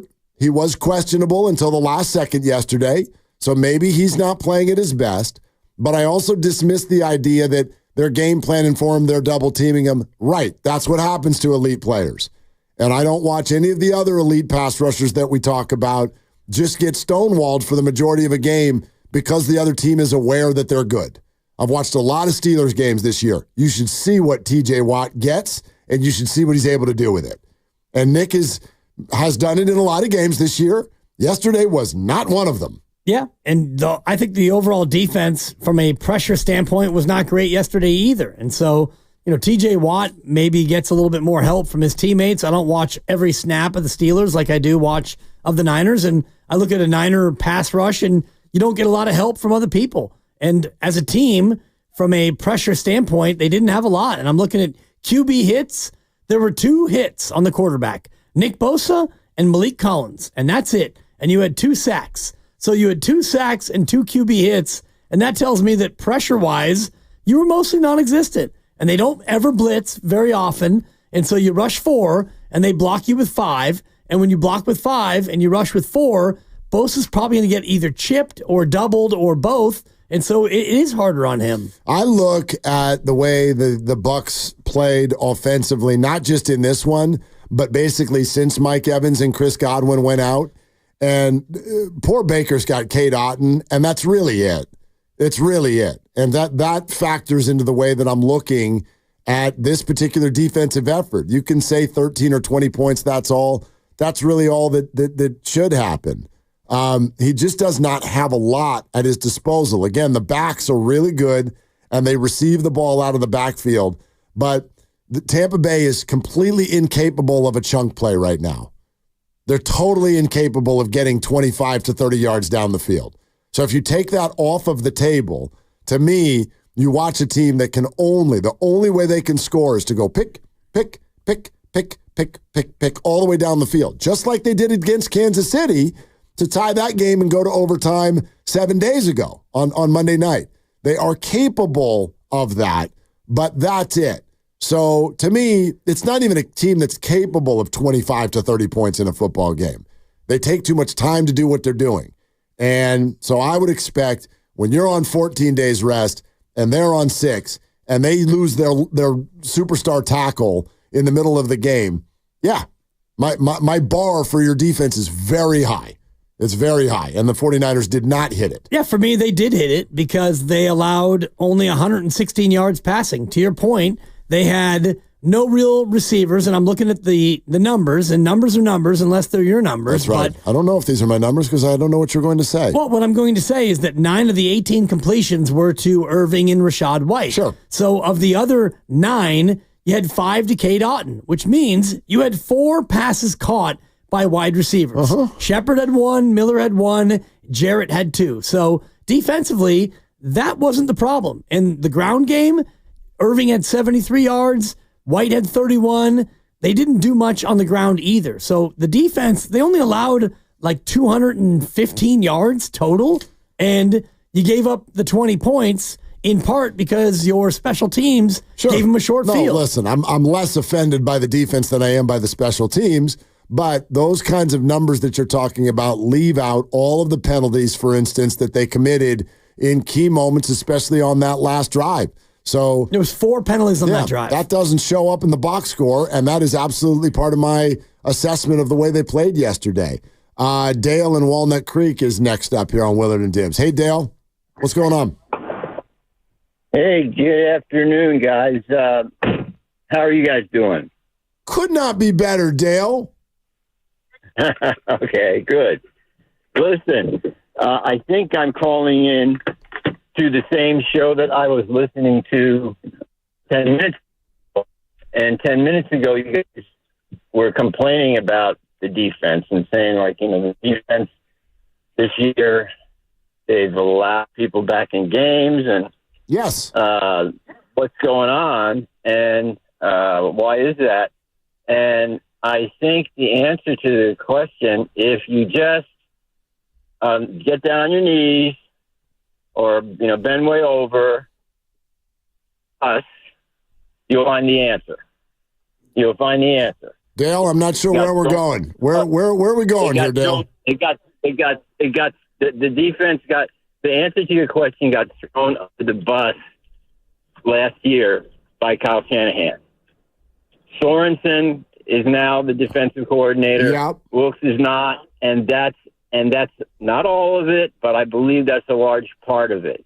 And the second thing, what you guys have been talking about just for the last few minutes, I think you might agree with me. Nick Bosa has not performed up to what we expected him to all season long. He's given the effort, but he doesn't have any moves. He's kind of like a bull rusher. So I know that they're double teaming him and stuff, but they're double teaming TJ Watt. They're double teaming all the other, great guys, and they're performing better. I think we got to be honest and say Nick's not doing it, but that's the only small part of it. Bigger part of it, I think, is the answer lies under the bus. So you think that this defense would be performing at a much higher level if Steve Wilkes were still the coordinator? I look at the progression, the progress that the defense made last year from the time that he started, and then they criticized the hell out of him. And by the end of the season, they were doing well. They gave up 20 points to Patrick Mahomes and Andy Reid. You must have missed that. You must have missed the Lions game. But Dale, thank you very much. Listen. The Steve Wilkes thing is forever going to be difficult for me because when people talk about it, they go, "Oh, he was a scapegoat. He was thrown under the bus. He was blamed for everything." And I always go, God, like that's not my perception of what happened. I'm not blaming Steve Wilkes or Kyle Shanahan or whatever. It's a team that went to the Super Bowl and was one play away from being champions. I don't think anybody needs to be blamed for anything. I felt all year long that something in that building, those guys felt like wasn't fitting. It wasn't jiving with one another. And so they made a move. And I know people, because of the timing of it and because of the finish of the season, people blame They go, oh, Kyle Shanahan scapegoating Steve Wilks. You don't have to fire people because you lost the Super Bowl. You went to the Super Bowl. That's usually when people get extensions. Yeah. So there didn't need to be a scapegoat. I think all year, starting in Minnesota, they felt like things weren't fitting. And it's not fair to compare this year's group to last year's group because last year's group had Dre Greenlaw on the team.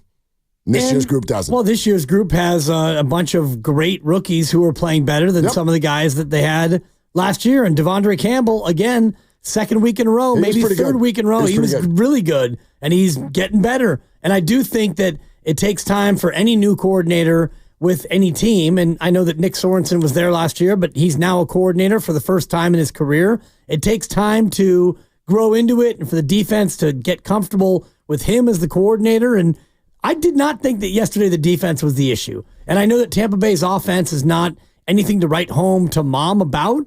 But for me, the reason why the game was close yesterday was not the defense. It was the offense, and it was the special teams. Oh, I don't think it was the offense either. It was the special teams. I mean, if you want to say the issue, special teams, that's the issue. They dropped the ball in the punt. They missed all of their field goals or most of them. I mean, like if you just fix that alone, you win that game by at least 2 touchdowns. Yep. So I'm not saying the defense is the issue. I'm just telling you that what I see, and this is true for offense and defense alike, what I see is a group that's not reaching their potential. They're not as good as they should be. And they shoot themselves in the foot repeatedly at the wrong time. Yeah, that was unfortunate yesterday on that drive. And then you do have to point out, or you don't have to, but I will, that they did hold Tampa to a field goal after they committed 4 penalties on one drive. It came down to game time. If Tampa scores a touchdown there, you're in trouble. You need a touchdown to win the game. Yeah, you're going to lose. And you held them out. You held them to 3. So that for me is a part of that. And I looked at it again this morning as I was watching it back, and you had defensive holding, face mask, personal foul, hands to the face. 4 of 6 plays were penalties. And all of that came after your superstar pass rusher had 2 hands on the quarterback for 4 seconds in a game-ending play. Maybe not quite that long, and he got held off. It was at least 3. Yeah. And they converted. So none of those penalties happen if you're, and I'm sorry to do this, but your $34 million guy. You could do it. Brings a human being who's half of his size to the ground when he's got both hands on him for a 3 count. None of those things even happen because the game's over. They don't get a field goal. First and goal at the 9. Niners win 20-17. First and goal at the 9, and you held them out. Yeah. And so, but that didn't happen if you just tackle the guy back at the 40-yard line. Well, none of it matters if your field goal kicker can make a kick. Also true. Or if your red zone offense can actually score, or if your quarterback can find somebody who's open on the opening drive of the game where Ricky Pearsall's wide open and Brock Purdy is coming out cold again. I mean, let's talk about that. You're not going to put yesterday on Brock Purdy, who threw for almost 400 yards. No, but when we're talking about things that didn't go right, he wasn't Brock great Purdy in the first half was shaky. Agreed. We're presented by Fremont Bank, celebrating 60 years of full-service banking with no compromises. Steve Kerr, 2 hours away. Warriors tickets 1 hour away. We keep going with your calls next, 888-957-9570. They won, but you're frustrated. Why? Your calls continue on Willard and Dibs. Prescription products required.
It looks like a muffin. The Bucs have recovered. Javier Thomas. And there it is, the first big break of the game. Now, back to Dillard and Wibbs on 95.7 The Game. I was just going through our text thread. Yeah. Which is always active the day after a game. Yep, we're activated, all of us. It's an activation sensation. And it's a buck. And normally Grandy is live on overtime, but he was doing such a good job with Warriors Live and Warriors Post that I was kind of stuck with, and I love them both, Sterling and Kyle Madsen. But I missed the quiet hand, the steadying influence of the Grandy, man. Well, I'll be back tonight for the football hour. And okay, beautiful. And you'll be stuck with Kyle again with that as well. Why wait for then? You're here now.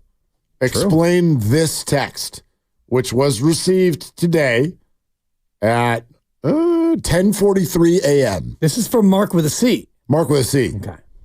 Because you're capturing the same thing that I'm feeling. And we would love everyone to speak to this today. Because I wrote on Twitter, I think that this is the most frustrating team that I can remember watching in a long time. And I don't mean 49ers. I mean sports. Sports, man. Sports. Like, this team is way more frustrating than the Giants. Because the Giants... Well, the Giants are the Giants. But they don't have anybody. Right. And that's their fault. But I'm not going to that game being like, showtime. Go Dodgers. I'm sitting... The Giants are like me and Fade the Dibber. You're probably going to go 500. Or under. I'm only a game under. I was about to be hot. But you weren't. I should have been. And you're not. Well, and that's on them. You should be more that mad was a them problem than a me problem. But we knew this about them. Yeah, we did. So you got to bake that into your cake, doctor. Baker Mayfield that into my cake. Seriously, yesterday should have been 38-20. Of course Of every Niner game, we walk away with that game should have, and then fill in the blank. Right. And that's my point. So back to Grandy. Quote, I'm not sure when the last time watching the 49ers was as frustrating as it was yesterday. Grandy? The last two defensive drives made me want to rip my hair out, in ways that I've never felt that frustrated before watching a sporting event. And people don't know this, but you've got great hair. It's early. He's 28. Yeah. And quietly, the forehead is creeping into 5 heads. I got a big forehead. That's what happens. Pretty soon, it's going to be Chris Berman for that forehead. Don't come at Thank you. Don't come at him with your own wounding over there. Hey, I'm good. He's fine, and he's got a life ahead of him, and we'll see how it goes. All I pointed out was pretty soon it's going to be Chris Berman, and it is going to go back. You don't know that, and there are ways for him to battle that, actually. Sure. Anyway, go ahead, Grandy. Yep. Bucky Irving, shout out Oregon, running all over the Niners defense. Yep. Nick Bosa being unable to get him down from behind. He had him in the backfield, absolutely confounding me there. The penalty after penalty after penalty on that drive where they ultimately, as you pointed out, Dibs, they stood up and forced the field goal, which was a huge moment, but it shouldn't have even got to that point. The Nick Bosa, Baker Mayfield stiff arm is maybe the most individual play, the most frustrating individual play that I can remember as a Niner fan in quite a long time. And so much of this is expectations based. You guys talking about the Giants. Okay, what real expectations do we have for them over the last handful of years? This Niner team, we know what they've accomplished recently, and you feel like, all right, you get Juwan back, you get McCaffrey back, you're coming off of a bye. They're coming off of a short week where they went to overtime on the road against the defending two-time Super Bowl champions. They're without their two top receivers. They lose their star left tackle in the first quarter, and you have to barely eke out a win? You are 10 times better than that Buccaneers team is, or at least you should be, and you probably should have lost that football game, not because they went out there and won it, but because you tried to hand it over to them time and time and time again. You made enough mistakes to lose it, yes. And this is one of the things I try to get at, because we lay all of those, I call them table setters. You're like, oh, they don't have the receivers. Oh, they've only got 6 days rest. We've got 14 days. Oh, not just 6 days rest, but they went to overtime. Those are all table setters. Those are why the 49ers are favored going into a game. But I'm talking more about then what happens when the game does start. Okay? Because we can be wrong about those things. And I don't really know what effect those have. Oh, the Bucs are on 6 days and the Niners are on 14. Great. The Bucs are still allowed to go play better. But that's my point. They don't. They don't. The game opens up and it feels like the Niners go up 10-0 no matter who the hell the opponent is. Almost all the time. Not always. One way or another, though, they do get that double-digit lead. Unless they're playing the Chiefs. You get your double-digit lead. You can set your watch to it. Here come the mistakes that prevent you from putting a team away. It has bit you twice this year. It has bit you twice. It has turned into losses twice. But even the wins are just maddening because they continue to conduct themselves in a way and commit actions that forcibly stop them from pulling away in football games and winning. That's what I see. So if it doesn't go the way we think it's going to go going in, I can wrap my head around that. But I'm talking about simply what happens while the clock is running. Yeah, and it's a systemic failure, and it, to me, has little to do with the defense. It has more to do with the red zone offense, which, again, they are 29th in football, and you can look at, okay, they're not going to score every time. Fine, you're not going to score every time. You're at 47%, which is 29th. Last year, you were 68%. And all I've heard is, okay, McCaffrey comes back. That should fix it. And so far, one game in, it hasn't fixed it. Baltimore is at 76.7%. And Baltimore is a really good team. So 3 of every 4 trips in the red zone, they get a touchdown. The Niners don't. And now you compound it with the fact that your field goal kicker is in a funk, maybe, or he just had a bad game, I don't know. Or he's got a bad foot. Whatever he has, that first half should have never been 10-3. You should have been up 17-3 or 20-3. And I look at beyond just Jake Moody, and I look at the clock management from Kyle Shanahan at the end of the half, which I think was botched again. He's too conservative. The opening drive where Brock Purdy had 2 guys open and he didn't hit either guy in a drive where you could have kept things moving and you wound up having to punt. You punted from their 39-yard line. 3rd and 7 from the 39. You could have run it. You could have gone for a short pass. You could have gone for a field goal. But that's all coulda. But you didn't, is my point. But execution in football games doesn't, every quarterback misses open people. They don't see them, or someone's in their face, or the angle isn't there. But if we're looking at what went wrong, for me, I don't look at Nick Bosa not being able to tackle Baker Mayfield. That's a gap. Those That's are a mistake. they're two totally different things. Brock Purdy made mistakes. Nick Bosa made bigger ones. Well, they're he not made even one close. mistake. No, he didn't. He had 2. The running back wrapped up at the line of scrimmage, and he let him just flick him right off of him. Well, this is a team that is among the league leaders in missed tackles. And he let the offensive lineman, who's a journeyman. He's a paid professional, though, right? Come on. No, making excuses. Was he pulled off the street? I think you're being overly hard on one individual. And I don't think that Nick Bosa was the reason why that game was in doubt. Why are you only focused on the other side of the ball? I'm focused on the special teams more than anything. Well, sure. I look at early in the game, Brock Purdy with open receivers that he didn't find. He didn't complete passes, and those are points that were left on the field. I mean, to come out of yesterday's game, and I will grant you, someone asked me yesterday who didn't see the game, how did Brock look? I go, it's not his best game. Right, he was good. But on the second half, he was great. On the list of problems, I'm not getting to Brock until I'm in the teens.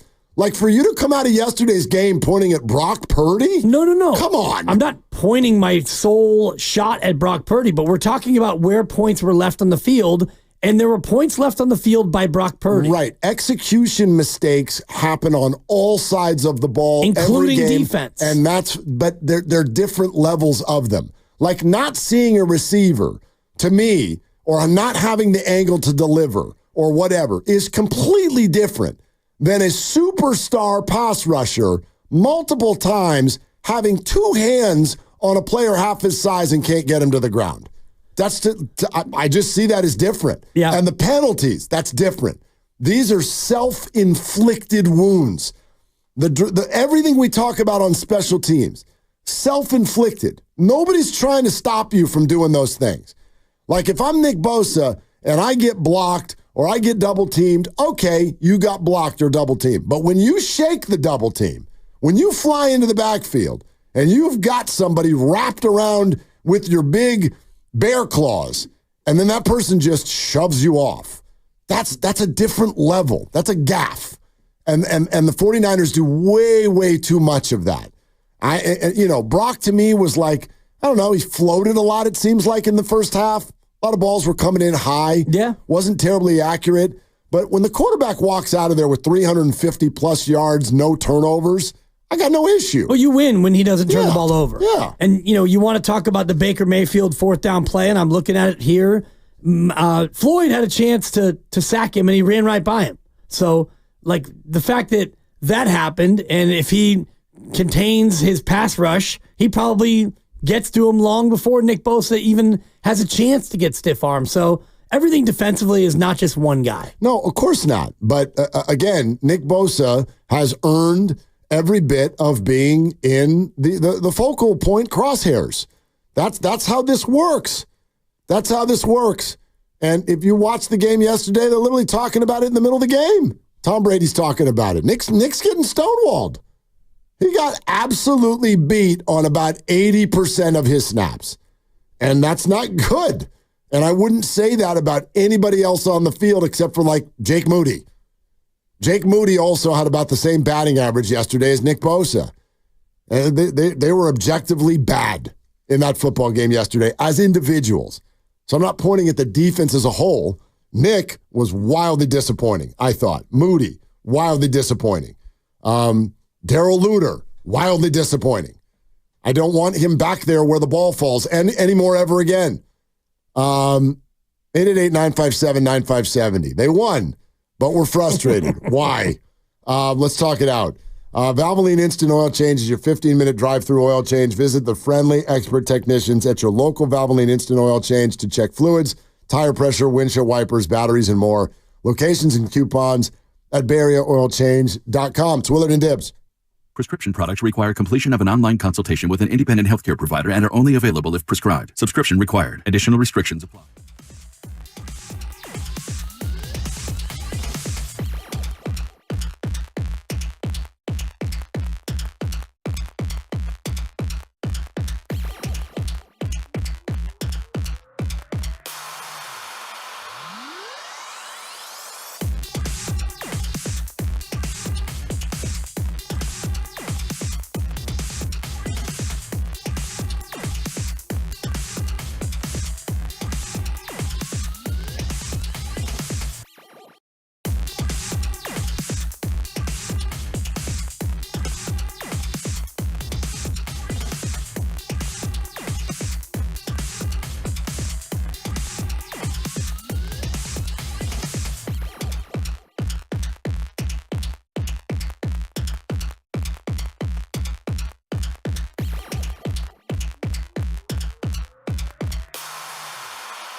Coach Steve Kerr with Willard and Dibs each and every week, right here on 95.7 The Game.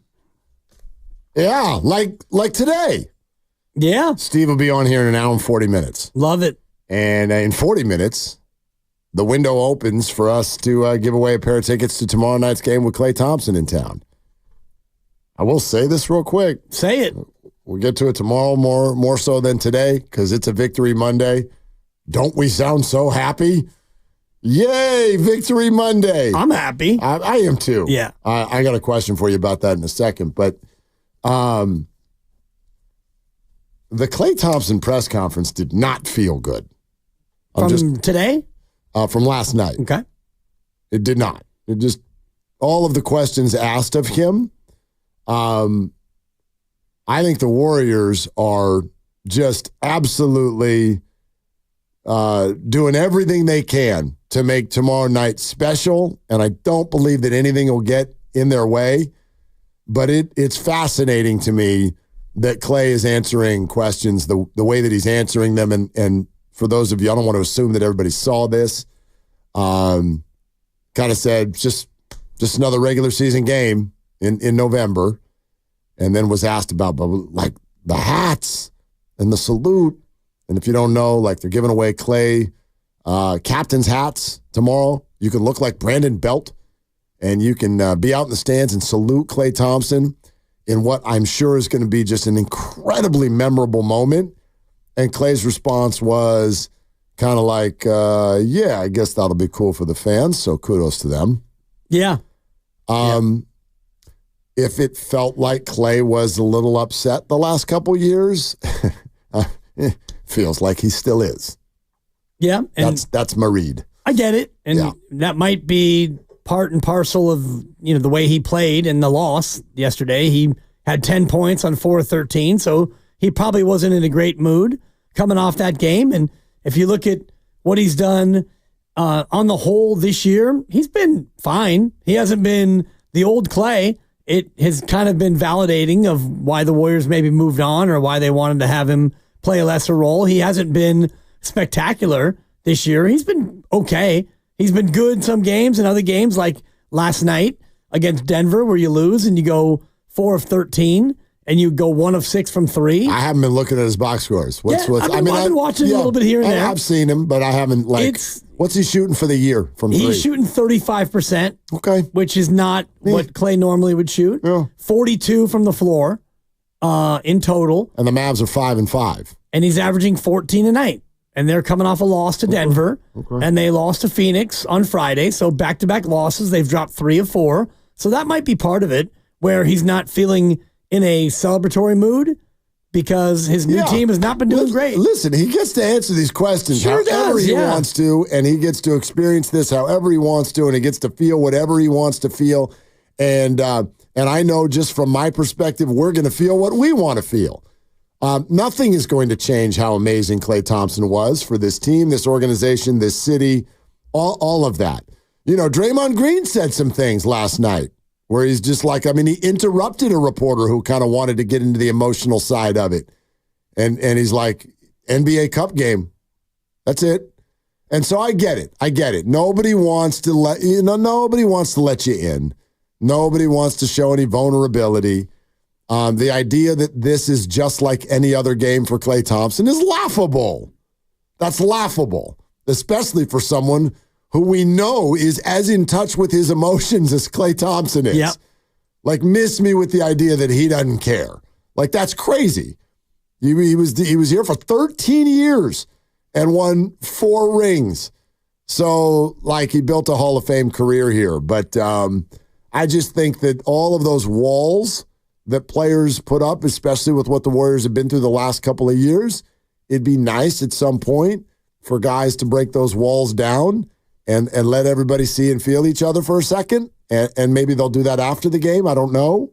But it's a little, go watch it. It's a little jarring. Yeah. It's a little terse. And maybe he'll put down those walls when his career is over. And, some players are like that, where I'm on a new team, and if you feel like you didn't leave on your terms, maybe you feel like you were not forced out, but you basically were no longer needed or loved the way you thought that you were going to be needed and loved, and so you find a new team, maybe you're not ready for that touchy-feely moment. Yeah, I totally get it. I'll also say this, though. We're going to celebrate you and this, whether you like it or not. Exactly. Klay's coming to Chase tomorrow. We're giving away tickets to the game today. Be listening in the 4 o'clock hour. We're giving away a Klay Warriors jersey tomorrow out live on the plaza where we're building our own Klay Carnival at Thrive City. So we'd love to see you out there. We'll be broadcasting live starting at 10 in the morning. Steiny and Goo will be there. We'll be there. The Mavericks will be there. The Warriors will be there. Maybe you can douse Dibs with a bucket of water. I don't know if you're up for that again, but that was tremendous. Yeah, I'm good. So you sure? Yeah, I'm good. I'm a one bucket guy. By the way, you have my youngest son upticking now. Nice. Yeah. And for those listening who don't know what that means, my son is he's got a very sort of photographic, like he's got a crazy memory. Yeah. You watch football, he's 10. You watch football with him on red zone, and a Jaguar defensive lineman will break through and get a sack. And he'll be like, oh, that's Billy Jamison. He went to Alabama. What the hell is the matter with you? He's like a baby Scott Hansen. It's ridiculous. Yeah. No, I don't think Scott Hansen knows who half these people are. Right. Like, how do you know who what? The defensive tackle for the Jag. So when he sees something, click, it's in. He's been walking around the house doing, 4 was unnecessary.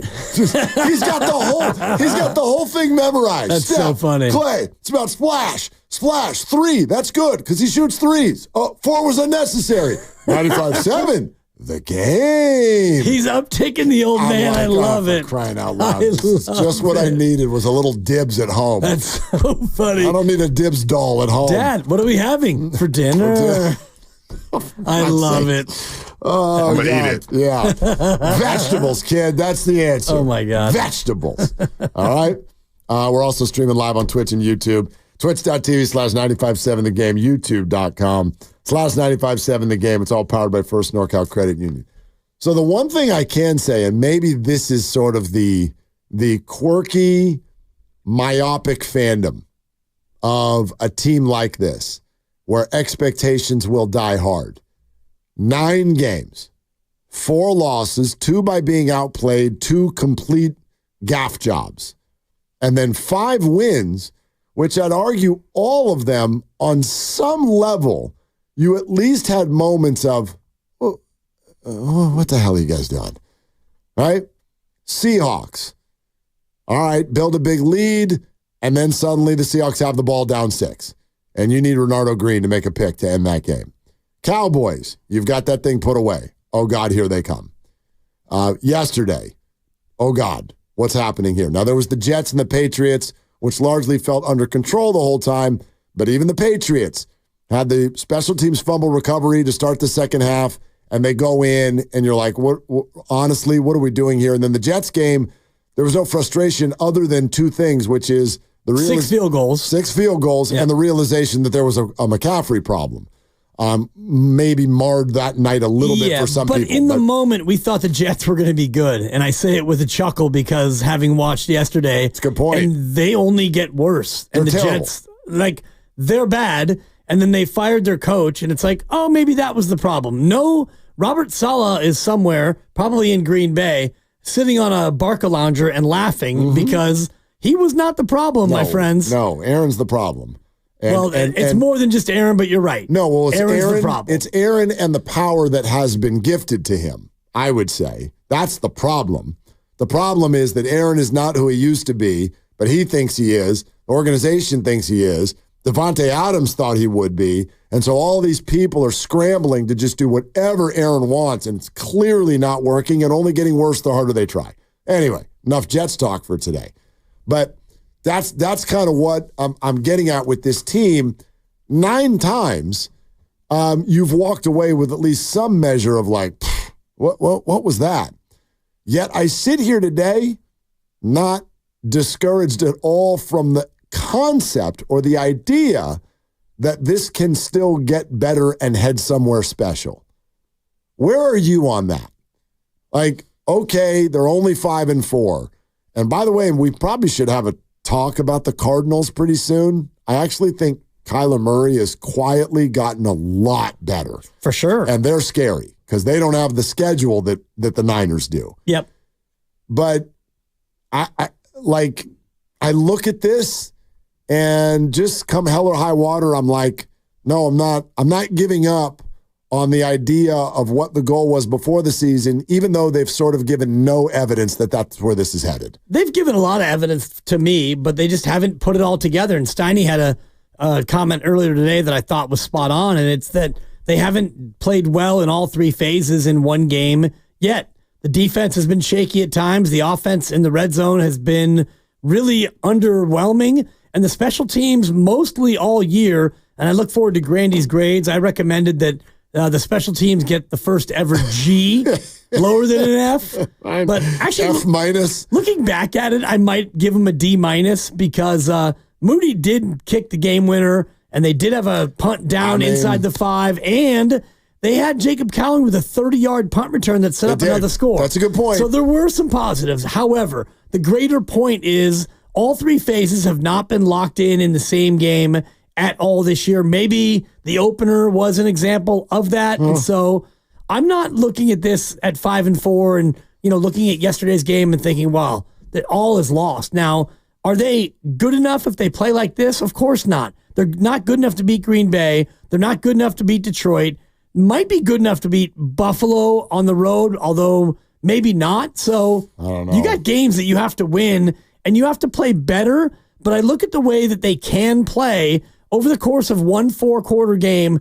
There are signs that the offense is humming, the defense can be sturdy, and there are special teams plays that can be made and have been made, but they just don't do it consistently for a whole game. Moody's kick to win, yes, you made it, but it tucked in the right side by about a foot and a half. Never in doubt.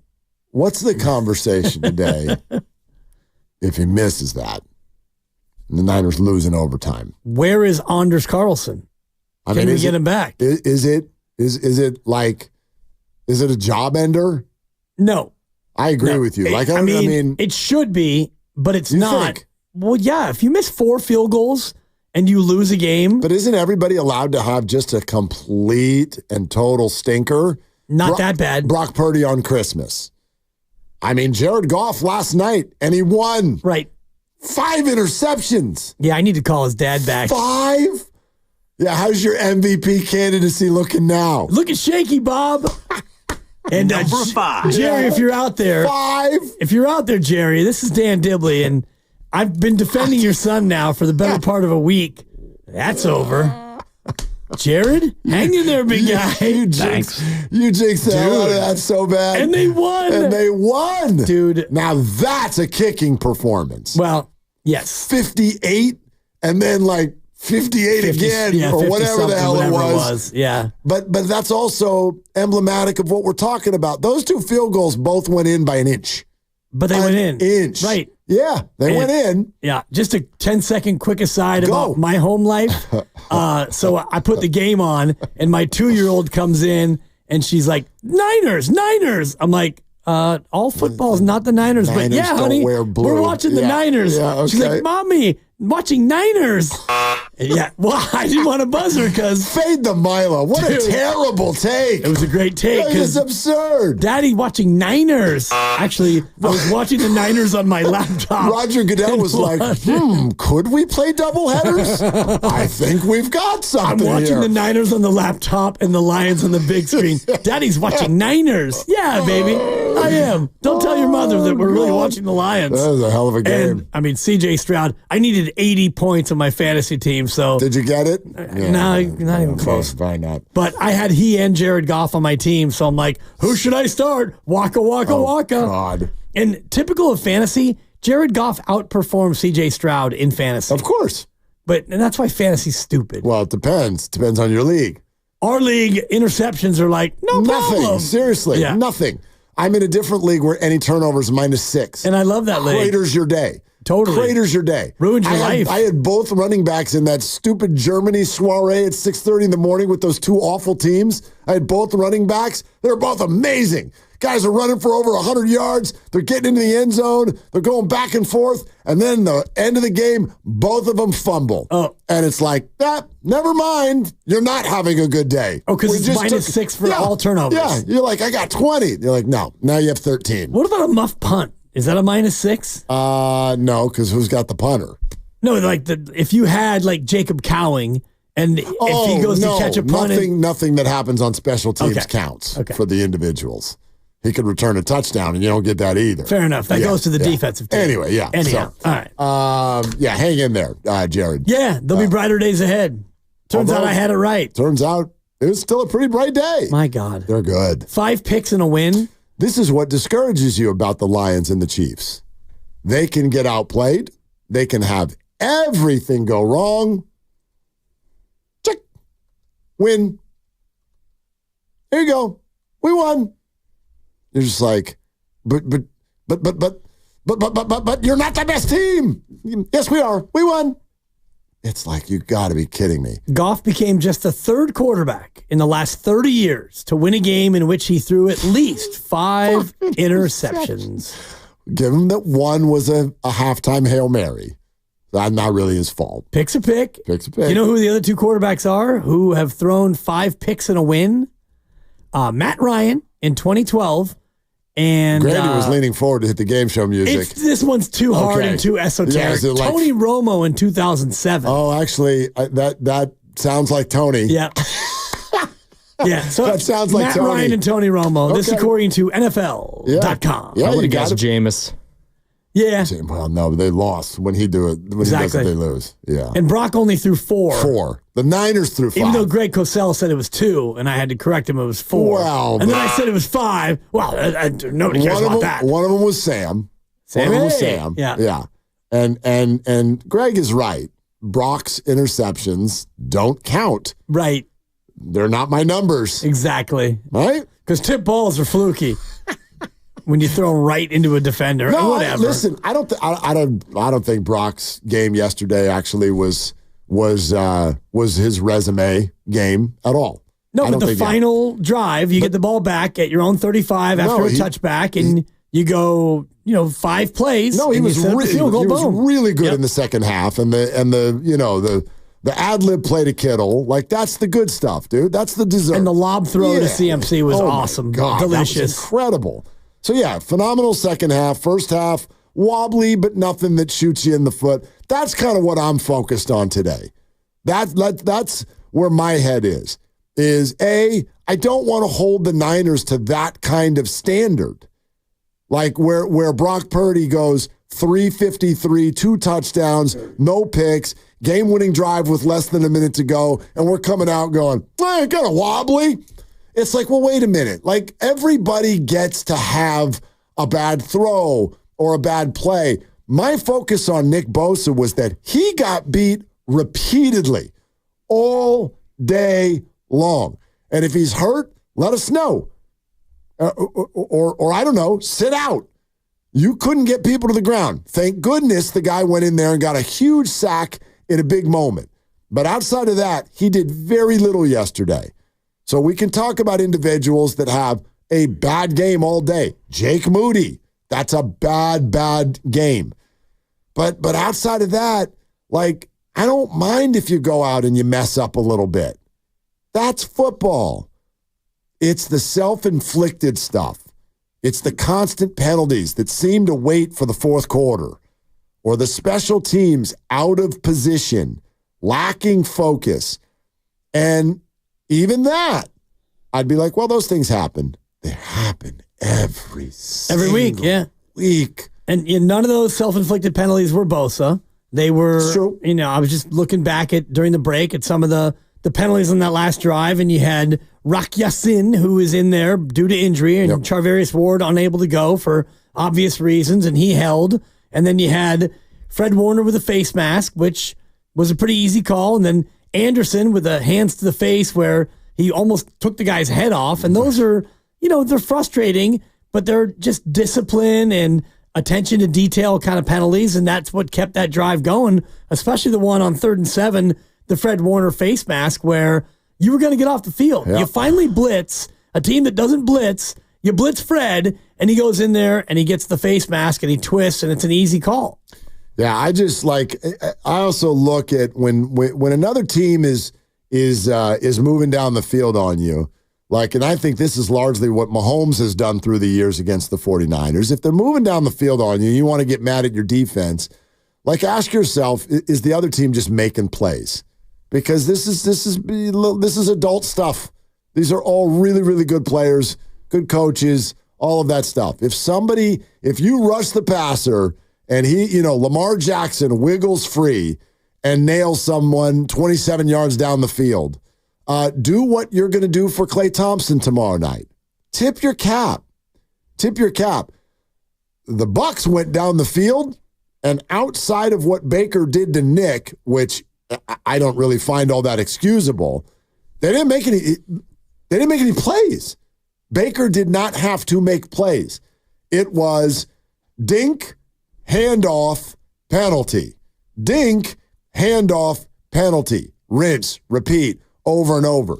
There were no, wow, he threaded the needle on a 20-yard pass down the middle to Kate Otten. There wasn't any of that. They had 0 plays over 20 yards all game. 0.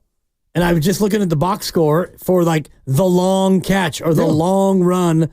There wasn't one. The 17-yard pass to White and I was watching it again and again, and Nick Bosa has 2 hands on his left arm, and I guess Nick Bosa's supposed to stop his feet and then yank him back, but it was kind of just an awkward thing where he's got his arm and Mayfield's going one way and Nick has his arm and he's kind of going with him. Right. And it just looked almost like a ballroom dancing move. I don't know. The normal thing is if you have a guy's jersey, then maybe you can pull him back. I don't know why he didn't pull his arm back. If he felt like he had a hold of him and Baker was just going to come with him. I don't know. It was weird. And then the throw goes between 3 defenders who all were kind of there, and White goes up, boop, 17-yard completion.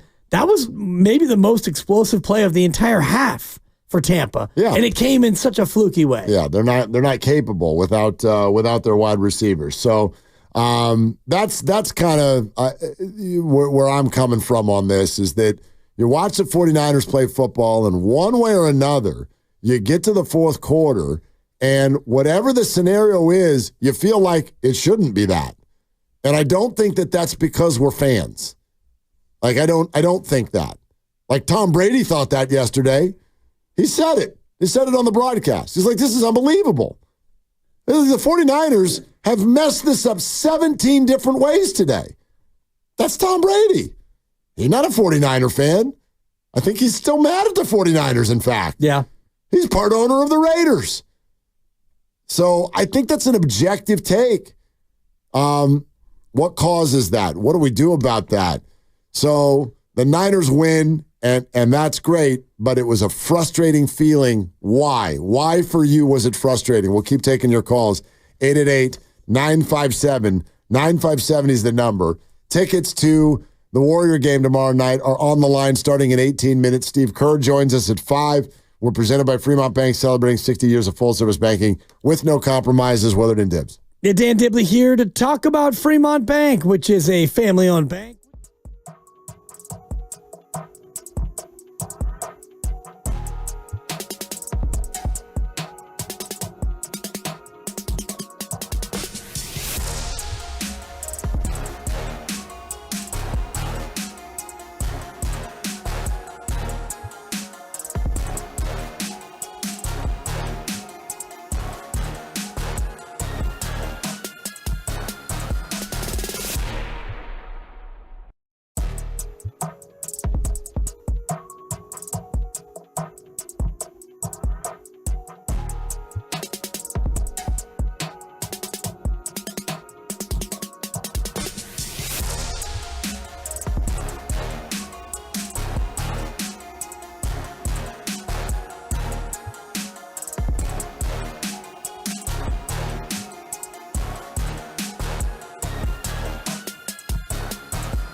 Gets his feet, rolling end zone for Kittle.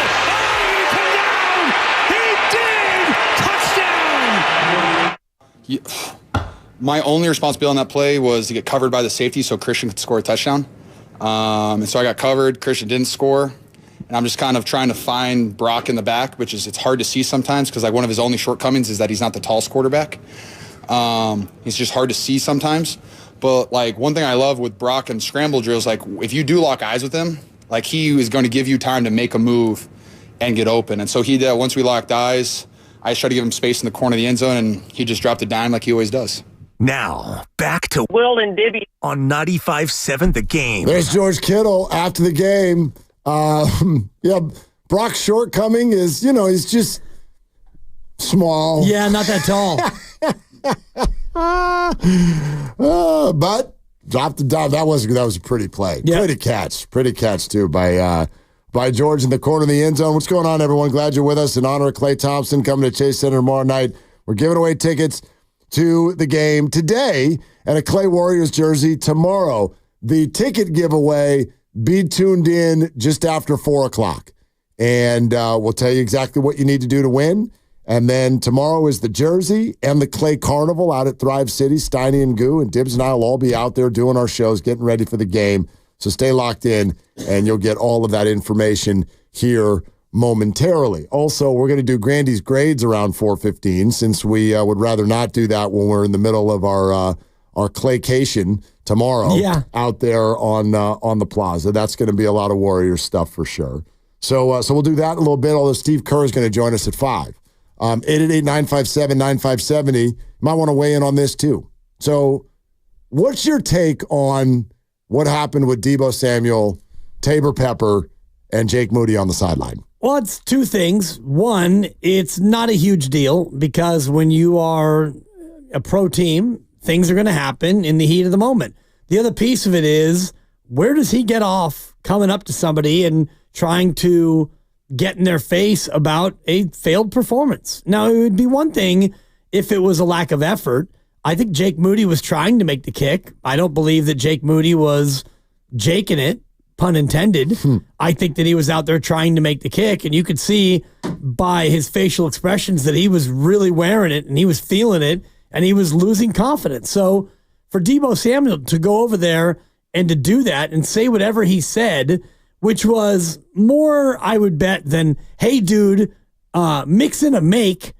And, Tabor Pepper immediately jumps to his defense. So that's not what you do when you're a teammate and you're a leader. So it's one thing for Deebo to say, like, oh, yeah, I had a momentary lapse and this and that. And that's fine. Everyone's entitled to make a mistake. But I thought that was just out of line. And to me, it speaks to a lack of leadership in the locker room. Like, what's going on where that's going to happen? If you're a leader, you don't do that. Like, I don't know, and I think about Steph Curry, and it's hard because he's one of the greatest leaders of all time, but I don't know if he's ever gone up to somebody in that fashion after, missing 3 free throws and, like, getting in their face. Different style of leadership, though. Like, what if I argued that leaders sometimes do that? And devil's advocate for a minute, because that's not necessarily my point or my take. But, I mean, it sounded like you guys were about to open this door earlier on the crossover. What if Deebo's first name was Draymond? Then would it be okay? No. Why? Draymond does it all the time, and we call him the leader, the heartbeat of the team. Right. Does he, put his hands on people? Yes. And that person's no longer here. But that was after the fact. That was and not the Jordan Poole thing. I'm talking about the Deebo thing. Oh, I'm talking about the Jordan Poole thing. I know, but the Deebo putting hands on someone was after the fact. Like, his comment was made to Moody, and then Deebo putting hands on Tabor was based on Tabor's reaction to what Deebo said.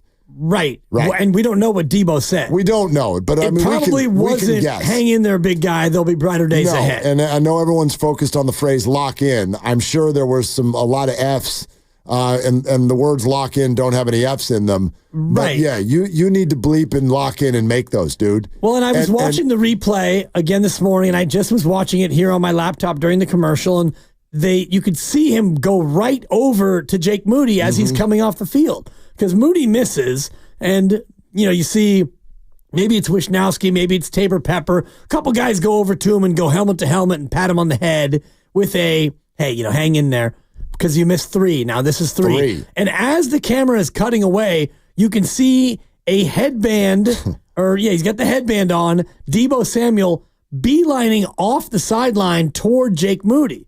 That to me is not leadership.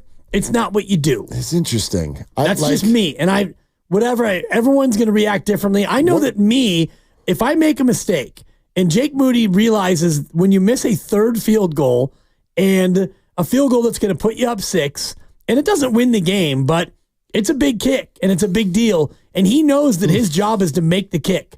So the last thing I want when I make a mistake is to have somebody come up to me and tell me how much I need to not make that mistake. That's totally fair, but that's you. I don't know, Jake. Listen, there are a fair amount of people who have played in NFL games who today are saying not only is that appropriate, it's normalcy, and it worked. Yeah, it worked. I mean, we don't have any evidence to say that it didn't. I know where you're coming from, which is that's not what did it. I don't know what did it. Nobody knows. And by the way, he was 2 feet away from not doing it. Right. He almost missed that one too. He didn't, and so that's wonderful. But I've had a number of we've watched. It's all over the internet. This is very, very discussed topic today. The facility on FS1 with Emmanuel Acho and LaShawn McCoy. Whole show is about it today. And Acho is with you. He's like, that's completely out of line. And LaShawn McCoy is like, it's not only in line, it's a must. That's why Deebo is one of the boombox guys. You got to go wake people up sometimes.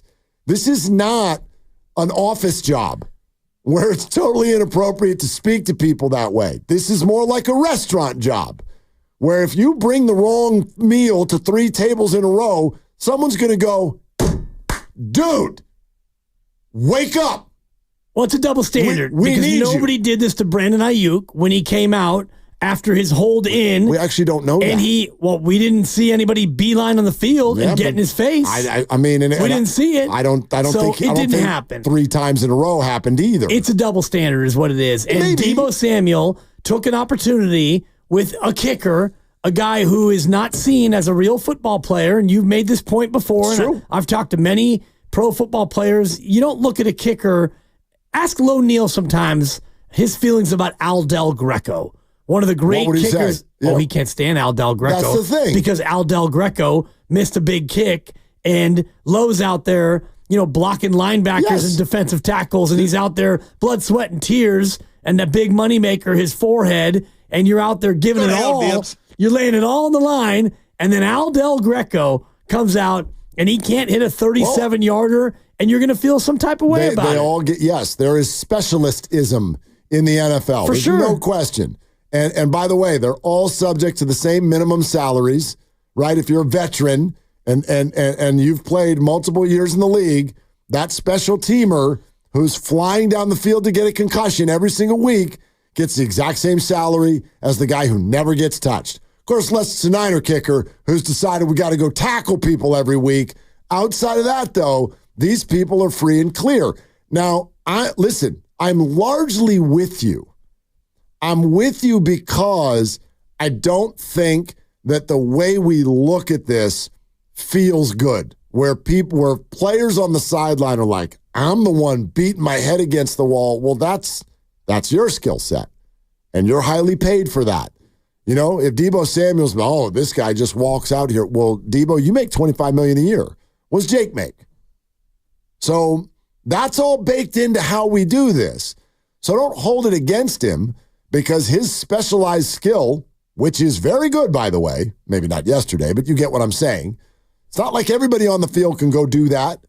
So I'm more for just because his position's different, it still deserves your respect. It still deserves your acknowledgement.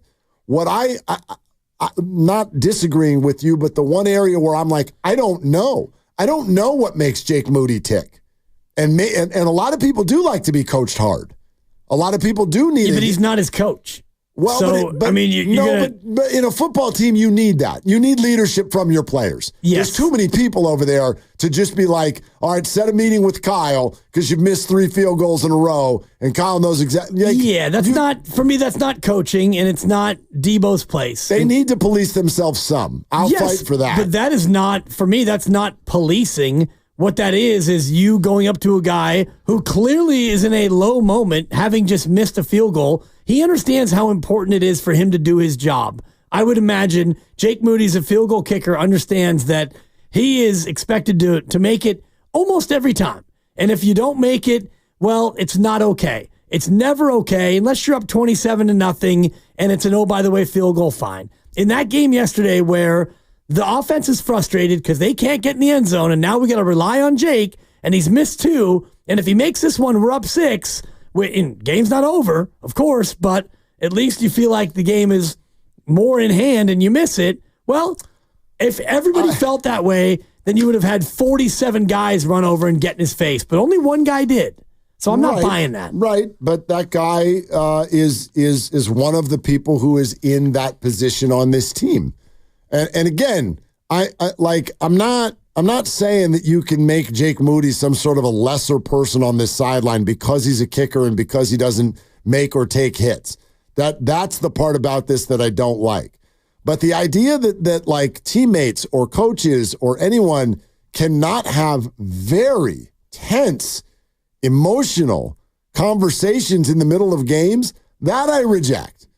I don't know that I've seen many games where that doesn't happen. Right, but bring that same energy to another person who is maybe a little bit stronger. Maybe he does. He does it. No, but you don't see it all the time. You don't see it because it doesn't happen. When Trent Williams false starts and he holds, does he run up to Trent and go, dude, Trent, stay in your stance till the snap, dog? Probably not to Trent because you're effing killing us. But Trent's earned otherwise. That's a future Hall of Famer, number one. It's just easier to do it to the kicker. But we wouldn't know that Debo even did this if Tabor hadn't gotten into his face and then there was a shove. So my point is, I don't think we do know how often this happens because we very easily would have missed this one too if it didn't turn into a shoving match. So I think this happens a lot. I really do. Yeah, I don't think it happens nearly as often as you're portraying. No. I think you've got a kicker who is a younger guy, second-year player, and he's having a bad day, and Debo took the opportunity to not coach him up, but to make him feel worse. No, I mean, look, Debo sounded partially regretful, said he stepped out of his character a little bit. Right. But also, I didn't hear anybody after the game be like, this is a big deal or we have a problem. Football. And again, like, he made his next kick. Right. Thank you, Debo. Yeah. Couldn't have done it without you. I mean, who knows? Right. Don't know otherwise. Like, are you arguing that that's never the right way to coach someone?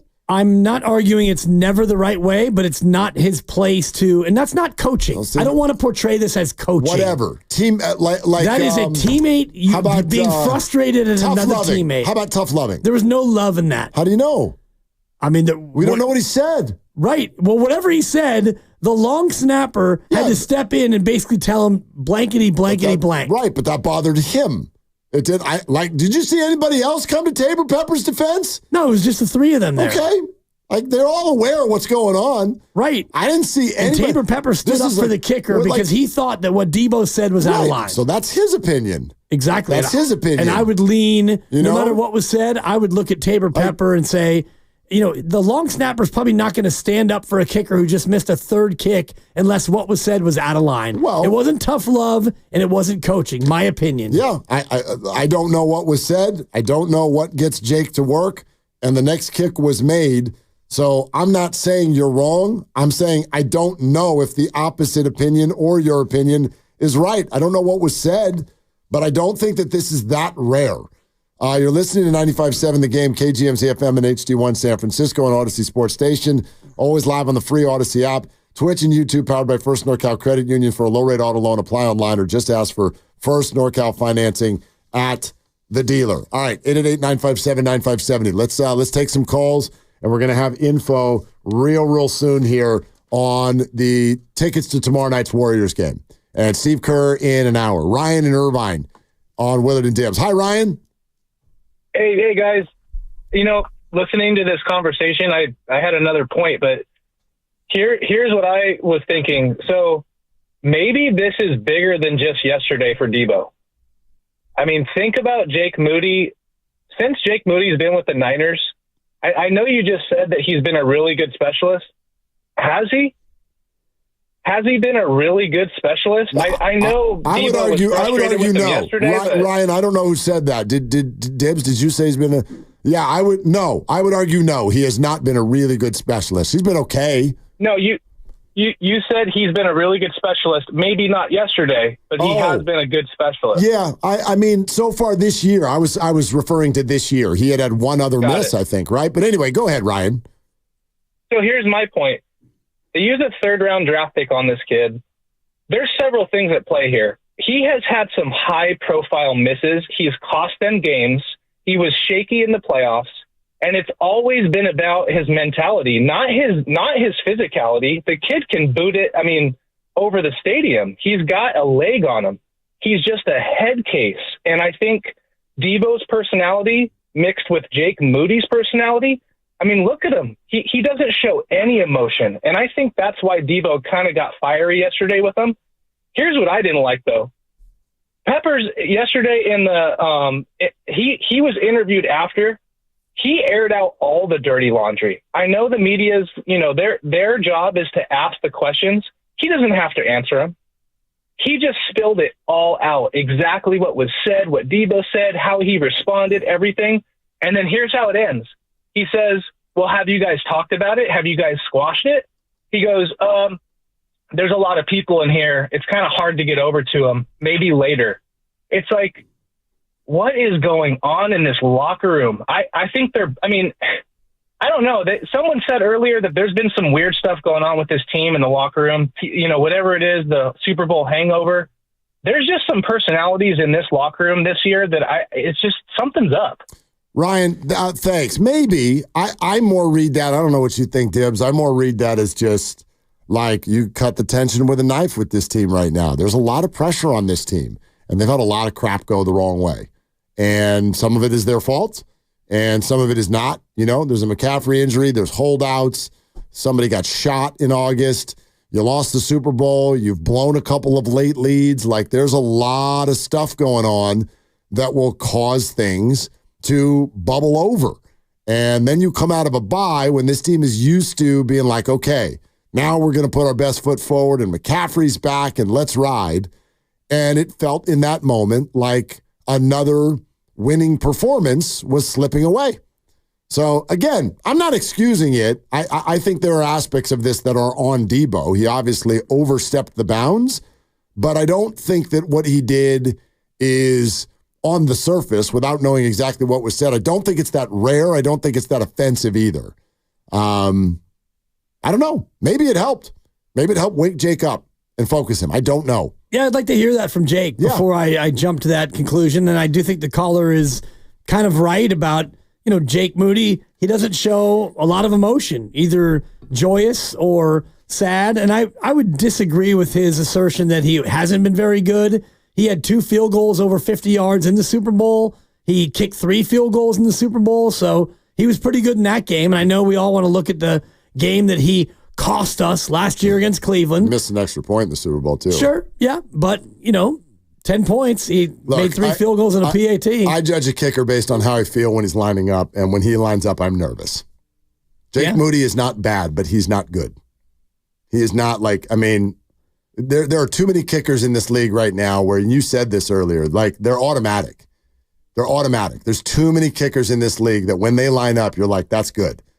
That's good. And that doesn't mean they always are.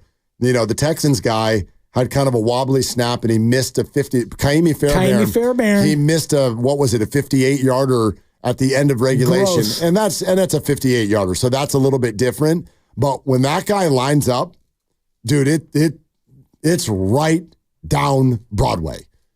And there's too many of those guys in the NFL, and Jake Moody's not one of them. He's not bad, but he's not good. Who do you guys think is the best kicker in the NFL right now? Oh, God. It's Brandon Aubrey. Yeah, I would say from Dallas. Undrafted free agent the same year Jake Moody was drafted when the Niners traded up to pick him in the third round. But what's Aubrey's percentage right now? For this year? Because this kid Bates with Detroit hasn't missed yet, right? Perfect. He's perfect. 14 for 14. Chris Boswell's missed once. Boswell's awesome. Group is 18 for 19. Chase McLaughlin is 16 to 17. Aubrey's missed twice. You know who's not anymore is Tucker. He's clearly like with Baltimore. Oh, yeah. He's having a bad year. And he might be done. He might be. But so yeah, I don't think Jake Moody stinks, but he's not great. Well, he missed once going into yesterday. Right. So, but I'm going through the whole 2 years. I get it. He was 85% last year. Yeah. But he does in big moments, it gets more wobbly, and he doesn't often split the uprights. He tucks it in here and he tucks it in there. Good is good. He's okay. Doesn't matter. He's okay. That's what I would say about Jake Moody. So He's if he is just okay and you're his teammate, do you think that, I don't know, going onto the field to berate him, is that going to help him? I don't know. Just as a human being, do you think that is more likely to be productive or destructive?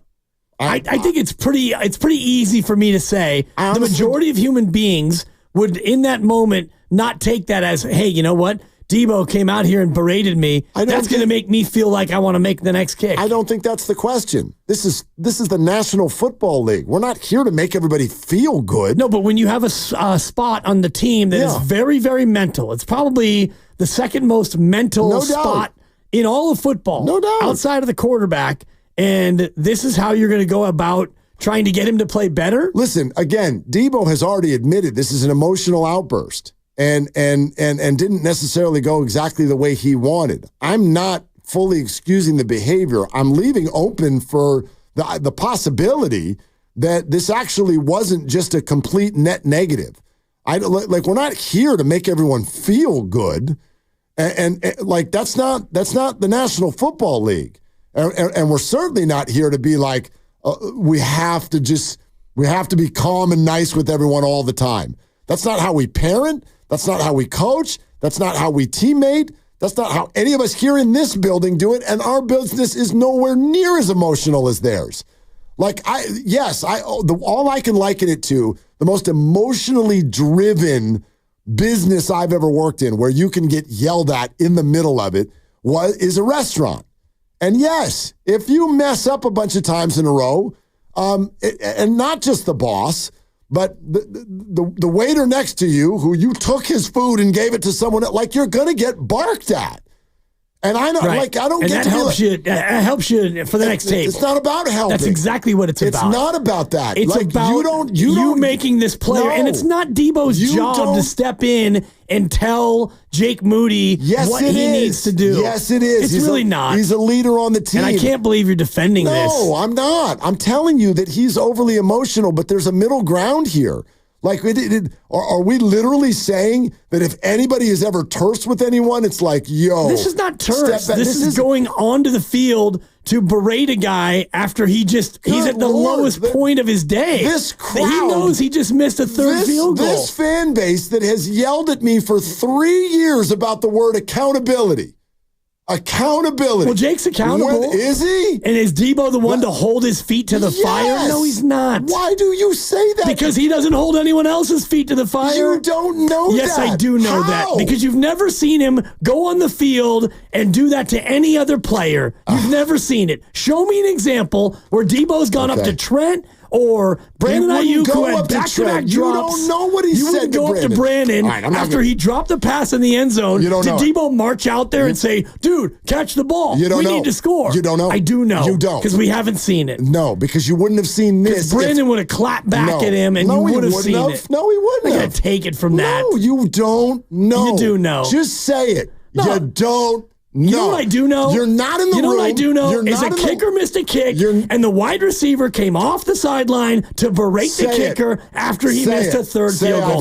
That's what I see. That's what I know. I know what I saw, and what I saw was completely Let me know when you're done. Unreasonable and out of line. Say I've never been in the wide receiver room. I've never been privy to a conversation between Debo and Brandon. I have no idea what the leadership structure is in the 49er locker room. And say we have no idea if we would have seen this if Tabor Pepper didn't freak out. Those are all facts. We saw it, and it happened. So you can defend it all you want, and you want to defend it. All right. You can defend it because it's football, and this is what football guys do. I'm not defending that. I'm defending it from what you're saying, which is that you know things that you don't know. What I know is we've never seen it before, and because you often don't, because these things happen all the time. We've never seen it. That's all I'm saying. Because you can't see people talking to each other on the sideline. You can't see that. It just happens. All right, 888-957-9570 is the number. We got the tickets to tomorrow night's game. We're giving them away in the next segment. We'll do Grandy's grades. I know a lot of people want to weigh in. We'll do that. Steve Kerr, top of the hour, Willard and Dibs. Check engine light on? Take the guesswork out of your check engine light with O'Reilly Veriscan. It's free.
is up, and he pushed that one.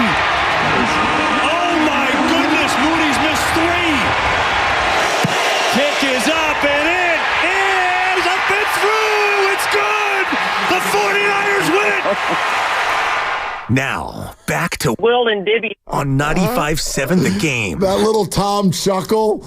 Burkhart's like, he's dead. Tom's just like, Kick is up, and it is up and through. It's good. The 49ers win. That was a little chuckle from Tom on Fox.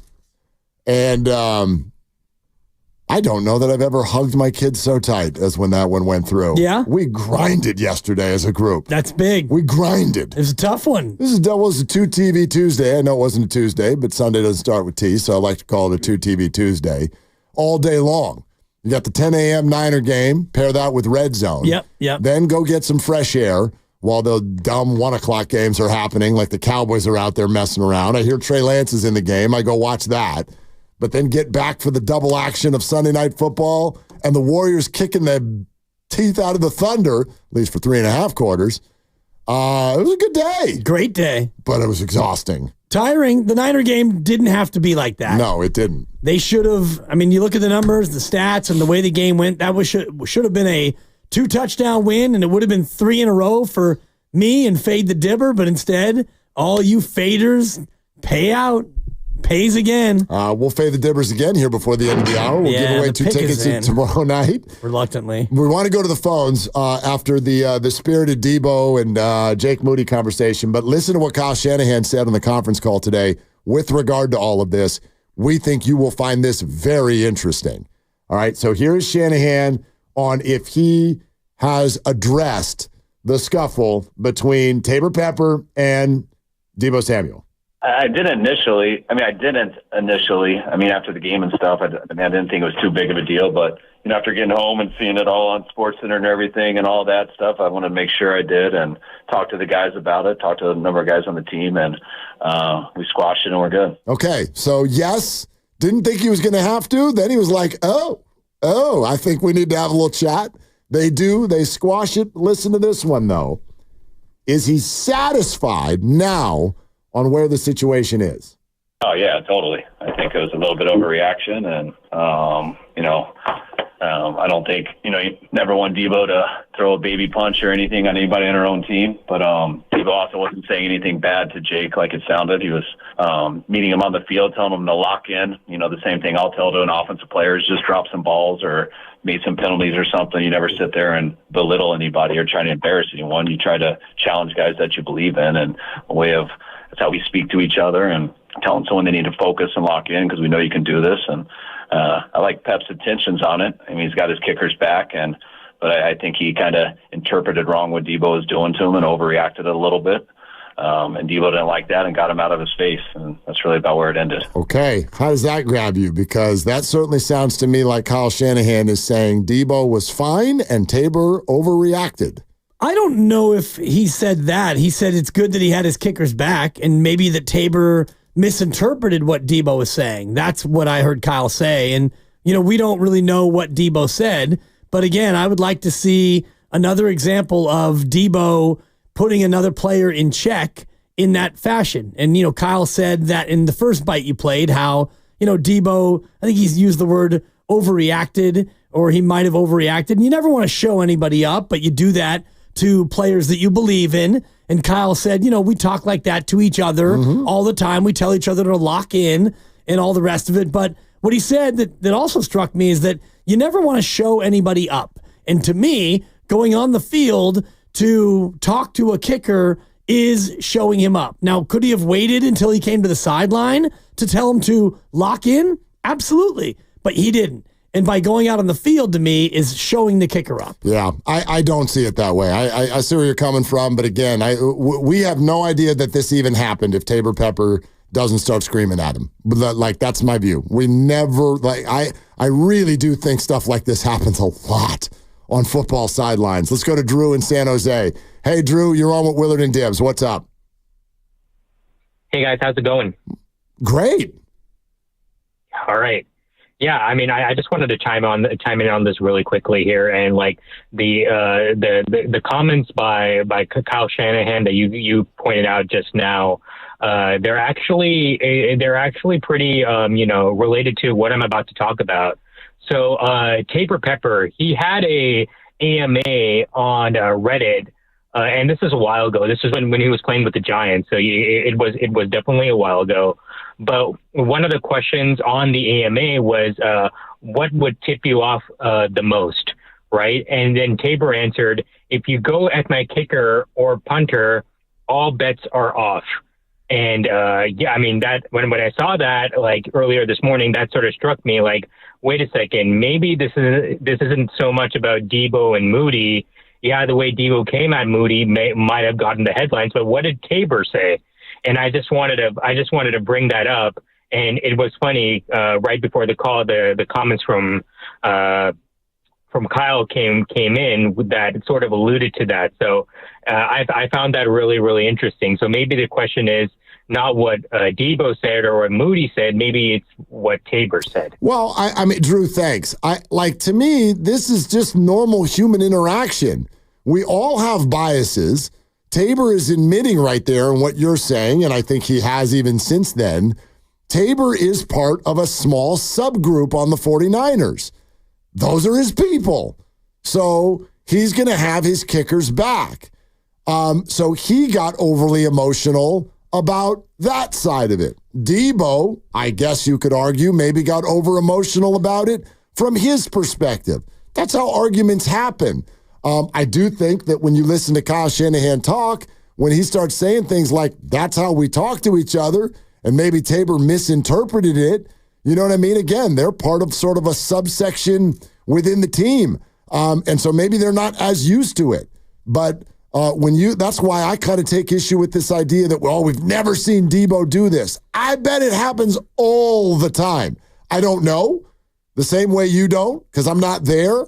But my sense on football sidelines is that this kind of talk to one another is not rare at all. And Debo on sidelines. This is not on the sideline. That doesn't matter in this case. Matter. It doesn't, because For me, it matters. But you only saw it because Tabor freaked out. I saw it on the broadcast. No, you could see Debo come out. But you had no idea. You could have asked him what he wanted for dinner. Yeah, because that's what you're going to do. You're going to come off the sideline and say, "Hey, Jake, what do you want for dinner?" I'm exaggerating because your point doesn't work. It's not showing him up just by going out there. You could look at the all-22 and see him come out and beeline. And, why are you going to go out there and tell him, hang in there and pat him on the rump? That's showing someone up because he walked out on the field to talk to someone? You're not talking to somebody. You're basically but you have no idea. Shouting at him to tell him to lock in. But you didn't know that? That's what Kyle said he said. You wouldn't know that except for that Tabor freaked out. You would know it if you looked at the all-22, which I haven't. You could see it. How many other players came off the sideline after the missed field goal? But you wouldn't know what he said. It's not showing him up, because you wouldn't know that anything abnormal is happening at all. So you're putting this on Tabor Pepper for reacting. I am. Do you want me to play Kyle Shanahan again? You can play Kyle the rest of the show. I'm asking you. It seems like you're blaming Tabor Pepper because he reacted. That's why this is a thing. I will say this again. Deebo Samuel probably came with a little bit too much emotion, but to then react the way that Tabor Pepper did is not just an equal, even more of an overly emotional reaction, in my opinion, because I do not believe something like this to be rare at all. And I actually don't believe it to be out of place. Tabor Pepper thought it was out of place. Of course, because it's no different than the way we act with our kids. Tabor is sort of like, he's biased toward his kicker. That's his guy. He's there to protect his kicker. It's like an offensive lineman when a quarterback gets touched in a way that they don't like. They freak out. That's their guy. But so it's not to excuse anyone or take sides. It's simply a matter of, I think this is the way it goes on football sidelines. It's very emotional. And by the way, all of us who are bothered by Debo, we were yelling the same thing he did at our TVs. What's more offensive here? Debo getting mad or your kicker missing 3 kicks? Dog, make the kick. You're a pro. Right, but we don't have that same energy when our quarterback throws a third interception. I mean, you don't go over to the quarterback and tell him, dude, lock in. Yes, and if you do. You do it on the sideline. Yes, you do it wherever you do it. You don't walk out on the field. Kyle literally just said that that's what they do. Right. To each other, but not on the field where you show somebody up. Like that one got you. That just doesn't bother me. It do it wherever the hell you do it. Because you're a receiver and you're going up to a kicker who legitimately, I would assume that the kicker's trying to make the kick. Can we agree that he's trying to make the kick? Trying doesn't matter. Trying is all you can do is try. No, like you got to do, dude. Like we get mad at people in football or in any sport, just no matter what they're trying to do. You bring different energy for different players, and I would love to see another example. And if you can find one, I would love to backtrack off the point where Deebo Samuel is this animated to another player over their mistake. You've never seen Kyle go. I've never seen Deebo Samuel. I'm talking about Deebo. This is not Kyle. Kyle didn't go up to the kicker. Kyle didn't go on the field and berate the kicker. Kyle walked away, mother bleeping every single thing that he could. Exactly. And actually, I'd argue once again, we don't know what Kyle said to Jake. You have no He idea. may very well have done that. All we know is what Deebo did, and that for me was way out of bounds. And I'm stunned. Francis in Oakland. Hey, Francis, thanks for calling. Hey guys, thanks for taking my call. Dibs, what is going on, man? It is his job. It is Deebo's job as the captain of the team to inspire his team. Inspire might not be the wrong word, but the reality is it is. But look, Kyle does not do this stuff. Kyle goes on record as talking about how Trent Williams and Deebo Samuel fire up the team with the boombox and all that stuff. They're the emotional leaders of the team. The fact that he went on the field is just passion. That's just being excited, fired up, irritated, frustrated, and caring about the game because the guy missed 3 field goals. I mean, the coach of the team regularly goes on any NFL sideline, steps a few feet onto the field when he's passionate about a call that the team didn't get or he's frustrated about the team not doing well. Going on the field is not a factor here. I have a question for you. Who are you defending by saying that he's not actually helping like Moody? Like, are you defending Moody? Because Moody is a football player. These kickers actually want to be accepted on the team as part of the rest of this group of guys who are growing out there and they're out on Kicker Island. Are you going to defend him and say that he needs to get special treatment, that he can't take the headbutts and all the yelling and the locking in stuff? Because he just needed it. He missed 3 kicks. And so, Francis, you're saying that that is what motivated him to make the next kick? The fact that his leader, who is, by the way, not the captain of the special teams, he's the captain of the offense, is that what motivated him to make the next kick, in your opinion? Deebo is the captain of the Niners. Deebo is the heart and soul of the Niners. That's all that matters. And last I checked, the special teams is on part of the Niners. So, yes, look, have you ever played sports before? Yeah, have Francis. You ever heard somebody many years, say, Francis. Yeah, come on. Yeah, exactly. So it's like, get your ass together, man. Like, come on. Like, you've heard that before. Nothing else is working. Would you rather that they just drop him, they cut him? Or no, I would rather have him do it off the field and not do it in a confrontational way that promoted or provoked, rather, the long snapper to react in that fashion. Clearly, he did it in a way that offended the long snapper. But our reactions, Francis, thank you. We want to get some more people in. And by the way, tickets to tomorrow night's Warriors game less than 10 minutes away.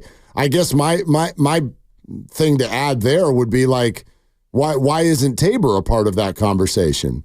Our reactions are our responsibility, and you are saying that Deebo's reaction was an overreaction. And if we accept that, why can we not also say it's possible that Tabor overreacted? Oh, it's definitely possible. We literally have the head coach of the team saying that on tape. And then his reaction, which may have been an overreaction, provoked Deebo to then put his hands, swing with an open hand at Tabor Pepper. If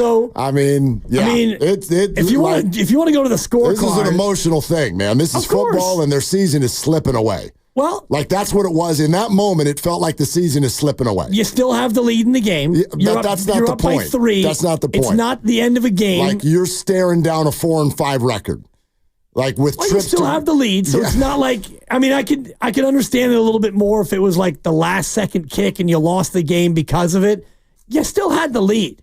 And Debo was frustrated, and part of his frustration, I would guess, was over their own offensive lack of productivity. No doubt. Get in the end zone, my friend, and then you don't have to worry about Jake Moody missing kicks. I mean, come on, man. If we're all going to love that word as much as we do, accountability, we cannot be so scared of somebody talking to the kicker when he's having a disastrous day, a disastrous performance. There are ways to do it, and that was not the correct way to do it, in my opinion. That's a fair opinion, but the coach of the 49ers just said, quote, "This is how we talk to each other." That's a direct quote. Dane in Richmond is next up. Hi, Dane. Thanks for calling. Hi, guys. First time, long time. Enjoy your program very much. Thanks, Dane. Thank you. I played Division I college sports for 4 years, and I can tell you this is not uncommon. It happens all the time. The only difference here is this was caught on camera, and it happened right there on the sideline. Normally this behavior happens in the locker room, but it is very common, and I wasn't surprised to see it. This is the way that players keep others in check, and it happened to me. It happened to others, and I thought it was a little bit over the top what Debo Samuel did, but I guess the results seemed to work. But, yeah, I saw it many times. Dane, thanks. Appreciate it. Yeah, look, I want to be very, very clear here. I'm not a big fan of Tabor getting shoved in the side of the head.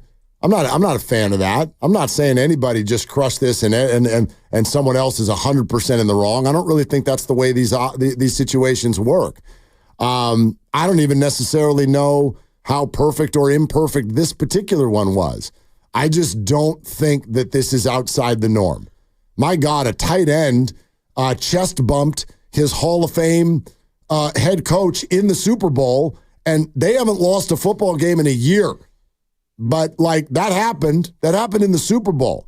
Travis Kelce, like, literally made contact with Andy Reid. There is no more emotional environment than a football sideline. So, like, my thing isn't like, is it okay? Is it not okay? I just think this happens a lot.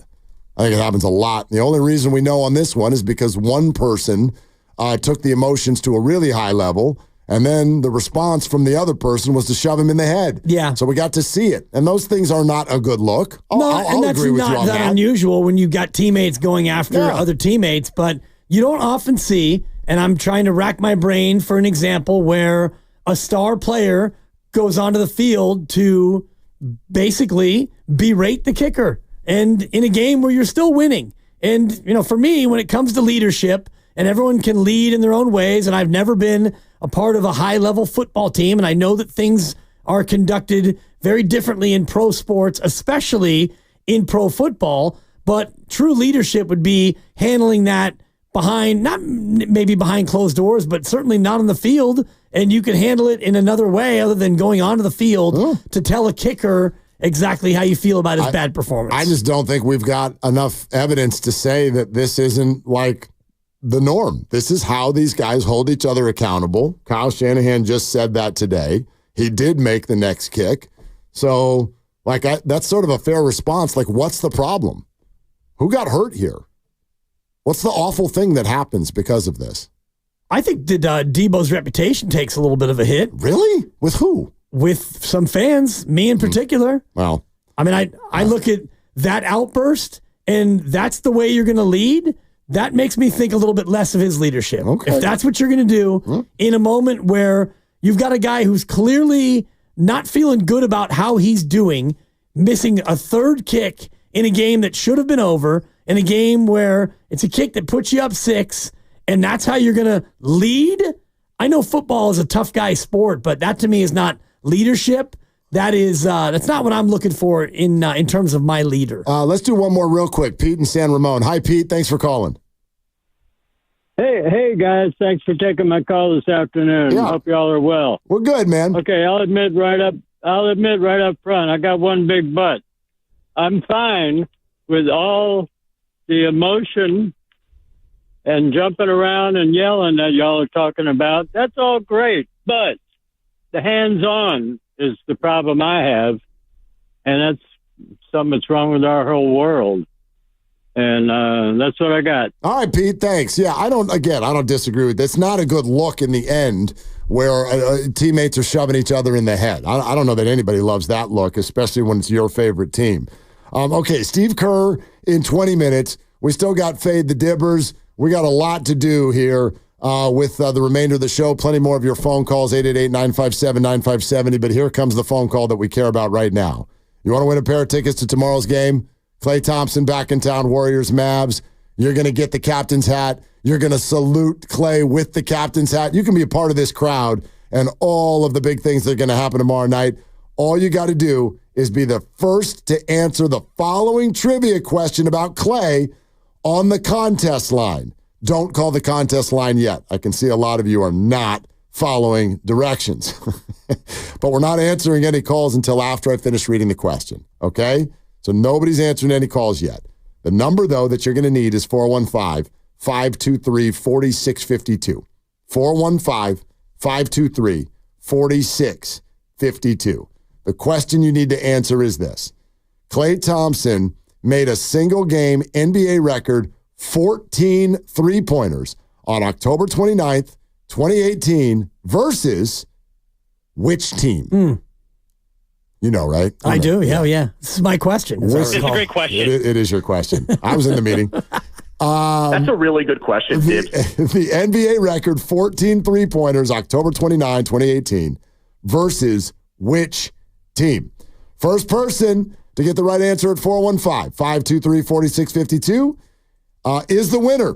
Again, Klay Thompson, 14 three-pointers, NBA record, October 29, 2018 versus which team? 415-523-4652. Okay? Good luck. Good luck. If you don't win the tickets, we're giving away Klay Thompson Warriors jerseys tomorrow. Listen at 8 a.m., 12 noon, and 4 p.m. to win. And we're putting on the Klay Carnival at Thrive City. We'll be broadcasting live before the game. So stay locked in for all those details to find out how you can win. Starting at 4 p.m. today, your chance to win your jerseys tomorrow.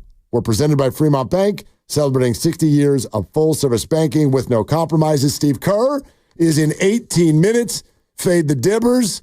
You want to get Grandy's grades in too? We probably run through Grandy's grades, right? Let's do it. Let's do it. That's all coming up on Willard and Dibs.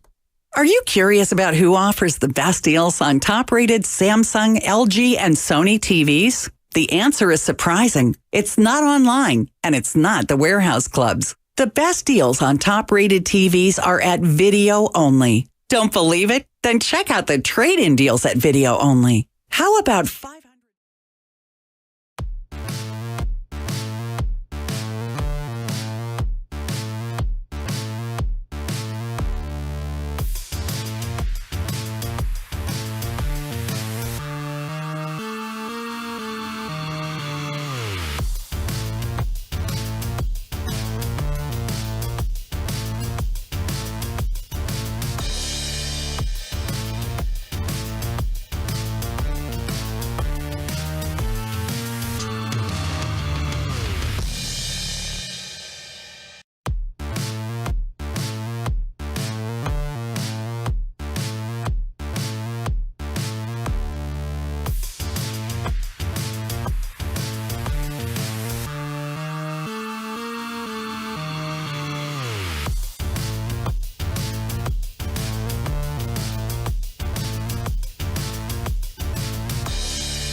Dub Nation, it's Kevon Looney. Catch my head coach, Steve Kerr, with Willard and Dibs each and every week right here on 95.7 The Game.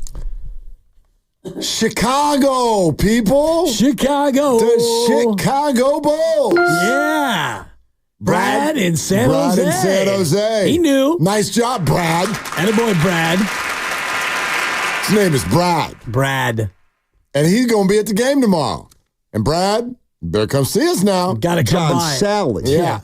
Better come see us. Brad in San Jose.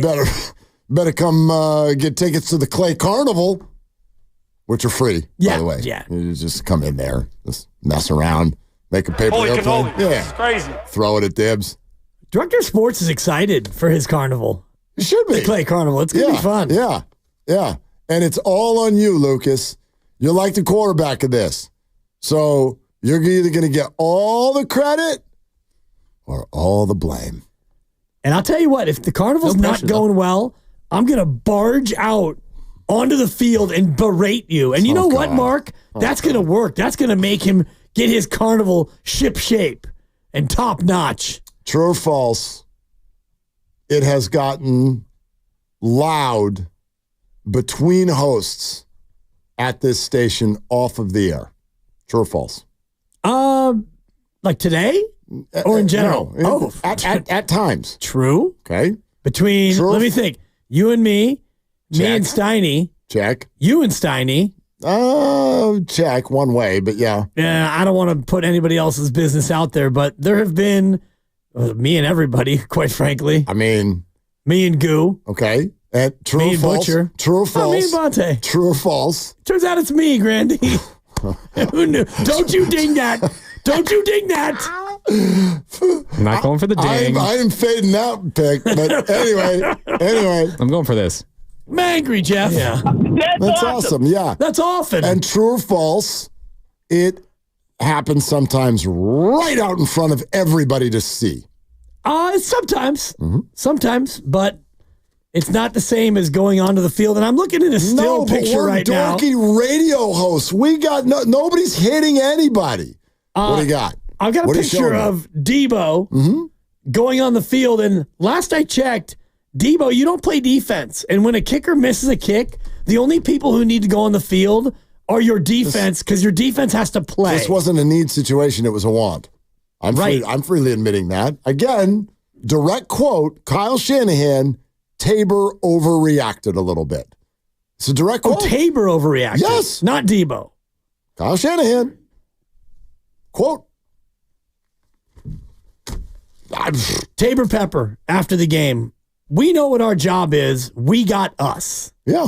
In other words, we don't need you, Debo. We got us. I would take issue with that. You don't get to insulate yourself because what you guys are doing affects the whole group. So if you want to be part of the whole group, you're part of the whole group.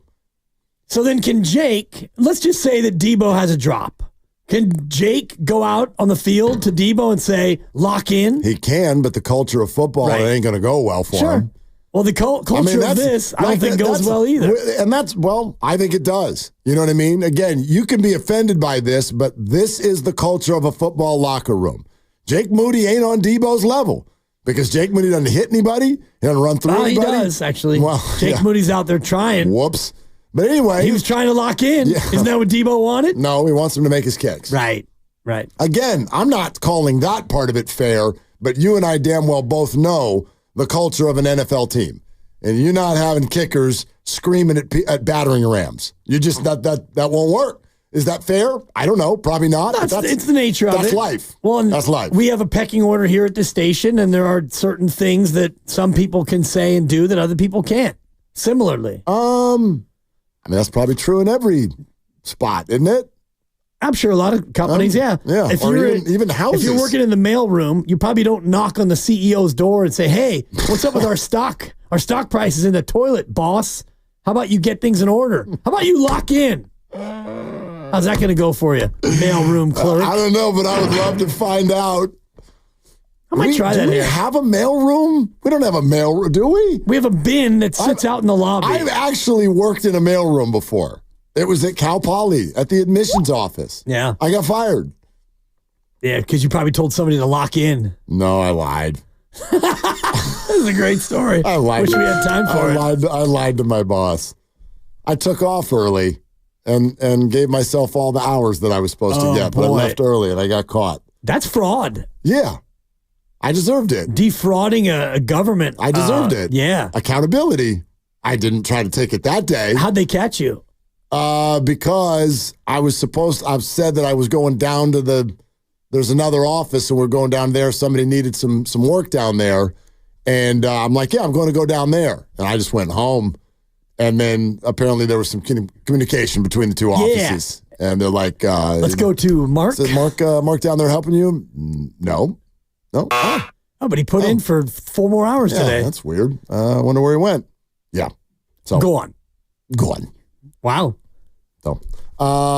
Steve Kerr is going to join us in 6 minutes. Looking forward to it. And Mark Grandy is over here with his grades, and they keep getting pushed because of the emotional conversation where everybody is overreacting. However, I am thinking, we would have time for grades after Steve Kerr. So there's plenty of time still in the show after Steve Kerr. So we could do that, Mark. But you know what we need to do right now that we can't do after Steve Kerr? What's that? Fade the Dibbers. It's time for Fade the Dibbers. Please explain. Nostradamus gives out his pick. You bet against it. You make money. Cash me out one time. It's that simple. Hey, Dibs, your pick stings. Dibs, what's the lock of the day? Well, ladies and gentlemen, we're back under 500, which is a comfortable place to be. It means that you have an opportunity out there to make money. Dibs took the Niners -6.5. I don't know if you saw the game. They did not cover. You should be madder at Jake Moody than you are. But anyway, we've moved on to the Monday night game, which, by the way, if you've got Tyreek Hill, he's in. So your fantasy lineups are safe there. But is your pick safe? Only one way to find out. The Rams are -2.5 against the visiting Mike McDaniels. Ladies and gentlemen, here's Dan Dibley. It's a tough one. This is not a game that I necessarily love, but it's a primetime game, so we pick it anyway. Something about this Ram team has been impressive, ? They continue to find a way to get it done, and the Rams are at home, ? Not a really good home field advantage, but this team, despite being injured for a time, they have found a way to get it done and still win games. So it's kind of a hold your nose special, but we're going to root for the home team. We're taking the Rams and laying the 2. Goo-goosh. 2 or 2.5? I was told 2.5 by the voices in my head. Yeah, it's 2.5. Okay, 2.5. that's fine. Okay. All right. Yeah, So I don't want them to win 20-18, No. and then you come in with a push. Yeah. Okay. I was just saying. I was looking at 2.5. ESPN. They have it at 2, but 2.5. That's fine. No push possibility. No, it's always great to bet on the Rams because sometimes Sean McVay is not trying to win the game. He's just trying to cover the spread. Yeah, but he's favored here, so. It's very difficult to do. Very tough to do. But anyway, okay, Rams -2.5 in this one. So I'm one game below 500, is that right? That's one under, right? Fading you, you're 16 and 15. So Okay. If you fade me, 15, so I'm 15 and 16. Dolphins +2.5. And I won't call yesterday a bad beat because there was nothing that fluky that happened to cause that to not be a cover. But Right. when you look at that game and the way I thought that game would go, that's the way I thought that game would go. Tampa did very little offensively. They don't have much to do offensively. And if it wasn't for the Niners being pretty bad in the red zone again and missing 3 field goals, if that doesn't happen, then the Niners probably cover. So I feel good about the pick, even though it lost. I would think, yeah. Although, as I argued, to no avail last Thursday night, the game was over with the Ravens winning by 7, but officials did not want to overturn their own incorrect call, which allowed the Bengals to come down and score a covering, not a game winning, but a covering touchdown at the end of that game. So from the files of life always evens out, we'll call that one a draw last week. Sure. And, that's the problem with betting on the 49ers right now is, Totally. You can't really trust them. And similarly, it's kind of how I feel about betting Warrior games because that game yesterday against OKC is one that would be a scheduled loss in that Oklahoma City's really good, It's the end of a long road trip, and you've already done really well on the trip. Those are games that you normally lose, yet the Warriors didn't get the memo, and they went out there and they took it to OKC for the majority of that ball game. Right, and obviously knocked out one of their best players, and I don't know how many of you have gotten the news today, but he's going to be out a long time. Chet Holmgren is not even going to be sort of like reevaluated for probably a couple of months. And so I don't think we're seeing Chet Holmgren until 2025. And I'm not saying this is a good thing by any stretch, but that changes Oklahoma City. That changes them big time in terms of who they are in the Western Conference. I don't care what you blew in Houston and Oklahoma City. You cannot break my stride with the way the Warriors have started this season. This is unbelievable for them to be 8-2, performing the way they are, having played a number of games without Steph Curry, to go on a road trip in a 3-game set. I don't care who was available for the other teams. I don't care. At the end of a road trip to go Boston, Cleveland, Oklahoma City and go 2-1? Are you kidding me? This is as real as it gets. No doubt. The Warriors are a thing. They're the real deal. And then tomorrow you get the emotional return of Klay Thompson and a Mavericks team they're not playing with desperation yet, but they're starting to get a little itchy about getting some wins here. I think they're. I listened to Jason Kidd this morning on Bonte and Joe on the roast, which you can check out Odyssey app or YouTube. And it was interesting to hear him talk about. It's always the way coaches sound whenever things are not sort of going as well as you thought maybe they would. I mean, the Mavericks are coming off of an NBA Finals appearance, and then quote got better. They got Klay Thompson. Greg Popovich on opening night. I can't believe the league let this team get Klay Thompson. Are you kidding me? Sort of insinuating that they'd be unbeatable. Well, they're 5-5, and Jason's starting to do the whole, well, it's early. We're feeling each other out. We're learning some things about one another. And I'm not saying all of that's not true, but I don't think the Mavericks are playing up to the level that they had hoped they would look right out of the gate. And the Warriors are the opposite. You know, the Warriors have overachieved. They've done even more than anybody could have hoped to start this season. So I like the timing of this. I like the positioning of this. It's just going to be a matter of who sort of also navigates their way through what will clearly be a unique set of emotions in the building tomorrow night. I think so. And, Steph is going to grab the microphone and speak to the crowd and say some really nice things about Klay. And I'm sure there'll be some emotional bro hugs. And I'm looking forward to the initial pre-tip exchange when, you get the starters out there and it'll be Steph and Draymond and Klay dapping each other up. And then once the ball goes up and you get underway, all of that emotional, like Klay, homecoming, and all the rest of it, it mostly goes away. Mostly, except for, it'll be a different sound every time he lets it fly. Yeah. That's going to, you know what I mean? The fans, there's going to be an awareness of where he is and what he's doing the whole night. So if Klay hits a 3, the crowd... I don't know. The crowd cheers? They're not going to boo. They're not going to boo the guy. But it'll be a different sound than if Kyrie makes one. Fair. I'm just wondering what that's going to be like we're going to find out. First possession, they kick it out to Klay for 3 and just salute him. Just hold your hat up. Yeah. Once. Not if he makes 2, 3, 4, or 5. Yeah. You can do it once. And then I think you got to move on. And it's a doff of the cap. We're going to remove our caps. But that's at the intro. Right. Then you can do whatever you want with it after that. Well, just as long as it doesn't fly. Keep that hat from being airborne. Don't throw the hats. Don't throw the hats. Yeah, mainly because then you won't have the hat anymore. And you won't be able to still watch the game. Yeah, keep the hat. Why would you do anything different, all right? You're listening to 95.7 The Game, KGMZ, FM and HD1 San Francisco, and Odyssey Sports Station, always live on the free Odyssey app, Twitch and YouTube. Powered by First NorCal Credit Union. For a low-rate auto loan, apply online or just ask for First NorCal financing at the dealer. And we'll have Steve Kerr along here shortly. I know we're trying to connect with him right now as we speak, and what a great day to do it. I can't wait to see what Steve has to say about this. I'll just be straight honest. Right now, so far, the sound, and maybe it's just the sound, I'm aware, having worked in media for as long as we have, like what you get at a microphone is not always all the real, all the uncut emotions and everything, but the Warrior organization has a certain sound to it about this event, and then Klay Thompson has a very different sound to him about this event. He has, I don't want to say he's like dismissive. He's just trying to shift the focus to the game and the NBA Cup. By the way, did you see the floor?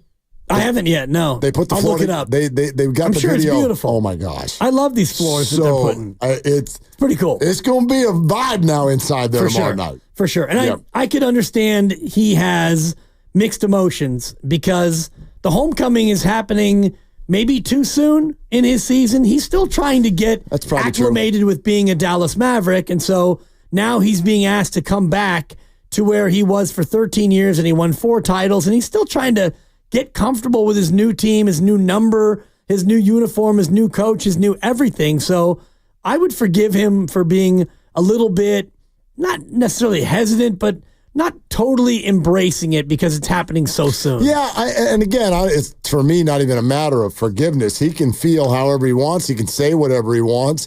I know as fans what you want to emotionally connect with Klay. I don't know if that's where he's at yet. You know what I mean? Like, take a quick listen to this, and then we're going to welcome Steve Kerr in.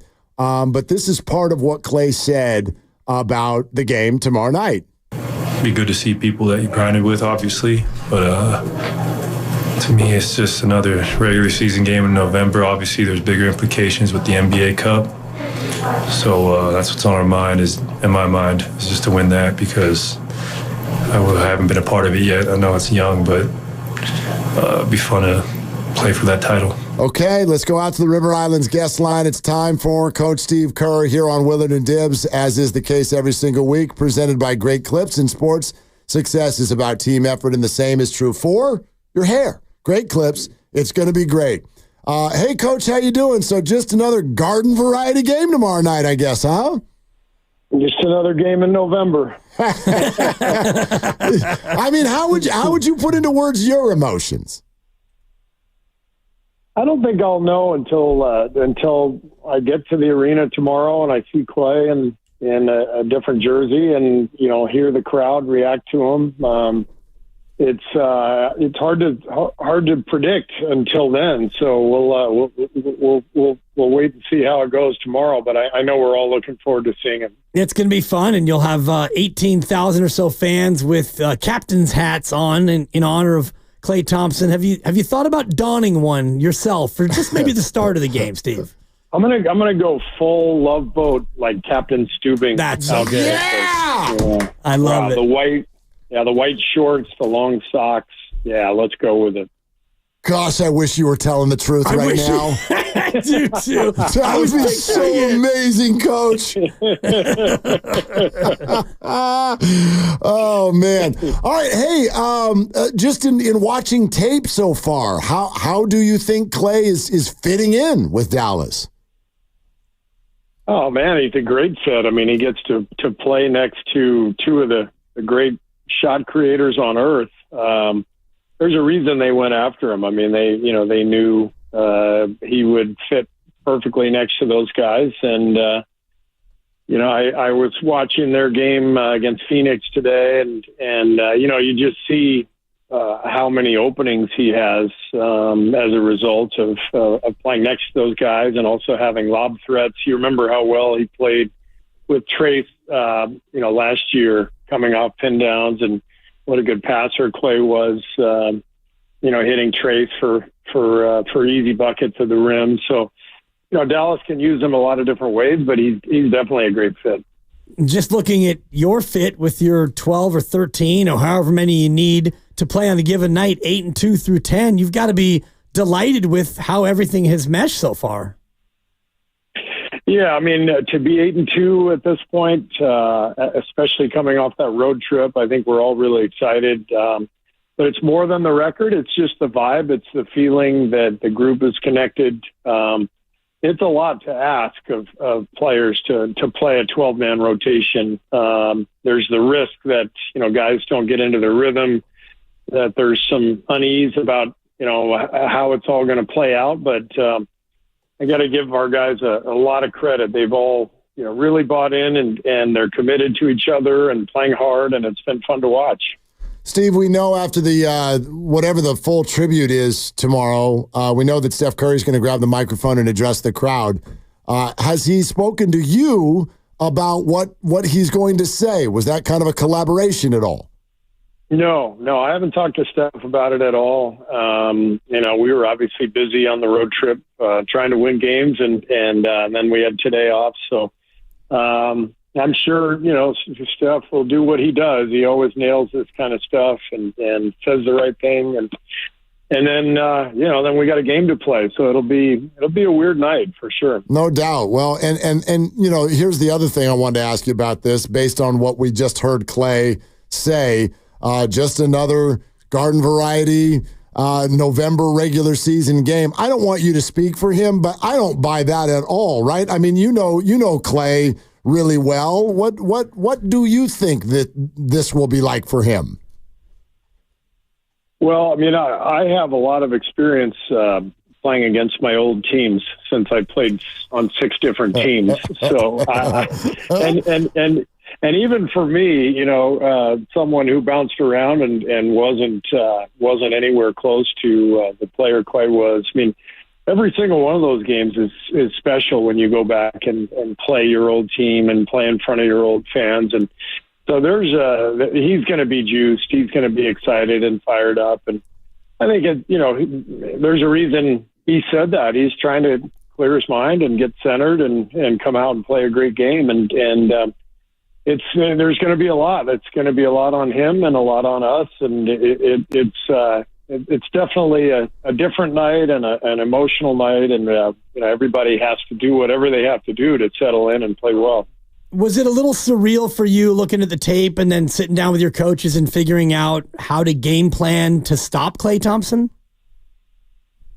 Yeah, it's different. I mean, we know him so well. We've been through so many battles together and had so much success. And so, that's a lifetime bond there. And nights like these don't happen that often. I guess we had one with Andre Iguodala a few years ago when he came back with Miami. We've had a couple with Kevin Durant. But this one is even different because Klay was a warrior for life. 13 years here. That's quite a legacy and quite a bond. Steve Kerr with us here, Willard and Dibbs, 95.7 The Game. Coach, the Athletic article came out and sort of detailed a dinner last offseason between you and Klay in Manhattan Beach where you drove and really wanted to express to him the importance of him within the organization, but that by the end of it, he was straight with you and at least reportedly said, I think it's time to go. I'm going to go to Dallas. Did you expect that kind of a definitive finish to the dinner when you were on your way up? It was actually a breakfast, but okay. It's same thing. I mean, we were just we connected, and I wanted to make sure that he knew how I felt and how all the coaches felt before he made a decision. This was right around July 1st, whenever free agency started, and because the last couple of years were really emotional for Klay, and there's always contract stuff and just things that get in the way of relationships at times. And the main thing I wanted him to know was just how much he meant to us and how much we wanted him back. And so it was great. It was great to connect and to at least express my feelings for what we wanted. But in the end, I think it was the right decision for him. He was feeling strongly about needing a fresh start, and it's been a tough couple of years coming off the injuries, and I think he made his decision, and he was at peace with it, and at least I could be there with him, as he made that decision and meet face to face. That was important for me and for us, I think. Yeah, it's great direct communication, something that you pride yourself in and something that you're really so good at. And it makes me wonder, Steve, how you navigate these sorts of things during a season when it comes to contracts. If a player clearly is not happy with the status or the situation yet it's not really your department exclusively. How do you try to navigate the feelings of a player while not stepping on toes of the front office? Yeah, I mean, that's the balance. And you know, the thing that I always try to impress upon our players is, you know, that this is a business and they are their own best asset. You know, they have to put themselves in the best possible position to earn a living, to be successful, because, you know, all the things that can happen, you get traded and you get cut and you get booed, and it's not an easy job, you know, and so it's just important for our guys to understand the balance between all this. It's not an easy thing to navigate, but the guys who do it the best really understand the business in a profound way. Steve, would certainly love to dive into what has taken place in these first 10 games. A 4-1 road trip with the opponents you had is wildly impressive. So, in your mind, why is this team 8-2? What is it that they're doing so well? Defense. I mean, it comes down to our defense. Our success over the last decade has largely been, you know, predicated on what kind of defensive team we've had. In 2022, we were the number one defense in the league, and we won the championship. Last couple of years, we were not nearly as good, and we struggled. So, you know, we're going to be able to score as long as we have Steph and Draymond. We're going to run our stuff. We're going to, you know, push the ball and move the ball. But if we can defend at a high level, then we've got a shot against anybody, and that's been the case so far. How has Jonathan Kuminga's defense improved for you this year, Steve? He's been good. You know, I think that he's found a really nice role now coming off the bench, and he's giving us such important firepower and an ability to get to the rim and to attack and to score.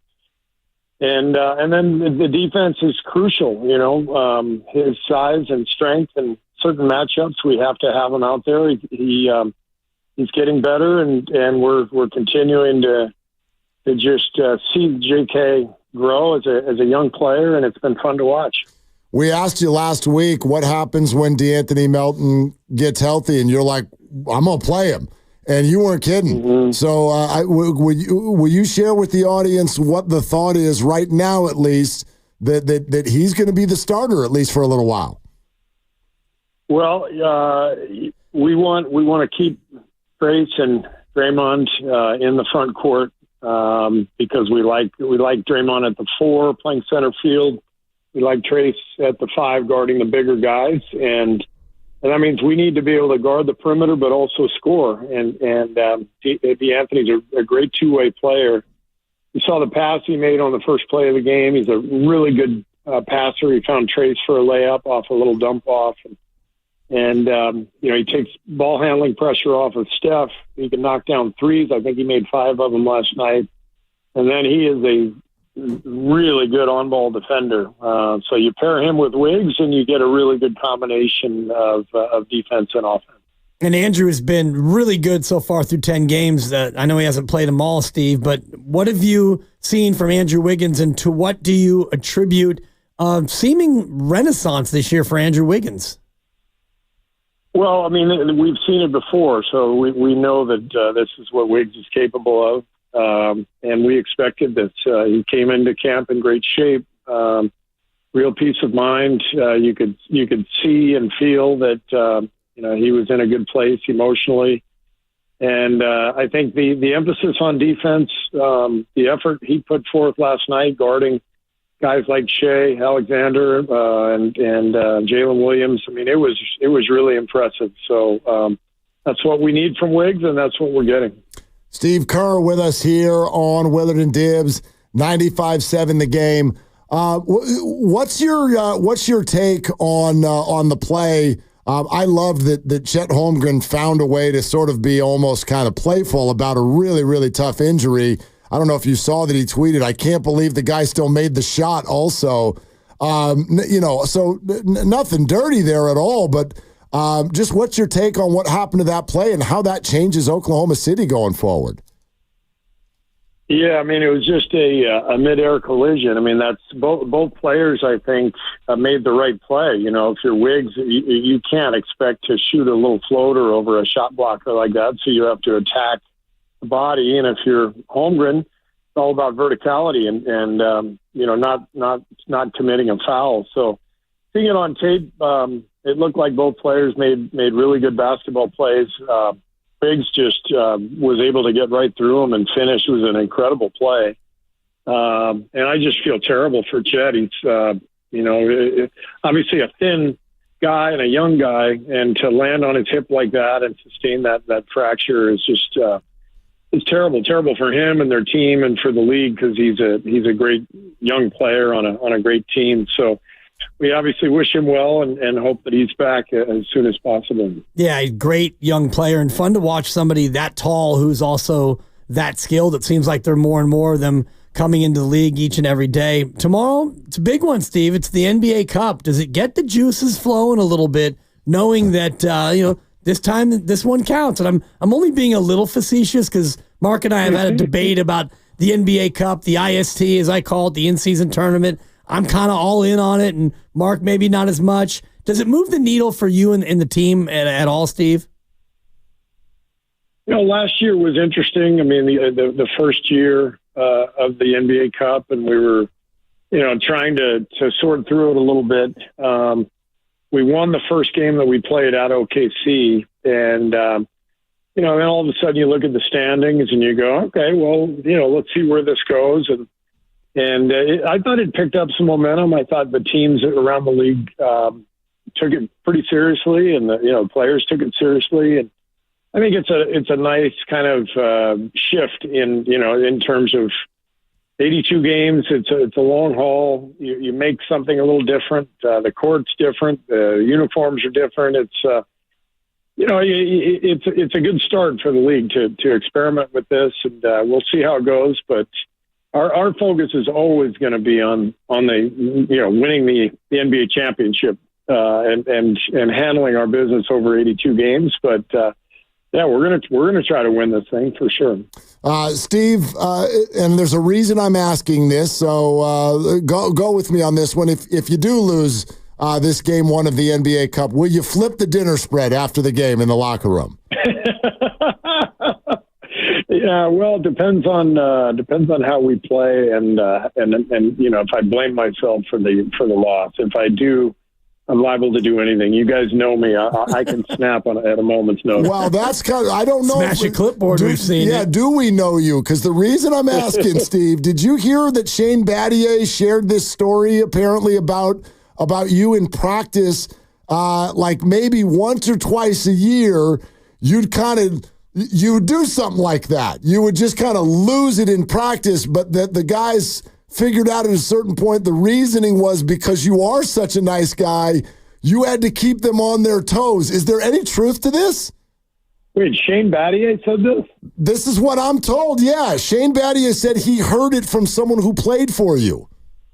Interesting. Because I never played with Shane, but he's talking about me as a coach or as a player. He's saying as a coach that there were Gatorade coolers who just got it from you and stuff like that, but because you were trying to keep your guys on their toes. Well, you've seen the clipboards. There may have been a Gatorade cooler or two that went down as well. I have a temper. I can lose my mind sometimes. I'm not always proud after these things happen, but it does happen, I will say. You know what's interesting? I just thought of this since you're saying this. Prior to you coming on, we're having a debate. I don't know if you saw what happened in the 49er game yesterday where Deebo Samuel and one of the long snapper for the Niners kind of got into it, screaming at each other. Deebo kind of pushed his helmet because of the frustration bubbled over. And we see it on TV and fans, it's uncomfortable. But in professional sports, how normal is that? Well, I mean, it's hard for me to comment on what happened in that particular case. I think the emotion of professional sports, everything that is at stake for the players contracts, their careers. I would say there are usually 3 or 4 incidents a year where guys get into screaming matches, fights. Very rarely are there punches thrown, but it's an incredibly competitive business, professional sports in general, and so there is plenty of that. It happens. It's a competitive environment. Yeah, and mostly alpha male type personalities involved as well. And Mark and I have been talking a lot about Draymond this year, and I've been referring to him as Draymond 2.0 because it seems like he has completely changed a lot of his on-court demeanor. Is this something that you guys have talked about, or is it just part of the natural evolution of an athlete becoming maybe a little bit more comfortable with what he's doing? Well, I mean, I always look at the big picture. I mean, Draymond and I have been together 11 years. Has he had a few outbursts? Yeah, but, I think last week I coached my 800th game. So for 790 of those, Draymond has been, like he has been this year. I mean, this is the norm. I mean, when he has an outburst like he's had, a few times over the last couple of years, it's a big deal and it gets headlines, but he's always going to be passionate and emotional. He's always going to get technical fouls. But he's played it his entire career and won championships and done amazing things. So it's not like every game he's losing his mind. You know what I mean? So I don't think anything is that different this year. I just think, I think he has one tech. It just means he's probably going to get one tomorrow. I mean, Yeah. Actually, what do you think the interactions in the game between Steph, Klay, and Draymond will be like? That's a great question. I don't know. I mean, it's going to be so bizarre seeing it up close. I think they will definitely share some laughs during the game. I think they'll share hugs after the game. But I also think it'll be incredibly competitive because the one thing those 3 guys share, as different as they are, as personalities and as basketball players, they are all just vicious competitors, and that's why they won all those championships. Has either of those 2 asked to check Klay straight out the gate? No, we have not even talked about it. The matchup. We had this huge game last night in OKC, and today we had off. So we won't even. We will have not even spoken of the matchup until tomorrow when we all get to the arena. Steve, before you go, as part of this big night tomorrow, we're going to be out there doing the show out on the plaza, and the station is putting together what we're calling the Klay Carnival, where fans can come by and do sort of like Klay-related activities, and we wanted to throw 3 out to you and find out which one you think you'd be best at. So there's going to be a paper airplane making contest. There will be a championship ring toss or a pin the nub tail on the Rocco. Which do you think? Which do you think you could pull off the best?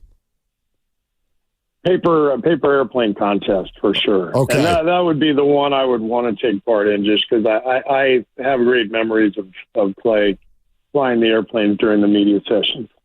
And he's still doing that out in Dallas, by the way. Is he? Good.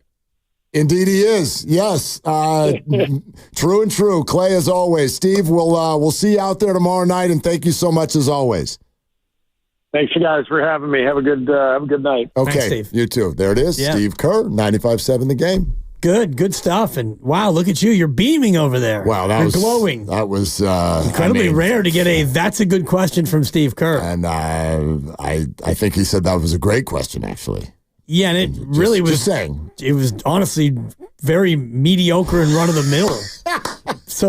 And Steve doesn't normally say that. So for Steve to say that, it really struck him in a certain way. I was all ready to do the Klay Carnival question, and then that just popped into my head. That's a great question, and I now have that emblazoned on my resume for the rest of my life. It's good. It's a big one, and he can add that to the montage, as I'm sure Grandy will, with all the Thank you, Grandy.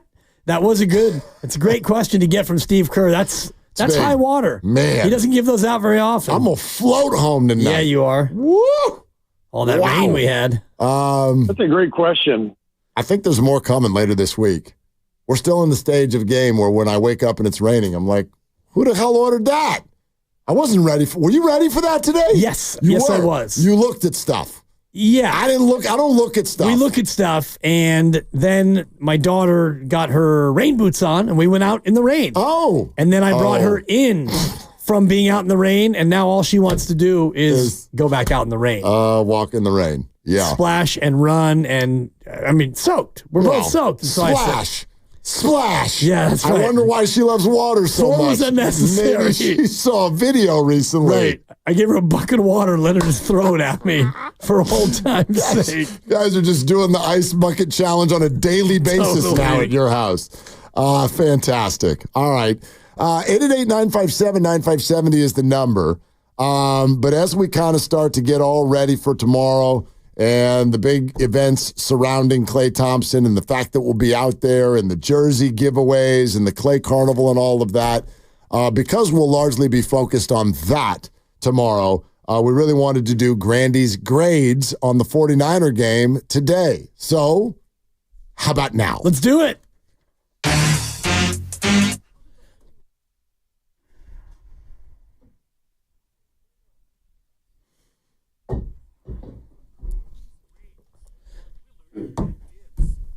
Feels like it's been a long time since we've done one of these, huh? Grandy. Yeah, it has. Bye week, your travels. I know. Man, I miss this. Wild game yesterday in Tampa, huh? 23-20, the final score. We start, as always, with the quarterback position. You guys have broken this down already today. Brock Purdy, I thought relatively average through the first half, through 3 quarters even, but his fourth quarter was amazing. The over-the-shoulder pass to Christian McCaffrey down the right sideline where he's got 2 defenders in his face. The touchdown to Kittle where he extends the play left and throws a perfect seed over the top of a couple of defenders. He was awesome in that fourth quarter. And that's weighed a little bit more heavily in my mind because it was the fourth quarter and it was gotta-have-it drives. Overall for Brock, a B+ for his performance yesterday. Exactly the same that I wrote down, B+. I thought early on he missed some throws. There were some open receivers he didn't find, but I'm with you, Grandy, in terms of the waiting. The waiting is the hardest part. WEIGHTING. You need to wait it to the fourth quarter, and he came up big in the last drive for the field goal that won the game. He made some great throws to the boundary that helped him stop the clock. I had him at a B+. I don't have anything much to add because I have the exact same grade that you guys did. B+. Wow. It's just, I think think the first time we've agreed. Yeah. I mean, I thought largely Brock Purdy was really good yesterday. When you put up those kind of numbers, and our marker is always don't turn the ball over. If he doesn't turn the ball over, the Niners are nearly impossible to beat. So that's my big marker, but it's not an A because it was just kind of floating some balls there in the first quarter. It looked a little out of sync. That happens. Nothing to worry about. But, yeah, B+ sounds good to me, too. Yeah, I like it. Up next, skill positions. That's wide receivers, running backs, and tight ends.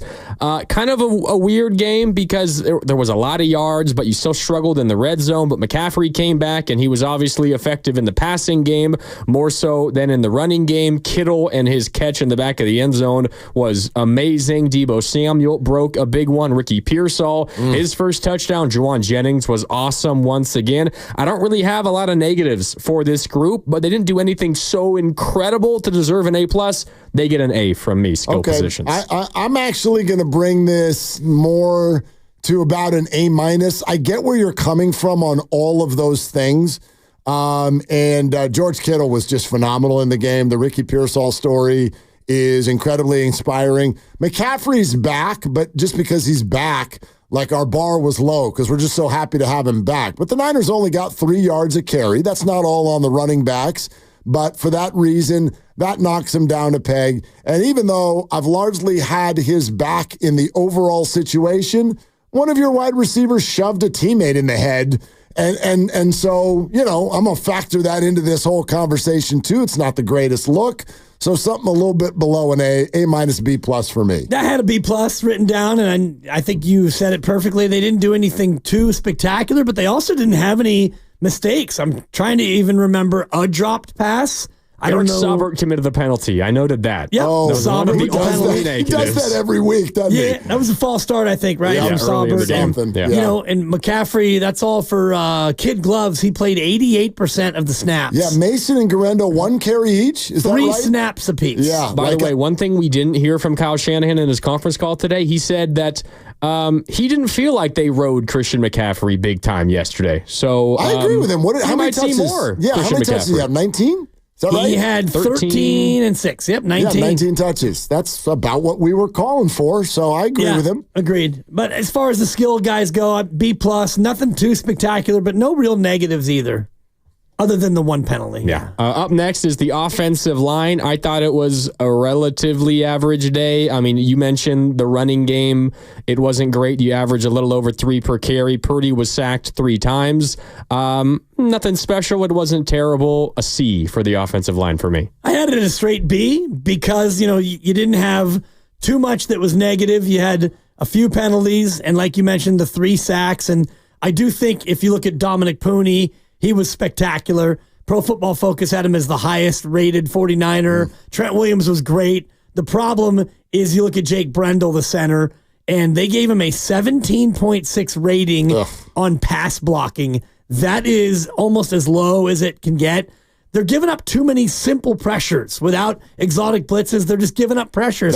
I had it as a B. That's a good call. I'm actually going to take it down a peg to a B- because I thought that Brock Purdy saved the offensive lines, but a couple of times on what it could have been or should have been sacks, there were at least 3 or 4 plays I can remember where guys just came unblocked, absolutely unblocked. And the already mentioned looping ball to Christian McCaffrey down the sideline is an offensive line breakdown and just a phenomenal play by the quarterback to sort of negate that. But and 3 yards a carry for the running backs. Yeah, it is okay, passable day for the offensive line, not sparkly. I'll go B-. All right, up next, as we shift to the defense, it is the front 7, so this is the defensive line and the linebackers. Similar to the conversation with Brock Purdy, you weigh what happened in winning time a little bit more than you weigh what happened everywhere else throughout the game. I was really disappointed by the defense, especially up front late in the game. Bucky Irving, big play after big play to get that touchdown for Tampa in the 4th, and then all the penalties on that last drive that led to the game-tying field goal. There was the weirdness of the Nick Bosa grasp of Baker Mayfield for like 3 or 4 seconds, but couldn't bring him down. I thought it was one of Bosa's worst games as a professional, despite the fact that he got a sack, and so many just terrible penalties that kept that drive alive. So with that happening in key moments, that outweighs everything else that happened in this football game. I gave a D+ to the front 7. I was that disappointed. Yeah, that feels a tiny bit harsh, but I'll go C-. So I'm pretty close to where you are. They did not force any turnovers. Yes, they got a few sacks. At times it felt a little bit too little, too late. The penalties on that last drive were absurd. I thought, I'm with you. I can't remember being this frustrated with Nick Bosa ever coming out of a 49er football game. So I don't watch every single play of every lineman, but this might have been his worst game as a 49er. Out there, especially with some of the high-profile things that he did not do. I'm largely with you, Grandy. It's a C- for me. I got it as a B- because Tampa really didn't do much of anything all game. Baker didn't even throw for more than 120 yards, $116 allowed, and yeah, you didn't get a lot of hits on Mayfield, but they didn't really run the ball effectively either. 104 yards between their 2 featured backs over 23 carries. I thought, for the most part, they controlled the line of scrimmage. The reason why they get downgraded is those 3 penalties you talked about. Yeah. It was Fred, it was Collins, it was Anderson. 3 straight plays that kept that drive going, but they were able to stiffen up, and they held them out of the end zone. So I think you guys are being a little too harsh. B-. Maybe. Up next is the secondary. I was impressed by the young secondary once again. I mean, Diamador Lenore might not just be the best corner on the team. He might be an all-pro corner. That's how good he's been so far this year. And we spend a lot of time talking about Malik Mustafa and everything that he's done. Renardo Green had himself a hell of a game yesterday as well. I know you're going up against relative nobodies on Tampa Bay without star receivers Chris Godwin and Mike Evans. K. Dotton, the tight end, has kind of been their go-to pass catcher of late. But all that considered, secondary, a B- for me. I was impressed with how they played. Oh, A- for me. You gave up no explosives. And outside of the Rock Yassin hold on that same drive, they had 4 penalties on that drive. Aside from that, you had no breakdowns. You allowed 0 explosive plays. They had no play go for more than 20 yards, rush or pass. I thought the secondary was great, and they were able to contain, and you mentioned it, it's a C-level group of receivers, but even that's all you could do is guard the guys who are opposite you. I like that. They get the highest grade of the day. For me, A-. Yeah, I'll go with that A- and just add one more point that I didn't hear either of you make, which is don't forget they're doing this all without Charvarius Ward, who unfortunately is out because of the awful family situation that he's experiencing. Not that he's had a perfect year by any stretch, but down a man and still able to perform that way. So, thumbs up to them. Hell of a draft in that secondary, for sure. Yep. Up next is special teams. You guys have already talked about all of it. There were a few positives, so this is not an F. It's a D- for me. You had the Jacob Cowing, good punt return. You had a downed punt, inside the 5? And then you had making the game-winning field goal, which was not a gimme kick. So those 3 things are all positives. I can't make it an F, but the next worst thing is a D-. Yeah, I guess I'll give it a D also for those reasons. Like, I'm glad you pointed out that there were some things that happened, and bottom line is that's the group that was on the field when the game ended and they won the game. So we'll give them that. But there's no more frustrating group in all of the NFL right now than the 49ers special teams. Yeah, D- is what I gave him, but I'm going to upgrade it to a straight D based on Tabor Pepper having Jake Moody's back. That matters to me, baby. I like to see it, long snapper. I had it as a D-.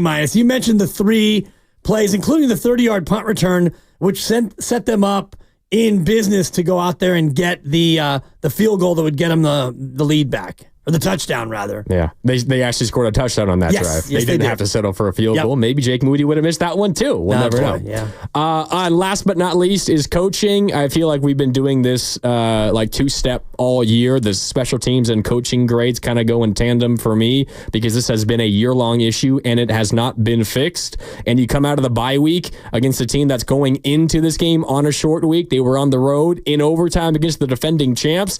And all of those mistakes late in the game, this does not feel like a team coming off of a Super Bowl appearance and a conference championship appearance the year prior to that. Coaching, disappointing once again. A D- for me in what happened yesterday. I just don't see that. I mean, I look at those penalties on that last drive, and those are aggressive penalties when you go hands to the face and face mask. Those aren't the ones that bug me from a coaching standpoint. It's the 12 men in a huddle, the false starts, the parking tickets. These are moving violations. Doesn't bother me. The only thing that annoyed me, and it's been the same thing all year, is Kyle Shanahan and his clock management at the end of the half. Again, he's too casual. He tries to be too cute, and they wind up getting 0. I gave him a B for coaching. I didn't think that coaching was a big issue. Yeah, I'm largely with you, and will acknowledge the frustration of the clock management. Even though I understand why Kyle feels the way he does, I know it's an unpopular sort of an approach. And then the other side to it is I'm with you, Grandy, on something needs to happen differently with the special teams group. However, we walk out of yesterday mainly talking about Jake Moody, and that to me is just I don't know how to put that on a coach. You're lining up for a field goal. You expect your professional. He also muffed another point that led to a touchdown. Yeah, I understood. Which I have a hard time believing that Darrell Luter has not been told this already. But I don't give him an A because of the things you're talking about. But a lot of this is, I think, more player driven than coach driven. So I'm kind of with Dibs in the neighborhood of a B-. There you have it. Fair enough. I disagree. All right, and what the hell would this be without that? Totally. All right. We're sponsored by Life Source Water Systems.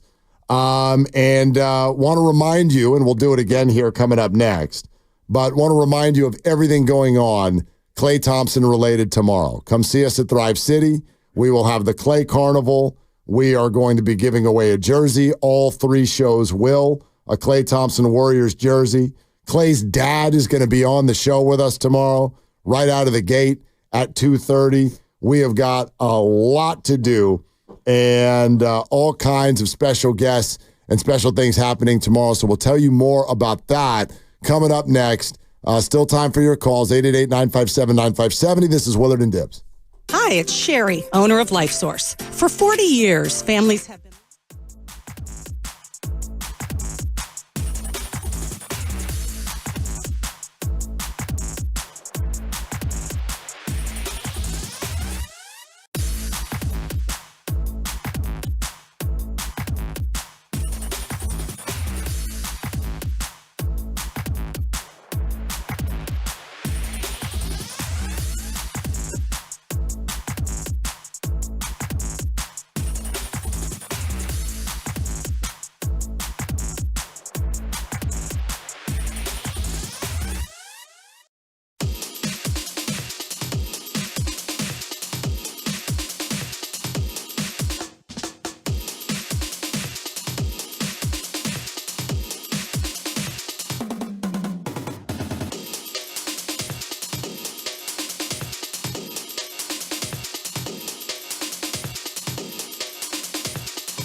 Dub Nation, it's Steve Kerr. You're listening to Willard and Dibbs on 95.7 The Game. Hey, Dibbs, your picks stink.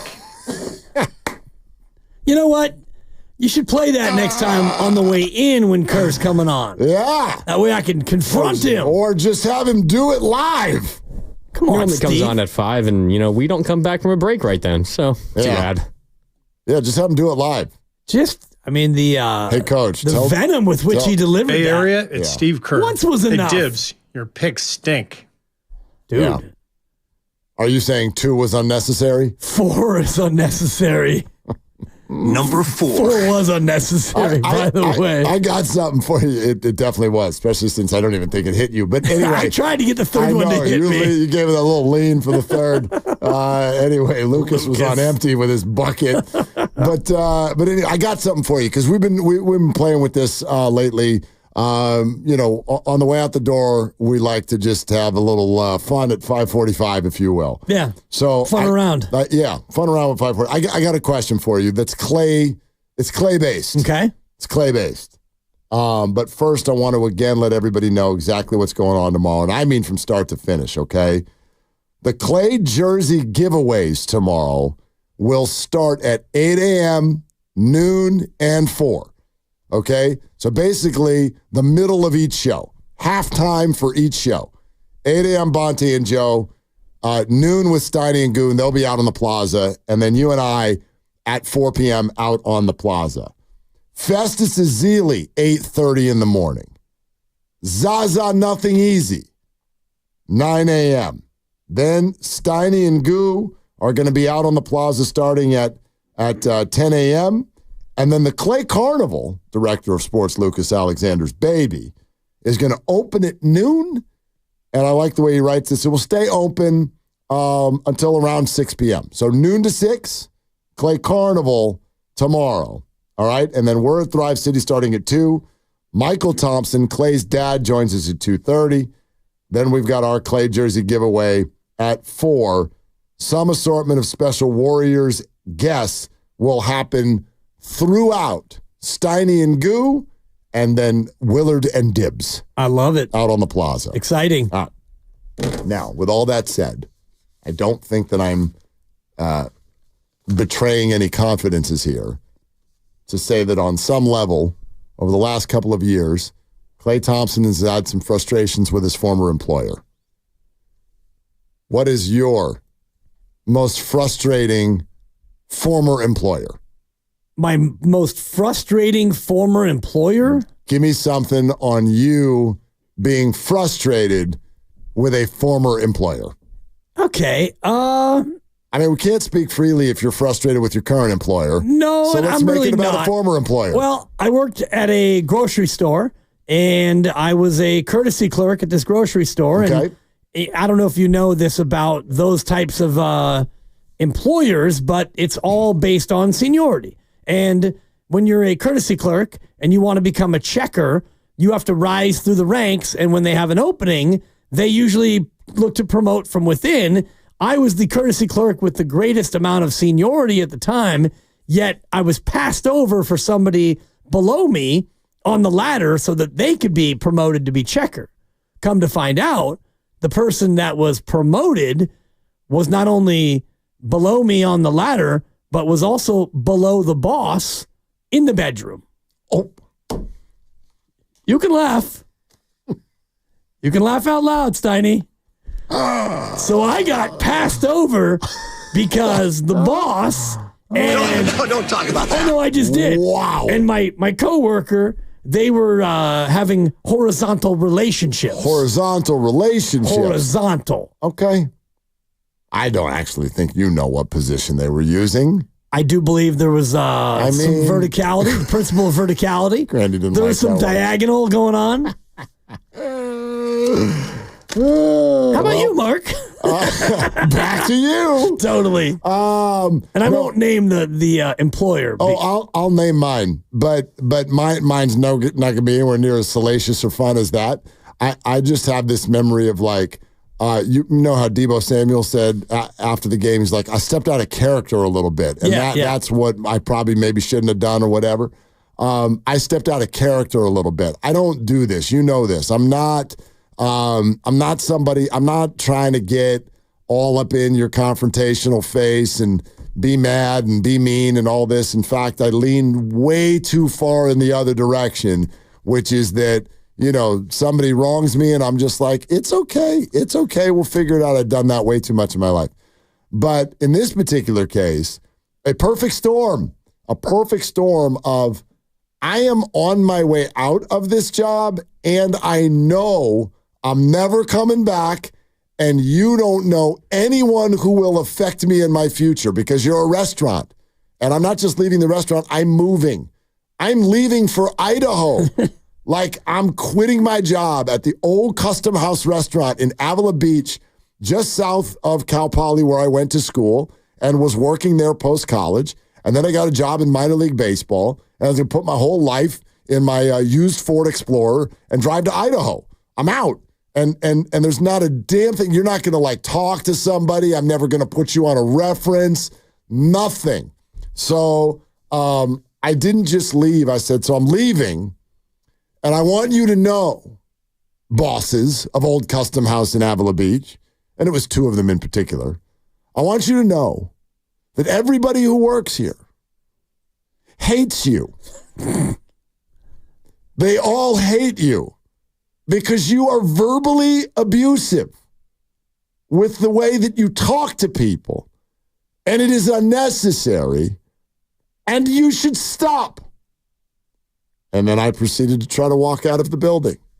However, I did not walk out of the building because I was immediately called upstairs to the office because they're like, if you're going to actually, this is an accusation sensation. Yeah. And if you're going to actually do that, well, I think that like there's some forms you need to fill out. And there's HR paperwork that you will need to involve yourself in if you're claiming verbal abuse from the upper staff here at Old Custom House. And I kind of was like, I'm not interested in that. I just want to tell you that you suck. And now I'm going to leave. And then that was it. I left. And that was the end of that. You didn't have to go up and do the paper. No, because I didn't want to like file a complaint. I just wanted them to change. Stop being mean. I don't understand mean. I've never, ever understood mean. Why are you mean? It doesn't make any sense to me. Maybe they thought that it would help you perform better. Debo Jake Moody. Maybe. Maybe they saw you as a struggling kicker who needed a little, as you call it, tough love. Maybe that's how she saw it. It was actually a she. Mm-hmm. It was a she. But she did to everybody. Right. So. And how'd that work out for her? Fine. I'm sure. The restaurant did well. Yeah. It's the place where Barbara Streisand came in and ate a bee. There you go. Oh, man. Anyway, look, I look forward to tomorrow night, but I do want to say this off the top, and we're going to continue this tomorrow for sure. And I think Steve Kerr even sort of even suggested this just an hour ago. This is going to be weird. This is going to be weird tomorrow night with Klay Thompson back, because it's not just the return of someone that not that long ago was on the team. There's just a weird energy around this. I feel this. I wonder if y'all feel this. Like Klay Thompson just kind of being like, yeah, it's a regular season game, whatever. And then they asked him about the captain's hats. Like, how cool. Like everyone's going to be wearing your hat and they're going to like salute you. And I think that this is going to be a great moment. At this moment, though, Klay's response was kind of like, well, that's cool for the fans. So exactly. Kudos to them. He's clearly still hurt. He's still hurt. Mad. He's still hurt. He was mad, and he felt like, we always talk about the Brandon Ayuk, they say they don't want me. And this is more a case of they say they don't want me than Brandon Ayuk was. Yep. And they said they didn't want him, and he had to leave and go to Dallas, and now he's coming back early in the year. I get it. I get why he's not feeling totally into it. Well, and I think what a great opportunity the whole day at 95.7 The Game is for you, the Warrior fans, to sort of like deal with this and sort of figure out how you feel about all of this. Because also tucked into it is the Warriors are without him, and they look awesome. They're 8-2. They look awesome. Yeah. So we'll get to all of this tomorrow. Can't wait. Grandy, what are you doing here in 4 minutes? We got the football hour with Kyle Madsen and myself coming up next. Grandy finally gets to get loose with all those grades.